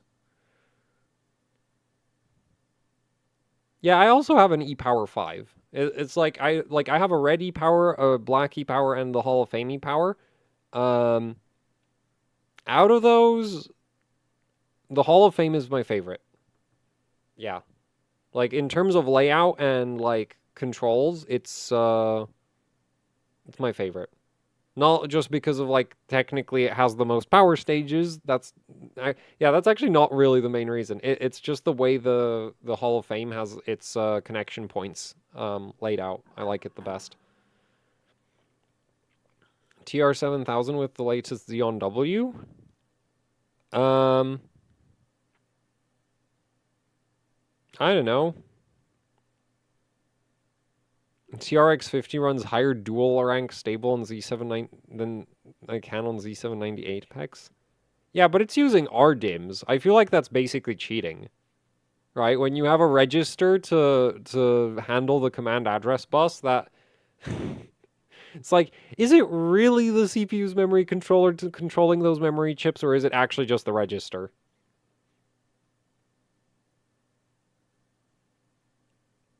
Actually, there's an idea. DDR5 should have come with with RDIMMs as standard.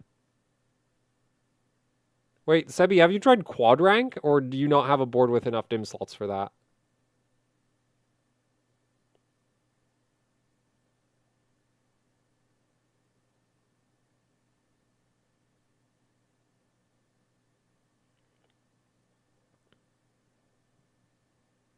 Oh, TR7. Oh, right, I completely forgot about that.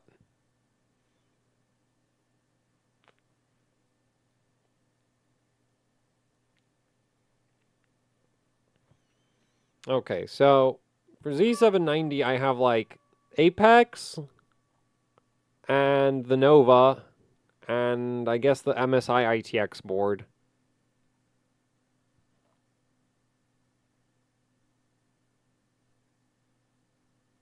And I should have never have requested the Pro X.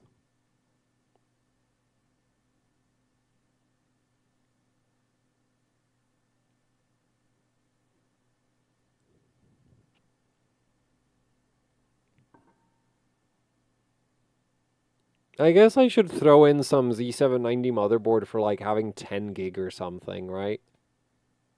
Just like some real freaking workstation-esque features. Like, oh, it's got Thunderbolt and 10 gig. It's like you got weird dongles that you need to plug into it. This is your board. Like, actually, this is your board.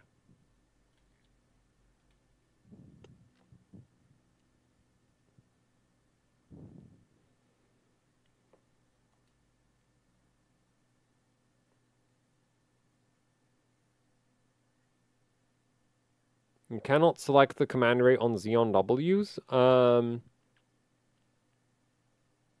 Yeah, I mean, like, it's a server CPU.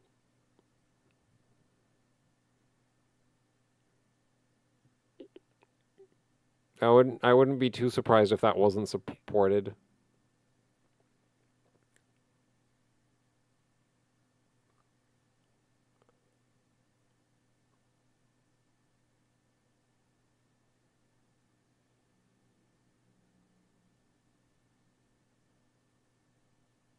Okay, well, the Z790 Master is just like a straight up no. Like, you should just get a well, man, just get a Master X. It's $100 more.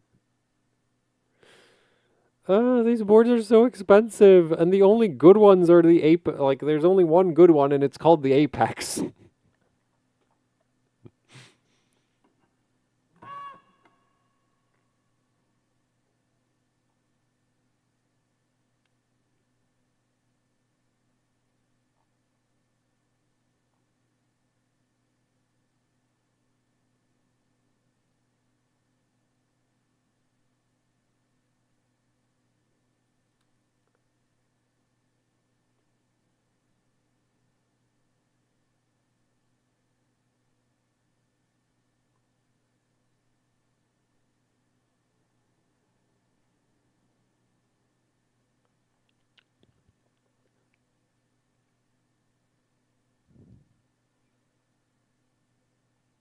I mean, I don't think I consider the Z790 Nova to be price gouging. Where is it? Oh, right, it's sold out. Forgot about that. But yeah, like, I wouldn't consider this to be price gouging. Like, you get a postcode, the VRM will power any CPU you can put in the CPU socket.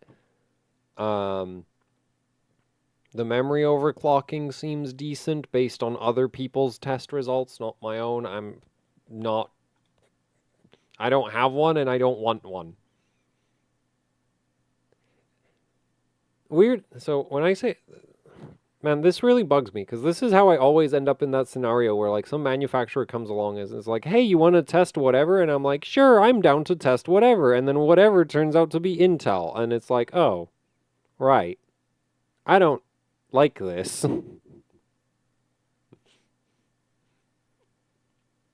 Like when the Asgard like offered the DDR5 8000 memory kit, they are so lucky that I have a B650 Tachyon.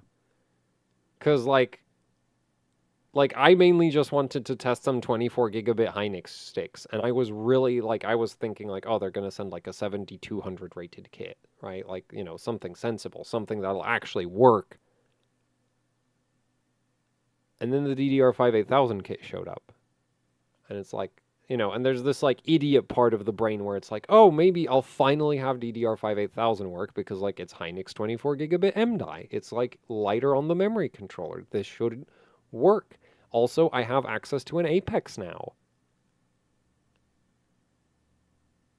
Yeah, that didn't work. So anyway, I put it on the B650 Tachyon and the XMP like didn't constantly crash and everything.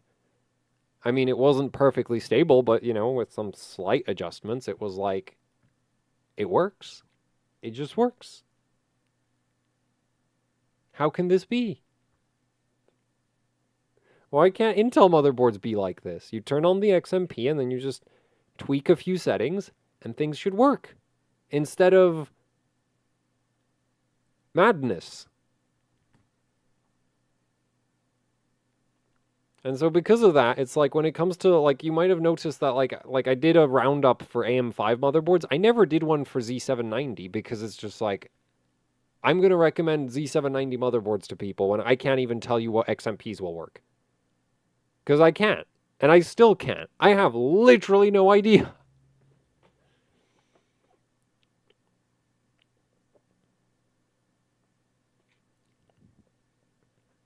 I'd say back off 400 just for the sake of your like electricity bill.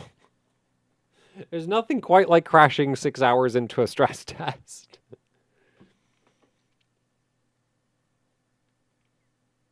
Like, yeah, I think I would take memory, like Intel memory overclocking in steps of 400, like 6800, 7200, 7600, 8000. Yeah, because 7600 will actually, like, there's a few combinations where that'll probably work.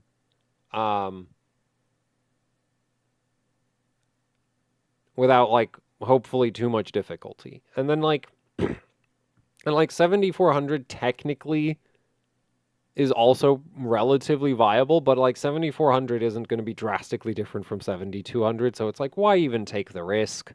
Just run it at 7200. And if 7200 doesn't work, well, 7400 definitely wasn't going to, so you just saved yourself a bunch of time. So now you can skip all the way to 6800. And at 6800, I think it can't get any worse. I'd like to believe that it can't get any worse than 6800, but I'm sure, and I'm mostly talking about like single rank here, but I'm sure somebody can dig up some combination where it's like, no, it can.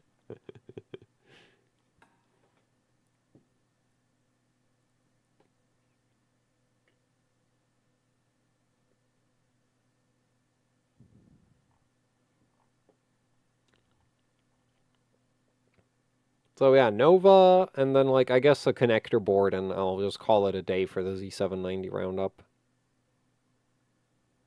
I feel like weirdly bad about doing that because it's like, people design these motherboards and like, I mean, actually, I don't feel like these days they're particularly trying to provide good value considering the freaking price tags and the refusal to put postcodes on reasonably priced boards.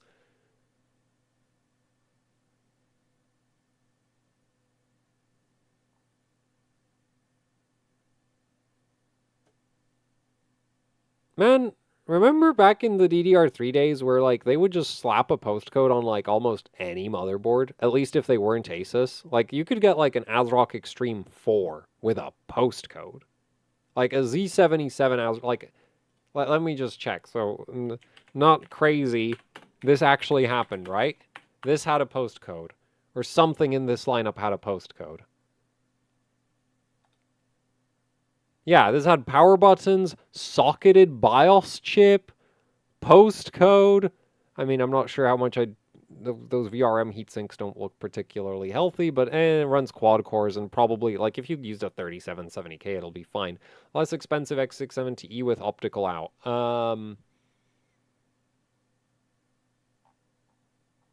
If you specifically want the optical out, then, like, X670E... Oh, I guess I should post this in chat again. Mind you, I don't consider the old like DDR3 era ASRock boards, in my opinion, are not very good. But like my point is that yeah, it used to be that like motherboard manufacturers were trying to like cram features.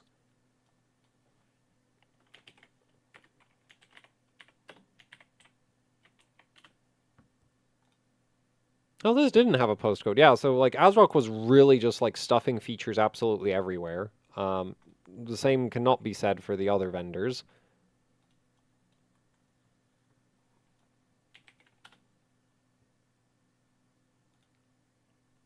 Oh, see, now we have a postcode on like a UD4. I don't think a UD3 did. Wait, what's this? This is a UD3H. Dude, a UD3H had a postcode, power button, dual BIOS, voltage read points. Because, yeah, like voltage read points, they cost nothing to implement.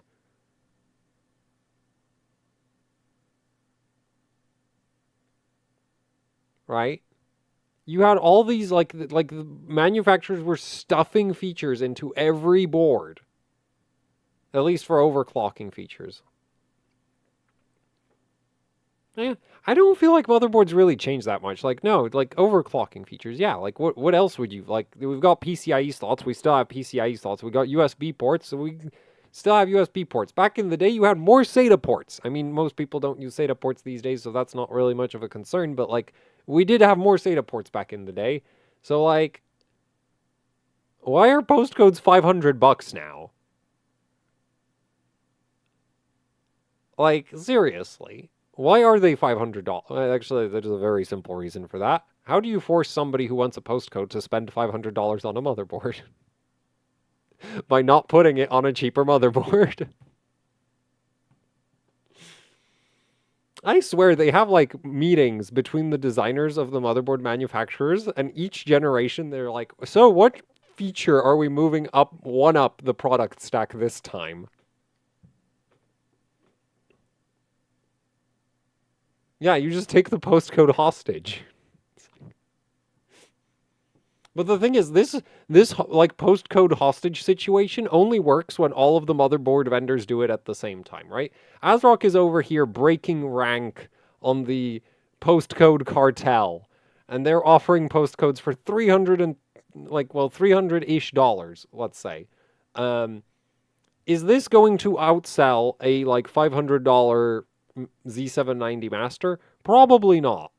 And that's why Gigabyte is going to not, give you postcodes on cheaper boards. Right?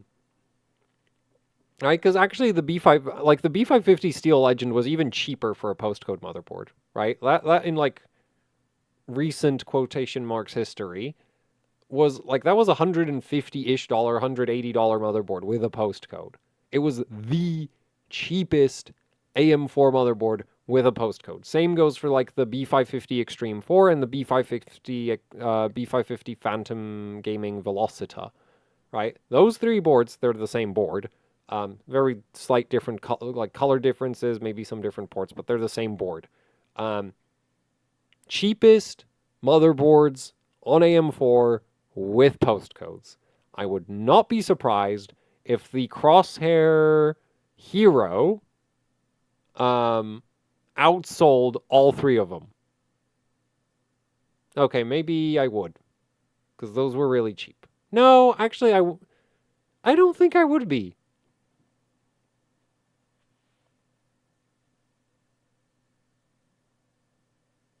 Yeah, if the X570 Hero outsold all three of them combined, I would not necessarily be too surprised. Because ASRock is like not really considered a popular brand, right? So it's like I don't think ASRock randomly putting like good features on their motherboards is going to affect the sales of any other motherboard manufacturer enough for them to care. Right? Because like the whole idea behind like, oh, there's going to be competition is like, you actually need to buy the competitors' products though. It's like, yeah, I want AMD to compete so I can buy an NVIDIA GPU. And it's like, yeah, that's not how that works. Like, if you keep buying NVIDIA cards, AMD may as well not exist. Like, if it doesn't matter how cheap AMD GPUs get if nobody buys them. You act like the thing that makes competition work is the part where the, other company starts losing money. Otherwise, it doesn't. So technically, you wouldn't even need a competitor. If you just, decided not to buy a GPU for like 10 years, NVIDIA would eventually have to lower the damn price. Just saying, like AMD wouldn't even need to exist. You would have to just stop spending money for some time. And I shouldn't really be the person to say that because it's like I have poor self-control. That's why I'm surrounded by motherboards. Then again, I pick up most of my boards on eBay, so I don't know. Am I really part of the problem when I wait for other people to buy the overpriced motherboard and then wait for the resale price to drop by 50%? Actually, I am, because I'm funding that person's next overpriced motherboard purchase. So even like buying secondhand NVIDIA cards, you are just helping NVIDIA. Anyway, X670 motherboards with optical. Cheap. So we need 5. Wait. Oh, I'm not going to use the sword. I don't know what'll happen if I do that. Oh, wait, this has... Wait, yeah, we have the SPDIF thing here. 11111. Arrow D. No. Oh, that got cancelled, apparently. We have cancelled motherboards in this list. Interesting. I guess Dash P from MSI like has it at like 289. So that's something to potentially check out. And then I'm assuming ASRock has it down to 279 on the Pro RS.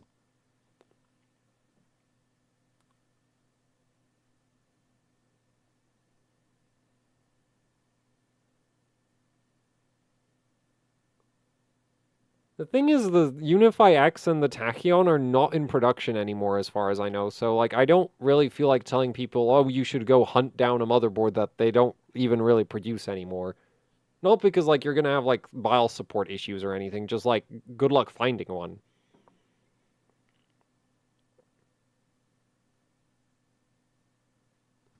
Or can I get this sheet? And you can get it in chat, as I am going to post it now.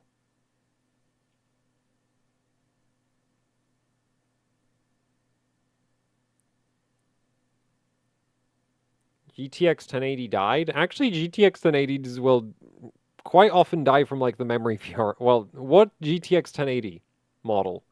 Because the reference cards... I don't think the VCore VRM blows up too often, but, like, I do know, like, at least 1070s have, like, a weird tendency to have the memory VRM blow up. I'm not sure if that also applies to 1080s. Maybe not, because the 1080s are GDDR5X, so maybe they're not as bad on that. But,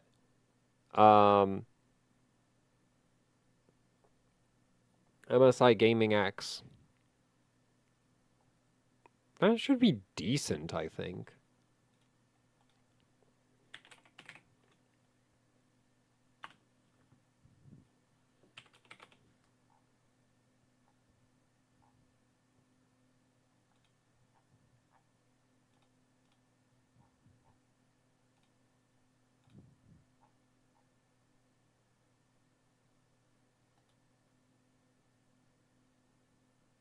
Okay, no, this actually looks very similar to the reference memory VRM.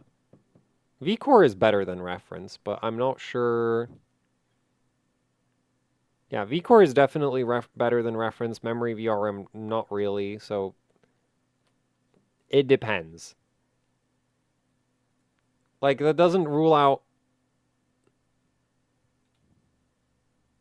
I feel like the memory chips on this are kind of too far away to be too affected by the... Like, because usually what happens to a lot of, like, high-end cards is that whatever memory chips are nearest to the PCIe slots, they get broken. Sometimes the core breaks as well, but, like... This doesn't really look like it should be subject to that kind of failure.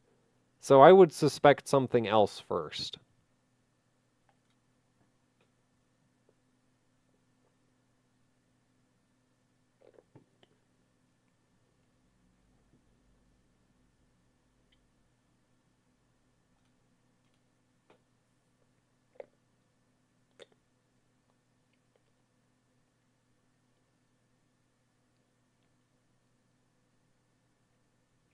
Two LAN and 6 SATA ports at a reasonable price. I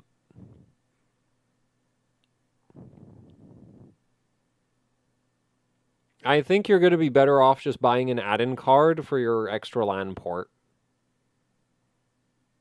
Yeah, actually, definitely. Because you can literally get, like, dual 10 gig LAN controllers for, like, $100, I think. That used to be a thing. I don't know if it's still a thing. It probably still is. Let's see. 10 gig LAN.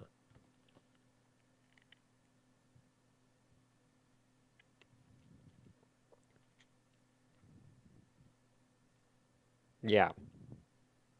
You are, admittedly, it does look like you're going to need an X8 PCIe slot, which is kind of annoying. It's an understatement. That's actually a major problem, potentially. But, I mean, if you don't need 10 gig, there's other options, right? Network and... Man, I don't know what these things mean. Okay, that apparently means not many.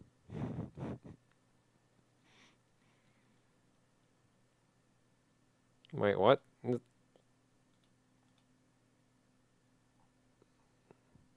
There, like, you can convert USB ports into gigabit LAN. So just get a board with a bunch of USB ports or something. Oh, dual... Oh, that's kind of expensive. But, like, the thing is, like, if you... Because if you look at the boards that actually have two LAN ports, then it's like, okay, that's $1,000. That's $500. This is Oh, this isn't too bad. This is $300. Yeah, so I guess Steel Legend, and you do still have your... Wait, you wanted 6 SATA ports. Only 4 SATA. Okay, well, you can buy a SATA add-in card. Like, whatever, buy a cheap board, and whatever's missing, like, buy an add-in card for it. Because unfortunately, these days, that generally ends up being more cost-effective than just buying a board that ticks off everything.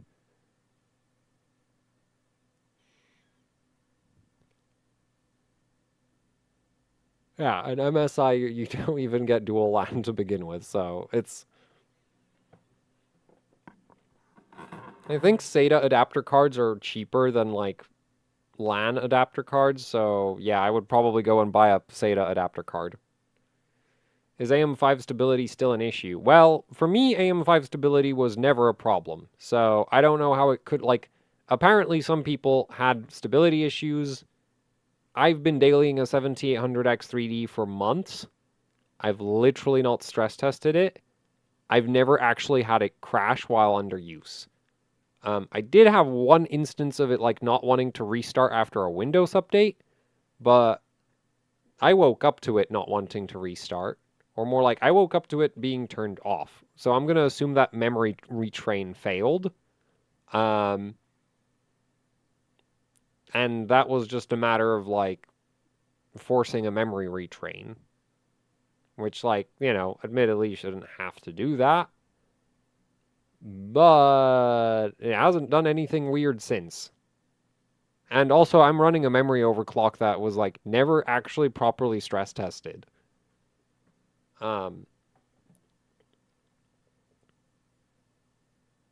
do you still sound relaxed and coherent after 9 hours? Good question. What do you think of the ASRock ITX AM5 boards? Oh, there's 2 of them? This is getting out of hand.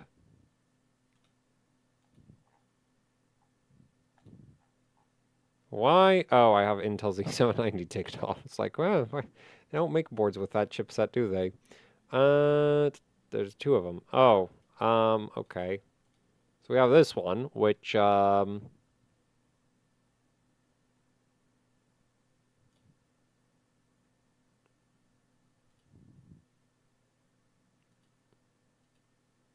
like, as long as you aren't doing a bunch of overclocking, it's probably fine.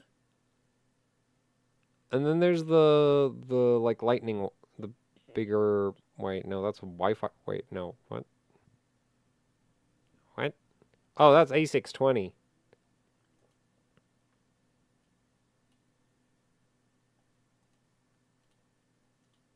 Oh, so you actually can't even overclock on this, so I don't know why you'd be worried about that. This is the same thing but with a different chipset. Isn't it? It is. Yeah, it's the same thing with a different chipset. Okay, there might be very slight differences in the power delivery. Wasn't there a B650 ITX that didn't look like complete bare minimum? Thing is, if you're running a 7800X3D, that CPU will actually run on just about everything.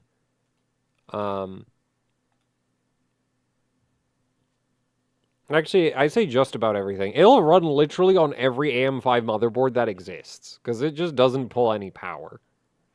It's not like a 14900K where if you stick it in the wrong motherboard, it can get significantly slower. Because, like, that CPU is limited by itself way before it's ever going to be limited by a motherboard. I've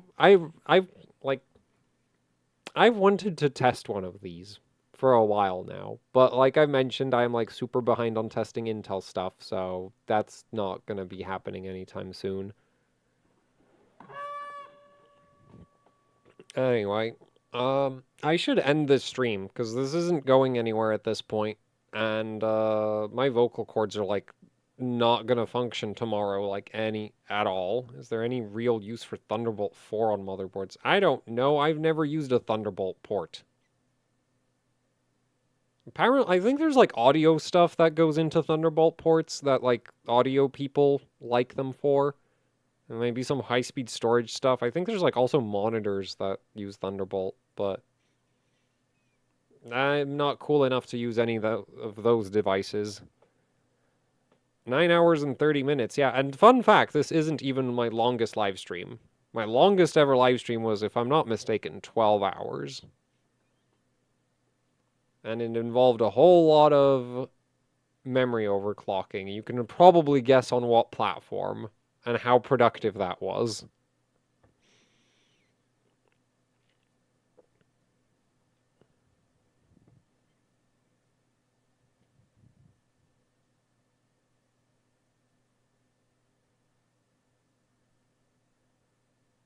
MATX for AM4?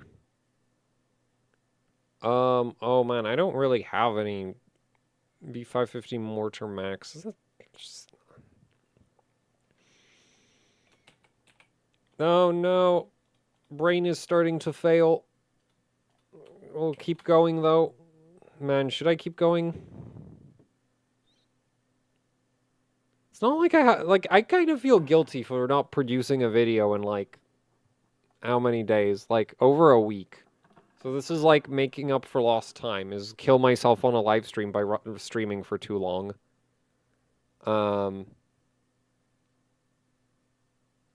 Just like die of exhaustion is what I meant by that, in case you're wondering. just, just literally stream until I drop.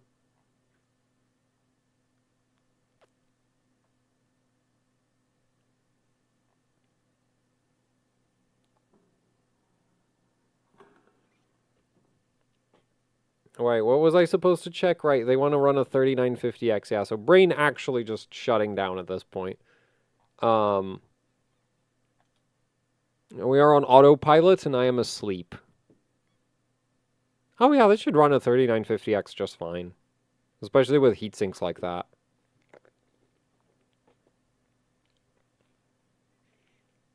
Are there cheap B550s with BIOS flashback? I want to say all the Gigabyte boards have BIOS flashback, but the cheap ones aren't particularly good at memory overclocking. So, like, depending on what you want to do, that might not be exactly what you're looking for.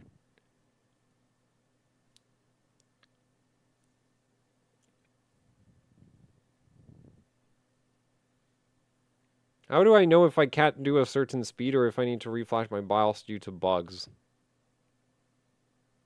If you're flashing the BIOS like a bunch of times because you think your BIOS is causing memory instability, it's your board, not the BIOS. Tough Gaming B550 plus Wi-Fi 2. That has BIOS flashback? Great, cool. That should, yeah, that'll actually still be better than memory overclocking than like a 4-layer Gigabyte board, because those are truly quite awful.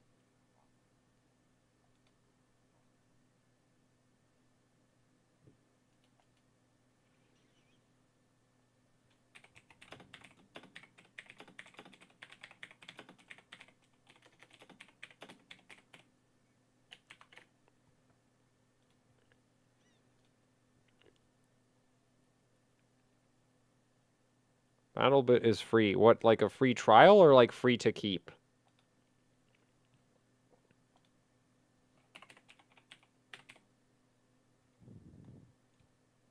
Oh, free weekend. Yeah, no, I love it. No. It's free for a weekend. Yeah, too late for me to find out about that because I am going to bed. Yeah.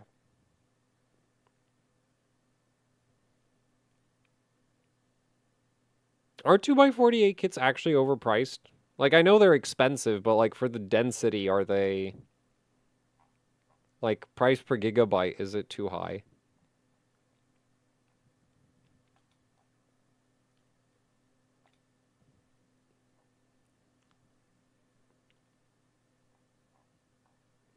Price per gigabyte. Like, even if we go with the... Okay, well, that was dumb. Don't go with the most expensive one. Highest speed. This is $4 per gigabyte. And if you go with like a 2x32, where even is that? There. Then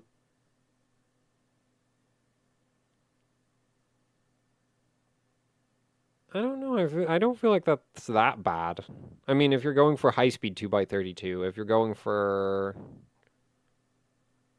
reasonable speed, eh.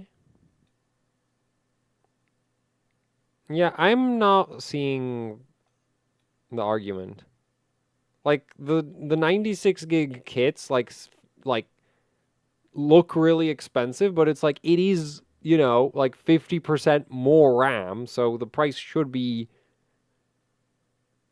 50% higher, which it admittedly isn't. It's a bit more than that, right? Like 50% above this would be like $330, and it's like 350.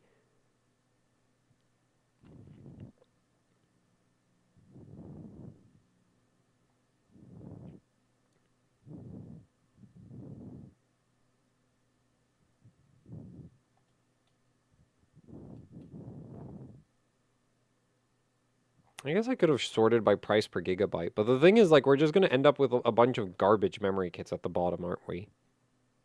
Like, yeah, literal laptop RAM. So we've got 4800, which trash. Okay, we finally have like wait a minute. What is this? Oh, they don't even specifically okay, they don't mention Hynix, so I'm gonna go with I don't trust this to not be Micron. Wait, it's 32 gig. Well, okay, no, that's not true. It could still be Micron because there's those cut down memory chips. I don't know if Team Group uses them, but they're certainly big enough that they could use them if they wanted to. Um,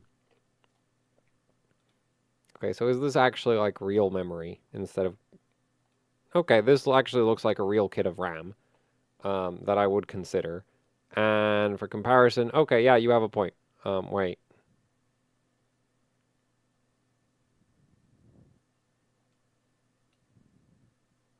Yeah, so 265, and I wouldn't really want to go for one of these, because especially from Corsair, I would be very suspicious of getting Micron in this. What?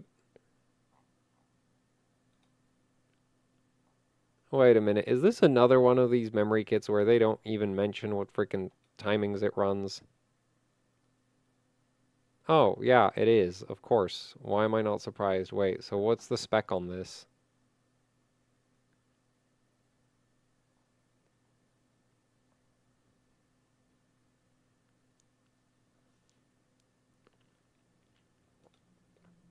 What's the part number? C40. Okay, okay, this is sus. I would not buy this. Let's keep going. Let's find something. 6036 from G-Skill. Please do not have TRCD from hell. Flat 36. Wait, this is 32 gigs. Oh, no. 2x48 in 5200. Nope. 2x48 in... Yeah, okay, I think I'm starting to see your point. 2x48 in Micron. 2x32, 2x48 in sus. 2x48 in also very sus.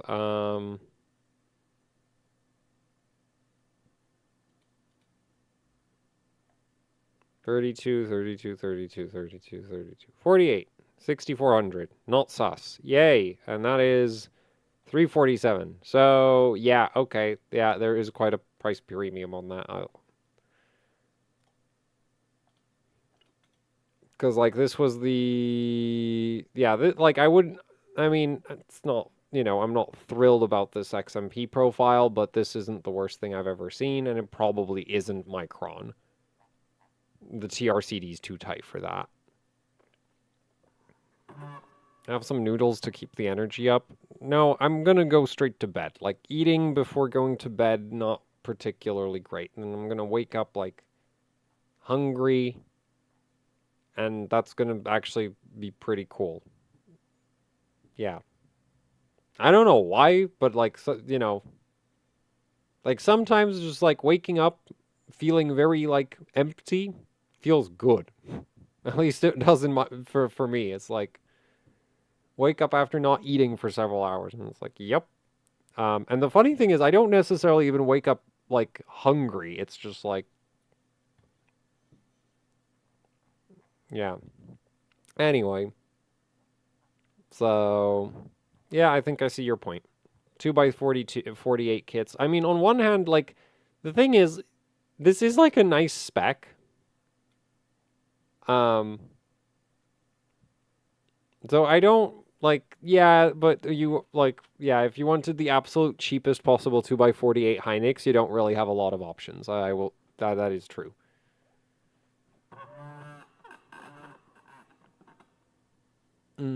So, whatever that creaking, that's the microphone arm. I bought the cheapest microphone arm I could find. And I occasionally, like, just, like, grab it and, like, mess with it because, yeah. Don't know what to do with my hands, so I abuse the microphone arm. 2x32 8i for 200. Yeah, I think you can do that.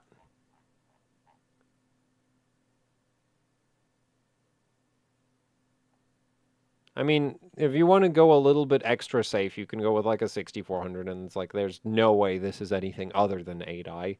Whereas I think even most of the 6000 kits would probably be 8i just for the sake of compatibility. Wait, this exists.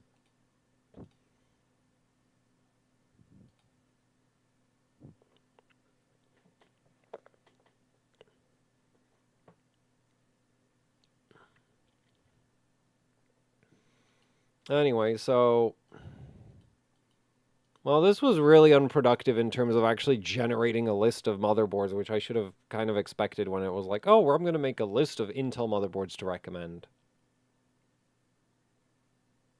Based on what criteria? Also, like, here's the thing. If I was gearing this channel, like, purely for overclocking, like, I would just go like, okay, the Nova has a postcode, the ITX Edge from MSI is, like, a pretty good memory overclocker, and the Apex exists. And it would be like, I'm done. That is the list of, like, Intel motherboards that exist if you care about overclocking. It's like, what do you mean you need ports and PCIe slots? Like, 10 gig LAN? What is that? Can I eat it?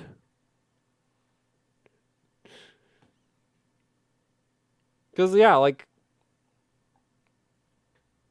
actually, if I went with, like, motherboard list, like, noteworthy motherboard list criteria for younger build Zoid, Nova, ITX Edge, and Apex, and that would be it. There would be no other motherboards.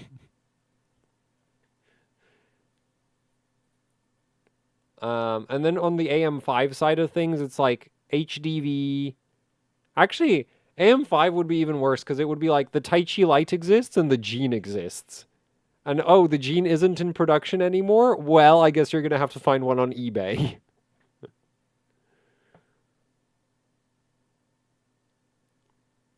Got a Z690 Dark to OSIA 12100. Oh boy.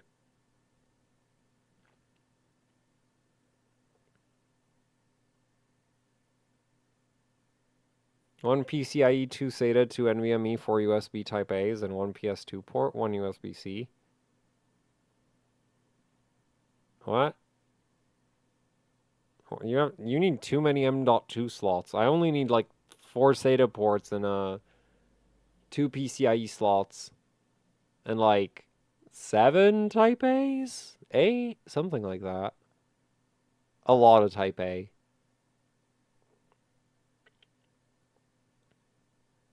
Okay, can somebody explain to me why the ITX X670E board keeps coming up when it's like the whole point of X670E is that it comes with a whole bunch of connectors, and like ITX is the whole opposite of coming with a bunch of connectors because the board is physically too small to accommodate having a bunch of connectors? Because it's just weird to me. Oh, I guess this is kind of a lot of USB Type A, isn't it, for an ITX board?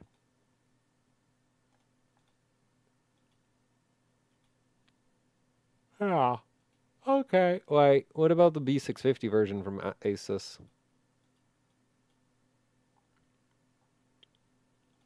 And there's no pictures of this one. Well, that's Newegg, please help.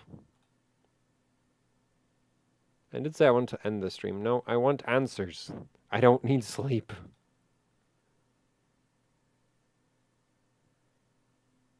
Wait, this also has a ton of USB Type A. So yeah, why does the X670E come up?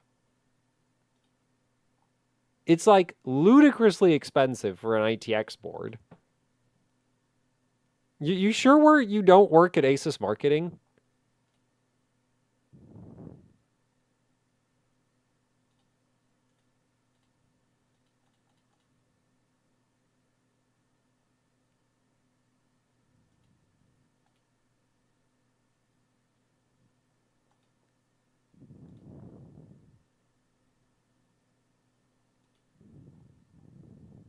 Oh, we can't directly compare the ITX boards against each other. Okay, that's going to be annoying. Okay, so we close this, but you get two M.2 slots. You get, I'm assuming 3, right? No, 2. So, yeah.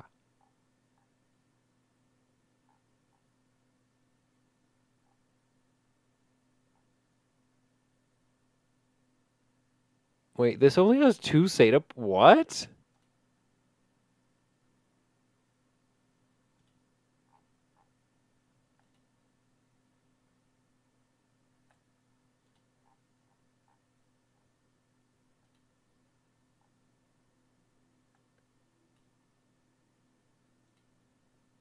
Why do people keep asking about this board?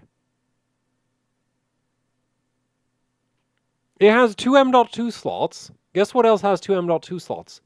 This. This has 2 M.2 slots. It only has 2 SATA ports. This only has 2 SATA ports. It has, I don't know how many USB Type A's, but I'm sure there's going to be an answer to that. We've got, wait, not headers. I want actual damn ports. Oh, it doesn't say how many ports because of course not. Oh, man.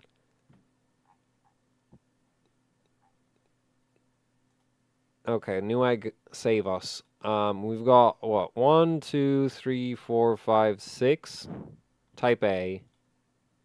Oh, wait, this might actually have more than... Because this did have, like... Wait, or are they just laid out weird? Because this is... Nah, there is actually a lot of them. This has 1, 2, 3, 4, 5, 6, 7, 8. Okay, so this has 8 USB Type A ports. That's the main difference.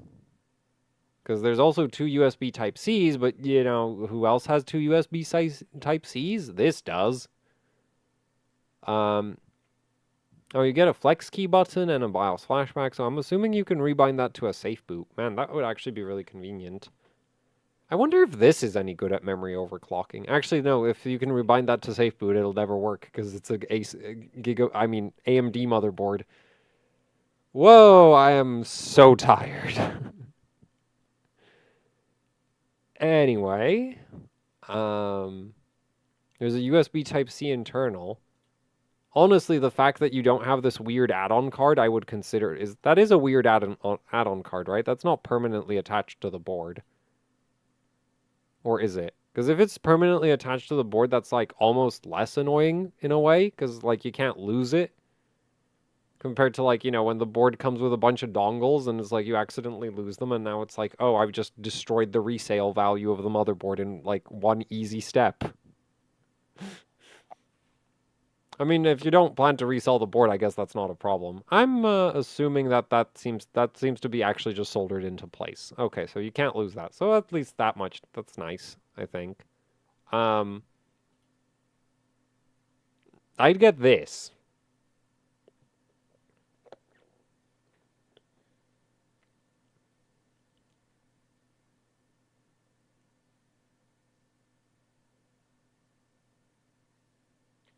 $13,600 KF build, but all the options are limited. What do you need? Because, like, the Z790 Nova exists if you want, like, overclocking related features. I'm not sure if it's any good at memory overclocking, but at this point, I've given up on that. B650E from ASRock has one more Type A. Yeah, but I'm assuming, like, we're comparing just the Asus boards. I didn't want to mix in all of the ITX options. But, like, it is super weird to me that people, like, keep bringing up the X670E board. It's like, do people just not understand what a chipset is? It's a freaking I/O hub. Like, in fact, I think there are certain platforms where the chipset literally is labeled I/O hub. Which means it makes ports. That's what it does. It makes ports. If your motherboard is very small, you'll notice a interesting fact about it. There's not much space for ports. So having a thing that generates more ports probably isn't that useful. If you literally can't physically put them on the board. Best B550 motherboard available right now? I don't know. Unify X, if you can find one. If you want a budget option, there's the Steel Legend and the Extreme 4 and the Phantom Gaming Velocita. And the reason I list off all three of those boards is because they're like the same board, but with different skins. It has a thermal probe port that the B650 doesn't have, and Thunderbolt. Oh, okay, I guess the Thunderbolt, that is a point. I missed that. B550XE? I had a B550XE. It was terrible. I have an entire video about how incredibly disappointed I am by that motherboard. It clocked RAM like a freaking X570 launch day motherboard. Yup. Literally a... Wait, is that 36 minutes? Yeah, a 36-minute rant about how mediocre that motherboard is at memory overclocking.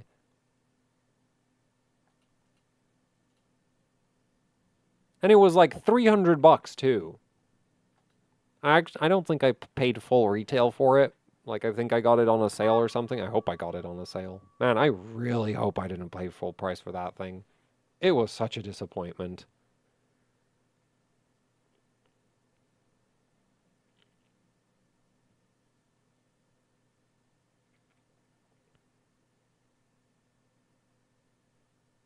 Besides the RAM overclocking, is it that bad?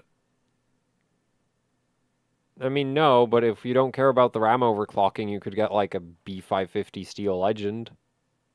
Or like, basically any, well, like, I guess if you need it specifically for the dual X8 support, then like, sure. I can understand that. But if you're not buying it specifically for the dual X8 support, why would you buy it? Because I don't remember it coming with like some insane connectivity options. So, and it wasn't very good at memory overclocking. And CPU overclocking Ryzen CPUs is kind of a meme. So, why? Gigabyte Z790 Aorus Pro X for a white build. It is very white. I can confirm that. I have a Pro X. It is extremely white. It's also better at memory overclocking than the old Gigabyte boards. As in, like, it's better than, say, the old Z790 Master. Build Zoid for your mental health. Please go to bed. Nah. Gigabyte Z7. Oh, wait, I already read that one. Manually OC Ryzen 7000. There's not that much headroom, though. Like, that's the thing is, like, oh, if I manually overclock it, my Cinebench score is, like, marginally higher than if I just left it on auto.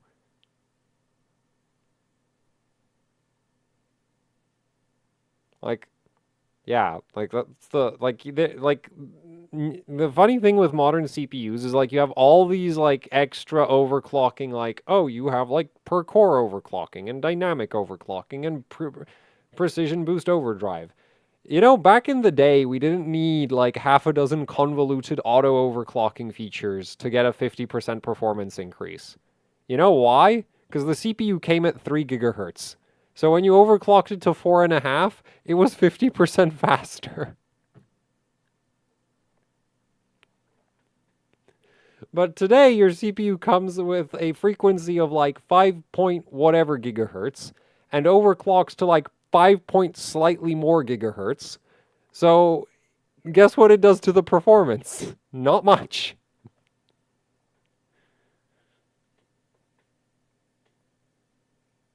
I'm not even talking about FSB overclocking. I'm talking like 2500K.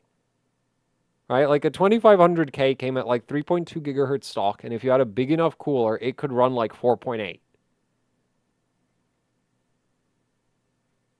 But but for comparison, and so you literally, like, you were clocking the CPU like 50% higher. But now you buy a CPU and it runs at like 5 point, like I said, 5 point whatever, and if you overclock it, it runs at 5 point something slightly higher.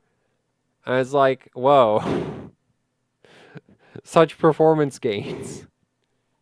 Totally worth all the time and effort checking the stability. Because, like, the thing is, like, you know, a lot of people will think, oh, it's just like a small overclock, so it's not going to harm the stability. But that's like, no, that's not how it works. Like, it's like what frequency you start from doesn't change at what point the stability disappears. Right? So it's like, yeah, so you can overclock, like, and if you're like, you know, and to be fair, most CPUs will generally have at least like 2-3% of like headroom. Because, like, if the CPU literally didn't have 3% headroom, it would probably crash on some motherboards at stock settings. Which, actually, I have heard that these days that is a thing. That you can, like, get certain CPUs where they will not work on certain motherboards. And it's like, oh, the CPU is, like, so, like, the CPU somehow, like, barely made it past binning. And then it's like, oh, this thing actually just doesn't work. Or they're just defective. I'm not sure, but I have heard of a few cases where it's like, oh, the CPU won't pass stress test until you like slightly raise the voltages, which is like, okay, that's concerning, because like that kind of scenario would have been unimaginable with like a 2500K, like it just wouldn't be a thing. But anyway, where was I going with this? Right. So, like, these days, like, you need to do basically all of the same stress testing that you did back in the day. Actually, arguably more if you're messing with something dynamic. And the performance gains are smaller than they've ever been before. So, I know I run a channel called Actually Hardcore Overclocking, but I'm going to be the first person to say that on modern hardware, especially modern CPUs, overclocking is like super dead unless you have an i5. i5s still have some, and it's steadily becoming less and less, but some headroom. But especially anything high end, it's like you are wasting your time as far as I'm concerned. Like if you were measuring it by the amount of rendering that you could get done, if you spend like 3 hours overclocking your CPU, you like, wait, I can't, I'm too tired to do that kind of math in my head. But basically what I'm trying to say is like the time spent overclocking the CPU, if you spent that time rendering, like how much would you have to overclock to make up for the time that you spent overclocking? right? Instead of just running the CPU at stock and letting it do its thing.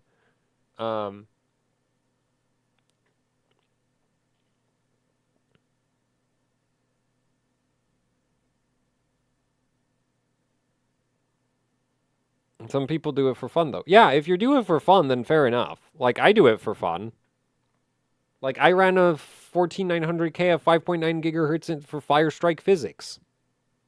Not because it's useful. I thought I wanted a bigger number out of a GTX 960. That happened to be the best way to get a bigger number out of a GTX 960.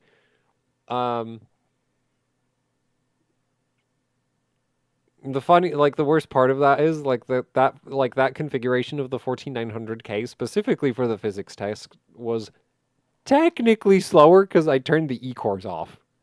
We're not gonna get into why I had to turn them off. But I did have to turn them off because if they were turned on, they were hurting the score. And then also it was like at stock, like I think without the overclock, the CPU was spitting out like 40,000 points, and with the overclock, it was like 44,000 points, which is just like. But I did get that high score, and it did help get that high score, but it's quite disappointing seeing the score like the score go up by 10%.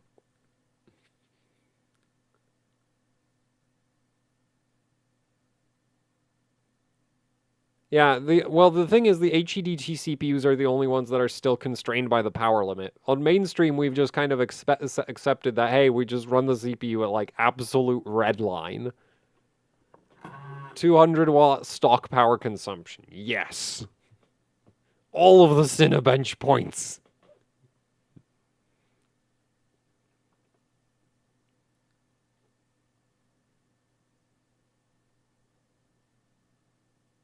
Threadripper. Yeah, well, that's the thing is, like, Threadripper is power constrained, right?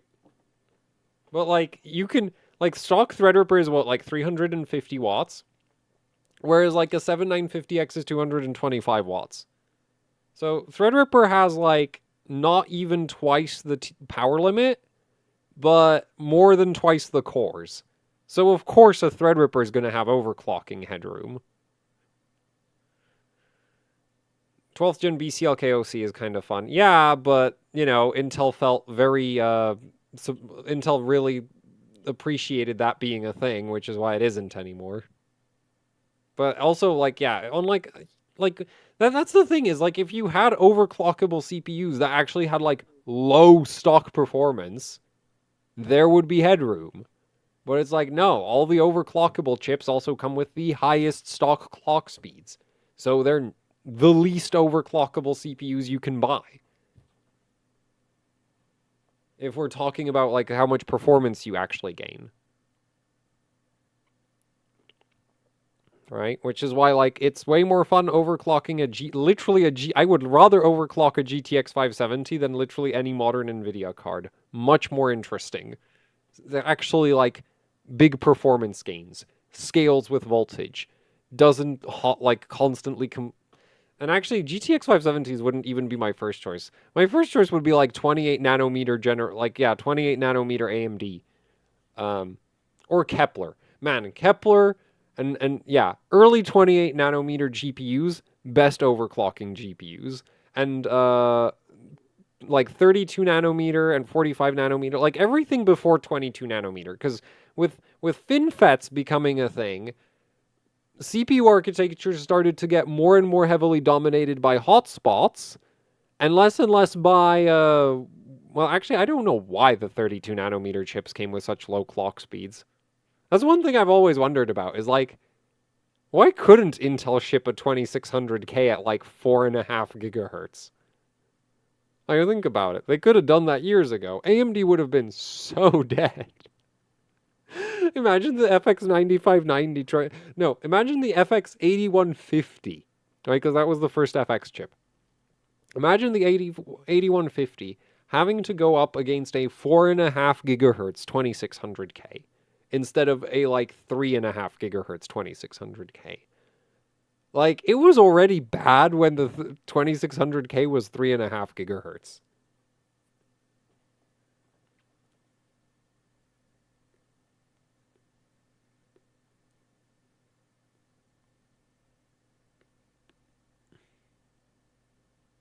FinFET? No, Intel did 22 nanometer FinFET.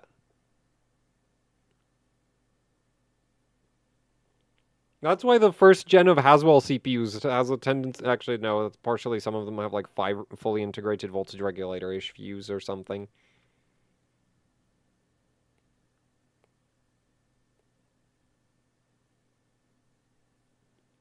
I guess the main reason they didn't ship a 4.5 gigahertz 2600K is they would have had to come up with a better stock cooler.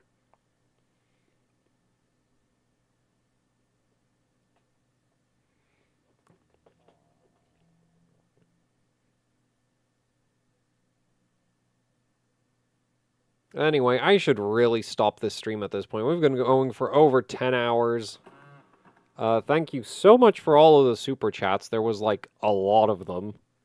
And I don't know. I'll maybe try to do more live streams on YouTube. Probably like random hardware discussion type stuff. Not this long though, because yeah, I'm gonna like, I'll die if I try to keep making them this long.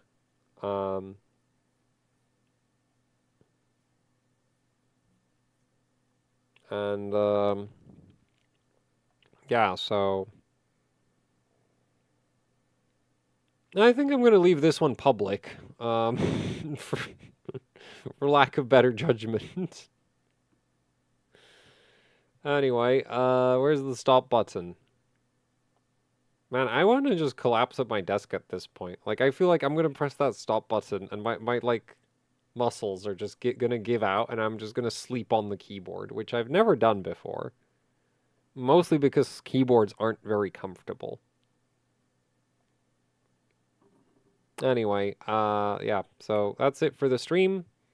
Thank you for watching, and goodbye. Wait, what did I just say? It doesn't matter. I should just